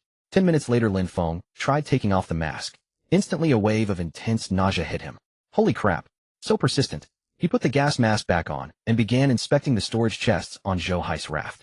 Entering the half-collapsed cabin, Lin Feng immediately spotted 4 neatly arranged storage chests. He had time to open them. Opening the first chest, Lin Feng was stunned. Obtain mechanical seed X3. Obtain fabric X8. Obtain cotton X10. Obtain small white flag X1. Obtained hot water bottle X1. Obtain metal ingot X10. Obtain magic energy crystal X2. Obtain silver bullet X1. Lin Feng was astonished. There wasn't a single ordinary item in this chest. Even things like mechanical seeds and hot water bottles were here. Wait, what was this silver bullet for? Was it meant to kill ghosts? But there was no gun. What could one bullet do? Lin Feng hurriedly examined the description of the silver bullet. Silver bullet description: used to kill spirit-type creatures. It must be loaded into a firearm. If no firearm is available, one can also poke the spirit with the bullet by hand, but this action is very dangerous. Lin Feng was somewhat speechless as he looked at this description. But the problem was, where could he get a firearm? One thing was certain: firearms couldn't be bought from the Apocalypse Mall, or at least not yet, or Lin Feng would have discovered them long ago. They'll store it for now. Lin Feng put away the bullet, and then checked the description of the hot water bottle. Hot water bottle description: add 2 liters of hot water to keep warm for 6 hours. The description was simple. Lin Feng pondered for a moment, and thought that a large iron pot should be able to boil water, though he hadn't tried it before. Lin Feng understood the uses of the remaining items, so he packed them into his backpack and continued checking the other storage boxes. The other boxes contained some common supplies and food, nothing unusual, just needed to be carried back one trip at a time. At that moment, Lin Feng took off his gas mask and sensed the surrounding air. Feeling that the nauseating stench had dissipated, he finally relaxed. However, his gas mask had already consumed 1 hour of its usage time. Lin Feng frowned. It's been used for less than an hour, and this thing rounds up. After some thought, he felt that rounding up was certain, but rounding down was unlikely. It seemed that putting on the gas mask once would consume at least 1 hour of usage time. Shaking his head helplessly, he carried the supplies back to his raft. With the stench gone, Song Xinling came to help. Before dark, the two of them had moved all the directly retrievable supplies. Aside from materials, the most abundant gains were weapons and armor. Lin Feng felt that keeping these items was utterly useless for him, so he decided to sell them all in bulk to exchange for gold coins. Opening the trading channel, he quickly listed over a dozen trades. Hand crossbow X2, crossbow bolts X20 trade for gold coins X2. Hardwood bow X4, arrows X40 trade for gold coins X2. Lin Feng's prices weren't low after all players had witnessed the purchasing power of gold coins. Whether a deal could be made depended on whether the other party needed weapons. After a long day's work, Lin Feng was tired. He yawned, returned to his stone house, and lay down to rest. Unbeknownst to him, the chat channel was already exploding. Damn, why are so many weapons listed on the trading channel? Rich guy, over a dozen hardwood bows, and even hand crossbows are up. Who can afford to buy all this stuff bundled together? It costs 2 gold coins each. Li Gan, you bunch of losers can't even afford this, yet you want to put a bounty on me. Wait, Li Gan, where's Lin Feng? Come and take him down. Li Gan, Lin Feng is nothing. He'll buy all these weapons, and see if he dares to come and die. Damn, Li Gan is that rich. The trades went through. He really bought them all. Lin Feng is in danger. With so many weapons equipped, his combat power is off the charts. Watching the crowd's discussion, Li Gan smirked triumphantly. The weapons on the trading channel were not cheap, to be honest, but with them in hand his pirate crew's strength would multiply several times over. Then using these weapons to rob other players, he would recoup the lost gold coins in no time. He distributed the newly acquired weapons to his subordinates and said, Lin Feng would never expect our villain pirate crew to suddenly get so much weaponry. This time he's doomed. The boss is wise. If Lin Feng dares to come, he'll never return. Tell them to stay alert. That bastard Lin Feng wiped out one pirate crew and took down Zhou Hai's team. I don't want to be ambushed by him. Yes, boss. By the way, are we still chasing Qin Qin? Chase.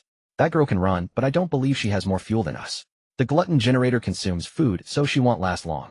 Understood. The subordinate hurried away with a stack of weapons. Li Gan smiled, faintly picked up his telescope, and looked at a small raft in the distance. Run all you want.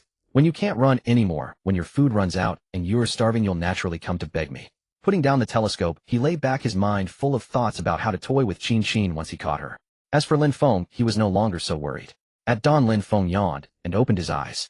Just as he was wondering what to eat, he suddenly received trade notifications. Trade successful, obtained gold coins X2. Trade successful, obtained gold coins X2.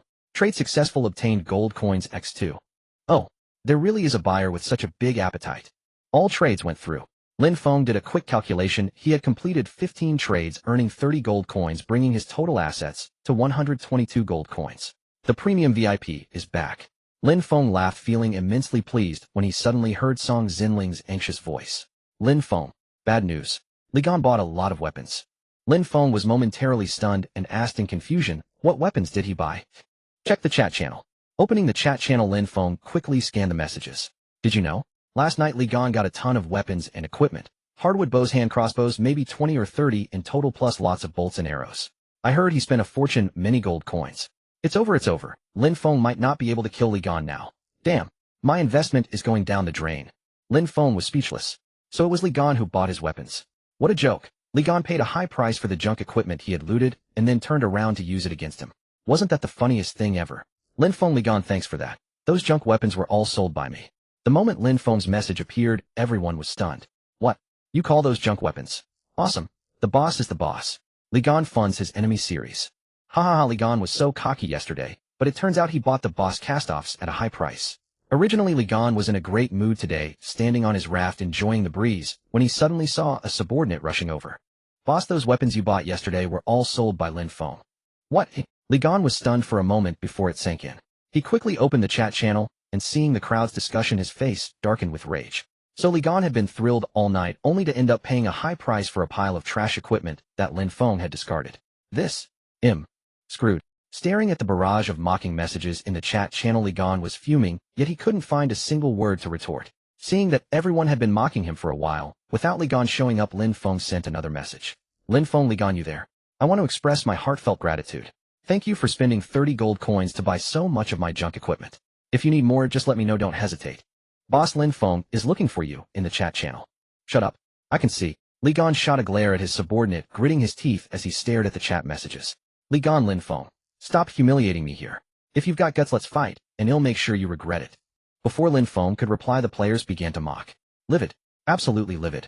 Pirate Li Gan got scammed, and is burning with rage, determined to seek death. Discovering the truth, Pirate Li Gan's suicidal mission. This guy was indeed asking for trouble. Lin Feng wondered what gave that guy who was smug about buying his cast-offs the nerve to challenge him. He must be furious. Lin Feng shook his head and closed the chat channel. Since someone else was already launching a psychological attack, why waste time? He had plenty of other things to do. Looking up, he saw Song Xinling intently browsing the chat channel messages, probably finding it amusing, treating it like a social feed. Alright, stop looking. I'm starving you, I need to eat. You go ahead, I'll watch a bit more. Everyone's really getting into the mockery. Lin Feng didn't expect she had such a hobby. He picked up a serving of spicy crawfish and began eating with gusto. But the next moment, Song Xinling suddenly leaned in. That smell is amazing. Aren't you going to keep scrolling the chat? I'll eat and scroll at the same time. With that, the girl grabbed a serving of spicy crawfish and started eating blissfully. Then, so spicy. Give me a drink quick. I can't take it. But it's so delicious. Lin Feng watched as the girl's eyes welled up from the spice, yet she kept eating the shrimp meat, seeming even more addicted than he was. Soon they finished the spicy crawfish, and they didn't need to eat anything else for the day. Next, Lin Feng began dismantling Zhou Hai's raft, while Song Xinling helped collect all the dismantled materials. The two worked all day and finally finished dismantling the remaining rafts. The supplies were piled high too much for the storage chests. Lin Feng decided not to make more chests, and simply stacked the materials in the open space on the raft, hoping to unlock new storage items soon. As the sun set, Lin Feng sat atop a small mountain of materials gazing at the horizon. Song Xinling suddenly felt inspired, grabbed a camera, and climbed up. I haven't taken a photo today. Perfect timing to capture this beautiful sunset. Lin Feng took the camera and standing with Song Xinling on the summit of the material pile, he clicked, click, click, 3 practice shots in quick succession. A few minutes later, Song Xinling picked 2 photos and Lin Feng posted them to the chat channel, routinely attaching a missing person notice. In the chat channel, everyone started a new round of discussion. Out of nowhere, a public display of affection. Handsome and beautiful, a perfect match. Hey, where are they standing? Holy crap. Wood grass bundles, metal sheets. That mountain under the big shot's feet is made of supplies. Damn, that's ridiculously rich. A small mountain that high must be at least 1,000 pieces of material. Is this showing off wealth and style? Flashing affection and flaunting wealth, big shot, you'll have no friends like this. Lin Feng was stunned. He just didn't want to make so many storage chests. How was that showing off? Besides, these were the cheapest basic materials. What was there to flaunt? Forget it, these players' minds always worked in bizarre ways. Lin Feng didn't care, but he found it strange. He had been posting missing person notices intermittently for half a month. Why hadn't he encountered any of Song Xinling's acquaintances except for scammers? Could it be that all her family and friends had? Lin Feng shook his head. Although the environment here was harsh, it wasn't likely that all her acquaintances had perished. Then, the most probable explanation was that this game world was divided into different regions. Just like how online games assign players to different servers. If that were the case, it would be problematic. The game had never mentioned servers, let alone cross-server communication. Lin Feng didn't share his speculation with Song Xinling. As the sky gradually darkened, a thought suddenly struck him. Alright, I still need to repair the catapult. During the last battle with Zhou Hai, the catapult had sustained 50 damage, and the concrete protective wall was also somewhat damaged. He needed to fix these things as soon as possible. Tomorrow morning, he would ambush Li Gan. Of course, ambushes were usually carried out at night, but Lin Feng had invisible paint. Even if he charged right up to Li Gan's face in broad daylight, Li Gan wouldn't see a thing. After spending over an hour repairing the damaged structures with some materials, Lin Feng went to bed leisurely. The next day, just as dawn was breaking, Lin Feng got up. By then, Song Xinling had already prepared grilled fish, but when she saw Lin Feng awake, she handed him the last serving of spicy crawfish. Eat this. You're going to fight Li Gan today, so you might not have time for lunch. Lin Feng nodded. Song Xinling was really thoughtful. He opened the box without ceremony and began wolfing it down. In less than 10 minutes, he had devoured all 20 crawfish. Then he started putting on his gear and checking his weapons. After Song Xinling finished her meal, he took out a can of magical invisible paint. This stuff came in a tiny can, seemingly not nearly enough, but when Lin Feng chose to use it with a thought, the surrounding items were coated with a layer of glossy paint. The painted items appeared translucent to Lin Feng, but in Li Gan's eyes they would be completely invisible. As Lin Feng shifted his focus, the raft and everything on it were coated with the paint in an instant. Lin Feng, what are you doing? Why is our raft becoming translucent? Lin Feng smiled slightly and shifted his focus to the girl. The next moment, Song Xinling was astonished to find her own body gradually turning translucent. Then Lin Feng explained, this is invisible paint. Once it's applied, we become invisible. Song Xinling was still puzzled when she saw Lin Feng himself slowly become translucent. Done. Let's go.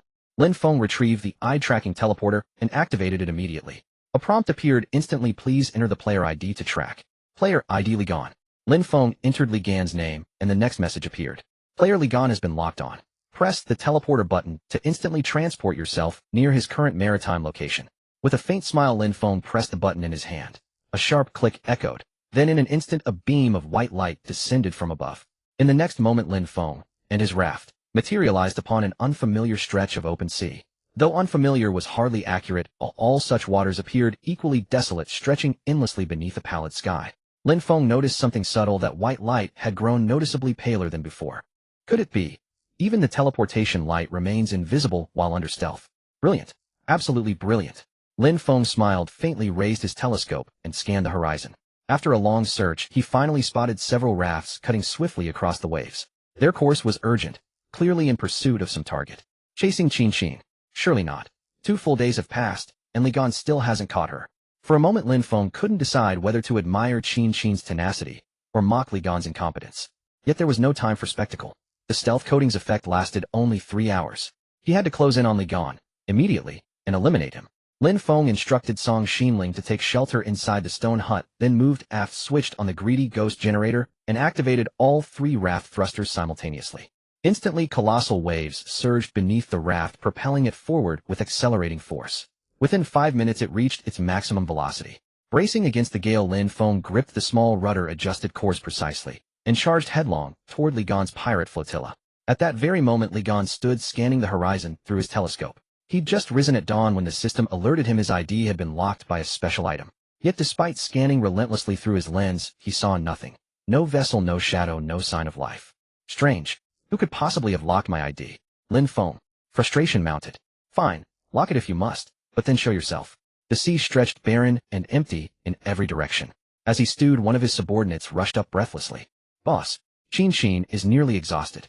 Is that so? She's pleading for help over the comms channel. Excitedly Gan opened the channel, and there it was, Xin's desperate distress signals. Xin, help. My food reserves are completely depleted. Xin, I only have grass bundles and raw timber left. Can anyone trade me provisions? Xin, my greedy ghost generator needs fuel. Li Gan, just surrender now. I'll ensure you live well under my command. Xin, pa. I'd rather drown myself than fall into your hands. Li Gan, what the hell? Your temper's as explosive as your luck. Annoyed, he slammed the channel shut and ordered his crew pursue her relentlessly. Her fuel is nearly spent. We will capture her today. His subordinates saluted. Yes, boss. At that moment, Li Gan dismissed all other concerns. Whether Lin Feng or another rival sought confrontation, they would meet only death. His pirate fleet numbered 18 souls, but only 6 rafts deliberately consolidated for maximum reinforcement. Each bore concrete barricades and stone huts as fortified cover, matching, even surpassing, Lin Feng's craft in resilience. Moreover, he possessed a secret weapon, the spear-throwing mortar, a devastating launcher boasting near 100-meter range, immense impact force, and rapid fire. He doubted any opponent could withstand it. First, secure Xin. Anyone who interfered en route would simply be erased. As Li Gan basked in confidence, a subordinate sprinted back, panic etched across his face. Boss, the rear. Something strange is coming from behind. Li Gan hadn't heard it yet, but within 2 or 3 seconds a deep, rising roar reached his ears. It sounded like raft thrusters, yet the sea ahead remained utterly vacant. Bewildered, Li Gan lifted his telescope toward the source of the sound. Still nothing. Yet the roar intensified, drawing ever closer. Damn it. This is outright spectral nonsense. Alert, everyone, stay sharp. Yes, sir. The order had barely left his lips when, bang. Boss, what was that? Li Gan heard it too. A sharp, violent impact, but stared fixedly at the origin point, seeing absolutely nothing. Then boom. A thunderous explosion erupted from an adjacent raft. Something had struck the concrete barricade, heating, shattering it into dust in an instant. What just happened? Li Gan stood frozen, stunned. He'd witnessed nothing, as if the wall had detonated spontaneously. 3 players crouching behind that barrier stared in utter disbelief. I did not imagine that. How did the barricade just explode? Hell, ghosts at noon. Before they could react, another deafening crack split the air. The raft's deck splintered violently, torn open by an unseen force, leaving a gaping hole. Holy hell, it is haunted. Take cover now. Panic seized the entire crew. Even Li Gan's eyes widened in sheer incomprehension. Spectral entities active by day. That defies all logic. Glitch. This has to be a bug. Fire toward the sound now. I refuse to believe ghosts walk in broad daylight. In frantic disarray, pirates snatched up weapons and fired blindly. Li Gan himself strode to the spear-throwing mortar and launched several heavy spears toward the unseen threat. Whoosh, whoosh, whoosh.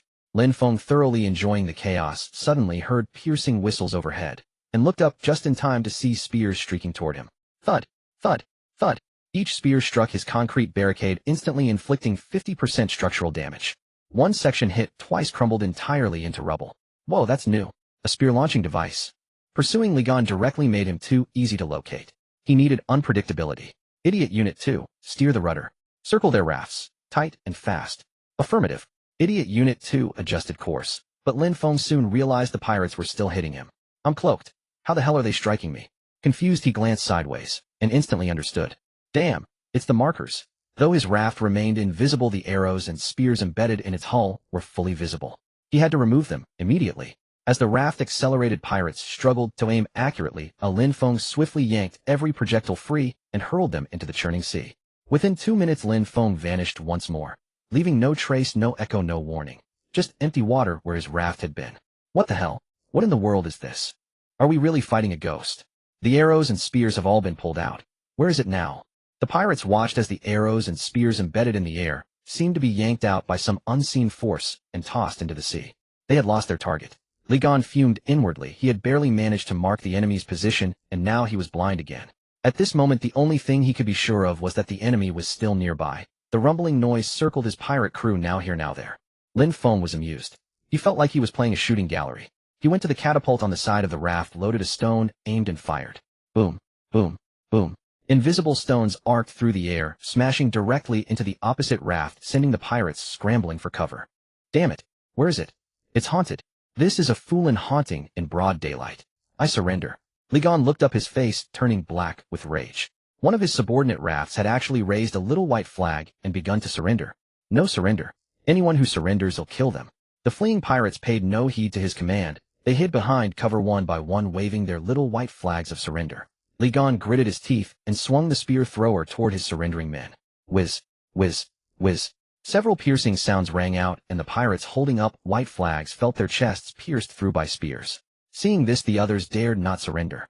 With soot-streaked faces they grabbed their weapons and fired wildly at the empty sea. What the hell? So stubborn.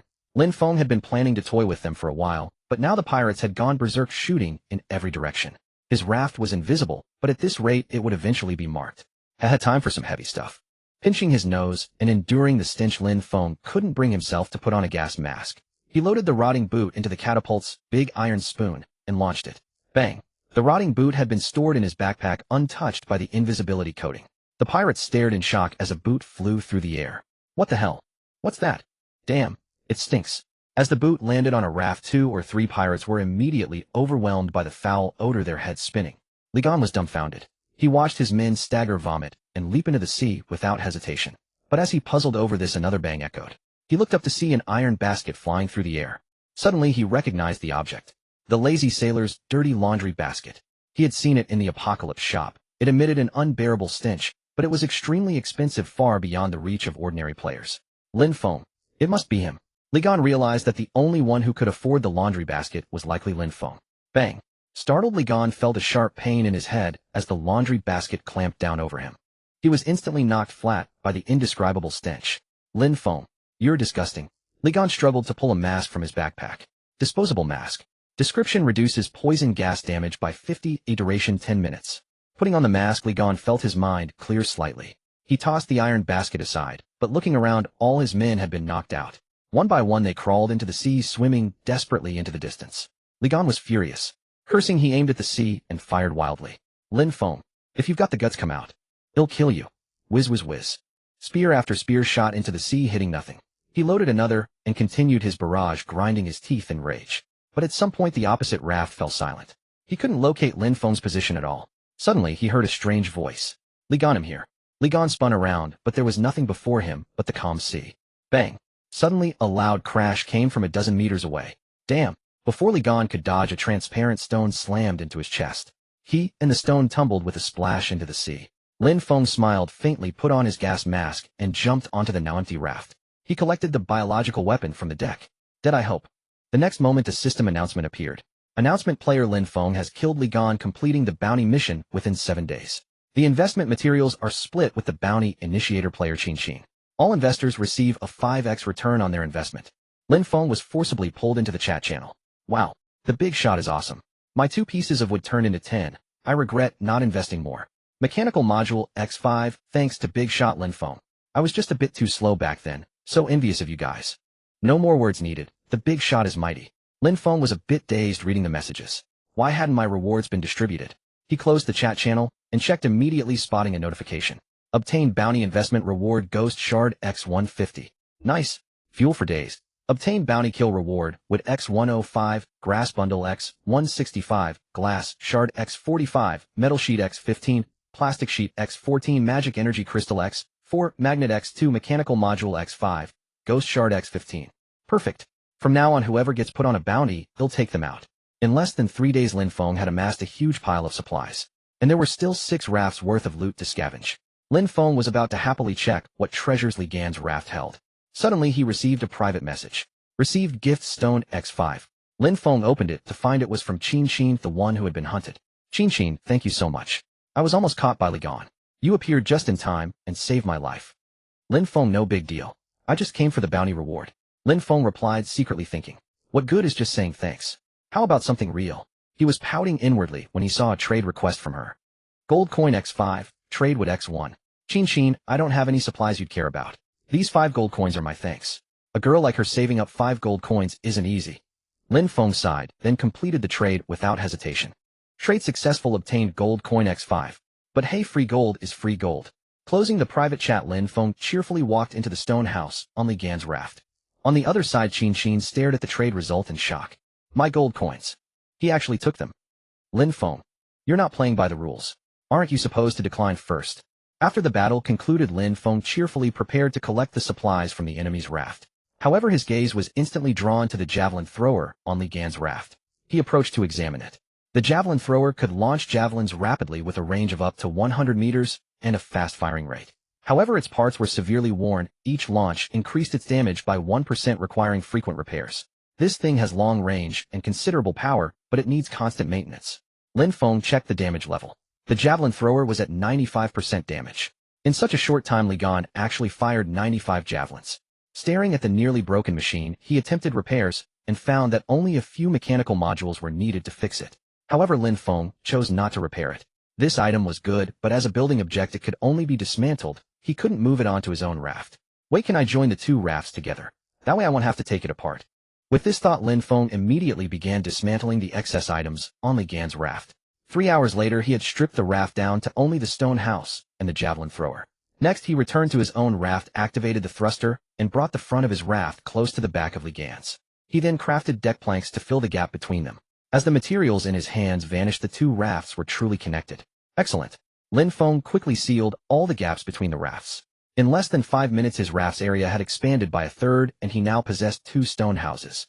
He entered the stone house at the front and discovered 3 storage chests inside. The first 2 were filled with basic supplies which Lin Feng couldn't be bothered to sort through. He directly inspected the 3rd chest. He obtained a durian, 3 mechanical modules, 2 magic energy crystals, a glass full of lemonade, and 22 gold coins. What the? All show and no substance.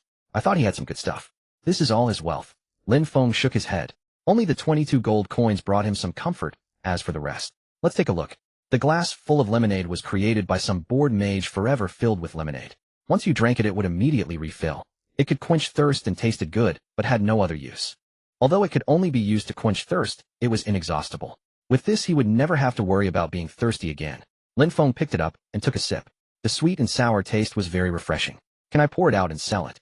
Lin Feng tried, but found that even when he turned the cup upside down, not a single drop of lemonade came out. It really can only be used to quench thirst. He shook his head, put the cup into his backpack, and then took out a large durian. They'll take care of this now. Lin Feng called out to Song Xinling, who was collecting supplies on another raft, inviting her to eat durian. He then began to peel the durian's shell. What the? It can actually be decomposed into a durian shell. At that moment, Song Xinling came running over excitedly. Seeing the thick durian flesh, she happily picked up a piece and began to taste it. As she ate, she praised this taste really good.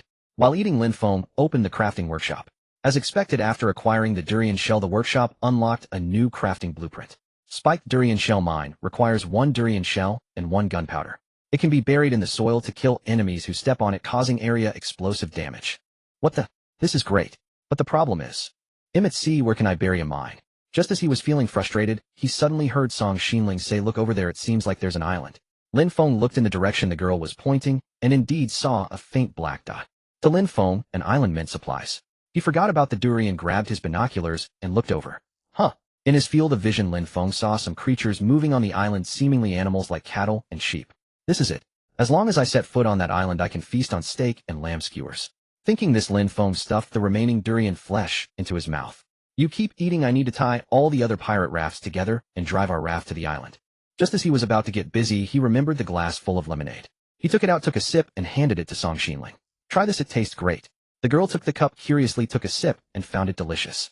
Moreover, it was endless. Wow. Amazing. She exclaimed in satisfaction, but when she looked up, Lin Feng had already run off to work. In less than 5 minutes, Lin Feng had connected all the rafts. He activated the glutton generator and the raft thrusters. His raft, towing 5 captured rafts, grandly sailed towards the island. Due to the heavy load, even with 3 thrusters activated, the speed was not fast. It would take at least a day or 2 to reach the island. During his free time, he continued to dismantle the supplies. He worked until dark, dismantling 3 rafts. He truly had no more space to store the acquired materials. Staring at the small mountain of goods on his raft, he shook his head in frustration. This can't go on. He'll ask in the chat channel if anyone has a blueprint for a better storage chest. Opening the chat channel, Lin Feng sent a message. Lin Feng asked if anyone had a good storage chest blueprint and was willing to pay a high price. Someone replied they didn't. Another mocked him, asking if he was just showing off his wealth. Chun Bo said he had an advanced storage chest and only accepted gold coin trades. Lin Feng was speechless. If he was going to trade with gold coins, he might as well check the Doomsday Mall himself.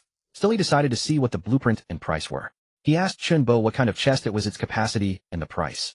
Chun Bo replied, it was an expanded storage chest with twice the capacity of a regular one, priced at 5 gold coins. Lin Feng was unimpressed. He had so many supplies with nowhere to store them, and a mere double-capacity chest was being sold for 5 gold coins. Keep it for yourself. Hearing that Lin Feng wasn't buying, Chun Bo quickly changed his offer. He dropped the price to 4 gold coins. Lin Feng said it wasn't about the money, that chest was useless to him. Chun Bo insisted that there was probably no larger storage item in the entire world, and that 4 gold coins was a good deal. Lin Feng retorted that he could just go to the Doomsday Mall. Chun Bo exclaimed that items in the mall with larger capacity than his chest cost at least 10 gold coins. Lin Feng said, so it's only 10 gold coins. Goodbye. He quickly closed the chat channel, leaving the other players stunned. They repeated his words. He said only. So rich. Damn rich. Chun Bo called out, wait, Lin Feng. They'll sell it for 2 gold coins. Others laughed, saying the big shot had gone shopping. They mocked it as a failed sale. Closing the communication channel, Lin Feng calculated the gold coins he had on hand. Originally possessing 122 gold coins plus the 5 coins that Qin had gifted, whether sincerely or not, and the 22 coins seized from Li Gan, he now had a total of 149 gold coins. With such wealth, he could thoroughly explore the Doomsday Mall. Halting the raft, Lin Feng summoned Song Xinling, paid 2 gold coins, and together they teleported to the Doomsday Mall. A flash of white light, and the two appeared in the mall's small square. The number of players here was overwhelming.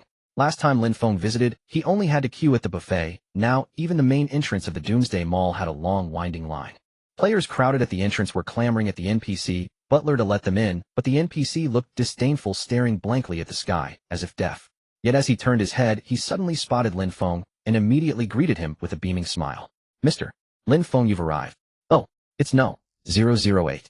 Lin Feng smiled faintly and asked, why have so many players come recently? No. 008 explained, mainly because the game is about to merge regions, so the mall needs expansion. Many areas are under construction.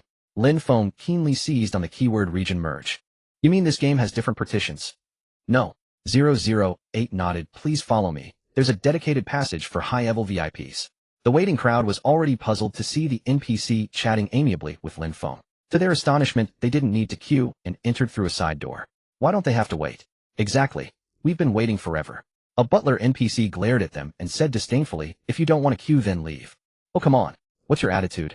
A hot-tempered player clenched his fists in anger, but the NPC leaned in. Go ahead, hit me. I won't hit you, will curse you to death. The player, knowing that attacking an NPC would get him kicked out, gritted his teeth in fury and could only spew profanities. Yet the butler NPC pulled out a pair of earplugs from his pocket, stuffed them in, and sauntered away leisurely. The crowd was speechless. The rich are kings, the poor are beasts. So real. Damn reality. While the crowd fumed, Lin Feng had already followed 008 into the Doomsday Mall's hall. Here too it was packed with people, but as high-level VIPs they could directly enter the restaurant for a meal. Lin Feng sat at the table ordering dishes while listening to 008 explain the partition situation. The game world has 10,000 initial partitions, each with different numbers. To avoid too few surviving players in a single partition, and to increase competition difficulty, the game world periodically merges partitions. Lin Feng looked at the menu and asked, what partition is this? When is the merge? This is partition 10,000. In about a week, partition 10,000 will merge with partition 9999 to become the new partition 5,000. Lin Feng found it a bit confusing, nodded, and returned the menu to 008. I understand. Serve the food. They'll have 2 large lobsters, 2 cream cakes, a glass of red wine, a glass of mango juice, and a serving of sweet and sour pork. Players at nearby tables drooled at the sound of Lin Feng's order. Looking down at their own meals, they wondered what were they eating compared to his. Helplessly seeing the high-level VIP seat sign floating above Lin Feng's table, they could only swallow their saliva and continue with their plain fare. Lin Feng, oblivious to the envious gazes, was pondering the information 008 had revealed. According to him, with the partition merge in about a week, his area would suddenly see a flood of unfamiliar players. Among them there would inevitably be well-developed individuals or teams, and trouble seekers would likely come for him. Let's eat quickly. Oh well, stock up on supplies at the supermarket later. Lin Feng planned for the merge, knowing he was a notable figure in partition 10,000. The prominent bird gets shot first. Players from partition 9999 would probably target him. Sigh. So many numbers it's a headache. Lin Feng stopped thinking, grabbed a large lobster, and began peeling and eating. After a hearty meal, the two entered the supermarket. Song Xinling headed to the clothing section, while Lin Feng pushed a cart and started browsing from the beginning. The supply section held no interest, nor did the food area without discounts. He pushed the cart far until he reached the weapons and equipment zone. Huh, they sell medicine here. His attention was caught by a neat row of small boxes. Item: strength pill. Price 3 gold coins. Description: grants immense strength upon consumption, with unimaginable effects lasting 30 minutes. Such a short duration. Lin Feng frowned, feeling the price was a bit steep, but the description promised extraordinary power.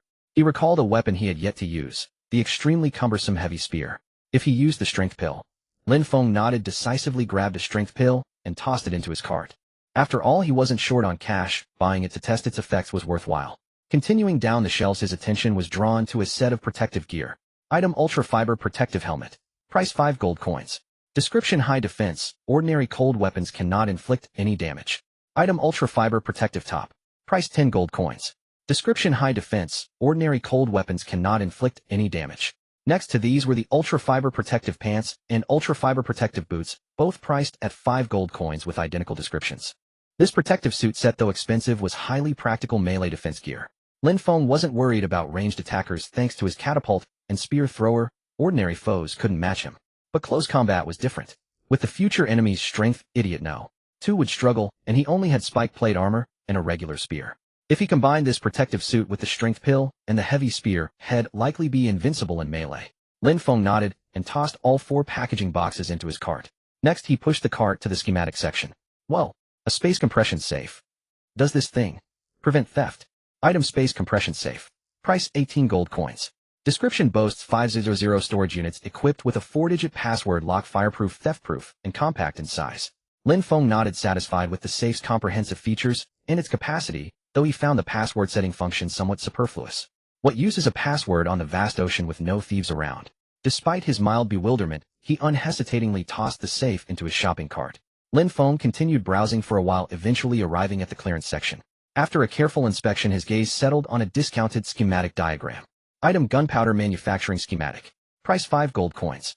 Current price 2 gold coins. This couldn't have come at a better time. Lin Feng had obtained durian shells and intended to craft spiked durian shell mines, but he had yet to unlock the principles of gunpowder manufacturing. Now that the gunpowder schematic was on sale, he had to buy it. Lin Feng tossed the schematic's packaging box into his cart, found nothing else to purchase for the moment, and waited for Song Xinling to return ready to check out. In the meantime, he calculated the total cost of the items, 48 gold coins. Lin Feng grew disheartened. Before arriving at the Doomsday Mall, he had 149 gold coins. After paying 2 gold coins for teleportation and 48 for the items, he was left with 99 gold coins, which downgraded him from a high-level VIP to a basic one. As he wallowed in frustration, Song Xinling rushed over excitedly, holding a packaging box. No need to ask, she had clearly taken a liking to some garment. I think this outfit looks nice, but it's a bit pricey. Lin Feng glanced at it. Good heavens, the garment was priced at 10 gold coins. Buy it. Though the garment was expensive, Lin Feng no longer cared. To him, having 99 gold coins left, or 89, made no difference. He was still a basic VIP, and the Grand Lobster was out of reach. Hearing Lin Feng's agreement, Song Xinling beamed with excitement, and quickly said, "Great. I think this outfit really suits you." "Suits me. You picked this for me." Lin Feng was taken aback, then examined the product label more closely. Item: Black Knight Cloak. Price 10 gold coins. Description: a black cloak that cuts an imposing figure, offering almost no defensive capabilities. Yet when worn at night, it grants exceptional stealth, a favorite among assassins. An assassin? Well, this thing. It's actually quite useful. What? You're not satisfied? Song Xinling pouted, sensing his perfunctory tone. It's a good item, but I have no use for it. I picked it out for you after searching for so long. Lin Feng glanced at the fuming Song Xinling, then at the box in his hand, and fell silent for a few seconds. He truly had no need for it. If she had chosen a stylish garment for herself, he wouldn't have minded paying 10 gold coins. But for himself, no waste. Lin Feng eyed the furious Song Xinling instinctively, touching his ears, sensing that his next decision would be fraught with peril. He flashed a cheerful grin, and in the next second swiftly tossed the box back onto the shelf, shoved his cart forward, and dashed toward the checkout counter, without looking back. Before the NPC cashier could even speak, Lin Feng slapped 48 gold coins onto the counter. Received 48 gold coins exactly. Before the clerk could finish, Lin Feng frantically stuffed the items into his backpack and bolted out. Lin Feng, In an instant all eyes turned to Song Xinling. She glared furiously at the spot where Lin Feng had vanished, muttering bitterly of, "If you want to appreciate it, fine." Nearby, a few players shopping in the store looked on in astonishment. Could that be Song Xinling? I've seen her photo on the chat channel, but in the picture, she wasn't like this. Whoa, she's got such a fiery temper. Hearing the murmurs, Song Xinling shot them a fierce glare. The players immediately fell silent, pretending to browse the goods. The girl's face flushed crimson as she cursed inwardly. Lin Feng, this is all your fault. My image is ruined. Completely ruined. In the next second, she sprinted out of the store. By then, Lin Feng had reached the plaza outside the Doomsday Mall. Though he had infuriated Song Xinling, at least his ears were safe. As the most renowned big shot in District 10,000, having his ears publicly twisted would have been a blow to his pride. Phew. Good thing I ran fast. He was still congratulating himself when he saw Song Xinling storm out of the Doomsday Mall. Without a second thought, Lin Feng chose to teleport. A flash of white light, and he was instantly transported back to the sea surface with his raft. The next moment, Lin Feng saw Song Xinling teleport back as well. Her face twisted with anger, her eyes brimming with grievance. She was about to explode when an eerie voice sounded. Sizzle. The scent of the living. Song Xinling snapped to attention, casting aside her anger and grievance, her gaze fixed on the ghostly radio that had been silent for so long. The ghost is here again. Lin Feng breathed a sigh of relief. Ghosts, oh ghosts, you're such good friends. Knowing my ears were in trouble, you came to the rescue. He smiled, exuding an air of confidence. No worries, it's not the first time. They're just here to deliver fuel. He boasted smugly, but noticed the girl staring wide-eyed at something behind him, as if she had seen something far more terrifying. That couldn't be. Even if she was timid after encountering ghosts so many times, she should have grown somewhat accustomed. Lin Feng shook his head, turned to look behind him, and was instantly stunned by the sight. Holy crap. What the hell is that? On the sea not far away, a massive figure was slowly approaching. The thing glowed with an eerie green light, stood 5 to 6 meters tall with a humanoid outline, but what seemed to be 7 or 8 tentacles sprouting from its lower half. Was this the ghost of a man or the ghost of an octopus? Lin Feng pulled out his magical spiked spear, glanced at its mere meter-long shaft, then at the creature's tumtor-long tentacles, and decisively tossed the useless thing aside. Run! Lin Feng grabbed Song Xinling and rushed to the glutton generator. He quickly started the 3 raft propellers, gripped the small wooden tiller, and began to turn around. The roar of the propellers filled the air as the raft accelerated. Lin Feng heaved the tiller with all his might, and the raft arced around, speeding away from the ghostly monster. But the monster was equally swift, its 7 or 8 tentacles churning through the water, matching Lin Feng's pace. Holy crap! This thing is too fast. Lin Feng was stunned, hearing the ghostly radio's crackling voice amidst the howling wind. Sizzle. Hungry. So hungry. Lin Feng suddenly froze, a thought striking him. Ghost fragments. Weren't they supposed to be used to feed spirits? Maybe this monster could be fed ghost fragments. Without a moment's hesitation, he pulled a ghost fragment from his backpack and hurled it out. Stop chasing me. There's food over there. Upon seeing the ghostly fragment emitting a green glow, the monster immediately rushed over, grabbed it, and stuffed it into its mouth. Sizzle. Delicious. Too little. Hungry. Lin Feng had hoped the ghost fragment would buy some time, but to his surprise the monster swallowed it in one gulp. Seeing the monster charging at him again with ferocity, Lin Feng quickly tossed out 7 or 8 more ghost fragments. Each throw felt like a piece of his heart being carved away. This couldn't go on at the monster's current rate of consumption. It would devour all his hard-earned fuel in a single night. That's right, the system. He hadn't opened the mystery boxes yet.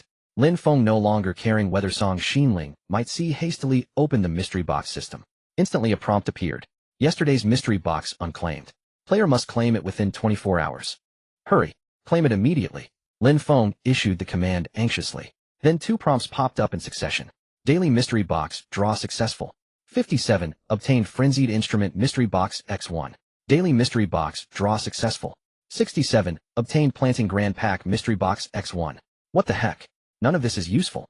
Lin Feng quickly selected to draw, not even bothering to read the box descriptions carefully. You have opened the frenzied instrument mystery box and obtained unbreakable war drum X1. You have opened the planting grand pack mystery box and obtained genetically mutated seeds X4. Frustrating. Lin Feng was immensely frustrated. He had hoped the mystery boxes would yield some weapon to use against the ghost monster, but instead he got things he couldn't use. Stashing the obtained items into his backpack, Lin Feng tossed out 2 more ghost fragments to buy time. At that moment, the still open mystery box system issued a prompt. A new day has begun. Do you wish to draw the mystery box? Draw. This was his last chance. If he still couldn't get a weapon effective against spirits, this time his entire stock of ghost fragments would be lost. Weekly super mystery box, draw successful. 77, obtained classic war pack mystery box X1. Classic war pack. Awesome. Finally, salvation. Lin Feng quickly checked the box description, his heart full of anticipation. Classic War Pack Mystery Box Grade Epic Description: 24 chance to obtain a Deadeye Revolver, 24 chance to obtain a Silent Rapid Fire Hunting Crossbow, 24 chance to obtain a Smoke Bomb, 24 chance to obtain a Fragmentation Grenade, 4 chance to obtain a High Power Torpedo Draw. Lin Feng didn't care which one he got. Having a powerful weapon was better than being empty-handed. You have opened the Classic War Pack Mystery Box and obtained Deadeye Revolver X1. Finally, a damn weapon. Lin Feng tossed out 2 more ghost fragments to lure the monster away and immediately checked the item description. Deadeye Revolver description: within 100 meters it hits the target with 100 accuracy, but where the bullet lands on the target is a matter of metaphysics. The advantage is no need to practice aiming. The disadvantage is that practicing is useless.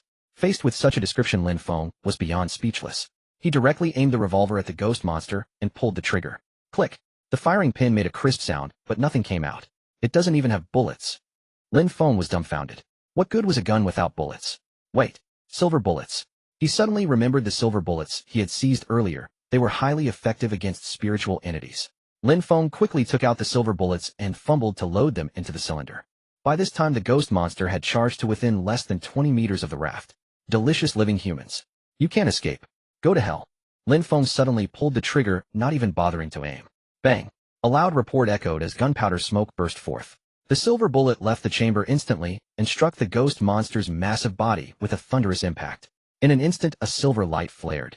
The ghost monster let out a blood-curdling scream, burst into flames, and its colossal form shattered into countless fragments that scattered across the sea surface. It really doesn't need aiming. A dead shot. Lin Feng breathed a sigh of relief, turned to look at Song Xinling, who had her eyes tightly shut, and patted her shoulder. It's over. The trouble is dealt with. Song Xinling nodded tremblingly, and after a long moment, she nervously opened her eyes. By then the sea was calm. Where the monster had perished, clusters of ghost fragments flickered with a green glow floating on the surface. Lin Feng steered the raft closer to salvage them. Obtained Ghost Fragment X1. Obtained Ghost Fragment X3. Obtained Skull of the Deceased X1. What? This thing too. Lin Feng looked at the skull, which exuded a putrid aura, feeling somewhat nauseated. Nevertheless, he patiently checked its description. Skull of the Deceased description can be used to craft certain magical items, or can be used as a decoration. A decoration. Lin Feng stared into the 2 deep hollow eye sockets of the skull, and unhesitatingly tossed it into his backpack. This thing might be useful, so throwing it away would be a pity. However, he had no desire to hang it up as a decoration and be stared at daily by those 2 dark hollow eyes. After the battle, Lin Feng had lost over a dozen ghost fragments, but killing the monster yielded 30 more, so he hadn't suffered a loss. Nevertheless, after a night of terror, sleep was out of the question. Lin Feng fetched 2 cans of Red Bull, drank one himself, and handed the other to Song Xinling. Then, lighting a campfire, he began to organize the goods he had purchased from the Doomsday Mall. He first took out the space compression safe and placed it in a corner of the stone house. It wasn't very large, about the size of a wooden storage chest, but it was made entirely of metal and had a handle that could be turned. As soon as Lin Feng set it down, he received a prompt. Please set a 4-digit password. 1234, setup complete. Since there were no thieves around, Lin Feng didn't bother with complexity. After setting the password, he began transferring supplies into the safe. He stuffed everything from the 2 wooden storage chests into the safe, leaving only some food for easy access. Next came the mountain of supplies piled on the raft. Song Xinling, having calmed down from her fright, came to help. The 2 worked until dawn the next day, finally managing to store all the supplies in the safe. The raft looked much cleaner now. Next, Lin Feng opened the crafting workshop, ready to examine the gunpowder manufacturing blueprint he had bought last night. Gunpowder charcoal 01 saltpeter 01 description can be used to craft many types of weapons. Lin Feng nodded. Charcoal was easy to obtain, but he had never seen saltpeter before. Oh well, no rush. After shutting down the manufacturing workshop, Lin Feng checked the 2 items he had obtained from the blind box the previous night. Indestructible war drum description: allies within the drum sound range will have their combat abilities enhanced, and the faster the drum is beaten, the greater the boost. Lin Feng turned to look at Idiot No. 2. Having this thing beat the drum would be absolutely no problem. Idiot No. 2's speed was unquestionable. Genetically mutated seed description: after planting it may grow all sorts of bizarre things. Please use with caution. Could it really grow a monster? Lin Feng put away the seeds, deciding to plant them along with the mechanical seeds as soon as possible. At that moment, Song Xinling had finished roasting 4 octopuses and brought the food over. Eat something first. I am quite hungry. Lin Feng grabbed a roasted octopus and devoured it ravenously. Seeing how much he enjoyed the food, the girl smiled gently and took something out of her backpack. I caught something good while fishing. Take a look. Lin Feng looked up and was instantly stunned. Is this a compass? He finished the food in a few bites and took the metal compass to examine it. Treasure-seeking compass description: the treasure-seeking compass constantly rotates, but if there is treasure in the nearby waters, its needle will stop and point in the direction of the treasure. At that moment, the compass needle was spinning endlessly on the dial, clearly indicating no treasure in the vicinity. However, with this item, it might prove invaluable in the future. Amidst the vast ocean, who knows when one might stumble upon treasure. Lin Feng placed the compass on the safe, allowing him to periodically check the dial's rotation. After eating, he still had matters to attend to. With no place to plant the harvested seeds, he needed to construct 2 more large farms. After preparing the materials and selecting a location, Lin Feng began construction. Soon 2 large farms were completed. Next, he planted the mechanical seeds and genetically mutated seeds in the 2 large farms, watered them, and fertilized the mechanical seeds with metal sheets. The mechanical seeds sprouted quickly. However, they looked nothing like plants. What grew were clearly metal vines. Lin Feng glanced over to the other side. The genetically mutated seeds had also sprouted, but what the hell is this? 4 identical seeds had sprouted into 4 completely different seedlings. One was stooped and twisted, one was entirely black, and 2 were stout and low, yet they didn't seem to be the same species. They'll take another look in a few days. Wonder what kind of freakish things they'll bear. After finishing these tasks, Lin Feng harvested the previously planted tomatoes and cotton before returning to the stone house to rest. When he opened his eyes, night had already fallen. Yawning, he caught the aroma of food. Looking to the side, he saw Song Xinling cooking stir-fried tomatoes. The scene was utterly serene, but just then the ghostly radio emitted its familiar sound. Sizzle. The scent of the living. Sizzle. Hearing this, Song Xinling froze, staring nervously outside. Is it that terrifying monster again? No way. Lin Feng had relied on a silver bullet to kill the horrifying ghost monster the day before. But he only had 1 silver bullet left. What would they do if the monster showed up again? Peering out, Lin Feng felt a surge of despair. Damn, it's this thing again. A massive ghost monster with 7 or 8 tentacles was rapidly approaching the raft. If they didn't come up with a plan, they were as good as dead. It's back. What do we do? What do we do? Fight. The odds were too low. Run. They couldn't outrun it. Lin Feng stared gloomily at the monster as the ghostly radio echoed its terrifying voice. The scent of the living. Don't run. I will devour you. At that moment, instead of starting the engine, Lin Feng opened the trading channel. Skull of the Dead X1, trade gold coins, X5. Note: rare item, only 1 available. Seeing Lin Feng standing there, dazed, Song Xinling was stunned. Lin Feng, think of something. The next moment, Lin Feng received a trade notification. Trade successful, obtained gold coins X5. Someone actually bought it. With the gold coins in hand, Lin Feng instantly felt emboldened. Let's go. Go. Where? The Doomsday Mall. This. The girl was taken aback, then immediately relaxed. Right? We can take shelter in the Doomsday Mall. Behind the raft, the ghost monster was gaining speed. The ghostly radio blared its arrogant voice. Got them. Sizzle. I've got the delicious living. Let me eat you. Just as the ghost monster lunged at the raft, a blinding white light erupted from it. Then it vanished into thin air. The ghost monster looked bewildered, glancing around in confusion. Food. Where's my food? At that moment, Lin Feng had already arrived at the Doomsday Mall. He had traded the skull for 5 gold coins, spent 2 on the teleportation fee, and still had 102 gold coins left. The VIP was back. However, Lin Feng didn't rush into the mall. Instead, he grabbed a passing NPC and asked, "Where's 008? He's in a meeting." Lin Feng was speechless. Why were a bunch of NPCs having a meeting for no reason? Shaking his head in exasperation, he first entered the buffet through the VIP channel. He ate while waiting for 008 to return. He had something to ask 008. Soon 008 appeared. He bowed politely and asked, "Mr. Lin Feng, you wanted to see me. Why are you always holding meetings for nothing?" Lin Feng asked impatiently. Because a revolver that hasn't been put on the shelf yet went missing from the warehouse. What? Lin Feng was certain now. The blind box system was stealing resources from the Doomsday Mall. This time it was confirmed. Also, 092 accepted a bribe from a player and leaked important game information. NPCs can take bribes. Lin Feng looked at 008, seriously suspecting the latter was hinting at something. But if bribery was possible, Lin Feng took out a gold coin and waved it in front of 008. "I need to ask you something. At your service." 008 reached for the coin with practiced ease, but Lin Feng was quicker and stashed it back in his backpack. "Answer my question first. Why does that tentacled ghost monster keep bothering me?" "No." 008 hesitated. "There's a hidden condition in this game that in principle I shouldn't reveal to you." Lin Feng was speechless. Wasn't this just a demand for gold coins?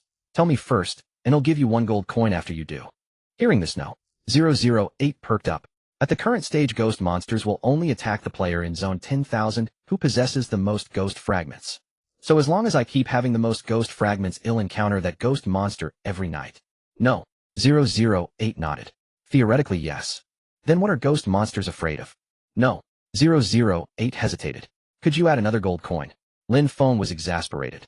This guy was even greedier than him. He only had 102 gold coins left, not a single extra coin was possible. If you don't tell me, you'll consider your previous answer as free. No. 008 was stunned. Mr. Lin, am taking risks by revealing these secrets. Lin Feng nodded. Exactly, I haven't paid you yet, so it's not a bribe. You're leaking information voluntarily. With that he looked around. Someone I want to report. Hearing this no. 008 immediately grew tense. Wait. He'll talk. Lin Feng smiled slightly looking at No. 008, who muttered something in frustration before explaining. Ghost monsters fear sacred flames the most, as long as there's a sacred flame, they won't dare approach. Lin Feng nodded. Ghost monsters were indeed unusual. He already knew ordinary flames didn't scare them. But the problem was, where could he get sacred flames? Does the supermarket sell sacred flames? No. Then where can I get sacred flames? No. 008 was speechless, wondering how much more he had to reveal for a single gold coin. Forget the gold coin. I have a meeting to attend. Mr. Lin, enjoy your meal. Before Lin Feng could ask further, No. 008 slipped away like the wind. Hey, what the? Is this necessary? He doesn't even want the gold coin. Lin Feng was frustrated. Without sacred flames sold in the supermarket, where could he find them? Forget it, he'll buy some magical crystal stones after eating. Lin Feng thought about using magical crystal stones to craft a large number of magical spike spears, then attacking the ghost monster from a distance with a spear-throwing machine. Though it would be costly, it was better than waiting to die. Just as he was feeling down, Song Xinling smiled and said to him, quick, check the chat channel. Huh. Lin Feng opened the chat channel and saw that Song Xinling had asked about sacred flames. To his surprise, she found something. Liang Yu, I have a blueprint for a sacred flame altar. I don't have the materials and am selling it now for 10 gold coins. Lin Feng quickly replied. Lin Feng, what materials are needed to make it? Liang Yu, would magical crystal stones, metal ingots, and a large iron pot. You should have all of these. Lin Feng nodded. It was a decent item, but 10 gold coins were still too expensive. Lin Feng, too expensive. He'll message you privately later. He closed the chat channel, thinking that while No. 008 said the supermarket didn't sell sacred flames, he never said they didn't sell the blueprint. He decided to check it out first. Lin Feng finished his last bite of food and pulled Song Xinling into the shopping supermarket. He was very focused, heading straight to the materials section to find magical crystal stones. Item: magical crystal stone, X5. Price: 2 gold coins. Lin Feng found the price hard to swallow. Using these to make magical spike spears and hurling them like they were free was far too wasteful. But survival was paramount. Lin Feng bought 5 boxes totaling 25 magical crystal stones costing 10 gold coins. Next he went to the blueprint section and searched for a while before finding the Sacred Flame Altar Blueprint. Item: Sacred Flame Altar Blueprint. Price: 15 gold coins. Description: can be used to dispel all spiritual entities. Requires magical crystal stones as fuel. Each stone burns for 1 hour. As long as you're within the light of the sacred flame, no spiritual entity can approach. 15 gold coins. Even pricier than the player's offer. Lin Feng decisively gave up and pushed his cart to the checkout. That'll be 10 gold coins exactly. Lin Feng shook his head in pain. His premium VIP status had been downgraded again. No, I need to make more money. Back in the Apocalypse Mall's main hall, Lin Feng didn't leave immediately, planning to wait until dawn. In the meantime, he opened the chat channel and sent a private message to the seller. Lin Feng, will you sell it for 5 gold coins? Liang Yu. Lin Feng, your price is too high. This blueprint isn't worth that much. Liang Yu was frustrated. He had no use for the blueprint and wanted to sell it for more gold coins, but Lin Feng immediately cut the price in half. Lin Feng, if you sell this to anyone else, they can't afford it. Give it to me for 5 gold coins, and at least you won't be stuck with it. Liang Yu, at least 8 gold coins. Lin Feng, max 6 gold coins. Liang Yu, 7 gold coins, not a coin less. Lin Feng, deal. The next moment Lin Feng paid 7 gold coins without hesitation. Liang Yu, what the? Why are you suddenly so decisive? Lin Feng, thanks. Closing the private chat, Lin Feng was secretly pleased. 7 gold coins wasn't a loss. Buying it from the supermarket would have cost 15 gold coins. He had essentially gotten it at half price. He wondered if Liang Yu would resent him if he found out the supermarket price. After staying a bit longer in the Apocalypse Mall, Lin Feng teleported back to the sea with Song Xinling. He didn't eat, mainly because he had dropped to basic VIP and couldn't get the lobster. It would be embarrassing. By now the sky had brightened and the ghost monster was gone. However, based on what No. 008 had said, Lin Feng was sure he would encounter it again tonight. First open a blind box, then eat, and after that I need to craft a lot of things. As Song Xinling cooked, he opened the blind box system. Daily blind box, draw successful. 17. Obtain mall discount card, blind box X1. A mall discount card. Why didn't it come sooner? Lin Feng checked the blind box description. Mall discount card blind box, grade high quality description 40 chance for a 1 gold coin discount card 30, for 2 gold coin discount 20, for a 20 off card 10, for a 50 off card draw. Instantly the blind box opened. Lin Feng found 3 golden cards in his hand. You opened the mall discount card blind box and obtained 50 off card x3. Holy crap. This is awesome. Lin Feng would never use a half-price card recklessly. Buying cheap items with it would be a loss. With the same 50% discount, a 10 gold coin item saved only 5 gold, while a 100 gold coin item saved a full 50 gold. He smiled faintly, turned around, and saw that Song Xinling had already prepared breakfast.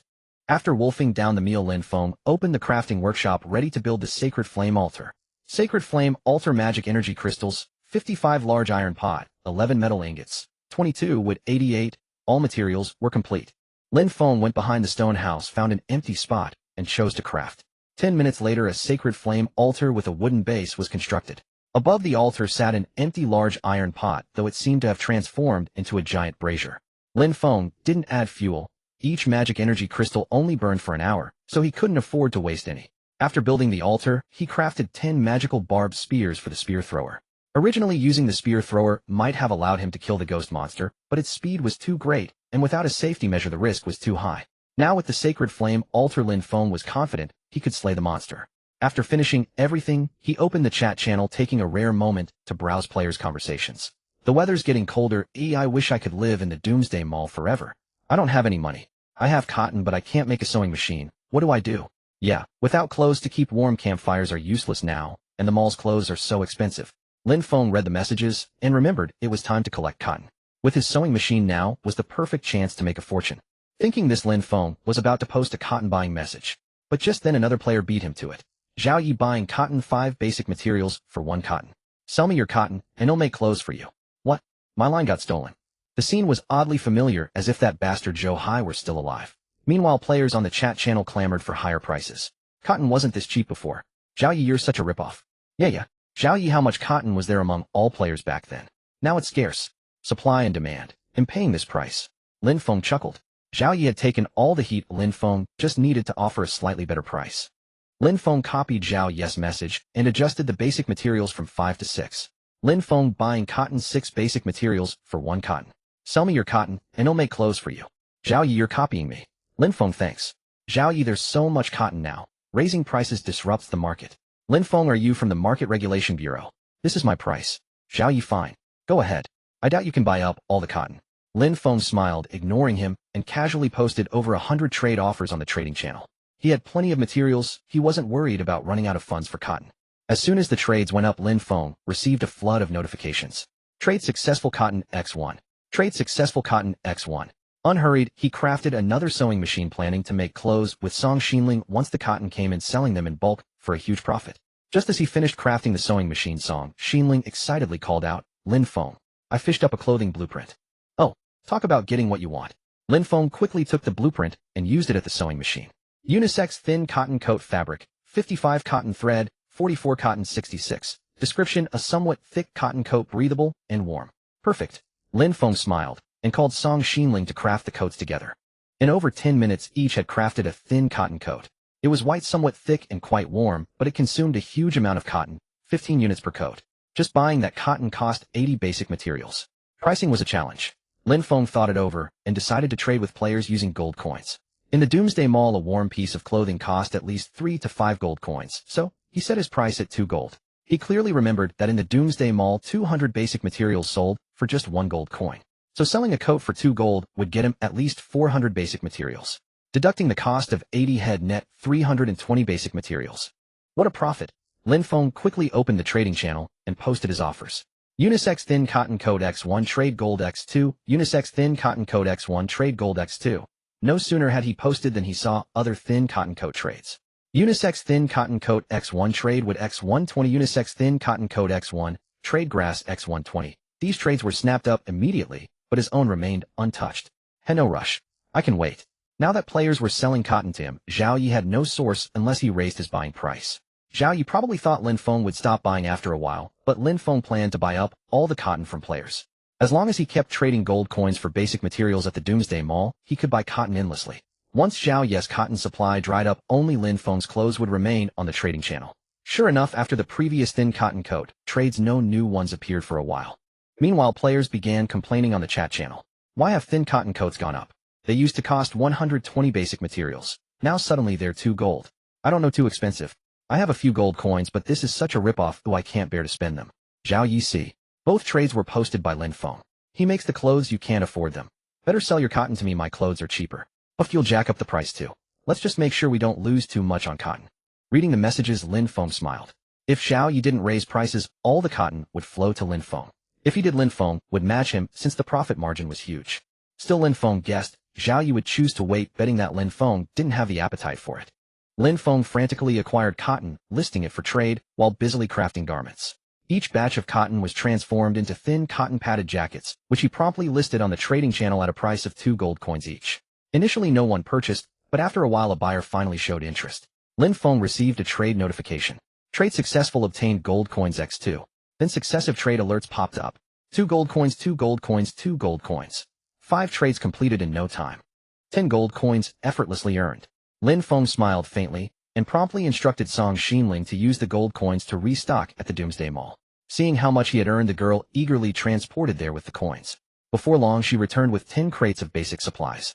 Lin Feng glanced at them: 5 crates of wood and 5 crates of grass bundles, each containing 1-0 units, totaling 2-0 units of basic materials. Continue acquiring. Lin Feng chuckled happily, directly replicating his previous trade content. Soon a stream of trade alerts appeared. While his business thrived, Zhao Yi grew increasingly frustrated. He wondered just how insatiable Lin Feng's appetite was. This couldn't go on, he had to raise prices to snatch the goods. Zhao Yi was anxious, fearing that if he didn't increase the price, Lin Feng would buy up all the cotton from the players. Opening the trading channel, he input a message. Zhao Yi buying cotton at a high price, 7 basic materials for 1 cotton. What? This is acceptable. Everyone stop, cotton prices have risen. On Lin Feng's end, the trade completion rate suddenly dropped. He opened the chat channel and saw that Zhao Yi had indeed raised the price. This was truly disrupting the market. Lin Feng quickly sent a message on the chat channel. Lin Feng, 8 basic materials for 1 cotton. Damn, another price hike. Everyone come quick. Zhao Yi 9. Lin Feng 10. Zhao Yi, you bastard. Lin Feng, running low on supplies, aren't you?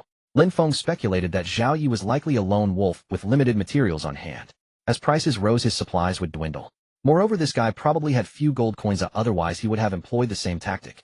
This method of using gold coins to procure supplies from the Doomsday Mall was something he could think of, and others could too. He had to harvest as much cotton as possible before other team players entered the fray. Lin Feng steeled himself and sent another message. Lin Feng, 12 basic materials for cotton. What the hell? Sell now. Sell now. Another price hike, so damn thrilling. Lin Feng continued filling in trade details while urging Song Xinling to restock at the Doomsday Mall. In less than half an hour, the newly purchased basic materials from Song Xinling were almost entirely traded for cotton.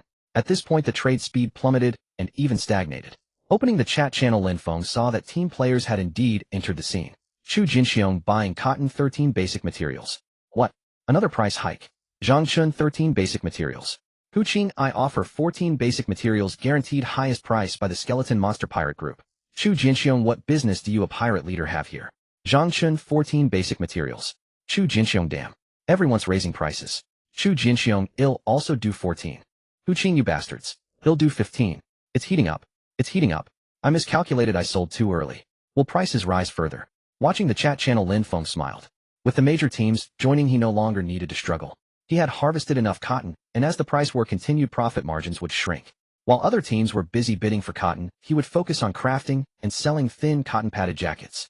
Both he and Song Xinling had consumed Red Bull and taken photos, granting them a 400 work efficiency boost. One by one, thin cotton padded jackets were listed on the trading channel, each still priced at 2 gold coins.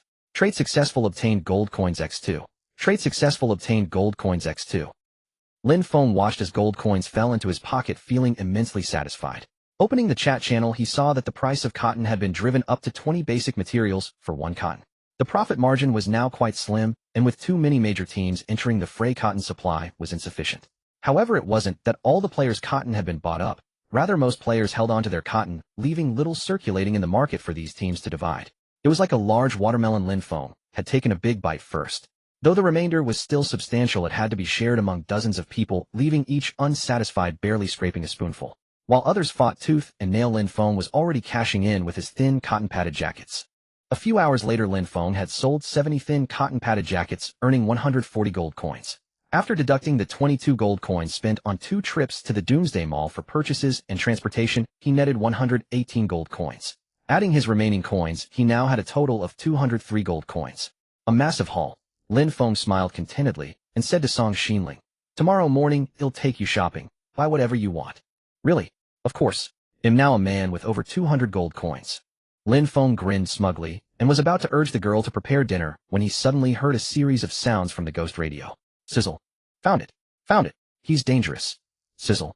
"Don't be afraid, we're following the big ghost." Lin Feng was stunned. The voice was ominous, suggesting more than one ghost had arrived. Peering into the dim night, he saw the massive, ghostly monster on the distant sea, followed by a dense swarm of over 100 ordinary ghosts. Damn, they're joining the party too. Lin Feng quickly prepared the magical spike-throwing spears, turning the raft so the spear thrower aimed at the direction of the ghostly monster. In less than a minute, the monster had surged to within a few dozen meters. Sizzle. The scent of the living. A fine meal. The ghostly monster's 7 or 8 tentacles churned the sea surface, its massive maw greedily agape, and a giant hand reached toward the raft. Lin Feng. "He's here." Song Xinling shouted nervously, but Lin Feng calmly tossed a piece of magical energy crystal into the sacred fire altar. With a thunderous boom, a white flame instantly ignited on the sacred fire platform. The once arrogant ghost monster, upon seeing the sacred white flame, halted abruptly, its 7 or 8 tentacles frantically scrambling in the opposite direction. What the heck? Lin Feng was speechless. He had expected the ghost monster to put up a fight, but the creature turned tail and fled at the mere sight of the sacred flame. "Hey, wait, don't you run." Lin Feng had assumed the monster would stop at a safe distance to keep watch, allowing him to use the spear thrower to launch magical barbed javelins. Yet in mere seconds, the monster was about to escape beyond the weapon's range. Idiot 2, activate the booster and chase it down. Truly, fortunes had reversed. Days ago this monster had hunted him, but today he was determined to reclaim his ground. As the raft's booster roared to life, Lin Feng immediately aimed at the ghost monster. Whoosh! A magical barbed javelin shot forth, striking the monster squarely in the rear. Sizzle! Ouch! Flee! The creature hit by the javelin erupted in a burst of green light, but the wound quickly healed. Nevertheless, this slowed its pace. Before it could cover 50 meters, another javelin struck it. Sizzle! Mercy, mercy! Mercy! Not a chance. Lin Feng, finally able to bully the ghost monster, had no intention of letting it go. Moreover, slaying it would reward him with 30 ghost shards and a skull of unknown use. Whoosh, whoosh, whoosh. Lin Feng fired several more javelins. The ghost monster fled for its life, but each hit momentarily slowed it. The ordinary ghosts trailing behind were so terrified their spectral forms wavered, scattering in panic, afraid of being pierced by Lin Feng's javelins. But Lin Feng paid them no mind. The ordinary ghosts, slower than the monster, had already entered his range, yet he ignored them entirely.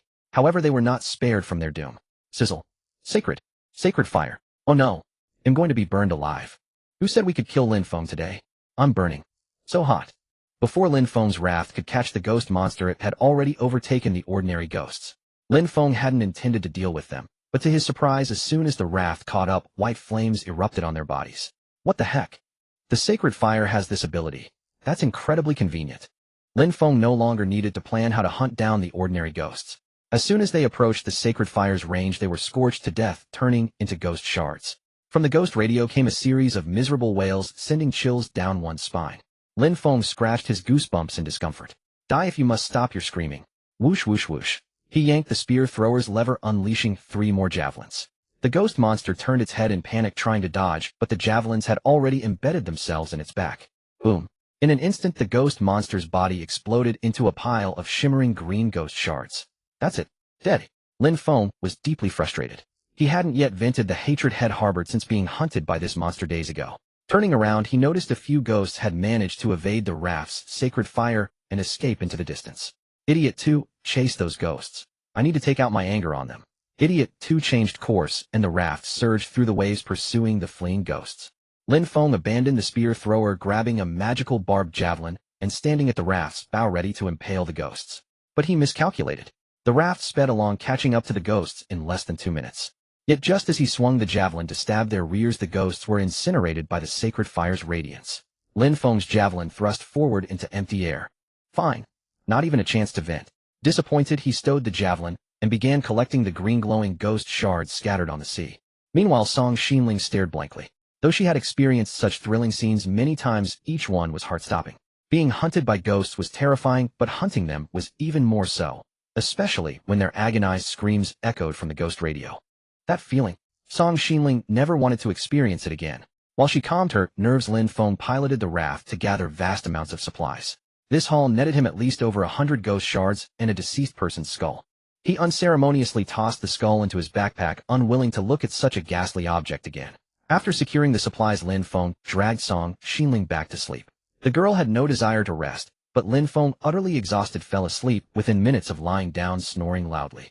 In the dead of night, Lin Feng's snores were exceptionally clear. Snore. Snore. Song Xinling, already on edge, found sleep impossible with his snoring. She leaned against the headboard in frustration, unable to close her eyes. Every blink brought back the ghost's dying shrieks. And to make matters worse, Lin Feng's snoring served as a soundtrack. Yet perhaps from sheer exhaustion, the girl eventually drifted off, still sitting up. The next day, Lin Feng woke early. He saw Song Xinling had fallen asleep in a sitting position. Shaking his head, he prepared to make breakfast. But as he stood up, he froze. What the heck? This is... Lin Feng noticed a trail of footprints inside the stone house. The size suggested they weren't Song Xinling's, and they had never left footprints on the raft before. Had they? Following the prints, Lin Feng grew tense. The trail led directly to the safe. Damn, there really is a thief. He rushed to the safe, opened it, and breathed a sigh of relief. Though the password was 1234, nothing was missing. It seemed the thief never expected such a simple code. He checked other belongings and found no furniture missing, only half the tomatoes from the storage box. Damn it. From now on, food goes in the safe too. Thinking this, he stuffed all the food into the safe and changed the password to a 4-digit random number, finally feeling at ease. Wait, could it be that I'm not the only one with a thief? With this thought, Lin Feng immediately opened the communication channel. What the hell? Half of my supplies are gone. Mine are missing too. Is there a thief in this godforsaken place? How heartless. My only mechanical module. The thief is despicable. Hey, big shots, any way to deal with a thief? Yeah. Lin Feng, the big shot, are you there? Lin Feng had originally come to gather information, but unexpectedly the crowd called out his name. Since everyone was so enthusiastic, he might as well share the secret to theft prevention. Lin Feng, ahem, just go to the Doomsday Mall and buy a safe. What? You can buy a safe? How much does one cost? I've seen it, that thing costs 18 gold coins. What? Even selling me wouldn't fetch 18 gold coins. Big shot, is this your way to deal with thieves? Lin Feng, if money can solve it, it's never a problem for me. Let's disperse. The big shot is showing off his wealth again. The poor don't deserve a safe. Lin Feng shook his head. He had anticipated their reactions, but was having money really his fault? Just kidding. Aside from the initial 100+ gold coins, the rest were all hard-earned by Lin Feng, cheated bit by bit from the players. Cheating people was exhausting. He couldn't find a way to deal with the thief here, but Lin Feng didn't really care. He had his safe and had set a complex password. Even if the thief came, it would be a wasted effort. But then a thought struck him, and Lin Feng suddenly abandoned the idea. A thief might not only target him. If the thief stole from others and then came for his things, and he caught the thief, couldn't he snatch all the stolen goods from the thief's hands? Haha, upholding justice. Thieves like to steal, don't they? Today I'll wait for you to come. Lin Feng planned to pretend to rest at midnight. When the thief arrived, he would pin him down, give him a thorough beating, and seize all the supplies the thief had stolen. What a brilliant idea. Just as Lin Feng was scheming, Song Xinling had already woken up. Rubbing her weary eyes, she stepped out of the stone house and pointed at the distant sea, saying, Lin Feng, an island. Lin Feng suddenly remembered that he had been meaning to land on the island across the way for days. The ghostly monster had thrown their course off. But this morning the raft had fortuitously drifted near the island. Let me pack my gear.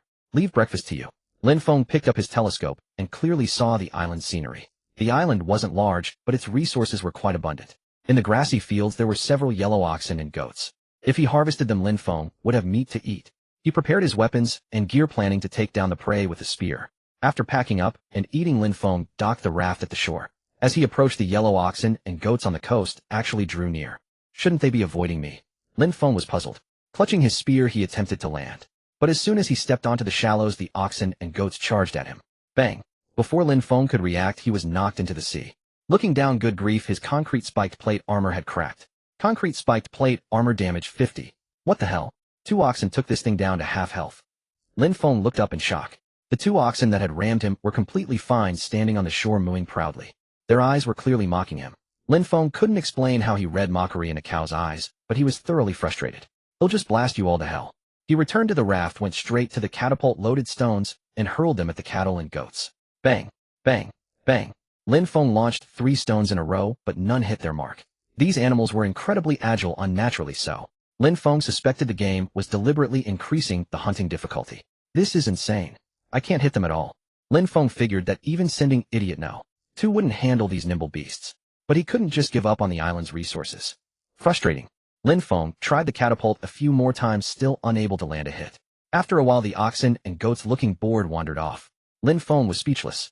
The most renowned big shot in District 10,000 was being looked down upon by a bunch of animals. If this got out, where would his pride be? Seeing the cattle and goats move away a bit, Lin Feng tried to land again. But as soon as he approached, they turned and charged. He could only stay on the shore for a dozen seconds at most. Forget gathering resources, not getting knocked flying was the best outcome. I have to think of something. He sat gloomily on the raft's deck, pondering a solution. Song Xinlin came over and asked, "Can we use spiked durian shell mines to blow them up?" Durian shell mines. Yeah, landing for a dozen seconds isn't enough for other tasks, but burying a mine should be fine. As for the saltpeter needed for gunpowder, Lin Feng immediately opened the trading channel and listed a trade. Magic Crystal X1 trade saltpeter X1. Not many players had saltpeter now, but Lin Feng's offer of a magic crystal was generous and should go through. A few minutes later, a trade notification popped up. Trade successful, received saltpeter X1. Lin Feng smiled. With saltpeter in hand, he could make gunpowder. And with gunpowder, durian shell mines were a piece of cake. He opened the crafting workshop and checked the recipe for gunpowder. Gunpowder charcoal, 01 saltpeter, 11. With charcoal ready, Lin Feng took just a minute to craft one batch of gunpowder. Next, he opened the recipe for the spiked durian shell mine. Spiked durian shell mine, durian shell, 11, gunpowder, 11. All materials ready, start crafting. As the materials vanished from his hands, in less than 5 minutes a mine covered in durian spikes was completed. At first glance it looked just like a durian, but Lin Feng knew it was a powerful mine. Spiked durian shell mine. Description: bury it in the soil to kill enemies who step on it, dealing area explosive damage. Haha, he'll blow you all to bits. Lin Feng smirked, hugged the mine, and dashed onto the island. The oxen and goats saw him charging again and turned to knock him back. But Lin Feng had already buried the mine. Retreat. Lin Feng had just stepped onto the raft when several yellow oxen charged after him. They were brandishing their horns and bellowing arrogantly when one of them trod on a patch of loose sandy soil. Moo. The ox looked down in confusion, trying to see what it had stepped on. Suddenly a loud explosion. The landmine detonated instantly, the spiky durian shell bursting apart and blasting the nearby oxen and goats into the air. 2 oxen and a goat near the center of the blast were killed instantly, while the others nearby were injured and cried out in pain. Moo. Bot. The injured cattle and goats, instead of retreating, fixed their gazes on Lin Feng as if bearing a grudge. What the hell? You're picking a fight with me. Lin Feng grabbed his spear and moved forward, expecting the wounded animals to flee, but to his surprise they charged even more fiercely. Bang! Before Lin Feng could collect the dead livestock, he was sent flying by 2 goats, his concrete spiked plate armor completely ruined. Sitting on the raft, he slapped his thigh hard. Buy durians. He opened the trading channel and posted 5 trades. Metal shard X5, glass shard X5, plastic shard X5, trade saltpeter X1, durian X1, metal shard X5, glass shard X5, plastic shard X5, trade saltpeter X1, a durian X1. To ensure players with these resources saw the trade, he also opened the chat channel and sent a message. Lin Feng buying durians and saltpeter at high prices. The crowd was puzzled. Durian. What does the big shot want that for? Saltpeter and durian together. Can you eat that? The big shot will eat it. The big shot will eat it. Lin Feng was speechless. What were they even talking about? Lin Feng, urgent need, trade quickly. I have them. Trade sent, but just a timid question. Big shot, can this dish be eaten? Lin Feng. Holy crap. I found out this stuff can make landmines. Big shot, I have these resources to raise the price. Lin Feng, that's enough. What? Can make landmines. I sold at a loss. The big shot's always tricking us newbies lately. Lin Feng couldn't be bothered with them. He got the durians, peeled them, ate the flesh, and started making landmines. In less than 10 minutes, 5 spiky durian shell landmines were ready. He looked up at the few remaining prey on the island and smiled coldly. This time I'll wipe you all out in one go. Carrying the 5 mines, he rushed to the island's shallows and buried them all at once. Before he could finish, the oxen and goats charged at him like mad. Lin Feng hurried back to the raft, and the pursuing prey instantly triggered 2 mines. Boom. The 2 mines detonated almost simultaneously, killing 5 prey instantly. Then came another explosion. The last 2 prey also lost their lives in the blast. 5 oxen and 5 goats, all annihilated. Lin Feng looked at the fallen prey and breathed a slight sigh of relief. There's meat for dinner tonight. He smiled faintly and stepped onto the island. Approaching a fallen ox, Lin Feng began to dismantle it. Obtained beef X10. Obtained oxtail X1. Obtained oxhorn X2. Obtained cowhide X4. A single ox yielded so many resources, Lin Feng felt he had hit the jackpot. He then moved to a goat and started dismantling it. Obtained goat meat X8. Obtained goat horn X2. Obtained goat skin X3. In less than 20 minutes, Lin Feng had dismantled all 10 prey, gathering plenty of beef, mutton, horns, and hides. However, Lin Feng's gaze fell on the oxtails. What else can these be used for besides eating? Oxtail description: edible, can also be used to craft an oxtail whip for attacking enemies. Making a weapon. Better to just eat it. Lin Feng didn't lack weapons, so the oxtails were condemned to his menu. He moved the supplies back to the raft, stowed them in the safe, and it was nearly dusk. Lin Feng called Song Xinling and asked her to cook a tomato stir-fry with beef using the big iron pot. Of course, this dish was usually braised, but the big iron pot could only hold 2 ingredients at a time. Adding tomatoes and beef meant no fresh water could be added. The girl busied herself, and Lin Feng took the opportunity to open the blind box system. Daily blind box, draw successful. 27. Obtained cross-dimensional airdrop blind box, system developer extinction, Heavenly Emperor X1. Airdrop. Playing PUBG. Lin Feng was stunned and checked the blind box description.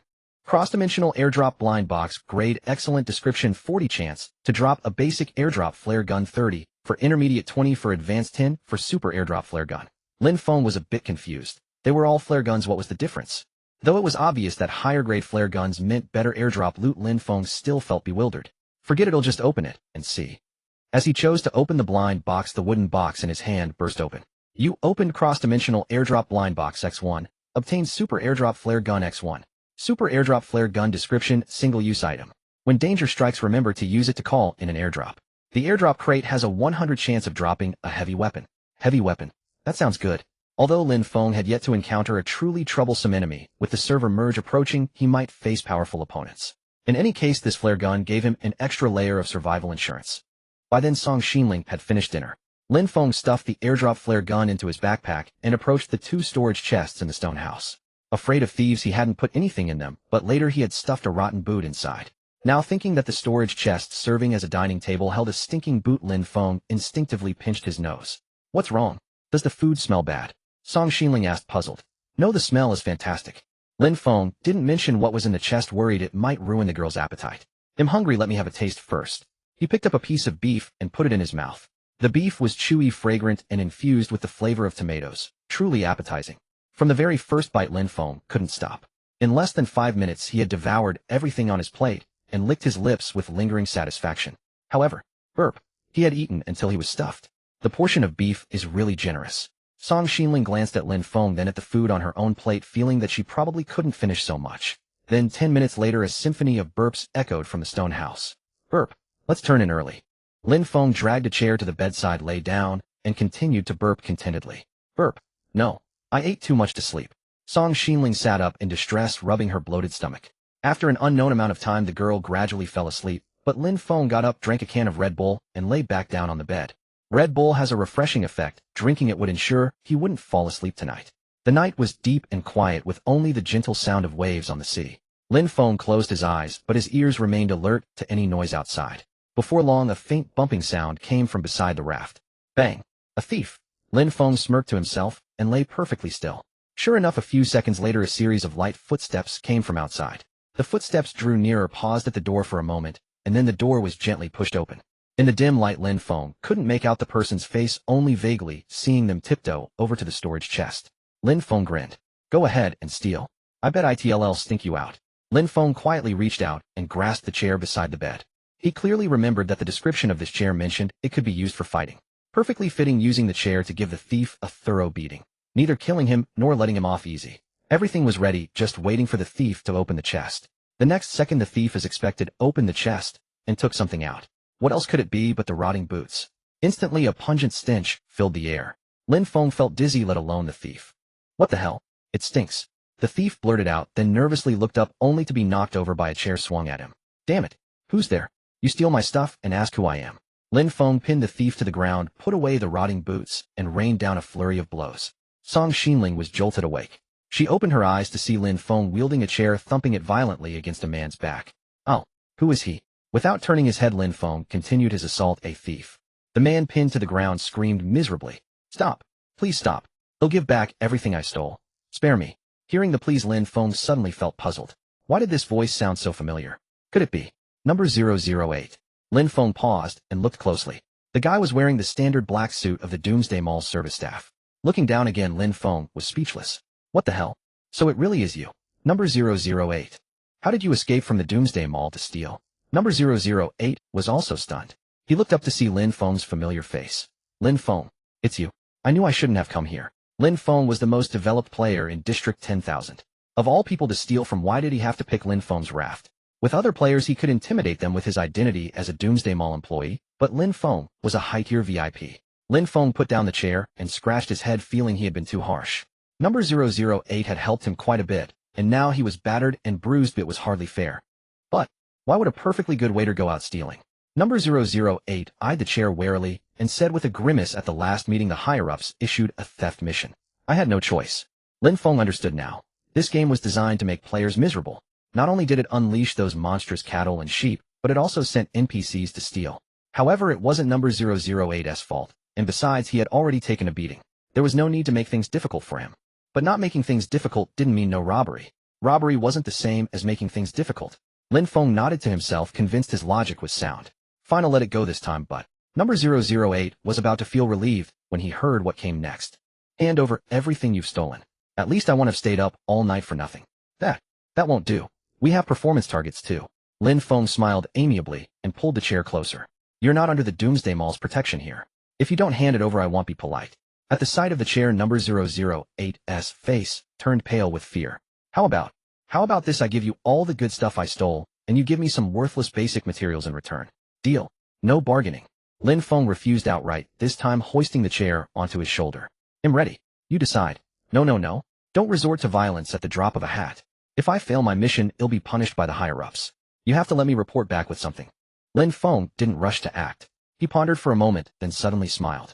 Do you have theft missions tomorrow too? Why do you ask? Just answer the question. Number 008 glanced at the chair on Lin Feng's shoulder, then touched his own bruises, and replied honestly, today, tomorrow, and the day after. I have missions for 3 days. Lin Feng nodded.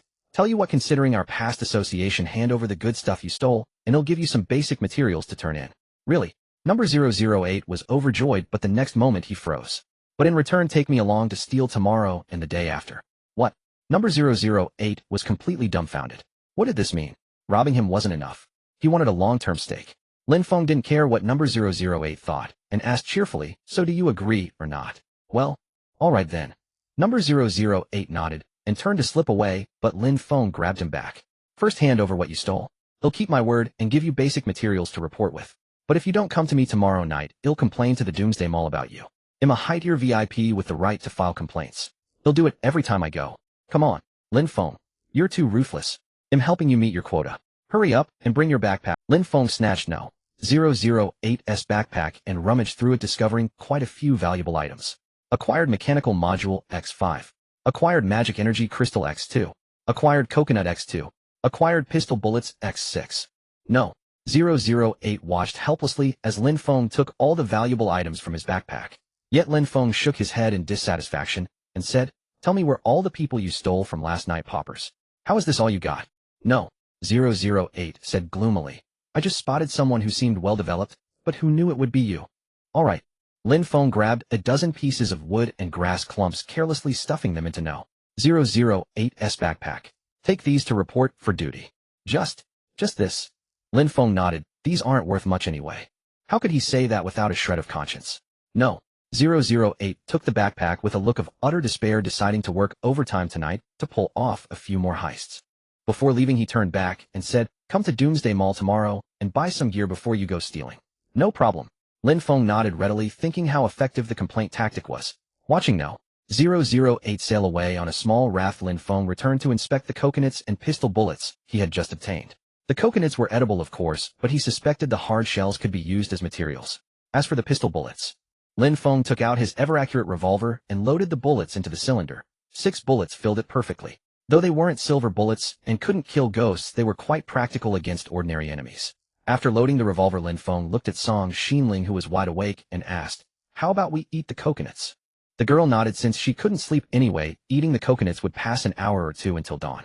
Soon Lin Feng processed the 2 coconuts into coconut water, coconut meat, and coconut shells. They shared the water and meat, while Lin Feng pondered the shells. What could these be used for? Coconut shell description: can be used to craft coconut cannonballs. Lin Feng nodded. Coconut cannonballs sounded formidable. Opening the crafting schematic interface, he saw that obtaining the coconut shell had unlocked the blueprint for coconut cannonballs. Coconut cannonball, coconut shell, 11 gunpowder. 02 description: can be launched via catapult or turret, causing area explosive damage upon impact with tremendous power. The cannonball was excellent, but coconut shells and gunpowder were hard to come by. He strongly suspected his development pace was too advanced, otherwise saltpeter shouldn't be this rare. He would have to see if he could acquire some saltpeter or simply buy it at Doomsday Mall. As for coconuts, if only he could get some seeds. After eating the coconut meat and drinking the water, they felt somewhat full, but still hungry. With dawn yet to break and nothing urgent to do, Lin Feng decided to go shopping at Doomsday Mall. Song Xinling was thrilled at the prospect of shopping and eagerly set off with Lin Feng. 2 flashes of white light, and they appeared at the entrance of Doomsday Mall. The first order of business was to go through the VIP channel and enjoy a buffet. The butler NPC respectfully approached with a menu. Lin Feng looked up, and seeing it wasn't No. 008, asked, "Where's No. 008? The NPC replied politely, "No. 008 is on an errand. If you need him, he'll call him to see you as soon as he returns." Lin Feng frowned, suspecting the fellow had probably pulled a few more heists before dawn. After ordering, they began feasting, but No. 008 arrived halfway through the meal. "Mr. Lin Feng, you called for me." Despite having been beaten by Lin Feng, No. 008 still bowed politely. But when he looked up, Lin Feng was stunned. "Whoa, how did your face get so swollen?" No. 008 had changed into a new suit, but his bruises had multiplied. Though Lin Feng had been rough, he hadn't hit his face much. No. 008 looked miserable. "After I left your raft, I went to steal from other players, but my whole body ached from your beating, and I wasn't agile. I bumped into something and got caught." Lin Feng was taken aback. "So you got beaten up again?" No. 008 nodded, casting a bitter glance at Lin Feng. "Look at you all battered like this, and still going out to steal. Tonight, take me along. Even if you get caught, they'll keep you safe." No. 008 was exasperated. "Maybe. You shouldn't come with me." Lin Feng patted No. 008's shoulder like a buddy. "How can that be? I've already roughed you up like this. I have to help boost your performance. Help me. You just want to grab some benefits for yourself?" No. 008 grumbled inwardly, but dared not say it aloud. If he pissed Lin Feng off, he couldn't handle daily complaints. "If you insist on going, you must buy one piece of gear." "What gear?" "The Black Knight cloak." Lin Feng thought it sounded familiar. Song Xinling shot him a disdainful glance. "That's the outfit I picked for you last time." "Ahem. Your taste is impeccable. Not buying it last time was a huge mistake. Last time, because he didn't buy that cloak, Lin Feng nearly got his ear twisted in public. He remembered it vividly. If not for the ghost monster's timely intervention, he might have faced a scolding. Seeing that Lin Feng had no other business now, 008 said, "Mr. Lin Feng, if there's nothing else, I'll take my leave. The higher-ups are waiting for me to hand over supplies." "Go ahead. See you tonight, don't be late." No. 008 nodded helplessly and slipped away. Lin Feng sighed, thinking that with the meager items in his backpack, No. 008 was bound to get a harsh reprimand from above. Being an NPC is tough. Being an NPC who knows oneself is even tougher. Lin Feng sighed, inwardly feeling a twinge of sympathy, all the while scheming how to squeeze more benefits from No. 008 tonight. Soon they were full. Lin Feng stood up, pulling Song Xinling along. "Come on, let's hit the supermarket." "Just buying the cloak?" "Let's browse first. I have 350 discount cards. I can get you a new outfit today." "Really?" Song Xinling's face lit up with excitement, but she paused. Did the supermarket have another discount card theft? Of course, the system was the ultimate thief. The two entered the supermarket and Song Xinling immediately dashed to the clothing section. Lin Feng pushed the shopping cart, strolling slowly from the beginning. He initially wanted to check the materials section for saltpeter, but after searching thoroughly, he found nothing. It seemed that saltpeter hadn't been stocked yet. He would have to trade with other players for it. After pushing the cart around for a while, Lin Feng stopped by the household goods section. "What's this?" Item: luxury coffee cup. Price: 40 gold coins. Description: the cup is always filled with a full serving of rich aromatic coffee that provides an excellent refreshing effect. Lin Feng was almost out of Red Bull. Although the coffee from this cup didn't boost work efficiency, its advantage was that it never ran out. "This price is acceptable." He nodded and tossed it into the cart, planning to use a 50 discount card to get it for 20 gold coins. Continuing forward, Lin Feng found nothing too appealing until he reached the clearance section. As soon as he arrived, an item caught his eye. It was a large packaging box with an illustration on it densely covered with mosquitoes. What the hell? Could it be selling mosquitoes? Lin Feng was stunned. Upon closer inspection of the label, he realized that the box indeed contained mosquitoes. Item: 1 million venomous mosquitoes. Price: 20 gold coins. Current price: 5 gold coins. Description: a single-use item. Once released, these 1 million venomous mosquitoes will attack any living creature they encounter. Don't open it casually. Use it behind your raft, while fleeing, to deal massive damage to pursuing enemies, potentially turning the tide of battle. Wow, the supermarket really sells everything. Lin Feng unhesitatingly tossed it into his cart. After a moment's thought, he decided it wasn't enough and grabbed the remaining 2 boxes from the shelf. Now I have 3 million mosquitoes. Lin Feng nodded with satisfaction and continued browsing the shelves. A quilt. On a cardboard box was a picture of a cozy quilt. Lin Feng quickly checked the price. Item: warm quilt. Price: 4 gold coins. Current price: 2 gold coins. Description: a very warm set of bedding. It can be used for sleeping or draped over the body in cold weather, making you a fearless quilt superhero. Quilt superhero. Lin Feng smirked looking at the shelf. There were over 70 quilts in total. If he bought them all out, wouldn't he monopolize the quilt market? Lin Feng did the math: buy them all for 2 gold coins each, then sell them for 6 gold coins, doubling his investment in no time. Moreover, even if players knew he was ripping them off, they'd have no choice. The only question was how soon the supermarket would restock. If they replenished the next day, he'd have wasted his efforts and might even lose money getting rid of them. With that thought, Lin Feng quickly pushed his cart to the checkout counter. Just as the NPC cashier was about to tally the total, Lin Feng asked, "When does the supermarket restock quilts?" The cashier paused, thought for a moment, and replied, "At least a week." "Hey, why do you ask?" "Nothing." Lin Feng turned back to the clearance section, parked his cart, and started stacking quilts inside. Of course, he couldn't fit them all at once. He pushed the cart to the counter, dumped the quilts, then returned with an empty cart to load more. He repeated this 4 or 5 times until the shelves were cleared. At that moment, 2 players arrived at the clearance section and were immediately drawn to the quilt tags. "Whoa, quilts are on sale for just 2 gold coins. Wait, why is the shelf empty? Look over there." One of them spotted the mountain of quilts piled at the checkout counter and gaped in astonishment. "Damn, someone bought them all. No way. Does he need that many quilts? Oh no, he's hoarding to jack up the price. Who is he? That's so unethical." As they fumed, Song Xinling hurried past with a box in her arms. She glanced back and noticed the empty shelves. Huh, quilts. How are they all sold out? Seeing the checkout counter, she immediately understood. One look at Lin Feng's gleeful grin told her he was up to no good. Still, it looked like they were about to make a fortune. The girl smiled softly and ran over to toss the Black Knight cloak onto the counter. The 2 players almost simultaneously recognized Song Xinling. "It's her, eh? So the guy is Lin Feng. Damn, it's him again. He's about to scam people." As they murmured, the NPC cashier was calculating the total. He glanced at Lin Feng, then at the 70+ quilts, and twitched his mouth. "Please wait a moment." He quickly ran to another NPC and whispered, "Hurry, put purchase limits on all clearance items." Huh. The other NPC looked puzzled, then glanced at Lin Feng and understood. "They'll do it right away." A moment later, the cashier returned. "That'll be 215 gold coins total. You don't have enough balance, you'll need to return some quilts." "Return quilts? No way." Lin Feng smirked and pulled out a golden 50 discount card. The cashier froze. "Another discount card, eh? Give me 50 off on that coffee cup." "Alright, after the discount, the cup is 20 gold coins. Total is 195 gold coins." Lin Feng paid, leaving him with only 6 gold coins. He wasn't even a basic VIP anymore. But that didn't matter. With 75 quilts in hand, keeping 2 for himself, he could sell the remaining 73 at 6 gold coins each and immediately earn 438 gold coins. This is a huge profit. Excitedly, Lin Feng stuffed everything into his backpack and dragged Song Xinling out of the Doomsday Mall. Back on the raft, he immediately listed the quilts on the trading channel. Warm quilt X1, trade gold coins X6. He copied the same trade offer over 40 times and then notified all players on the chat channel. Lin Feng selling warm quilts for 6 gold coins each. Only 73 available. First come, first serve. Quilts. I want one. Wait, I remember the clearance section only sold them for 2 gold coins. Why are Lin Feng so expensive? What? Only 2 gold coins at the supermarket. I'm out of here, going to buy some. Seeing someone heading to the supermarket for quilts, Lin Feng chuckled. I've bought up all the quilts there, and I guarantee they won't restock anytime soon. I don't believe it, I'll go check myself. No need to, I saw him clear the shelves with my own eyes. What the heck? No way. Lin Feng, you're such a jerk. He's openly screwing us over now. Damn it. This is infuriating.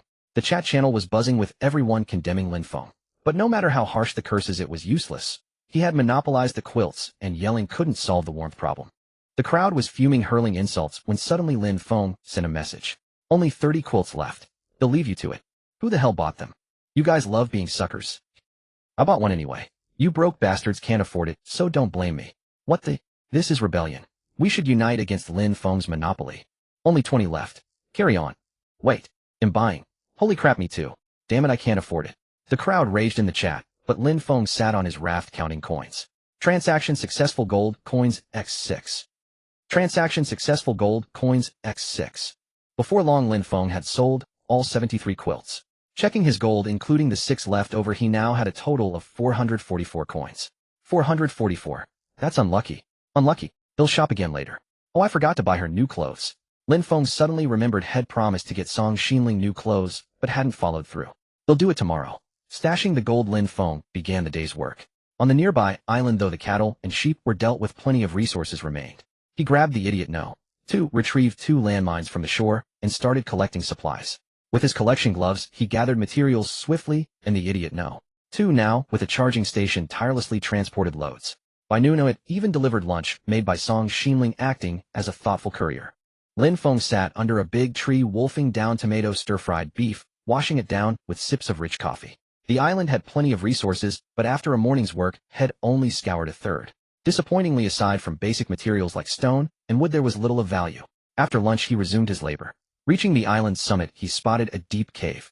Ah, so that's it. The valuables must be in there. Grabbing a climbing pick he descended, but halfway down he turned back.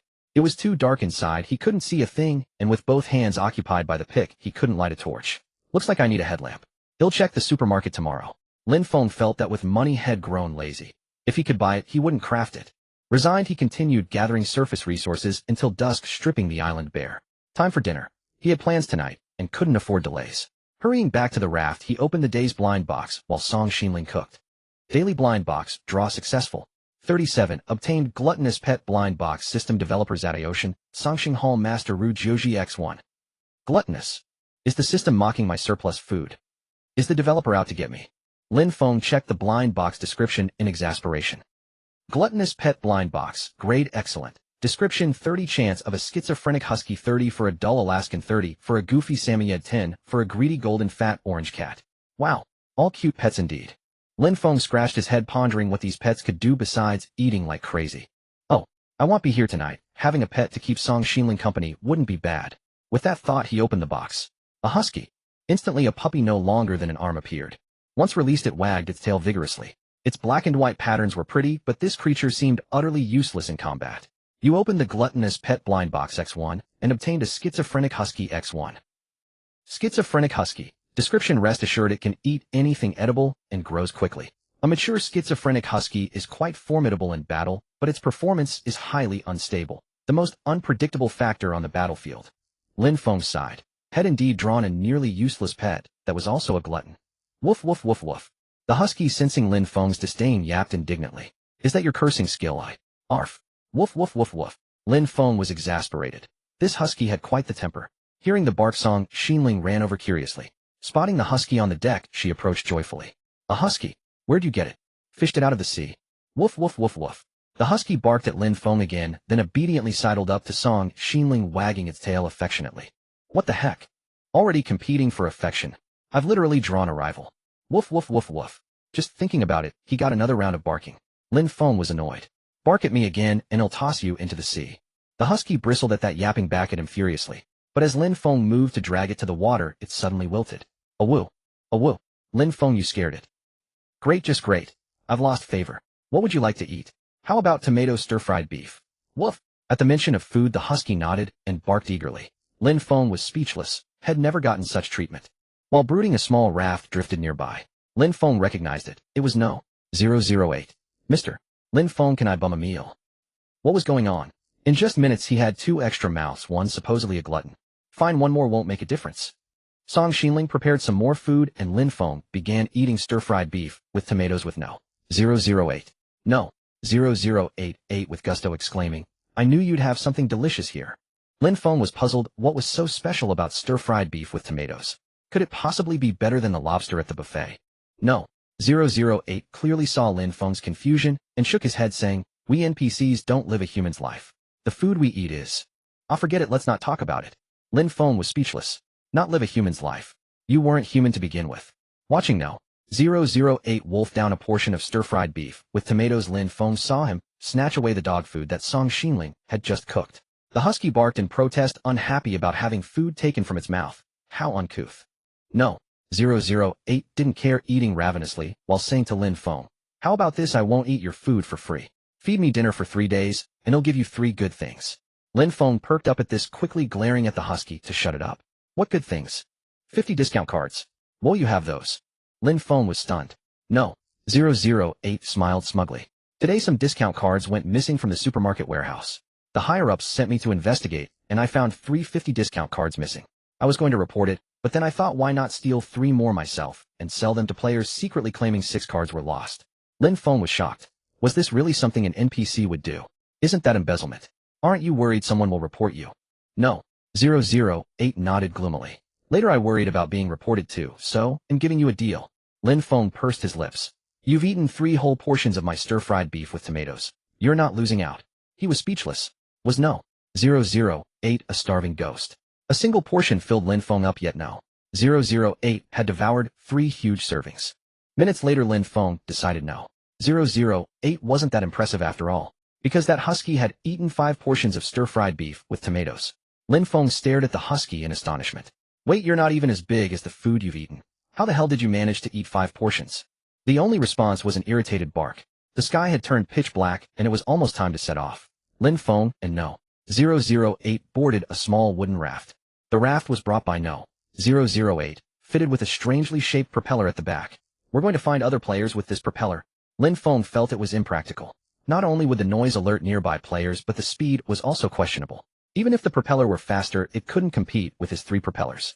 On this vast ocean, relying on the propeller's speed to find players, they'd be lucky to pull off one heist a night. Seeing Lin Feng's doubt now, 008 pulled a metal rod from his pocket. Lin Feng recognized it immediately. An ID tracking teleporter. That's extravagant. The stuff you stole wouldn't even buy 1 teleporter. No. 008 shook his head. This is an NPC exclusive model, unlimited uses. Lin Feng snatched the teleporter, thinking that even if he fell out with no. 008 right, then he had to get his hands on it. Unlimited uses, definitely worth it. But no. 008 remained calm as Lin Feng took it. Lin Feng looked at no. 008. Then at the teleporter's description and instantly understood. NPC player search teleporter description. This item can only be used by NPCs. Upon use, it teleports the user to the waters near a specific player or a random player. Can only be used by NPCs. Lin Feng was speechless. Snatching this was useless. Let's go. He shook his head ruefully and handed the teleporter back to no. 008. The next moment no. 008 activated it. Instantly Lin Feng felt his surroundings blur, and they appeared in unfamiliar waters. Looking up, he saw a small wooden raft. It wasn't huge, but it was decently equipped. The player on it wasn't particularly poor. Lin Feng nodded to himself as no. 008 started the raft's propeller. Huh, why is there no sound? He had expected noise, but upon checking the propeller he realized. Silent raft propeller description. Although not very fast, it makes absolutely no noise. Damn, this is great. No. 008 suddenly looked at Lin Feng nervously. You're not going to dismantle this, are you? No. Taking it apart would leave only scrap materials. No. 008 breathed a sigh of relief. But Lin Feng had already set his sights on the raft. Wait, 3 days. After 3 days this raft will be mine. Then I'll attach the raft and the silent propeller to my own raft. Perfect. That's the plan. Lin Feng nodded in satisfaction, and soon they were close to the other raft. Bang. The 2 rafts collided, but there was no movement from the other raft. No. 008 crept aboard and deftly opened the cabin.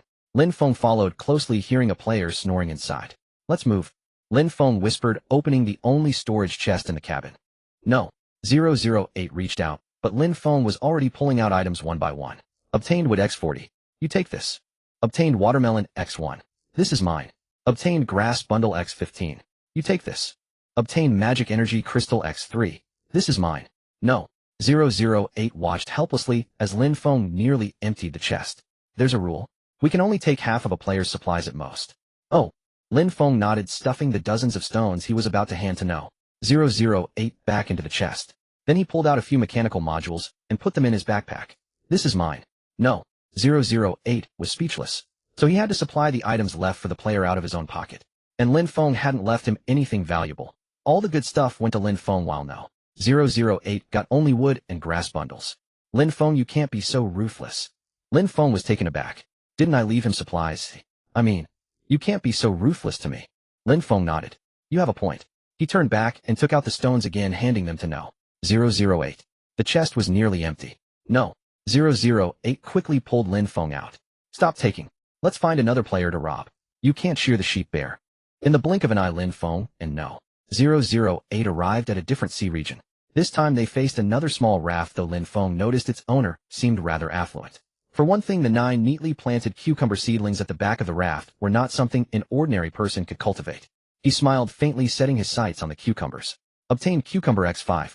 Obtained cucumber X5. In less than a minute he had stripped 6 of the 9 cucumber seedlings bare.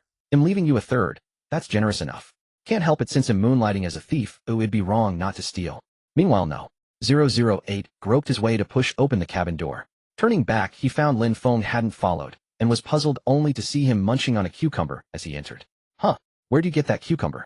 Lin Feng pointed outside, grown out there. We have rules. Only steal from storage equipment. Before 008 could finish rambling, Lin Feng stuffed a cucumber into his mouth to shut him up. Get on with the real work. 008 was speechless. Just as he was about to open the chest, Lin Feng beat him to it. Obtain wood X35. This one's for you. Obtain metal ingot X3. This one's mine. 008 wore a bitter expression as Lin Feng started up again. This was their second heist, yet his own backpack only held a pile of wood, grass, tufts, and stones.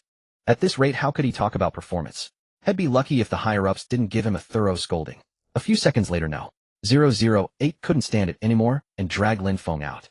With a splash. 008, pulling Lin Feng, accidentally bumped into the doorframe, jolting the sleeping player awake. Who's there? The player looked down and saw a trail of footprints ending right by his storage chest. Damn, a thief.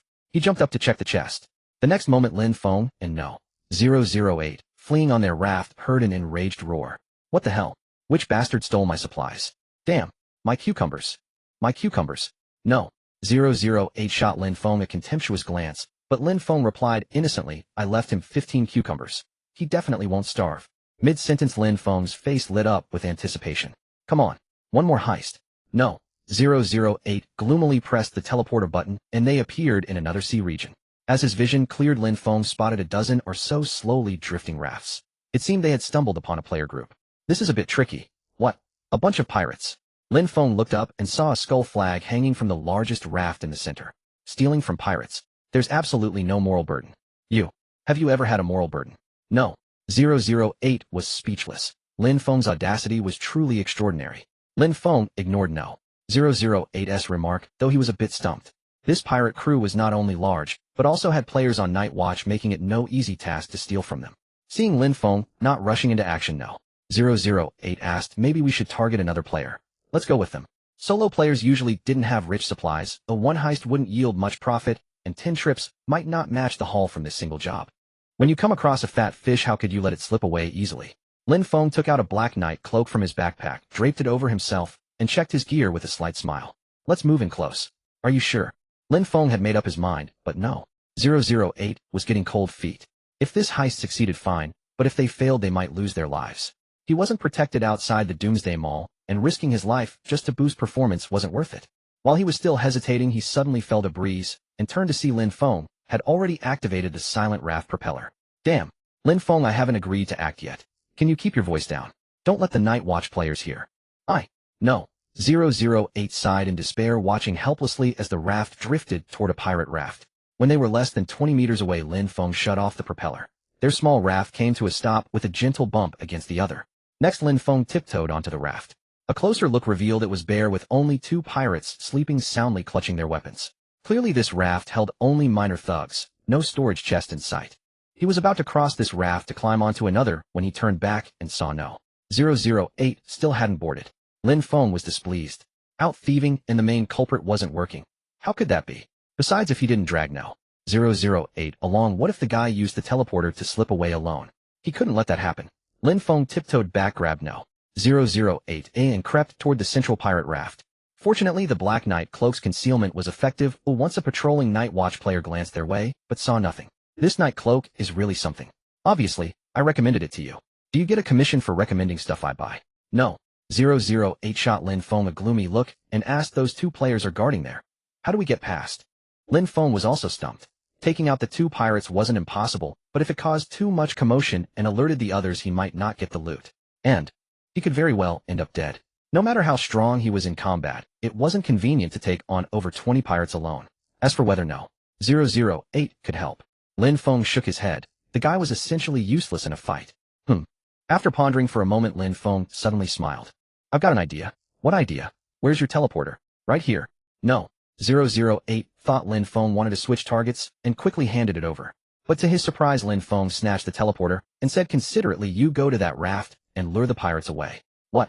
You want me to be bait? Then what are you doing with my teleporter? Lin Feng smiled faintly. With the teleporter in my hands, you want ditch me and run. This. Lin Feng. You're utterly despicable. Lin Feng shook his head and said seriously, it's called an insurance measure. Besides, your raft makes no noise. They'll never find you. This job is much safer than sneaking in to steal. No. 008 was left with no choice. With the teleporter in Lin Feng's hands, if he didn't follow orders, he'd never escape. Fine. He'll go. No. 008 dawdled back to the raft and began to ponder. How could he lure the patrolling players over without being discovered? This was a troublesome question. As no.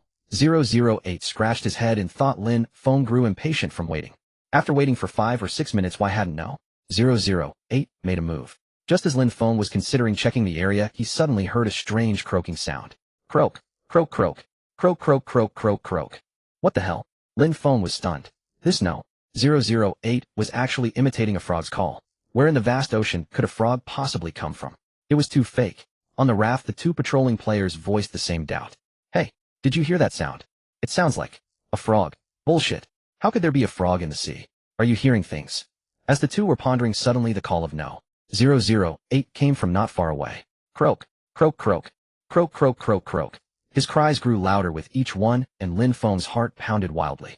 Was this luring the enemy, or sounding an alarm? If his voice got any louder, all the pirates would be awakened. Wasn't this betraying his teammate? Lin Feng's heart raced, and the two patrolling pirates were even more panicked. What the hell? It really is a frog. Hey, where are you going? Quick, drive that damn frog away. If it keeps the boss from sleeping, well, we won't have any food tomorrow. Right? Wait for me, this bloody damn frog. The two pirates hurried over to no. 008's side, and Lin Feng finally breathed a sigh of relief. Feeling his way in the dark, he swiftly climbed onto the pirate leader's raft. But when he reached the cabin door, he discovered that it was fitted with a security door. Password: security door description: a 4-digit password can be set. The door cannot be opened if the password is incorrect. My god, this is way too cautious. He's got 2 players on night watch and still installs a security door. Lin Feng was frustrated. He had come all this way only to be blocked by a damn door. Wait, if I can't get through the door, I can go through the window. Lin Feng looked up and suddenly smiled. The cabin had only 4 small wooden windows which were not secure. A gentle push would open them. Without hesitation, Lin Feng climbed straight through the window, creeping in stealthily. In less than 5 seconds, he found 4 storage chests placed in the corner of the room. Beautiful. Lin Feng chuckled to himself and got to work. He opened the first storage chest. Obtained mechanical module X20. Obtained magic energy crystal X10. Obtained metal ingot X15. This chest was packed with all kinds of rare materials. Lin Feng took them out one after another, stuffing them all into his backpack. With no. 008 not around, no one disturbed his work. In less than 2 minutes, he had emptied the first storage chest. He looked up at the pirate leader, who was sound asleep, nodded in satisfaction, and continued his task. He opened the second storage chest, which was filled with food. Obtained tomato X5. Obtained watermelon X2. Obtained apple X3. Obtained Erguo2 X5. What the hell? Erguo2. Lin Feng was stunned. This pirate actually had liquor to drink. He checked the description of the Erguo2. Erguo2 description: a high-proof liquor. After consumption, there is a certain chance of going on a drunken rampage, increasing combat power by 300. When necessary, it can also be made into Molotov cocktails. Oh my god, what a treasure! Lin Feng cheerfully stuffed the 5 bottles of Erguo2 into his backpack. But when he opened the third storage chest, his backpack was already full. Lin Feng was frustrated. Everything in his backpack was hard-earned loot. He absolutely couldn't throw it away. But now there was no room for anything else. Listening to the pirate leader's snores, Lin Feng's mind raced for a solution. What if I steal one of their rafts too? If the backpack couldn't hold it, he could just take a raft and haul all the stuff away. However, another problem arose. Which raft would be best to steal? Lin Feng looked outside, then at the raft he was on. The other rafts had at least 2 or 3 players on them, but this raft now had only the pirate leader. Obviously, stealing this raft was the best deal.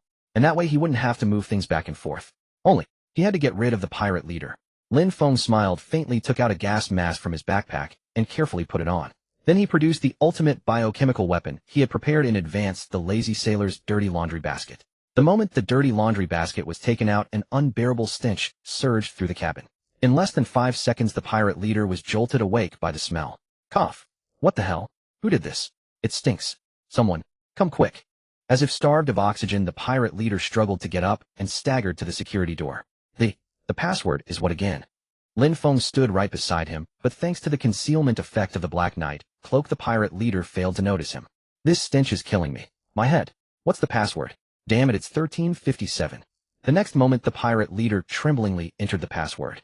As soon as the security door opened, he stumbled out. Someone, come quick, damn it. Not far away, the 2 pirates busy chasing away the frogs suddenly heard their boss calling them. Turning around, they saw their boss leaning on the raft vomiting into the sea. But then a horrifying scene unfolded. They watched in disbelief as a figure walked out of the cabin and kicked their boss right in the backside. With a splash, the pirate leader was kicked straight into the sea. What the hell? Who the hell kicked me? Someone. Come quick. I can't swim. His shouts woke up all the pirates. Everyone looked bewildered as a foul stench drifted nearby. What the hell? What's that smell? Someone's attacking. Before anyone could react, they heard the roar of a propeller. Looking up, they were dumbfounded. Their boss was floundering on the sea surface, and his raft was sailing away on its own. What the hell? What's going on? Oh no, there's a pirate. Aren't we the pirates here? At that moment, the pirate leader finally climbed onto a raft, dazed, and roared, "Everyone get up and fight. There's an assassin."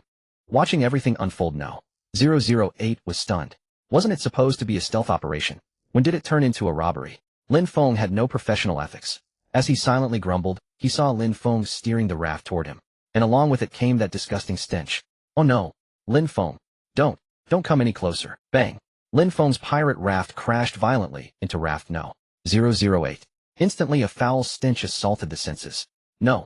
008 stumbled, nearly tumbling into the sea, but the next moment, a splash was heard. Overwhelmed by the stench, No. 008's legs gave way, and he wobbled into the ocean. Lin Feng, give me back the transporter. I'm done playing with you. I want to return to the Doomsday Mall. Hearing No. 008's furious roar, Lin Feng realized he hadn't put away the laundry basket yet. He quickly hauled No. 008, who had fallen into the sea, back up, then dashed into the cabin to stow the laundry basket. By then No. 008 had somewhat regained his senses, but as he came to, his eyes widened as he stared behind them and shouted, "They're coming." Lin Feng turned around and saw over a dozen pirate rafts charging at them aggressively. This was clearly a life-or-death confrontation. At that moment, Lin Feng's raft was still pushing No. 008's raft forward. The pirates wouldn't catch up for a few minutes. Lin Feng judged there was enough time, so he crouched down and began crafting a raft deck, attempting to splice the two rafts together. No. 008 was dumbfounded. Lin Feng, give me the transporter now, or I'll be too late to escape. Hold on. Lin Feng was remarkably calm. He speculated that the transporter could only teleport No. 008's raft and the player on it. He couldn't just abandon the raft he had fought so hard to seize. No. 008 was on the verge of a breakdown. With the pirates about to catch up, Lin Feng was leisurely connecting the rafts. This was truly a case of valuing wealth over life. Behind them, the pirate leader let out a roar. Chase them, damn it. Get my raft back. Boss, should we open fire? The pirate leader kicked a subordinate into the sea. That's my damn raft. Open fire, my ass. Another subordinate timidly asked, Boss, but your raft is too fast. We can't catch up. The pirate leader, frustrated and pained, gritted out, Open fire. Boss, you said open fire. The pirate leader kicked another subordinate into the sea. Open fire. I said open fire. Hearing this, the pirates grabbed their weapons, and in an instant countless arrows streaked across the sky towards them. But just then a bizarre scene unfolded. What the hell? Where did the boss raft go? Gone. How did it just vanish into thin air? Splash. The pirate leader slumped onto the deck on the verge of tears. Who the hell did this? My raft, all the supplies I painstakingly gathered. It's all gone. The pirates stared blankly at the calm sea, each one gazing at the empty expanse in bewilderment. Maybe we should disband. I'm out. I'm taking off. There's nothing left in the pirate crew anyway, so I'm out too. Within 5 minutes, over a dozen pirates, as if by unspoken agreement, scattered in all directions on their rafts. The pirate leader suddenly snapped back to reality and looked around. Not a single subordinate remained. They had all fled. What the hell? Where is everyone? Get back here, damn it. While the pirates were busy disbanding, Lin Feng and No. 008 had already teleported to another sea area. Beside them was a small, shabby-looking raft. No. 008 was about to head over and get to work when Lin Feng stopped him. What's wrong? No. 008 looked at Lin Feng with confusion. This player is already so poor, can you really bring yourself to do it? Oh, come on. Lin Feng, since when did you become so compassionate? Lin Feng scratched his head.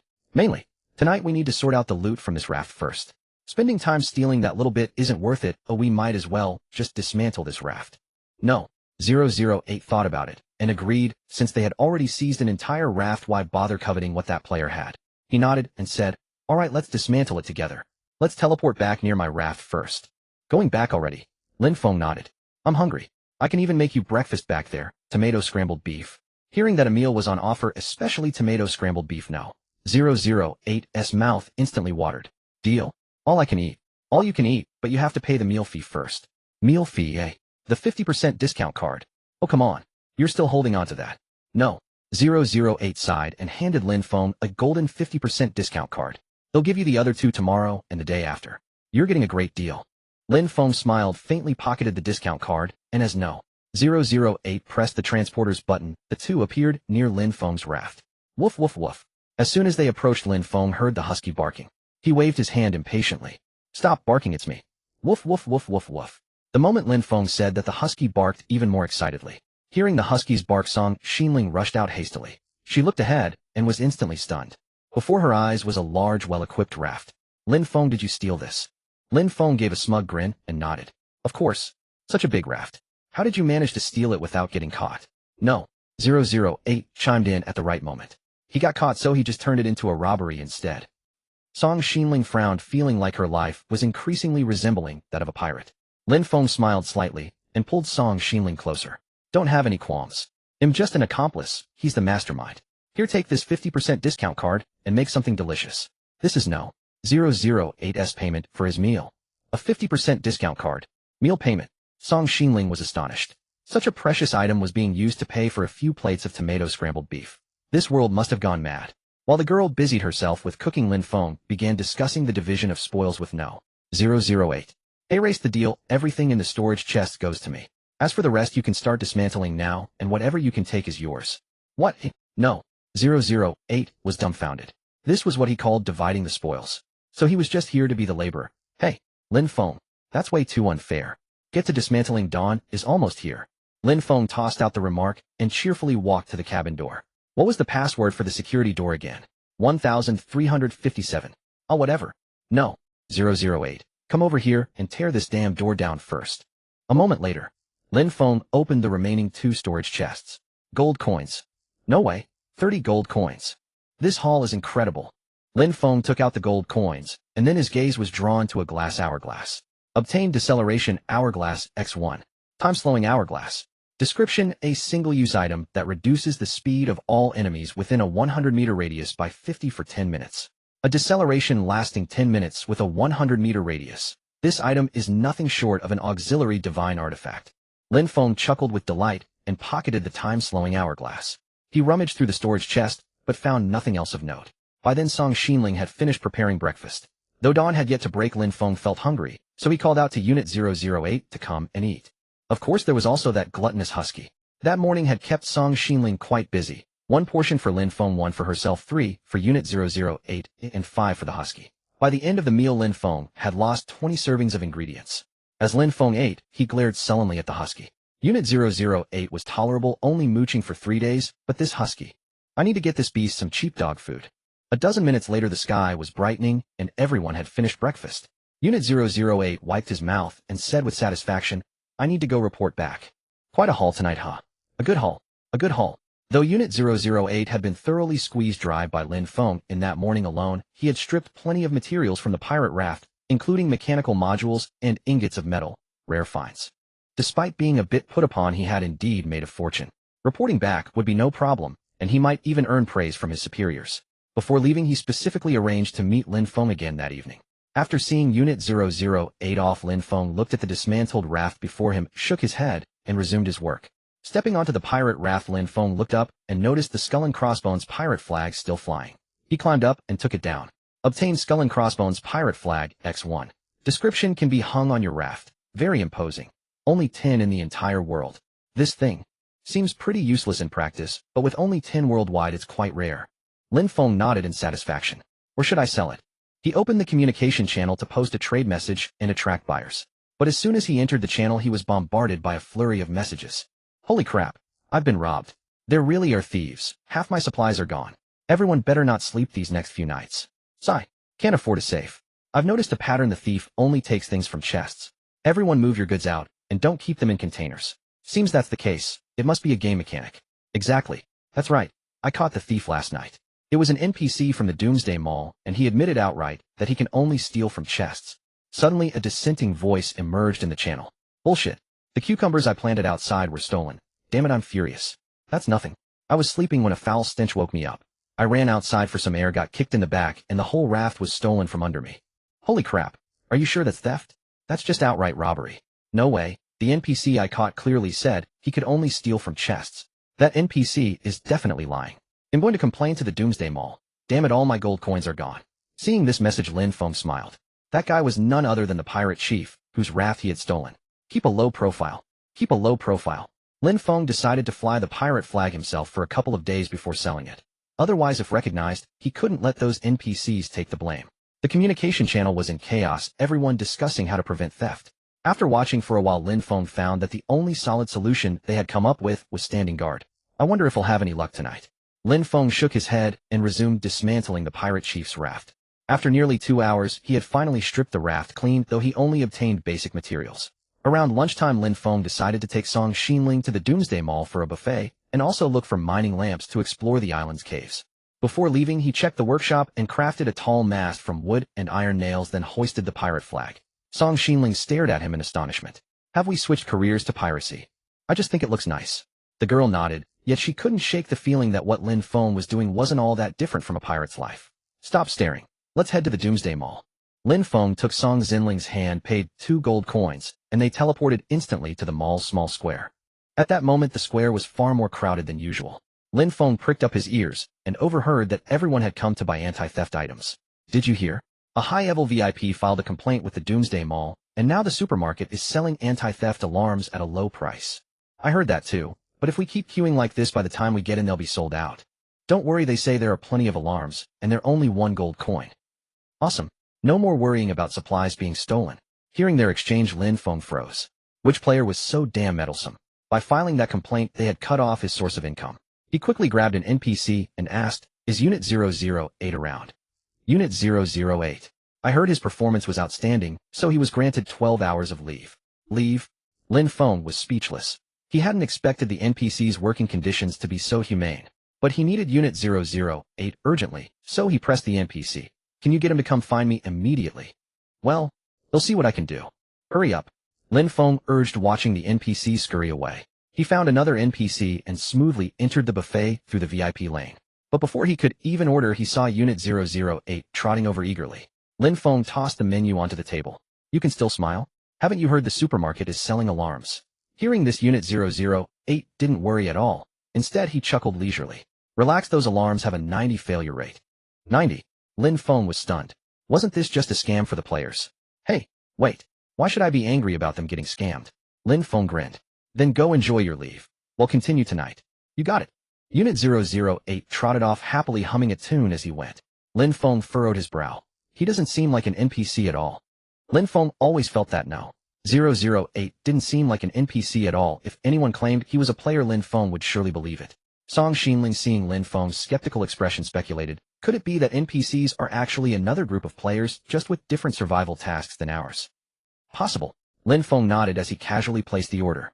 Let's eat first. 20 minutes later, after filling their stomachs, they left the buffet and headed straight for the supermarket. As soon as they entered, they saw a group of players queued up beside a shelf. No need to ask, it was the burglar alarm section. Lin Feng shook his head, pitying the gold coins in the players' pockets. With a 90 failure rate, buying one seemed almost useless. Of course, he guessed the product description would never mention that abysmal failure rate. Song Xinling went off to the clothing section. As usual, Lin Feng had promised to let her pick out a new outfit. He pushed the shopping cart alone to the household goods section. After a quick scan, he soon found what he needed. Item: head-mounted miner's lamp. Price: 5 gold coins. Description: decent brightness, but requires batteries. Each battery lasts 10 hours. Lin Feng nodded. The miner's lamp was practical, but the constant need to change batteries was a hassle. His gaze shifted to another lamp nearby. Item: mana-powered searchlight. Price: 10 gold coins. Description: a head-mounted searchlight powered by mana crystals, providing ample light. Each mana crystal lasts 10 hours. Though pricier, this searchlight had the advantage of using mana crystals for energy, far more economical than buying batteries. He'll take it. Without hesitation, Lin Feng tossed the mana-powered searchlight into the cart. He pushed the cart a few steps further when an item caught his eye. Item: premium nutritious dog food. Price: 28 gold coins. Description: nutrient-rich dog food produced by unscrupulous merchants, loaded with growth hormones to make your dog grow quickly. 2 servings a day, enough for 28 days. Initially, Lin Feng was about to toss the dog food into the cart, but then he realized that his husky was no ordinary pet. It had an insatiable appetite. Its appetite was easily 5 times that of a normal dog. This 28-day supply would last his husky a mere 6 days. 6 days for 28 gold coins. That was way too expensive. And with growth hormones, if the husky grew bigger, its appetite would skyrocket too. Could this dog food even last 3 days? Lin Feng decisively abandoned the premium dog food, pushed the cart around a bit, and finding nothing else he needed headed to the clothing section to find Song Xinling. As he approached, he saw the girl holding a box in each hand, muttering to herself, "They're all so beautiful. Which one should I pick?" Lin Feng leaned in and saw that Song Xinling was holding 2 different colored loafers. When the girl noticed him, she said worriedly, "Can you help me choose?" Lin Feng took the boxes and examined them closely. Item: little bunny loafers. Price: 20 gold coins. Description: extremely warm cartoon rabbit loafers with excellent insulation and slip resistant on icy surfaces. Item: white velvet loafers. Price: 20 gold coins. Description: extremely warm white velvet loafers with excellent insulation and a 100 movement speed bonus. Both pairs looked lovely and came with special effects. If this had been a few days ago, Lin Feng would have had to choose carefully, but now, why bother choosing? They're so cheap, not even worth using the half-price card. Buy them both. Both. Isn't that a bit extravagant? Lin Feng gave a smug smile. Do you think I'm the kind of person who's short on cash? As he spoke, he cheerfully tossed both boxes into the cart. Seeing Lin Feng so generous, Song Xinling's face bloomed with joy. I also saw something great that we can buy with the half-price card. What great thing? Song Xinling grabbed Lin Feng and ran all the way to the clearance section. What do you think of this? Lin Feng looked down and saw the item she was referring to on the bottom shelf. Item: 1,000-ton magic inflatable hammer. Price: 300 gold coins. Current price: 150 gold coins. Description: a weapon specifically designed for female players, normally just an inflatable hammer for playfully hitting boyfriends, but it has 10 charges that unleash a 1,000-ton strike. When a female player uses the hammer, speaking the item's name triggers a devastating 1,000-ton impact. It was indeed a great item, but the description: for playfully hitting boyfriends. What was that about? Lin Feng instinctively touched his head, feeling like this item was somehow targeting him. So what do you think? Isn't it awesome? With this I can help you fight too. Lin Feng thought for a moment and nodded. Alright, even though I have issues with the description, at least this thing is really powerful. He side-tossed the 1,000-ton magic inflatable hammer into the cart, and then walked solemnly to the checkout counter. The NPC cashier scanned the items and said, "Total 200 gold coins." Lin Feng pulled out a half-price card and told the NPC, "Give me another half off for that hammer." Clearly the NPC was surprised that Lin Feng always had discount cards that were never officially issued. After the discount, it's 125 gold coins. Lin Feng paid without hesitation and left the Doomsday Mall with Song Xinling. 2 flashes of white light, and they were back by the island. As soon as Song Xinling returned to the raft, she asked Lin Feng to take out the 2 pairs of loafers and the inflatable hammer. The girl happily opened the boxes and tried on both pairs of loafers. They were indeed lovely. Lin Feng scratched his head, thinking that he had never seen Song Xinling wear anything that didn't look good on her. It was all about the foundation. Sighing inwardly, Lin Feng felt that Song Xinling looked even more refreshing in the loafers. But in the next moment the scene changed. The girl opened the inflatable hammer's packaging and began blowing up a deflated black balloon. Her delicate cheeks puffed up slightly red as she blew for a long while until the hammer was fully inflated. Then Lin Feng saw a seemingly pure and beautiful girl dramatically hoist a long-handled sledgehammer, emblazoned with the words 1000T in bold. The girl gave a playful smile, glancing at the hammer and then at Lin Feng's head. "Lin Feng, I really want to give it a try." "What?" Boom, boom, boom, boom, boom.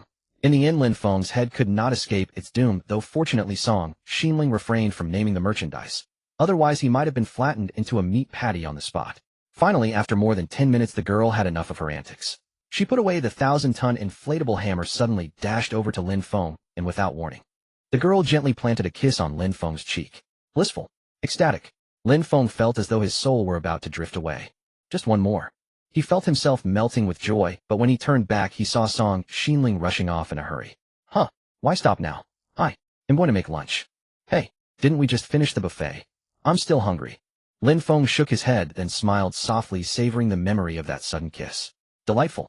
Absolutely delightful. Bouncing with glee, Lin Feng unwrapped the searchlight, inserted a piece of magical energy crystal, and cheerfully headed off to explore the cave on the island. Arriving at the entrance, he switched on the headlamp, gripped his climbing pick, and began to descend bit by bit. The cave was pitch black and quite deep.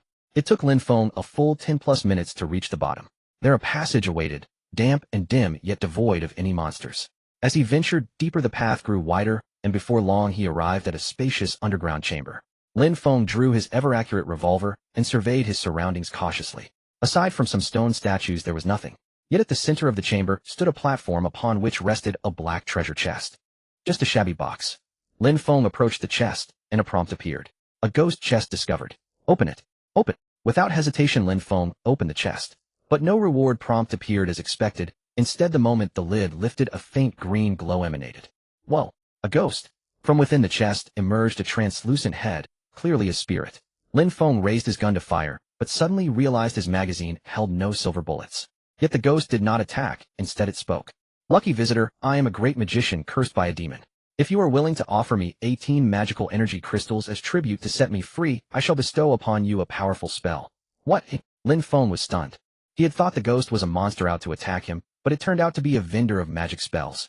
He could barely afford 18 magical energy crystals, but what if he could haggle? 18 is too many. He'll give you 3 at most. What? The ghost hadn't expected to encounter a bargain, and such a ruthless one at that, offering only 3. My magic is extremely powerful. 3 magical energy crystals. Are you insulting me? At least 9. Hey, there's a chance. Lin Feng figured as long as the ghost was willing to negotiate, anything was possible. 4, 9, 5, 9, 6, 9 at least. Lin Feng had conceded so much, yet the ghost stubbornly insisted on a minimum of 9 magical energy crystals. Must be 9. Can't you lower it a bit more? The ghost jutted its chin defiantly, otherwise no deal. Oh, fine. You want lower the price, huh? Hey, what are you doing? Lin Feng suddenly slammed the chest lid shut. Bang. Before the ghost could react, it was trapped inside. They'll carry you to the raft, and then we'll haggle slowly. With that thought, Lin Feng tried to lift the chest. But after several attempts, he found it seemed fused to the platform. Oh, it's fixed quite firmly.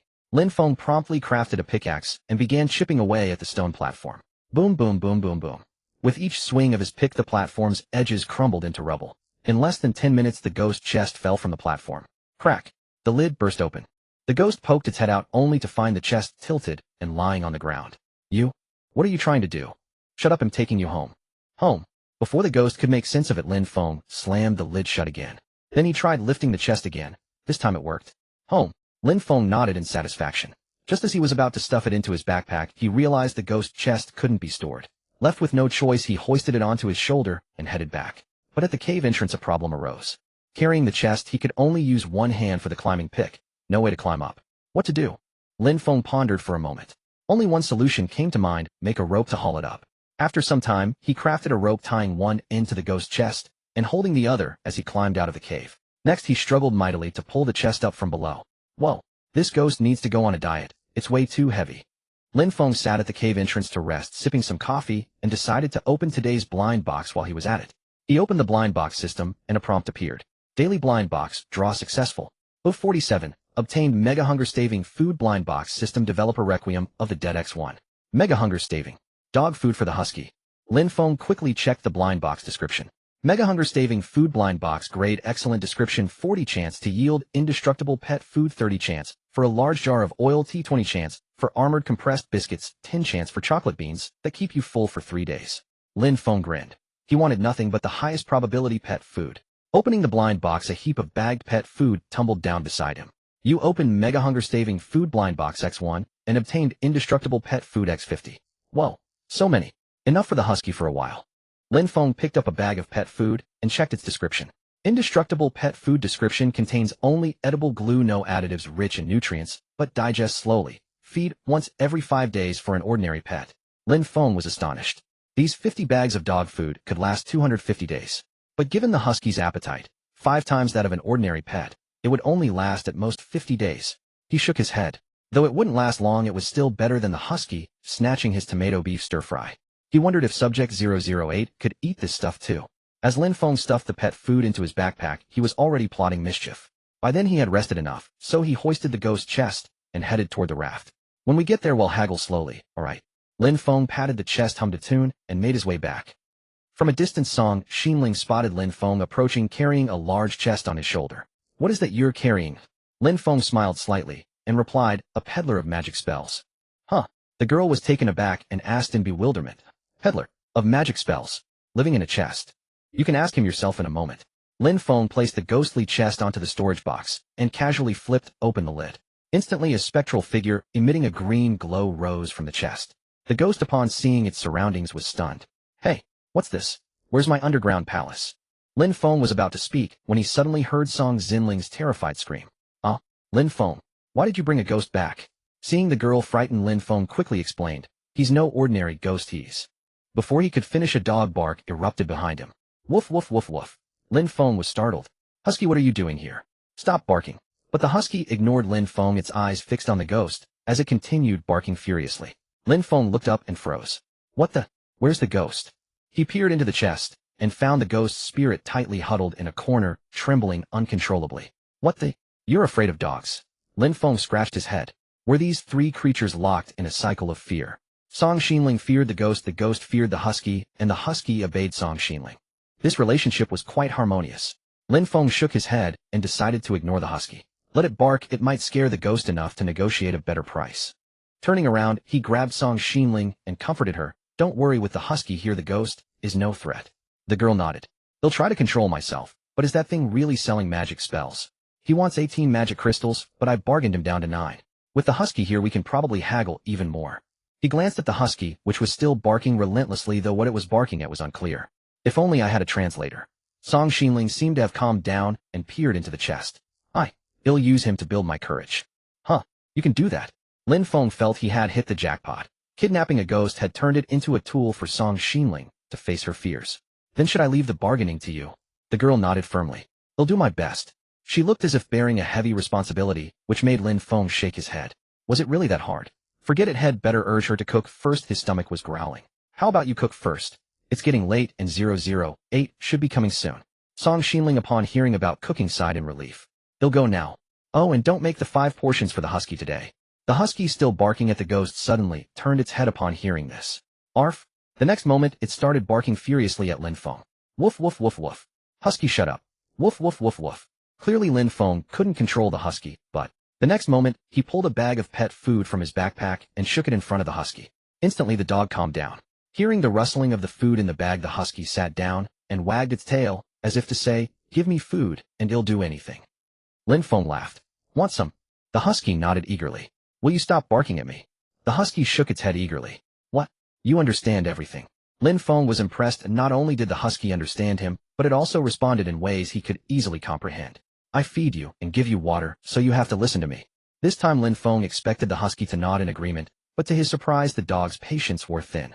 Seeing Lin Feng teasing it without giving the food, the husky started barking again, even more fiercely than before.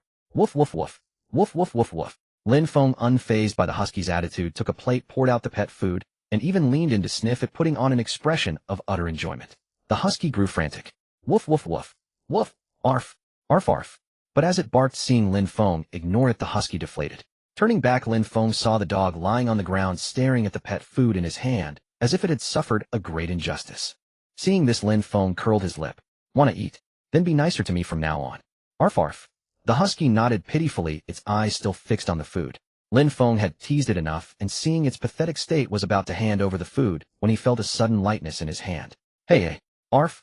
Lin Feng and the husky looked over together to see 008, who had somehow arrived on the raft, snatch the pet food from Lin Feng's hand. Lin Feng, am starving, I'll eat this first. Crunch crunch.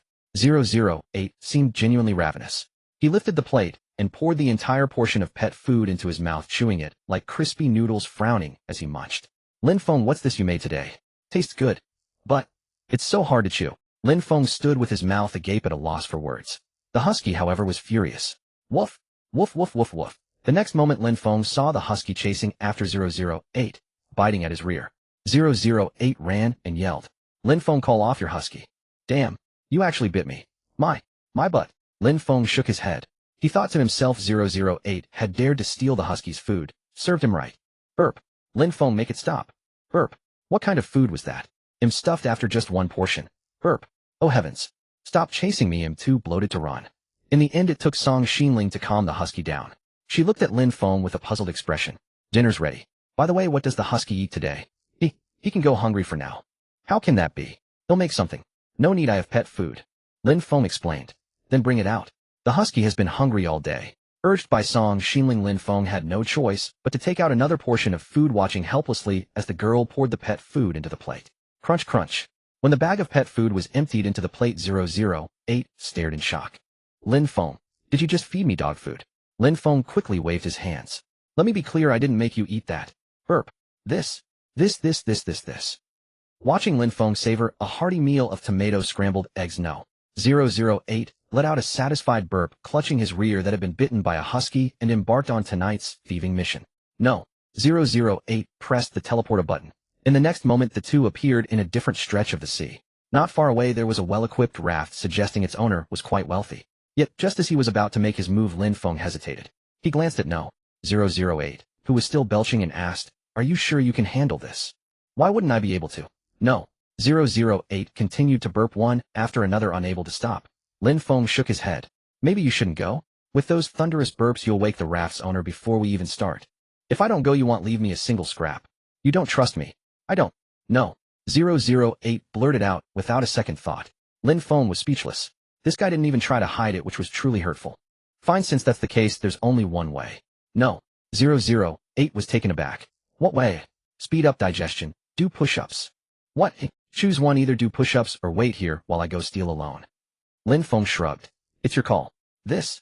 Moments later, No. 008, still burping, began intense exercise. Lin Feng sat to the side sipping coffee and counting, listening impatiently to No. 008's belches. 1, 2, 3. 36, 37. No. 008, utterly miserable, did push-ups while burping, his arms trembling. But before he reached 100, he couldn't hold on. With a thud, he collapsed and couldn't get up. He lifted his head, wiping sweat with a shaky hand, and asked, "Is there any other way?" Lin Feng shook his head. "Then why not just give up?" Burp. No. In the next moment, No. 008 propped himself up with trembling arms and resumed his strenuous activity. Burp. Ouch. Burp. I'm exhausted. Burp. Dog food. Damn dog food. Burp. Why is it so hard to digest? Lin Feng leisurely counted, a smile forming in his heart. Dog food laced with glue was naturally hard to digest. He wondered how long this guy could last. It wasn't that he wanted to mess with No. 008 intentionally, but if the guy wouldn't give up and Lin Feng acted alone, what if he caused trouble? Better to wear him out first. After more than 10 minutes, No. 008 finally couldn't take it anymore. With a thud, he lay sprawled on the raft, motionless like a dead dog. Burp. Lin Feng, I can't go on. Burp. Go ahead, I'm not stealing tonight. Lin Feng smiled. If you'd said that earlier, none of this would have happened. No. 008 burped gloomily, his body jerking with each sound. How was I supposed to know that dog food you bought would be so hard to digest? Hey, wait. Where did you get that dog food? I'm off, you rest, and don't cause trouble.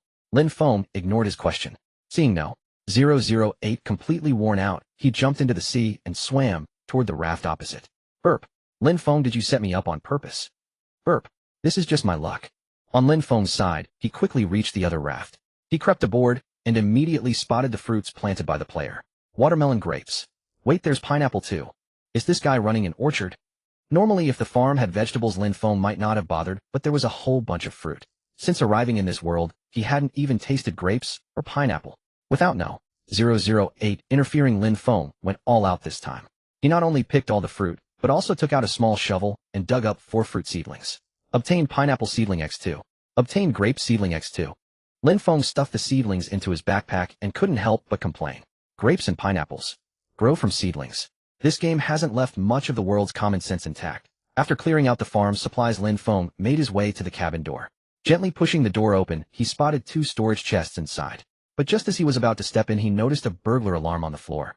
The alarm looked like a smoke detector, but on either side it emitted 2 red laser beams.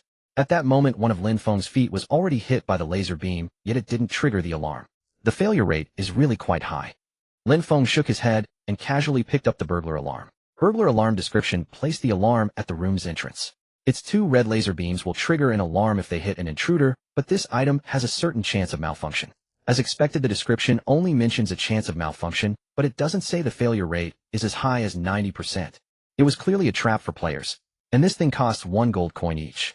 Lin Feng felt sorry for the player, and thinking it useless to leave behind, righteously stuffed it into his backpack. Next, it was time to open the chests. Lin Feng crouched down and opened the first storage chest, pulling out items one by one. Obtained wood X40. Obtained grass bundle X40. The chest was mostly filled with basic supplies. Lin Feng only took a small portion before opening the second chest.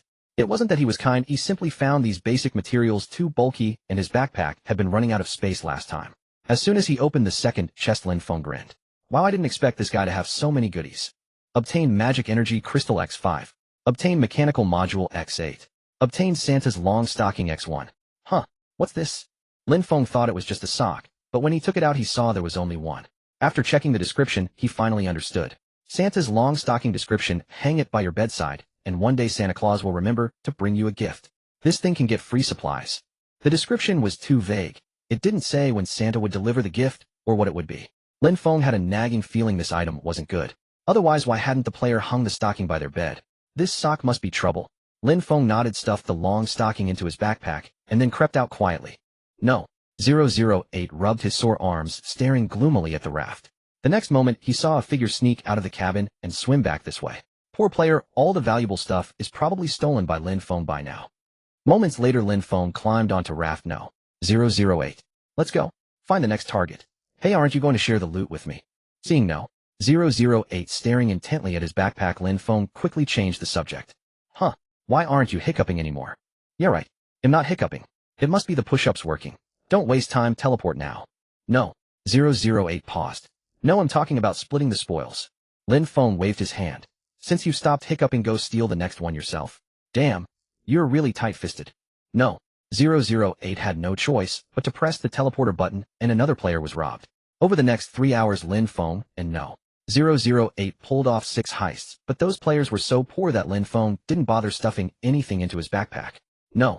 008 was overjoyed. They were just basic materials that Lin Feng looked down on. He kept stuffing them into his backpack, but Lin Feng thought he was wasting time. Before the theft was complete, each time Lin Feng would drag No. 008 out of the player's cabin. Back on the raft, No. 008 stared at Lin Feng gloomily. Hey, if you don't want to steal, don't stop me. Have some ambition, they're just basic supplies. What's there to steal? No. 008 felt wronged. Even when they robbed richer players, all Lin Feng gave him were these basic materials. What was the difference? He was still sulking when Lin Feng grew displeased. Is your teleporter broken? Why do we always end up near poor guys today? Is that my fault? Seeing No. 008's aggrieved look, Lin Feng waved his hand. Forget it. Hurry up and teleport to the next player. No. 008 pressed the teleport button, and they instantly appeared in another sea area. Lin Feng looked up and saw another pitiful little raft. Just as he was getting frustrated, he received a private message. Opening it, he found it was from Song Xinling. Lin Feng, are you working? Why are you looking for me in the dead of night? I found someone else posted on the wanted list. Want to check it out? Wanted list. As long as it's not me. It's not you. It's a pirate leader, the captain of the White Falcon pirate crew. Let me take a look. You go to sleep, it's too late. I'm building my courage. I'm haggling with that ghost right now. Lin Feng was taken aback. Late at night, Song Xinling haggling with a ghost. That was too surreal. Her courage had grown too fast. Impressive. After a moment's thought, Lin Feng felt this message was most fitting. Alright, I won't keep you from working. They'll keep haggling. Lin Feng felt Song Xinling's mind might be off. Her change was too rapid. Shaking his head, he closed the private message interface. No. 008 was seeing him dazed and silent, asked in confusion. Let's go. What are you busy with? Hold on, let me check the chat channel. Lin Feng waved his hand, opened the chat channel, and immediately spotted the pinned wanted notice. Wanted notice wanted by Ingjun, issuer Chun Ming, number of investors 299, max 300, total investment, kill reward glass shards x140, metal sheets x130, grass bundles x80, wood x30, mechanical modules x20, magic energy crystals x12, time remaining 7 days. Holy crap. Lin Feng saw the investor count at 299 with only 1 slot left. He quickly opened the wanted notice interface and filled in the investment items as fast as he could. Midway, No. 008 asked if they should go, only to be shoved into the sea with a slap. Only after the investment succeeded did Lin Feng breathe a sigh of relief. Whoa, I almost missed it. Lin Feng, you're going too far. If you don't want to go, fine, but why push me? Lin Feng finally snapped back. What? How did you fall into the sea? You must have done it on purpose. Wait a moment, I'm busy now. Seeing No. 008 was fine. Lin Feng checked the chat channel messages again. Holy crap. How did the last investment slot disappear? I was just hesitating on what to invest. Someone posted a wanted notice in the dead of night. By the time I saw it, it was too late. Too slow, huh? This investment wave was so satisfying. By the way, is this guy a pirate? I heard he's the captain of the White Falcon pirate crew. Just as everyone was buzzing, the target of the wanted notice showed up. By Ingjuan, who the hell posted the wanted notice? Chun Ming. Who the hell are you? Chun Ming, you despicable pirate, you robbed all my supplies yesterday. By Ingjuan, holy crap. So it's you. I should have killed you yesterday. Chun Ming, someone take him down. This pirate leader is no ordinary. He has 25 men, all armed with crossbows, a total of 6 rafts, all equipped with catapults, and Chun Ming spilled almost everything about by Yingjun's assets in one breath. Everyone was stunned. Holy crap. What a memory. Perfect intel. This is too strong. Catapults, I've never even heard of them. Damn, he's so powerful, my investment is probably wasted. Initially, Bai Ingjun was furious that Chun Ming had laid out his assets, but seeing everyone cower, he suddenly grew cocky. Bai Ingjun thanks Chun Ming for revealing my assets. Now let's see who dares to come looking for death. It's all over, all over. I was too hasty. Oh, I shouldn't have invested so much. Seeing this, Lin Feng also had a headache. This guy had catapults too, and at least 6 of them. He was no pushover. Even if he went himself, it wouldn't be easy to kill him, let alone others. No way. I've invested. This guy has to die. If Bai Yingjun survived the 7 days, his investment would be lost. He had to find a way to take him down. Suddenly Lin Feng slapped his forehead. That's right. Bai Yingjun is rich. Killing or not, let's rob him first today. Lin Feng laughed. He turned around and saw No. 008 just climbing back onto the raft. Let's go. Go. Where? Use the teleporter to find Bai Yingjun. Bai Yingjun. Holy crap. Isn't that guy a pirate? Lin Feng was taken aback. You know him too? No. 008 looked worried. My colleague went to steal from Bai Yingjun's raft last night and ended up severely disabled. He grimaced and looked at Lin Feng. Otherwise, let's pick someone else. Pick someone else. How could that be? Lin Feng patted No. 008 on the shoulder. Let's go. Well, avenge your colleague. Under Lin Feng's relentless pressure, No. 008 pressed the teleporter's button. The next moment they appeared near the Whitehead Falcon pirate gang. In the dim night, Lin Feng clearly saw 6 rafts on the opposite side. These rafts were no ordinary ones. Each was equipped with protective walls and catapults. When the 6 rafts anchored, they formed a hexagon, ensuring that any approaching enemy would be attacked by at least 3 rafts immediately. Such an opponent would be no easy target in a frontal assault. Seeing Lin Feng staring at the opposing rafts in deep thought, without giving the order to attack, No. 008 began to waver. Look, there are 6 people on night watch alone. We can't get close. Let's pick another target. I've given up on avenging my colleague anyway. No, we have to steal from him today. Lin Feng pondered that if he didn't impoverish Bai Yingjun, how could he contend with him later? Not only did he want to steal, but Lin Feng also aimed to cause destruction. But how to execute it? After musing for a while, Lin Feng said to No. 008, you'd better stay here and not come over. Why won't you let me act? Because I'm going to use biological weapons. If you come with me, you might not return. No. 008 instantly understood. What were biological weapons? Wasn't it the rotten boots and the dirty laundry basket of the lazy sailor? Lin Feng thought No. 008 would back out, but the guy smirked, pulled a mask from his backpack, and put it on. No. 008 pressed the mask snugly and grinned triumphantly. Is this okay, eh? Lin Feng was stunned. What? You even prepared a mask? He yanked the mask off No. 008's face to inspect it. Powerful antitoxin mask description provides 100 defense against toxic gas, but only lasts 30 minutes. After that, it automatically fails. Lin Feng had seen a mask before with only 50 toxin defense, but this one was as effective as a gas mask. A real find. This is good stuff. We'll take it for now. Lin Feng, were you born a bandit? No. 008 was speechless. Lin Feng never missed a chance to gain an advantage. However, expecting this No. 008 pulled another mask from his backpack. What? You had 2. I know you too well. No. 008 shot Lin Feng a sidelong glance, put on the mask, and asked, let's do it. Let's do it. How, eh? Swim over, toss the biological weapons onto the raft, and while they're overwhelmed by the stench, open the chests and grab everything. No. 008 nodded.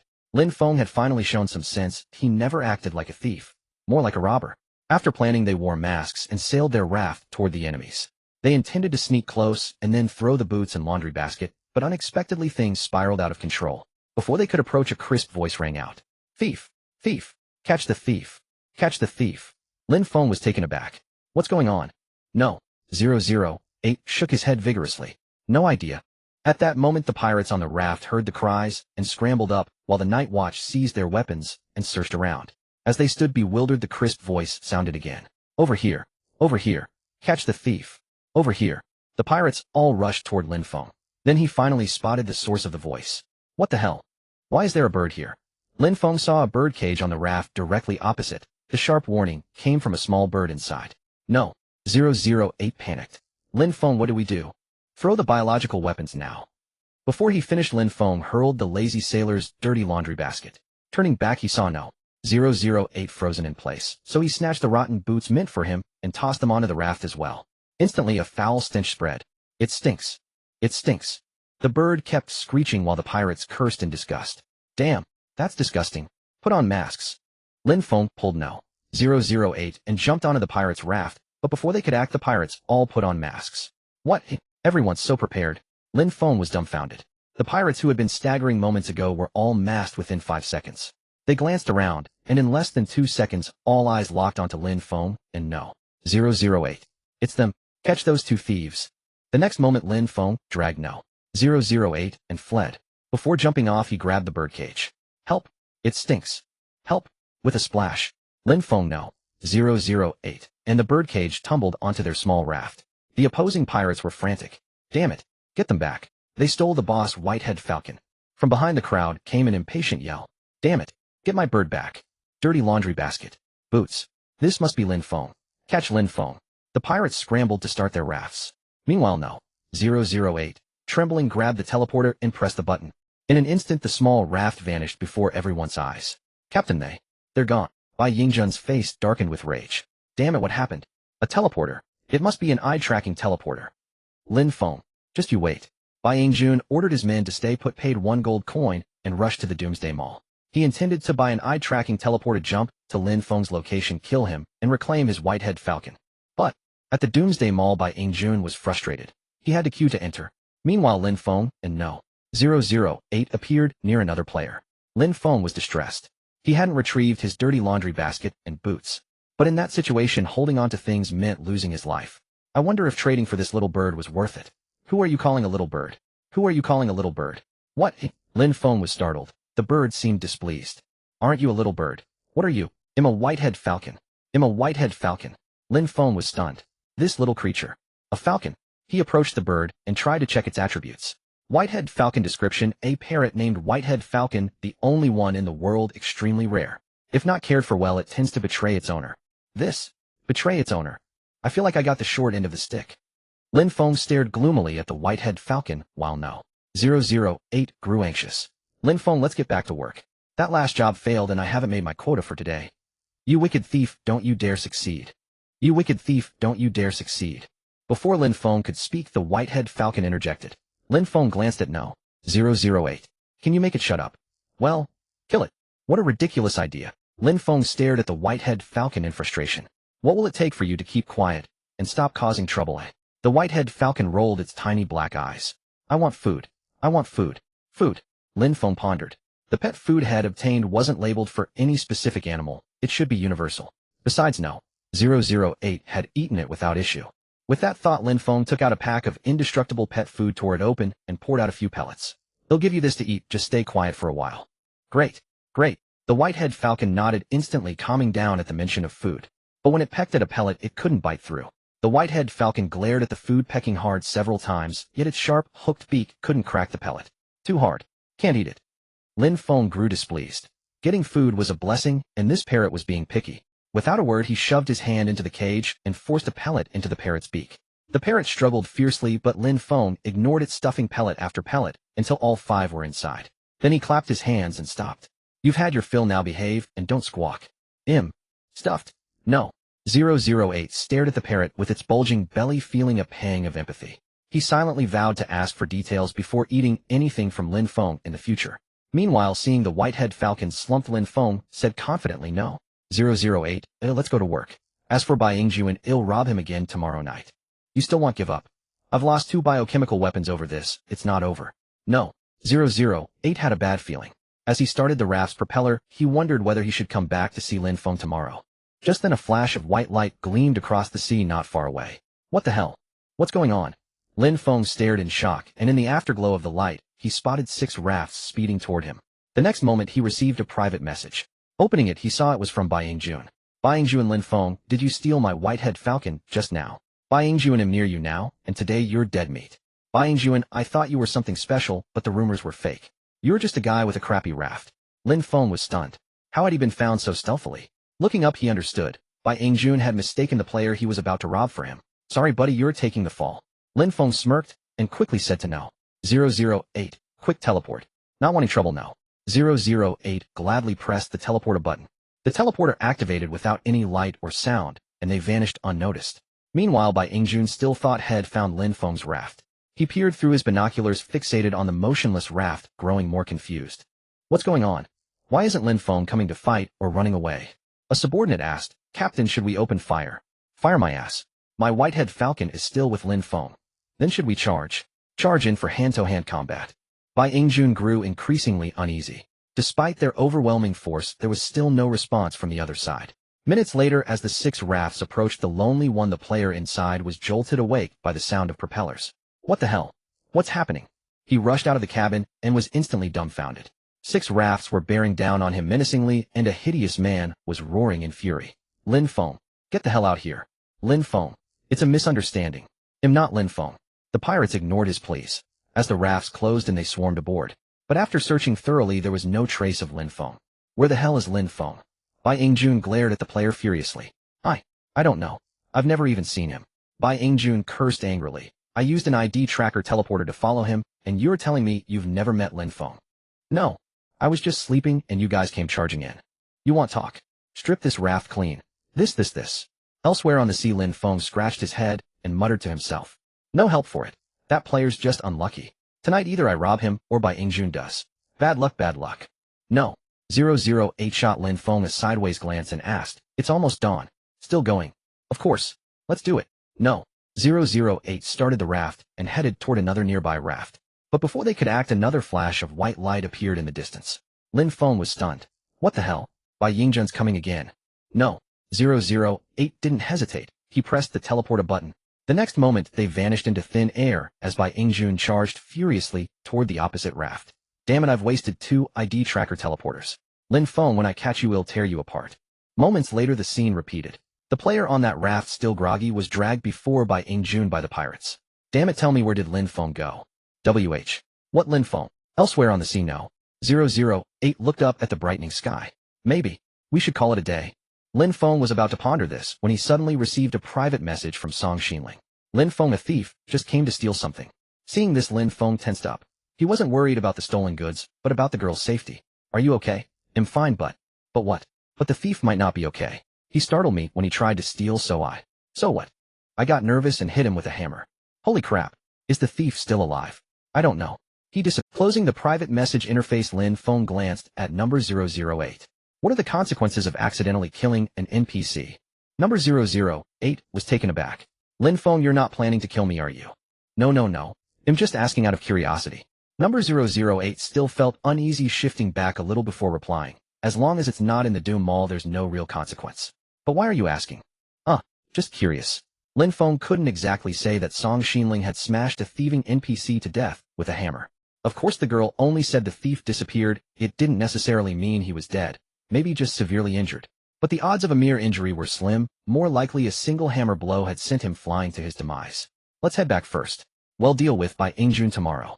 Number 008 was tired too after a long night. Though the gains were modest, they had at least secured some basic supplies. Alright, I'll teleport now. Number 008 selected player Song Xinling as the teleport destination and pressed the button on the teleporter. The next moment, their rafts appeared beside Lin Feng's. Want something to eat? Number 008 shook his head. Even though I've stopped burping, my stomach is still incredibly bloated. I'd better skip the meal. Lin Feng nodded. Fine, but pay me for last night's dinner then. Number 008 was speechless. Lin Feng, you fed me pet food, and now you want me to pay for it. Lin Feng wasn't having it. First of all, you grabbed the pet food and ate it yourself. Secondly, that pet food wasn't any cheaper than the breakfast you had before. Alright.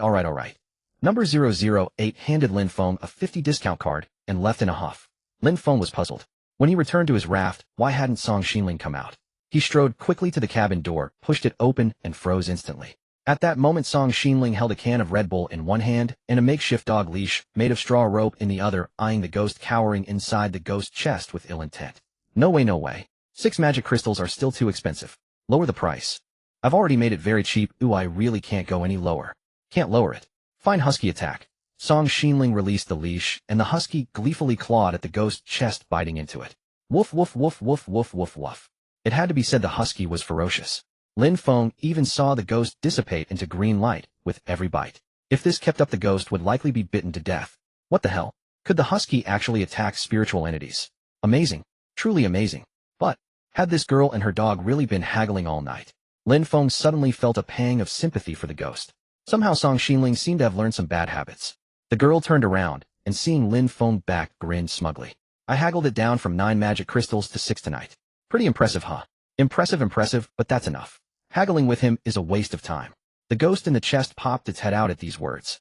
Yeah, just give me the magic crystals, and it'll teach you magic spells right away. Then you can get rid of me. Song Xinling pouted.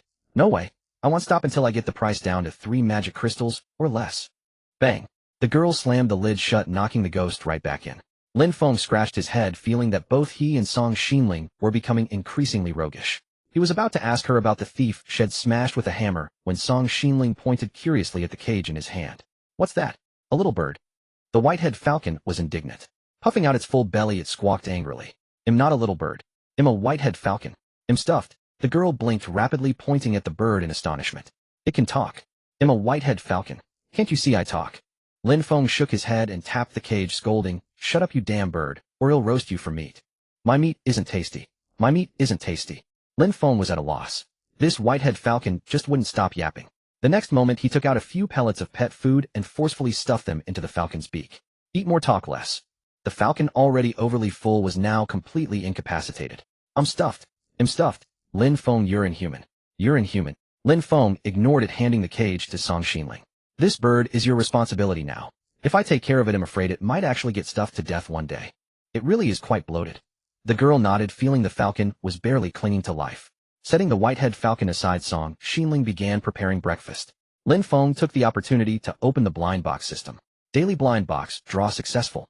F57 obtained system child system blind box system developer SCP. Confucius who sells nukes X1. System child system blind box. What the heck is this?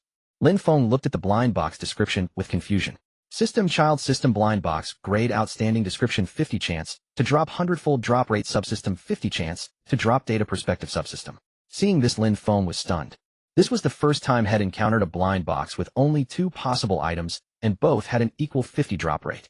Well, either one is fine. Lin Feng chose to open it directly. The next moment a prompt appeared. You open the system child system blind box X1 and obtain data perspective subsystem X1. Well, I was hoping for the 100-fold drop rate. But what exactly does this data perspective subsystem do? Curious, Lin Feng opened the subsystem's description. Data perspective subsystem description. With this subsystem, you can read the hidden attributes of any item. Oh, Lin Feng felt this data perspective subsystem might be quite useful, so he decided to test what data it could reveal. He first took a burglar alarm out of his backpack. With a mere thought, the data perspective subsystem popped up a prompt. Burglar alarm, hidden data, failure rate 90. Wow, it really can see hidden data. This hidden data matched what number 008 had said, so it seemed quite accurate.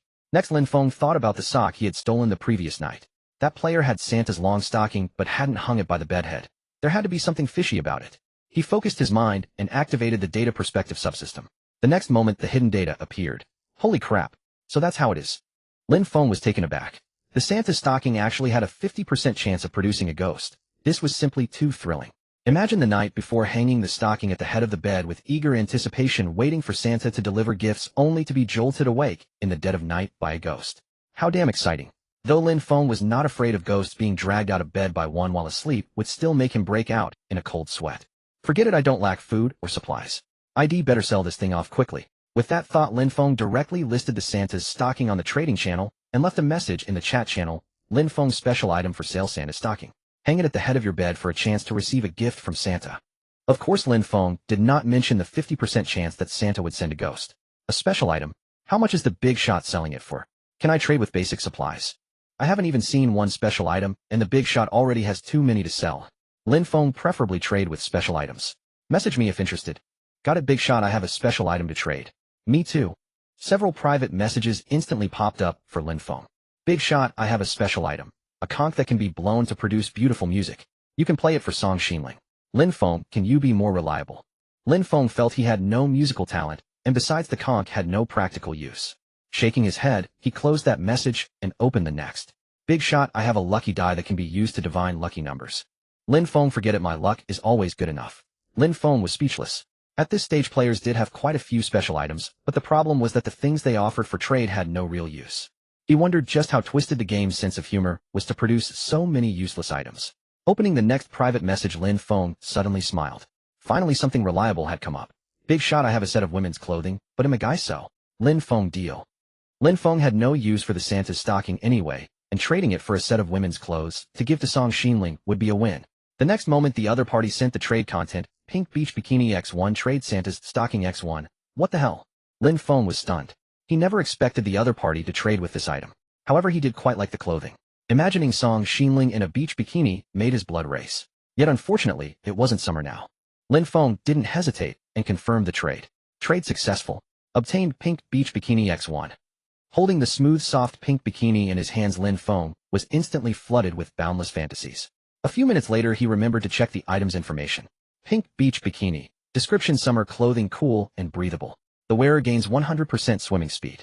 Female only. Oh, a special effect too. I hit the jackpot. Lin Feng nodded with great satisfaction. Just as he was cheerfully about to put the bikini away, he was caught by Song Xinling. Lin Feng, what's that in your hand? Summer clothes I prepared for you. Clothes for me.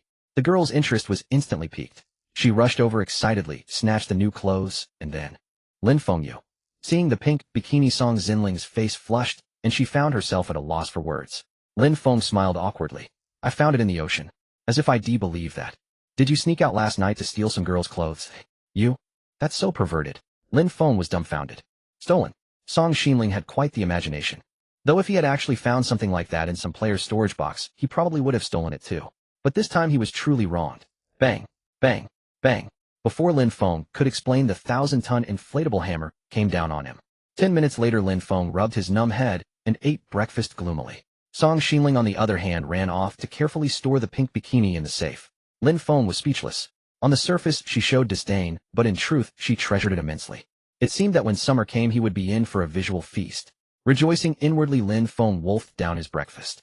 After Song Xinling had eaten her fill, he took her to the Doomsday Mall. On this trip, Lin Feng had a clear goal to find items in the mall's supermarket that could be used to start a fire. Bai Yingjun was no pushover in terms of strength, so for tonight's theft he needed a foolproof plan. Since they were immune to biochemical weapons, it was time to switch to fire attacks. The two entered the Doomsday Mall, and Lin Feng asked every NPC he met about the whereabouts of number 008. Seeing that he was a high-level VIP, the NPC quickly and politely received him. You're looking for number 008. He went to a funeral. What? A funeral? Lin Feng was stunned. The NPC nodded solemnly and said with a heavy heart, number 009, who was close to number 008, met with an accident and died while on a business trip last night. Business trip? Of course that meant going out to steal. Lin Feng turned to look at Song Xinling, then back at the NPC. Never mind, I won't look for him for now. The truth dawned on him. Number 009 was most likely the thief Song Xinling had sent flying with a single hammer blow. How tragic. 1,000 tons. He was probably dead instantly. He likely died without much suffering, a quick end. Lin Feng silently mourned for number 009 for a few seconds, then turned to see the girl looking visibly nervous. She tugged at Lin Feng's arm and whispered, these NPCs won't come after me for revenge, will they? Shoo, keep your voice down. They don't know it was you. Lin Feng made a hushing gesture, then acted as if nothing had happened, swaggering into the supermarket with the girl in tow. The girl clung tightly to Lin Feng's arm, guiltily averting her gaze whenever she saw an NPC. Seeing her like this, Lin Feng shook his head. This was only the first one. The 1,000-ton inflatable hammer still had 9 uses left. From now on, Song Xinling would likely be responsible for at least 9 more sudden deaths. Sigh. She'll get used to it eventually. Upon entering the supermarket, Lin Feng immediately pushed a shopping cart straight toward the weapons section. After searching through the shelves for a while, he spotted a familiar item. Erguo 2. Item: Erguo 2 Molotov cocktail. Price: 5 gold coins. Description: throw it to ignite the enemy and burn them to death. So Erguo 2 really can be used to make a Molotov cocktail, but the price is way too high. Lin Feng shook his head, deciding to pass on this item. Glancing to the side, he chuckled. Item: kerosene lighter. Price: 1 gold coin. Description: can be used for lighting fires, but its true function is arson. Ignite it and toss it, and it will set grass bundles ablaze upon contact. This is perfect. Lin Feng smiled. The kerosene lighter was cheap and could easily ignite grass bundles, which he had plenty of. Without hesitation, he bought 6 kerosene lighters in one go. The plan for tonight's fire attack was taking shape. After wandering around a bit more and finding nothing urgent, Lin Feng headed to the clothing section to look for Song Xinling.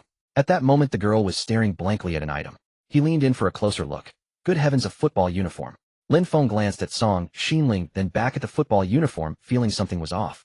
How could such an adorable and pure girl be leaning towards such violent aesthetics? Are you interested in this? Song Xinling nodded. It has incredibly high defense. Lin Feng checked the item tag. Item: fiery red football uniform. Price: 80 gold coins. Description: extremely defensive gear. While charging forward, it grants 90 immunity to all physical attacks. This football uniform couldn't be more formidable. But was it really suitable for Song Xinling? Lin Feng noticed that her personality seemed to be undergoing some irreversible changes. She used to be timid and rarely participated in battles, but recently she had started using ghosts to steal her nerves, and she was improving rapidly. Just last night, she had even killed a thief instantly with a single hammer blow. And today the outfit she chose was even more brutal, granting 90 immunity to physical damage while charging. This was essentially core equipment for a frontline tank. Could it be that Song Xinling was actually a violent girl at heart? Seeing Lin Feng's hesitation, Song Xinling tugged at his sleeve. This football uniform is so cool, I really like it. Buy. Bought. Lin Feng wasn't short on money. With a 50 discount card, the 80 gold coin uniform could be had for just 40 gold coins. He just couldn't figure out why Song Xinling's aesthetic had suddenly become so violent.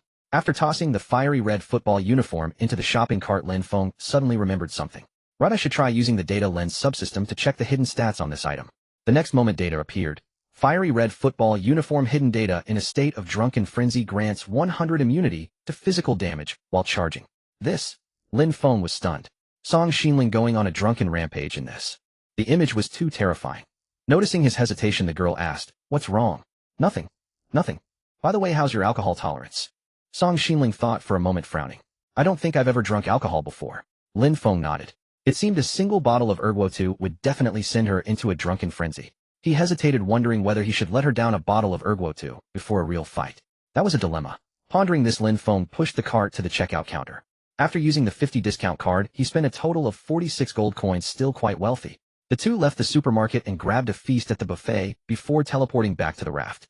As soon as she returned, Song Xinling eagerly opened the packaging box of the football uniform. A few minutes later, Lin Feng saw that his cute, pure little beauty had vanished, replaced by a violent girl. Song Xinling was now clad in a heavy football uniform with fiery red lining wrapped in layers of metal wire guards. Her delicate face was encased in a spherical football helmet, the visor also reinforced with metal wire, exuding an imposing aura. Moreover, she had a massive 1,000-ton hammer slung over her shoulder. Holy crap! What a domineering presence! Lin Feng felt that if Song Xinling just stood to the side during a fight, the enemy's morale would plummet into the negatives. Alright, you should change out of that. The girl shook her head. No. I'm going to wear this football uniform to threaten the ghost. This? Before Lin Feng could react, the girl rushed into the stone house. The next moment, he heard her voice from inside. Hey! 6 magical energy crystals are way too expensive. Are you going to lower the price or not? Lin Feng scratched his head, feeling that this ghost was exceptionally unlucky. Bang! Just as he was thinking this, a crashing sound came from behind. Lin Feng turned around and froze. Holy crap! Ice cubes. Lin Feng saw a piece of floating ice beside his raft no bigger than an apple. He rushed over to inspect it and picked it up. Obtained Ice Cube X1. Ice cube description: easily melts into fresh water, can be used as an ingredient or as a weapon. A material only obtainable in cold weather. Lin Feng nodded and looked into the distance, noticing that ice floes had begun to appear sporadically on the sea surface. It seemed the weather was getting colder. Just as he was pondering this, he felt the ice cube in his hand starting to melt. It's melting too fast. Seeing that the apple-sized ice cube had already halved in his hand, he stuffed it into his mouth. Isn't it edible? Can't waste it. Damn, it's so cold. Lin Feng crunched the ice cube, finding it only useful for quenching thirst. Let's see if any new crafting blueprints have been unlocked. Opening the crafting workshop interface, Lin Feng quickly found the newly unlocked blueprint. Magic Frost Bomb Ice Cube 010 Magical Energy Crystal 55 Gunpowder 01 Description: upon impact, the frost bomb explodes, dealing area frost damage and slowing enemies by 50. Requires storage in a refrigerator. Holy crap. That's powerful. A refrigerator. Where the hell am I supposed to get one? Lin Feng checked the crafting workshop, but found no blueprint for a refrigerator. Looks like I need to make another trip to the Doomsday Mall. Lin Feng ran into the stone house and said to Song Xinling, "Keep negotiating the price, I'm heading to the Doomsday Mall again." Before he finished speaking, a flash of white light enveloped him and he vanished. Song Xinling looked puzzled. Didn't we just come back? Huh. How many magical energy crystals did I bargain down to? Lin Feng teleported to the Doomsday Mall and dashed straight into the supermarket. Pushing a shopping cart, he sprinted to the household supplies section, where his eyes immediately fell upon several large packing boxes. Item: mini refrigerator. Price: 15 gold coins. Description: possesses 80 storage units, requires continuous power supply, otherwise it will stop cooling. Item: large capacity freezer. Price: 25 gold coins. Description: possesses 200 storage units, requires continuous power supply, otherwise it will stop cooling. Item: glutton super freezer. Price: 90 gold coins. Description: possesses 1,000 storage units integrated with a glutton generator that requires consuming ingredients for power supply, but with higher conversion efficiency. If there is no fuel, it will automatically consume the food inside the freezer to maintain cooling. Upon seeing the description of the last item, Lin Feng was stunned. So if I forget to add fuel, you'll just devour all the food in my freezer. This is truly a glutton. Lin Feng pondered for a moment. The first two options, while they wouldn't steal food from the freezer, required a constant power supply and had limited capacity. As the preeminent magnate of Zone 10,000, what use was such a small capacity? Forget it, since that's the case, I'll just remember to add fuel. Lin Feng shook his head and stuffed the glutton super freezer into his shopping cart. With this he could collect ice blocks and craft magical frost bombs. After paying with his 50 discount card, spending 45 gold coins, Lin Feng teleported back to his raft. The moment he opened the door of his stone house, he saw Song Xinling leading the husky again, haggling with the ghost. No, for pieces is still too expensive. Song Xinling pouted discontentedly, while the white-headed falcon in the nearby cage diligently echoed, "Too expensive. Too expensive." Then the husky began its strategic intimidation, barking fiercely. The ghost shrank its head, having visibly lost a significant amount of weight after all this ordeal. It was only then that Lin Feng realized ghosts could also lose weight from prolonged harassment. However, Song Xinling was indeed quite dedicated. In just 2 days, she had managed to slash the price down to 4 magic energy crystals. What kind of discount was that? Lin Feng couldn't quite calculate it, but it was incredibly cheap. Just then, seeing Lin Feng return, Song Xinling hurried over and asked, "What did you go buy?" "Oh, I bought a freezer to store ingredients and ice." "Great, now we won't have to worry about food spoiling." The girl eagerly wanted to see the freezer Lin Feng had bought, and casually closed the ghost chest as she turned. "Hurry up and take out the freezer." Lin Feng cast a sympathetic glance at the ghost chest, then retrieved the packing box from his backpack. In a corner of the room, Lin Feng opened the box. Instantly, a waist-high white freezer appeared before the two of them. One side of the freezer had a lid that could be opened, while the other side featured a white fuel slot for adding fuel. The moment Song Xinling saw the freezer, she was utterly delighted. She quickly stuffed all the food stored in the safe into the freezer. Meanwhile, Lin Feng took out a ghost shard and inserted it into the fuel slot. Fuel added Ghost Shard X1 continuous power supply for 24 hours. Damn, this thing is this energy efficient. Lin Feng chuckled. He had plenty of ghost shards on hand. Burning one a day to power the freezer was more than enough. But then he suddenly felt something was off. That's not right. I should be the player with the most ghost shards, so why haven't any ghost monsters been causing trouble lately? Apparently even the ghost monster with 7 or 8 tentacles dared not provoke him anymore. No ghosts, no ghost shards. Lin Feng scratched his head in frustration, his gaze involuntarily shifting to the ghost chest. Maybe burn the bridge after crossing it. But killing it would probably only yield 1 or 2 ghost shards. This is a headache. These ghosts are just too cowardly. Lin Feng added 10 more ghost shards to the freezer, then confidently took his fishing rod to hook ice blocks from the sea. Although there weren't many ice floes on the nearby sea surface, gathering them one by one would still accumulate a considerable amount. He spotted a floating ice block and swung his fishing rod, hooking it securely. Of course, ice was slippery, and logically it should have been impossible to hook, but the world's rules were quite baffling. Anything floating on the water could be hooked by the fishing rod. As soon as he retrieved an ice block, he hurriedly sent it to the freezer, fearing it might melt in his hands. After several trips back and forth, Lin Feng suddenly paused. Why am I running myself? He turned and called out to Idiot No. Idiot No. Come help me deliver the ice blocks. Deliver to whom? Deliver to the freezer. Freezer? Who is that? Lin Feng was exasperated. This Idiot No. Was truly an idiot prone to moments of stupidity. Helpless, he took a freshly hooked ice block, dragged Idiot No.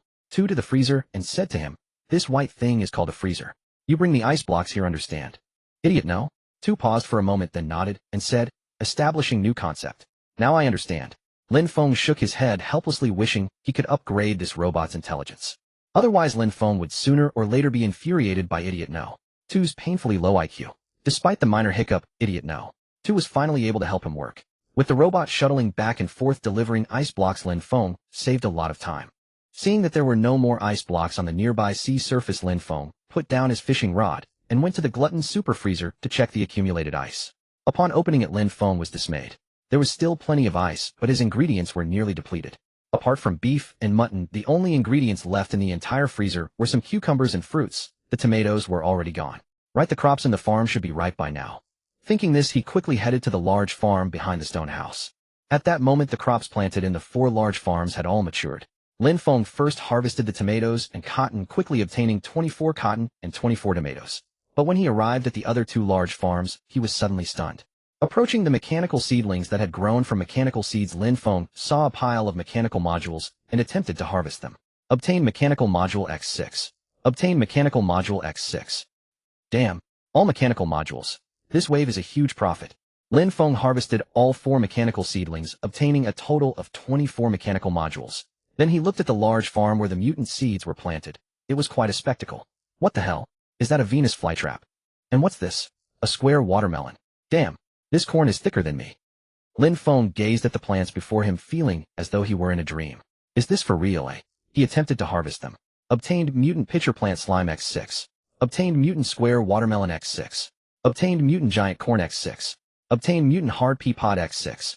Among all the plants, only the pea pods looked somewhat normal, but just how hard were they? Lin Feng checked the description. Mutant hard pea pod description: inedible, indigestible. Eating it causes stomach pain. When shelled, it yields hard peas that can be used as slingshot ammunition. Slingshot ammunition.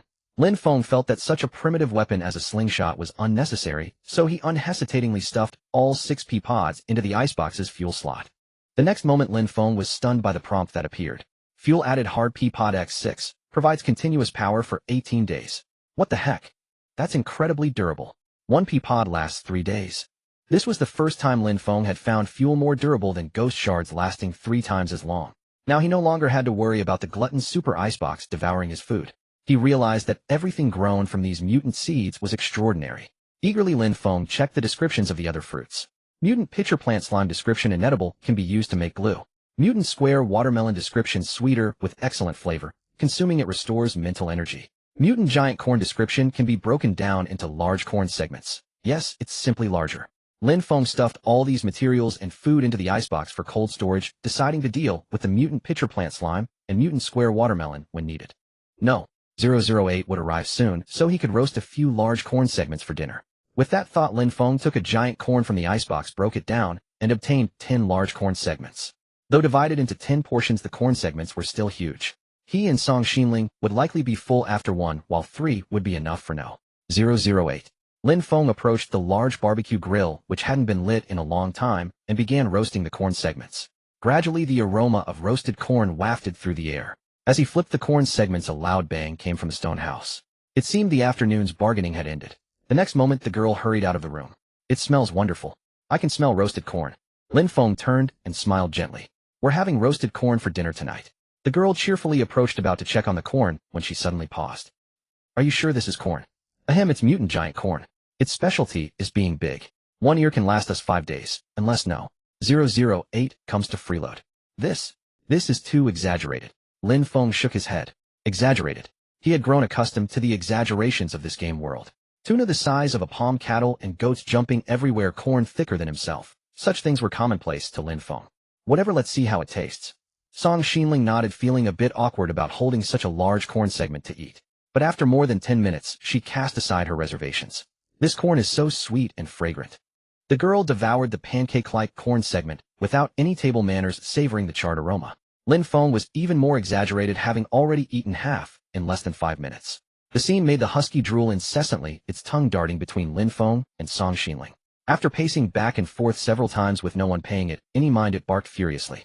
Woof woof woof woof woof woof woof. Lin Feng turned around, only then remembering he hadn't fed the dog. There was no helping it. The thing ate too much. While munching on his corn, he took a portion of pet food from his backpack and poured it into a bowl. The husky glanced at the corn in their hands, then at the pet food in the bowl, let out a pitiful whimper, buried its head in the bowl, and began chomping away. Before long, no. 008 arrived on his raft. Lin Feng, uncharacteristically generous, handed him a large corn segment. No. 008 hesitated, but after seeing Lin Feng and Song Xinling eating the same thing, he relaxed. Shortly after, the 3 filled their stomachs. As night fully fell, Lin Feng and no. 008 set out on the small raft to go thieving. Before leaving, Lin Feng glanced back and saw Song Xinling leading the husky to confront the ghost chest. Beside him, no. 008 asked, "Are you still looking for Bai Yingjun?" Lin Feng nodded.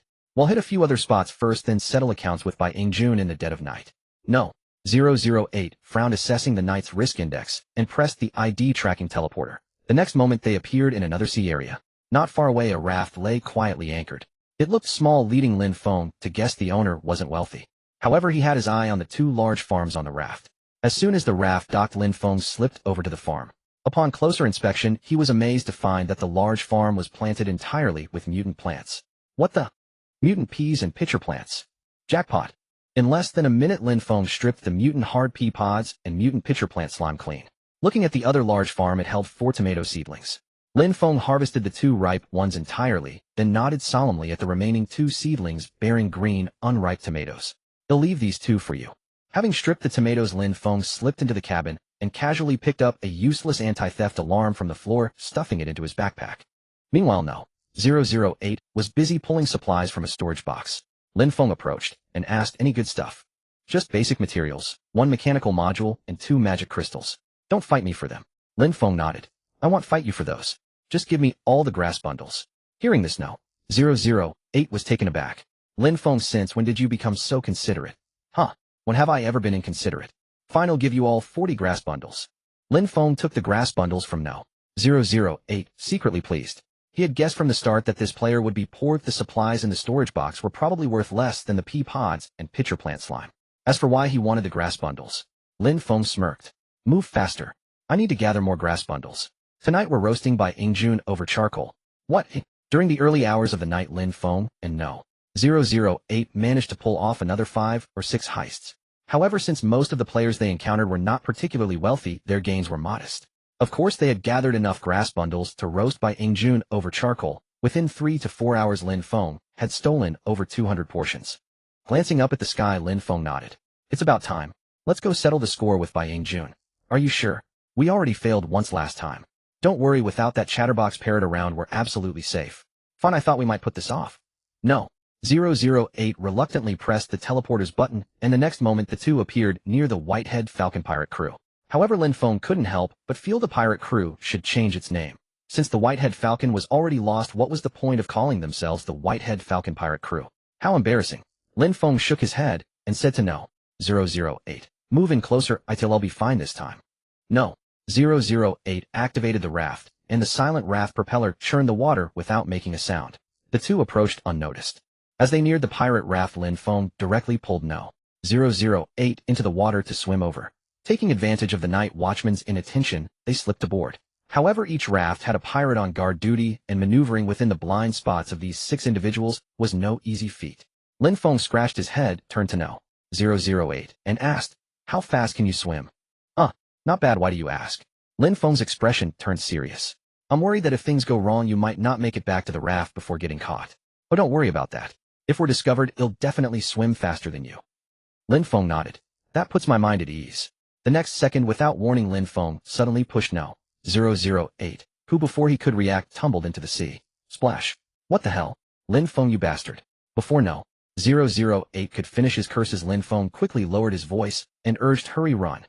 The next moment, the 6 night watchmen all turned their gazes toward the sea, instantly spotting a blurry figure swimming into the distance. A thief. Catch him, it must be Lin Feng. Should we call the captain? Let's figure it out first, just grab that guy. 5 of them immediately gave chase, leaving only one to guard a single raft, never leaving his post. Lin Feng grinned. Now he didn't need to search every raft. Bai Yingjun was definitely on that one. While the 5 pirates swam after no. 008, Lin Feng silently crept onto Bai Yingjun's raft. Tiptoeing, he slipped into the raft's cabin while the guard was staring out at the sea. Inside, Bai Yingjun was sound asleep, snoring loudly. Lin Feng began rummaging through the storage chests for supplies. There were 4 storage chests in the room, 2 of which were filled with basic supplies. Lin Feng took out the grass bundles and scattered them on the floor before searching the other 2 chests. Obtained watermelon X3. Obtained Erguo2 X1. Obtained fruit-flavored calcium tablets X1. Obtained high-pressure oxygen tank X1.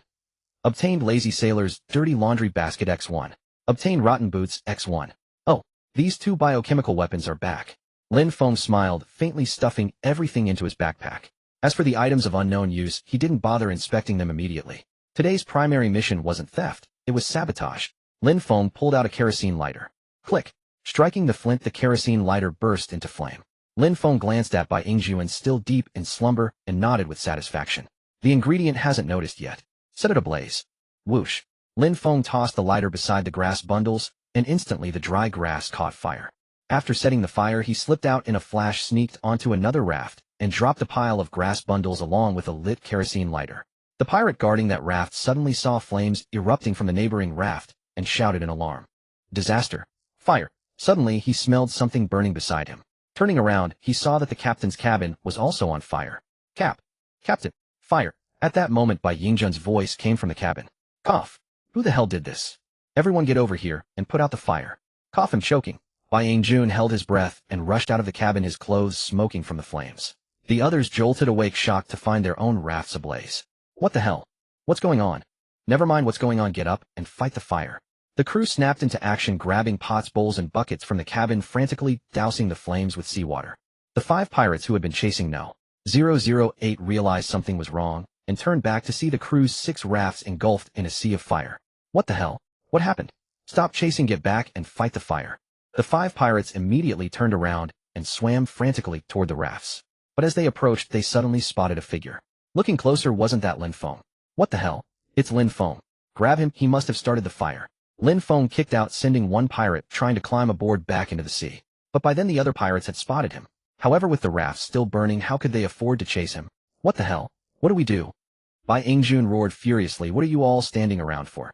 Put out the fire first. Yes, sir. The pirates had no choice but to ignore Lin Feng and continue fighting the blaze.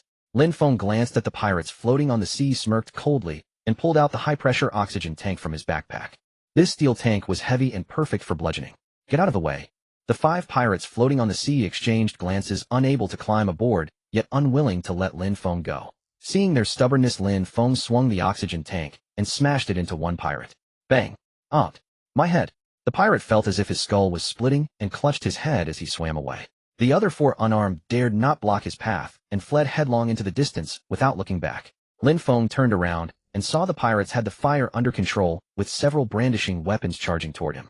With a graceful leap, he dove into the sea. But as he prepared to swim toward No. 008, he looked up and froze. What the hell? Where did No. 008 go? What the hell? That far? Did you have to go that far? Lin Feng was speechless as he swam desperately toward No. 008, all the while thinking, next time he pulled something like this, he'd need a bolder NPC. Glancing back, Lin Feng smiled. While the pirates were chasing him, the fire had grown even larger, especially on Bai Yingjun's raft, which was burning the most fiercely. I smell something like roasted meat. Today was the last day of thievery. Lin Feng finished his sabotage, didn't linger, and had Unit 008 teleport the raft away immediately. The loot was the priority. By then the flames on the 6 pirate rafts were raging, and within 10 minutes 4 of the 6 catapults had been burned to cinders. Holy crap! My catapult! The storage chests are on fire too. Damn it, my grill! Put it out! On Bai Yingjun's raft, besides himself, there was only one subordinate. At first the others listened to him and came to help extinguish his raft, but when all 6 rafts caught fire, the pirates no longer cared about Bai Yingjun. All of you get over here and help me put this out. None of the pirates paid him any heed, each busy saving their own raft. Bai Yingjun was furious. But with no one to assist, he couldn't just watch his raft burn to ashes. Left with no choice, he personally grabbed a large wooden bowl, scooped up seawater, and tried to douse the flames. Yet the fire was too fierce. One man with a single bowl could never extinguish such a blaze. Gasping for breath, he continued to curse loudly. Lin Feng, cough. You bastard, you're too vicious. They'll kill you sooner or later, cough. I'm choking. As soon as he teleported to another sea area, Lin Feng sneezed several times. Is someone cursing me? Is that strange? Well, Lin Feng thought for a moment. He did seem quite hateful. Then he suddenly looked at Unit 008. Was it you? Unit 008 chuckled. If it were me, you'd be sneezing non-stop 24 hours a day. Lin Feng nodded speechlessly. Get to work. They started a new round of looting, but this time things didn't go smoothly. As soon as Unit 008 pushed open the door, the alarm at the entrance went off. Beep, beep, beep, beep, beep. Instantly the player inside the cabin woke up with a scream. Thieves, hey, get lost. Lin Feng froze by the sound of it. The person inside was a woman. Before he could react, he heard Unit 008 let out a cry of pain. Ouch! Lin Feng looked down and saw that the woman had thrown a high-heeled shoe at them. Unit 008 was about to run out when Lin Feng pushed him back in. Bear with it. What? Bang! Another high-heeled shoe flew over. The next moment, Lin Feng grabbed the pair of high heels and dashed back to the raft. Unit 008, still screaming, was hit by a flower pot and stumbled. Lin Feng turned back, picked up the flower pot, grinned, stuffed it into his backpack, and kept running. Seconds later, he leaped onto the raft. Unit 008 followed closely, but as he jumped on the woman, picked up a large rock and charged after them. You damn thieves. Hey, where are my shoes? And the flower pot? It's gone too. Give my stuff back. Hearing the woman's roar, Unit 008 trembled with fear. Lin Feng, however, frowned in surprise. Damn, she's that fierce. Lin Feng, you tricked me again. Looking up, Lin Feng couldn't help but laugh. Unit 008 had 2 black eyes and a cactus stuck on his head. He'll take the cactus too. Lin Feng, do you have any humanity? You want to steal that as well? After a few days as a thief, I've developed an occupational hazard. I automatically put anything good into my bag. As he spoke, Lin Feng had already stuffed the cactus into his backpack. Oh, this thing really pricks. Is your head okay? Unit 008 cast him a gloomy glance and pulled a few long spines from his scalp. Cough. Since you're so badly injured, I'll give you the remaining 5 grass bundles. Unit 008 was speechless. After a long silence, he stuffed the 5 grass bundles into his backpack. Given how stingy Lin Feng was, parting with 5 grass bundles was like bleeding himself dry. Next they planned to make a few more heists before dawn, but just as they were about to move, Lin Feng suddenly froze. Holy crap. Dead. Unit 008 was startled. Who died? Bai Yingjun. He burned to death. Announcement: player Lin Feng has killed Bai Yingjun, completing the bounty mission within 7 days. The investment resources will be split equally with the mission initiator player Chen Ming. All investors receive a 5x return on their investment. The next moment Lin Feng was forcibly pulled into the chat channel. Holy crap. Am I seeing things? Bai Yingjun is really dead. I thought I'd lose this time, but who knew? 5 magic crystals just multiplied 5-fold. I missed another chance to get rich. The big shot is truly mighty. Hail to the big shot. Since you're so mighty, can you tell us how to prevent theft? Right now, aside from the 5-fold resources I just earned, I've got nothing left. Everything was stolen by thieves. Didn't the big shot say it? Buy a safe. That's not right. I bought an alarm yesterday, but I still got robbed. Oh, don't even mention it, I'm so pissed. Even my alarm got stolen. Holy crap. That's brutal. Hey, I think I see some thieves nearby. 2 of them not far from my raft. Let me fire a shot at them. Hurry. Blast those damn thieves. Holy crap. Seeing this, Lin Feng was stunned. 2 people. That's us, isn't it? He suddenly realized. Run. We've been spotted. Huh. Unit 008 took a moment to process, then immediately pressed the teleporter button. Click. Nothing happened. Click, click, click, click, click. Still nothing. Holy crap. It's out of power. What? Your teleporter needs batteries. Lin Feng was speechless. He never imagined a teleporter could run out of juice. Just then a dull thud came from the opposite side. Lin Feng's hair stood on end. A catapult. He immediately activated the silent raft propeller. No sooner had they moved than a stone crashed down behind them. Lin Feng was exasperated. He never thought he'd end up in such a situation. In the chat channel, the players smugly posted a message. Almost hit them. They don't have any heavy weapons. I'm going to catch these 2 thieves today. Nice. Catch them. Good job, keep firing. Lin Feng was annoyed. This guy was live streaming his thief catching in the chat channel. Behind them, the player kept hurling stones one after another. Lin Feng and Unit 008 fled for their lives. Why doesn't your raft have any weapons? I'm a thief, not a pirate. Turn left. Turn right. Bickering as they escaped, their raft traced a bizarre path, perfectly dodging each flying stone. But the player grew more and more excited, hurling stones recklessly and boasting non-stop in the chat channel. Lin Feng was getting desperate. I remember. I've got a secret weapon in my bag. What? Just steer your raft. Lin Feng pulled a packaging box from his backpack. It contained 1 million venomous mosquitoes. 1 million venomous mosquitoes were originally prepared as a contingency against Bai Yingjun, yet they were never used on him. Instead, this player ended up benefiting from them. Lin Feng ran to the back of the small raft and opened the crate, instantly releasing a massive swarm of toxic mosquitoes. The venomous mosquitoes buzzed loudly, forming a pitch-black cloud that flew toward the rear. The sound sent chills down Lin Feng's spine. If not for the raft moving swiftly, Lin Feng would have been covered in welts from those ravenous, insatiable mosquitoes. At that moment, the player was still gleefully throwing stones in their direction, boasting in the chat channel as he hurled them. I'm almost catching up to them. Just a bit more, just a bit more.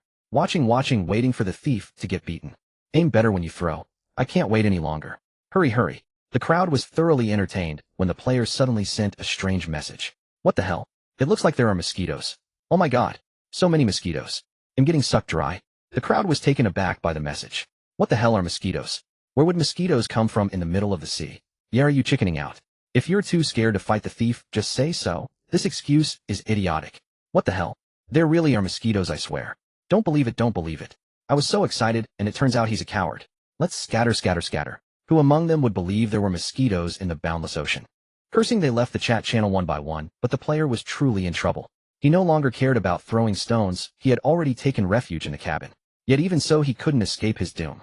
Outside, a dense swarm of venomous mosquitoes buzzed around the cabin, while inside groups of them flew in through the window cracks. The player was jumping up and down from the mosquito bites, scratching his ears and cheeks in agony. With nowhere to hide, he could only circle a campfire, spinning endlessly.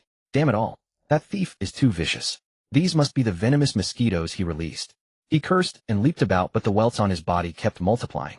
The mosquitoes were like starving demons from decades of famine, seizing every opportunity to bite. Moreover, the venom was potent. Each welt swelled up to the size of a bean bun. Am I really going to be bitten to death by mosquitoes? His only response was the incessant buzzing. Oh, damn mosquitoes. They'll fight you to the death. The player went berserk, crouching on the deck to build campfires. Wherever there was empty space, he set up a fire.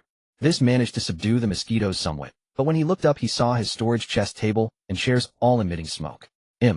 It's over. Over. If he didn't light fires, the mosquitoes would finish him. If he did, head burn to death. A dead end. With a roar, the storage chest caught fire first, followed by the tables, chairs, and wooden cabin door. The mosquitoes were driven away by the thick smoke, and he stumbled and staggered, running to jump into the sea. Staring at the raft he had destroyed with his own hands, tears nearly streamed from his eyes. Why the hell did I chase that thief? Not far away, Lin Feng, stranded on the sea due to a depleted teleporter, stared in shock at the distance. I just released a swarm of mosquitoes. How did that raft catch fire? 008 swallowed hard. Lin Feng, are you fire attributed by the 5 elements? Lin Feng thought carefully. A fortune teller said I lack all 5 elements. Huh. Later I set that fortune teller's stall on fire. 008 nodded thoughtfully. So you have a prior record. Watching the opposing raft burn down to a bare deck, Lin Feng yawned and asked, how do we get back? 008 pondered for a moment. Wait until dawn. An hour after sunrise, the Doomsday Mall will forcibly teleport me back. What about me? As long as you're on my raft, you'll return to the Doomsday Mall with me, saving you 1 gold coin in teleportation fees. Hey, that's great. I should have hitched a ride on your raft to the Doomsday Mall a couple of days ago. You're so wealthy, and you're still scheming to save a few gold coins. Lin Feng was displeased. Those gold coins were all hard-earned through one scheme after another. 008 was speechless. Got anything to eat? Lin Feng took out 2 stolen mutant watermelons. These are expensive. Pay up for the meal. 008 shook his head, tossed his last half-price card to Lin Feng, and they began to eat the watermelon. Indeed, the mutant square watermelon was incredibly sweet, and a single bite instantly refreshed the mind and invigorated the spirit. It really does restore mental energy. Lin Feng savored the watermelon, finishing it in less than 5 minutes. Then came a long wait. With nothing to do, Lin Feng lay on the raft, suddenly remembering he hadn't claimed the bounty reward. He quickly checked his messages. A notification popped up. Bounty investment reward received, Ghost Fragment X150. Almost missed the investment deadline. This is awesome. Bounty kill reward received, Glass Shard X70, Metal Shard X65, Grass Bundle X40, Wood X15, Mechanical Module X10, Magic Crystal X6, Ghost Fragment X15. Seeing the generous rewards, Lin Feng smiled. The quality of materials invested by players this time had clearly improved. At this rate, future bounties would yield even greater profits. Sigh. I had planned to confront him, Heaton, but by Ingjun ended up burned to death. If you wanted a Heaton confrontation, why did you set the fire? Lin Feng shot 008 a sideways glance. I think you know too much. Ahem. I know nothing. Continue your lament. They waited idly for dawn. Just as the sun rose, a resentful voice came from nearby. Lin Feng. Hearing his name, Lin Feng sat up abruptly. He looked up and nearly fainted from shock. What the hell? What is that? Are you even human? Across the way on a bare raft sat a figure covered in welts and smeared with black soot. He pointed angrily at Lin Feng and cursed those mosquitoes. Were they yours? 008, let's go. Lin Feng couldn't bear to look. This guy was definitely the first player had encountered whom he couldn't bring himself to fight. Covered in mosquito bites and charred black by the fire, this poor soul was truly pitiful. 008 started the raft, and the player tried to give chase, but looking back he saw the propeller had long since burned to ashes. Lin Feng, don't you run. He'll remember you for the rest of my life. Ouch. It hurts.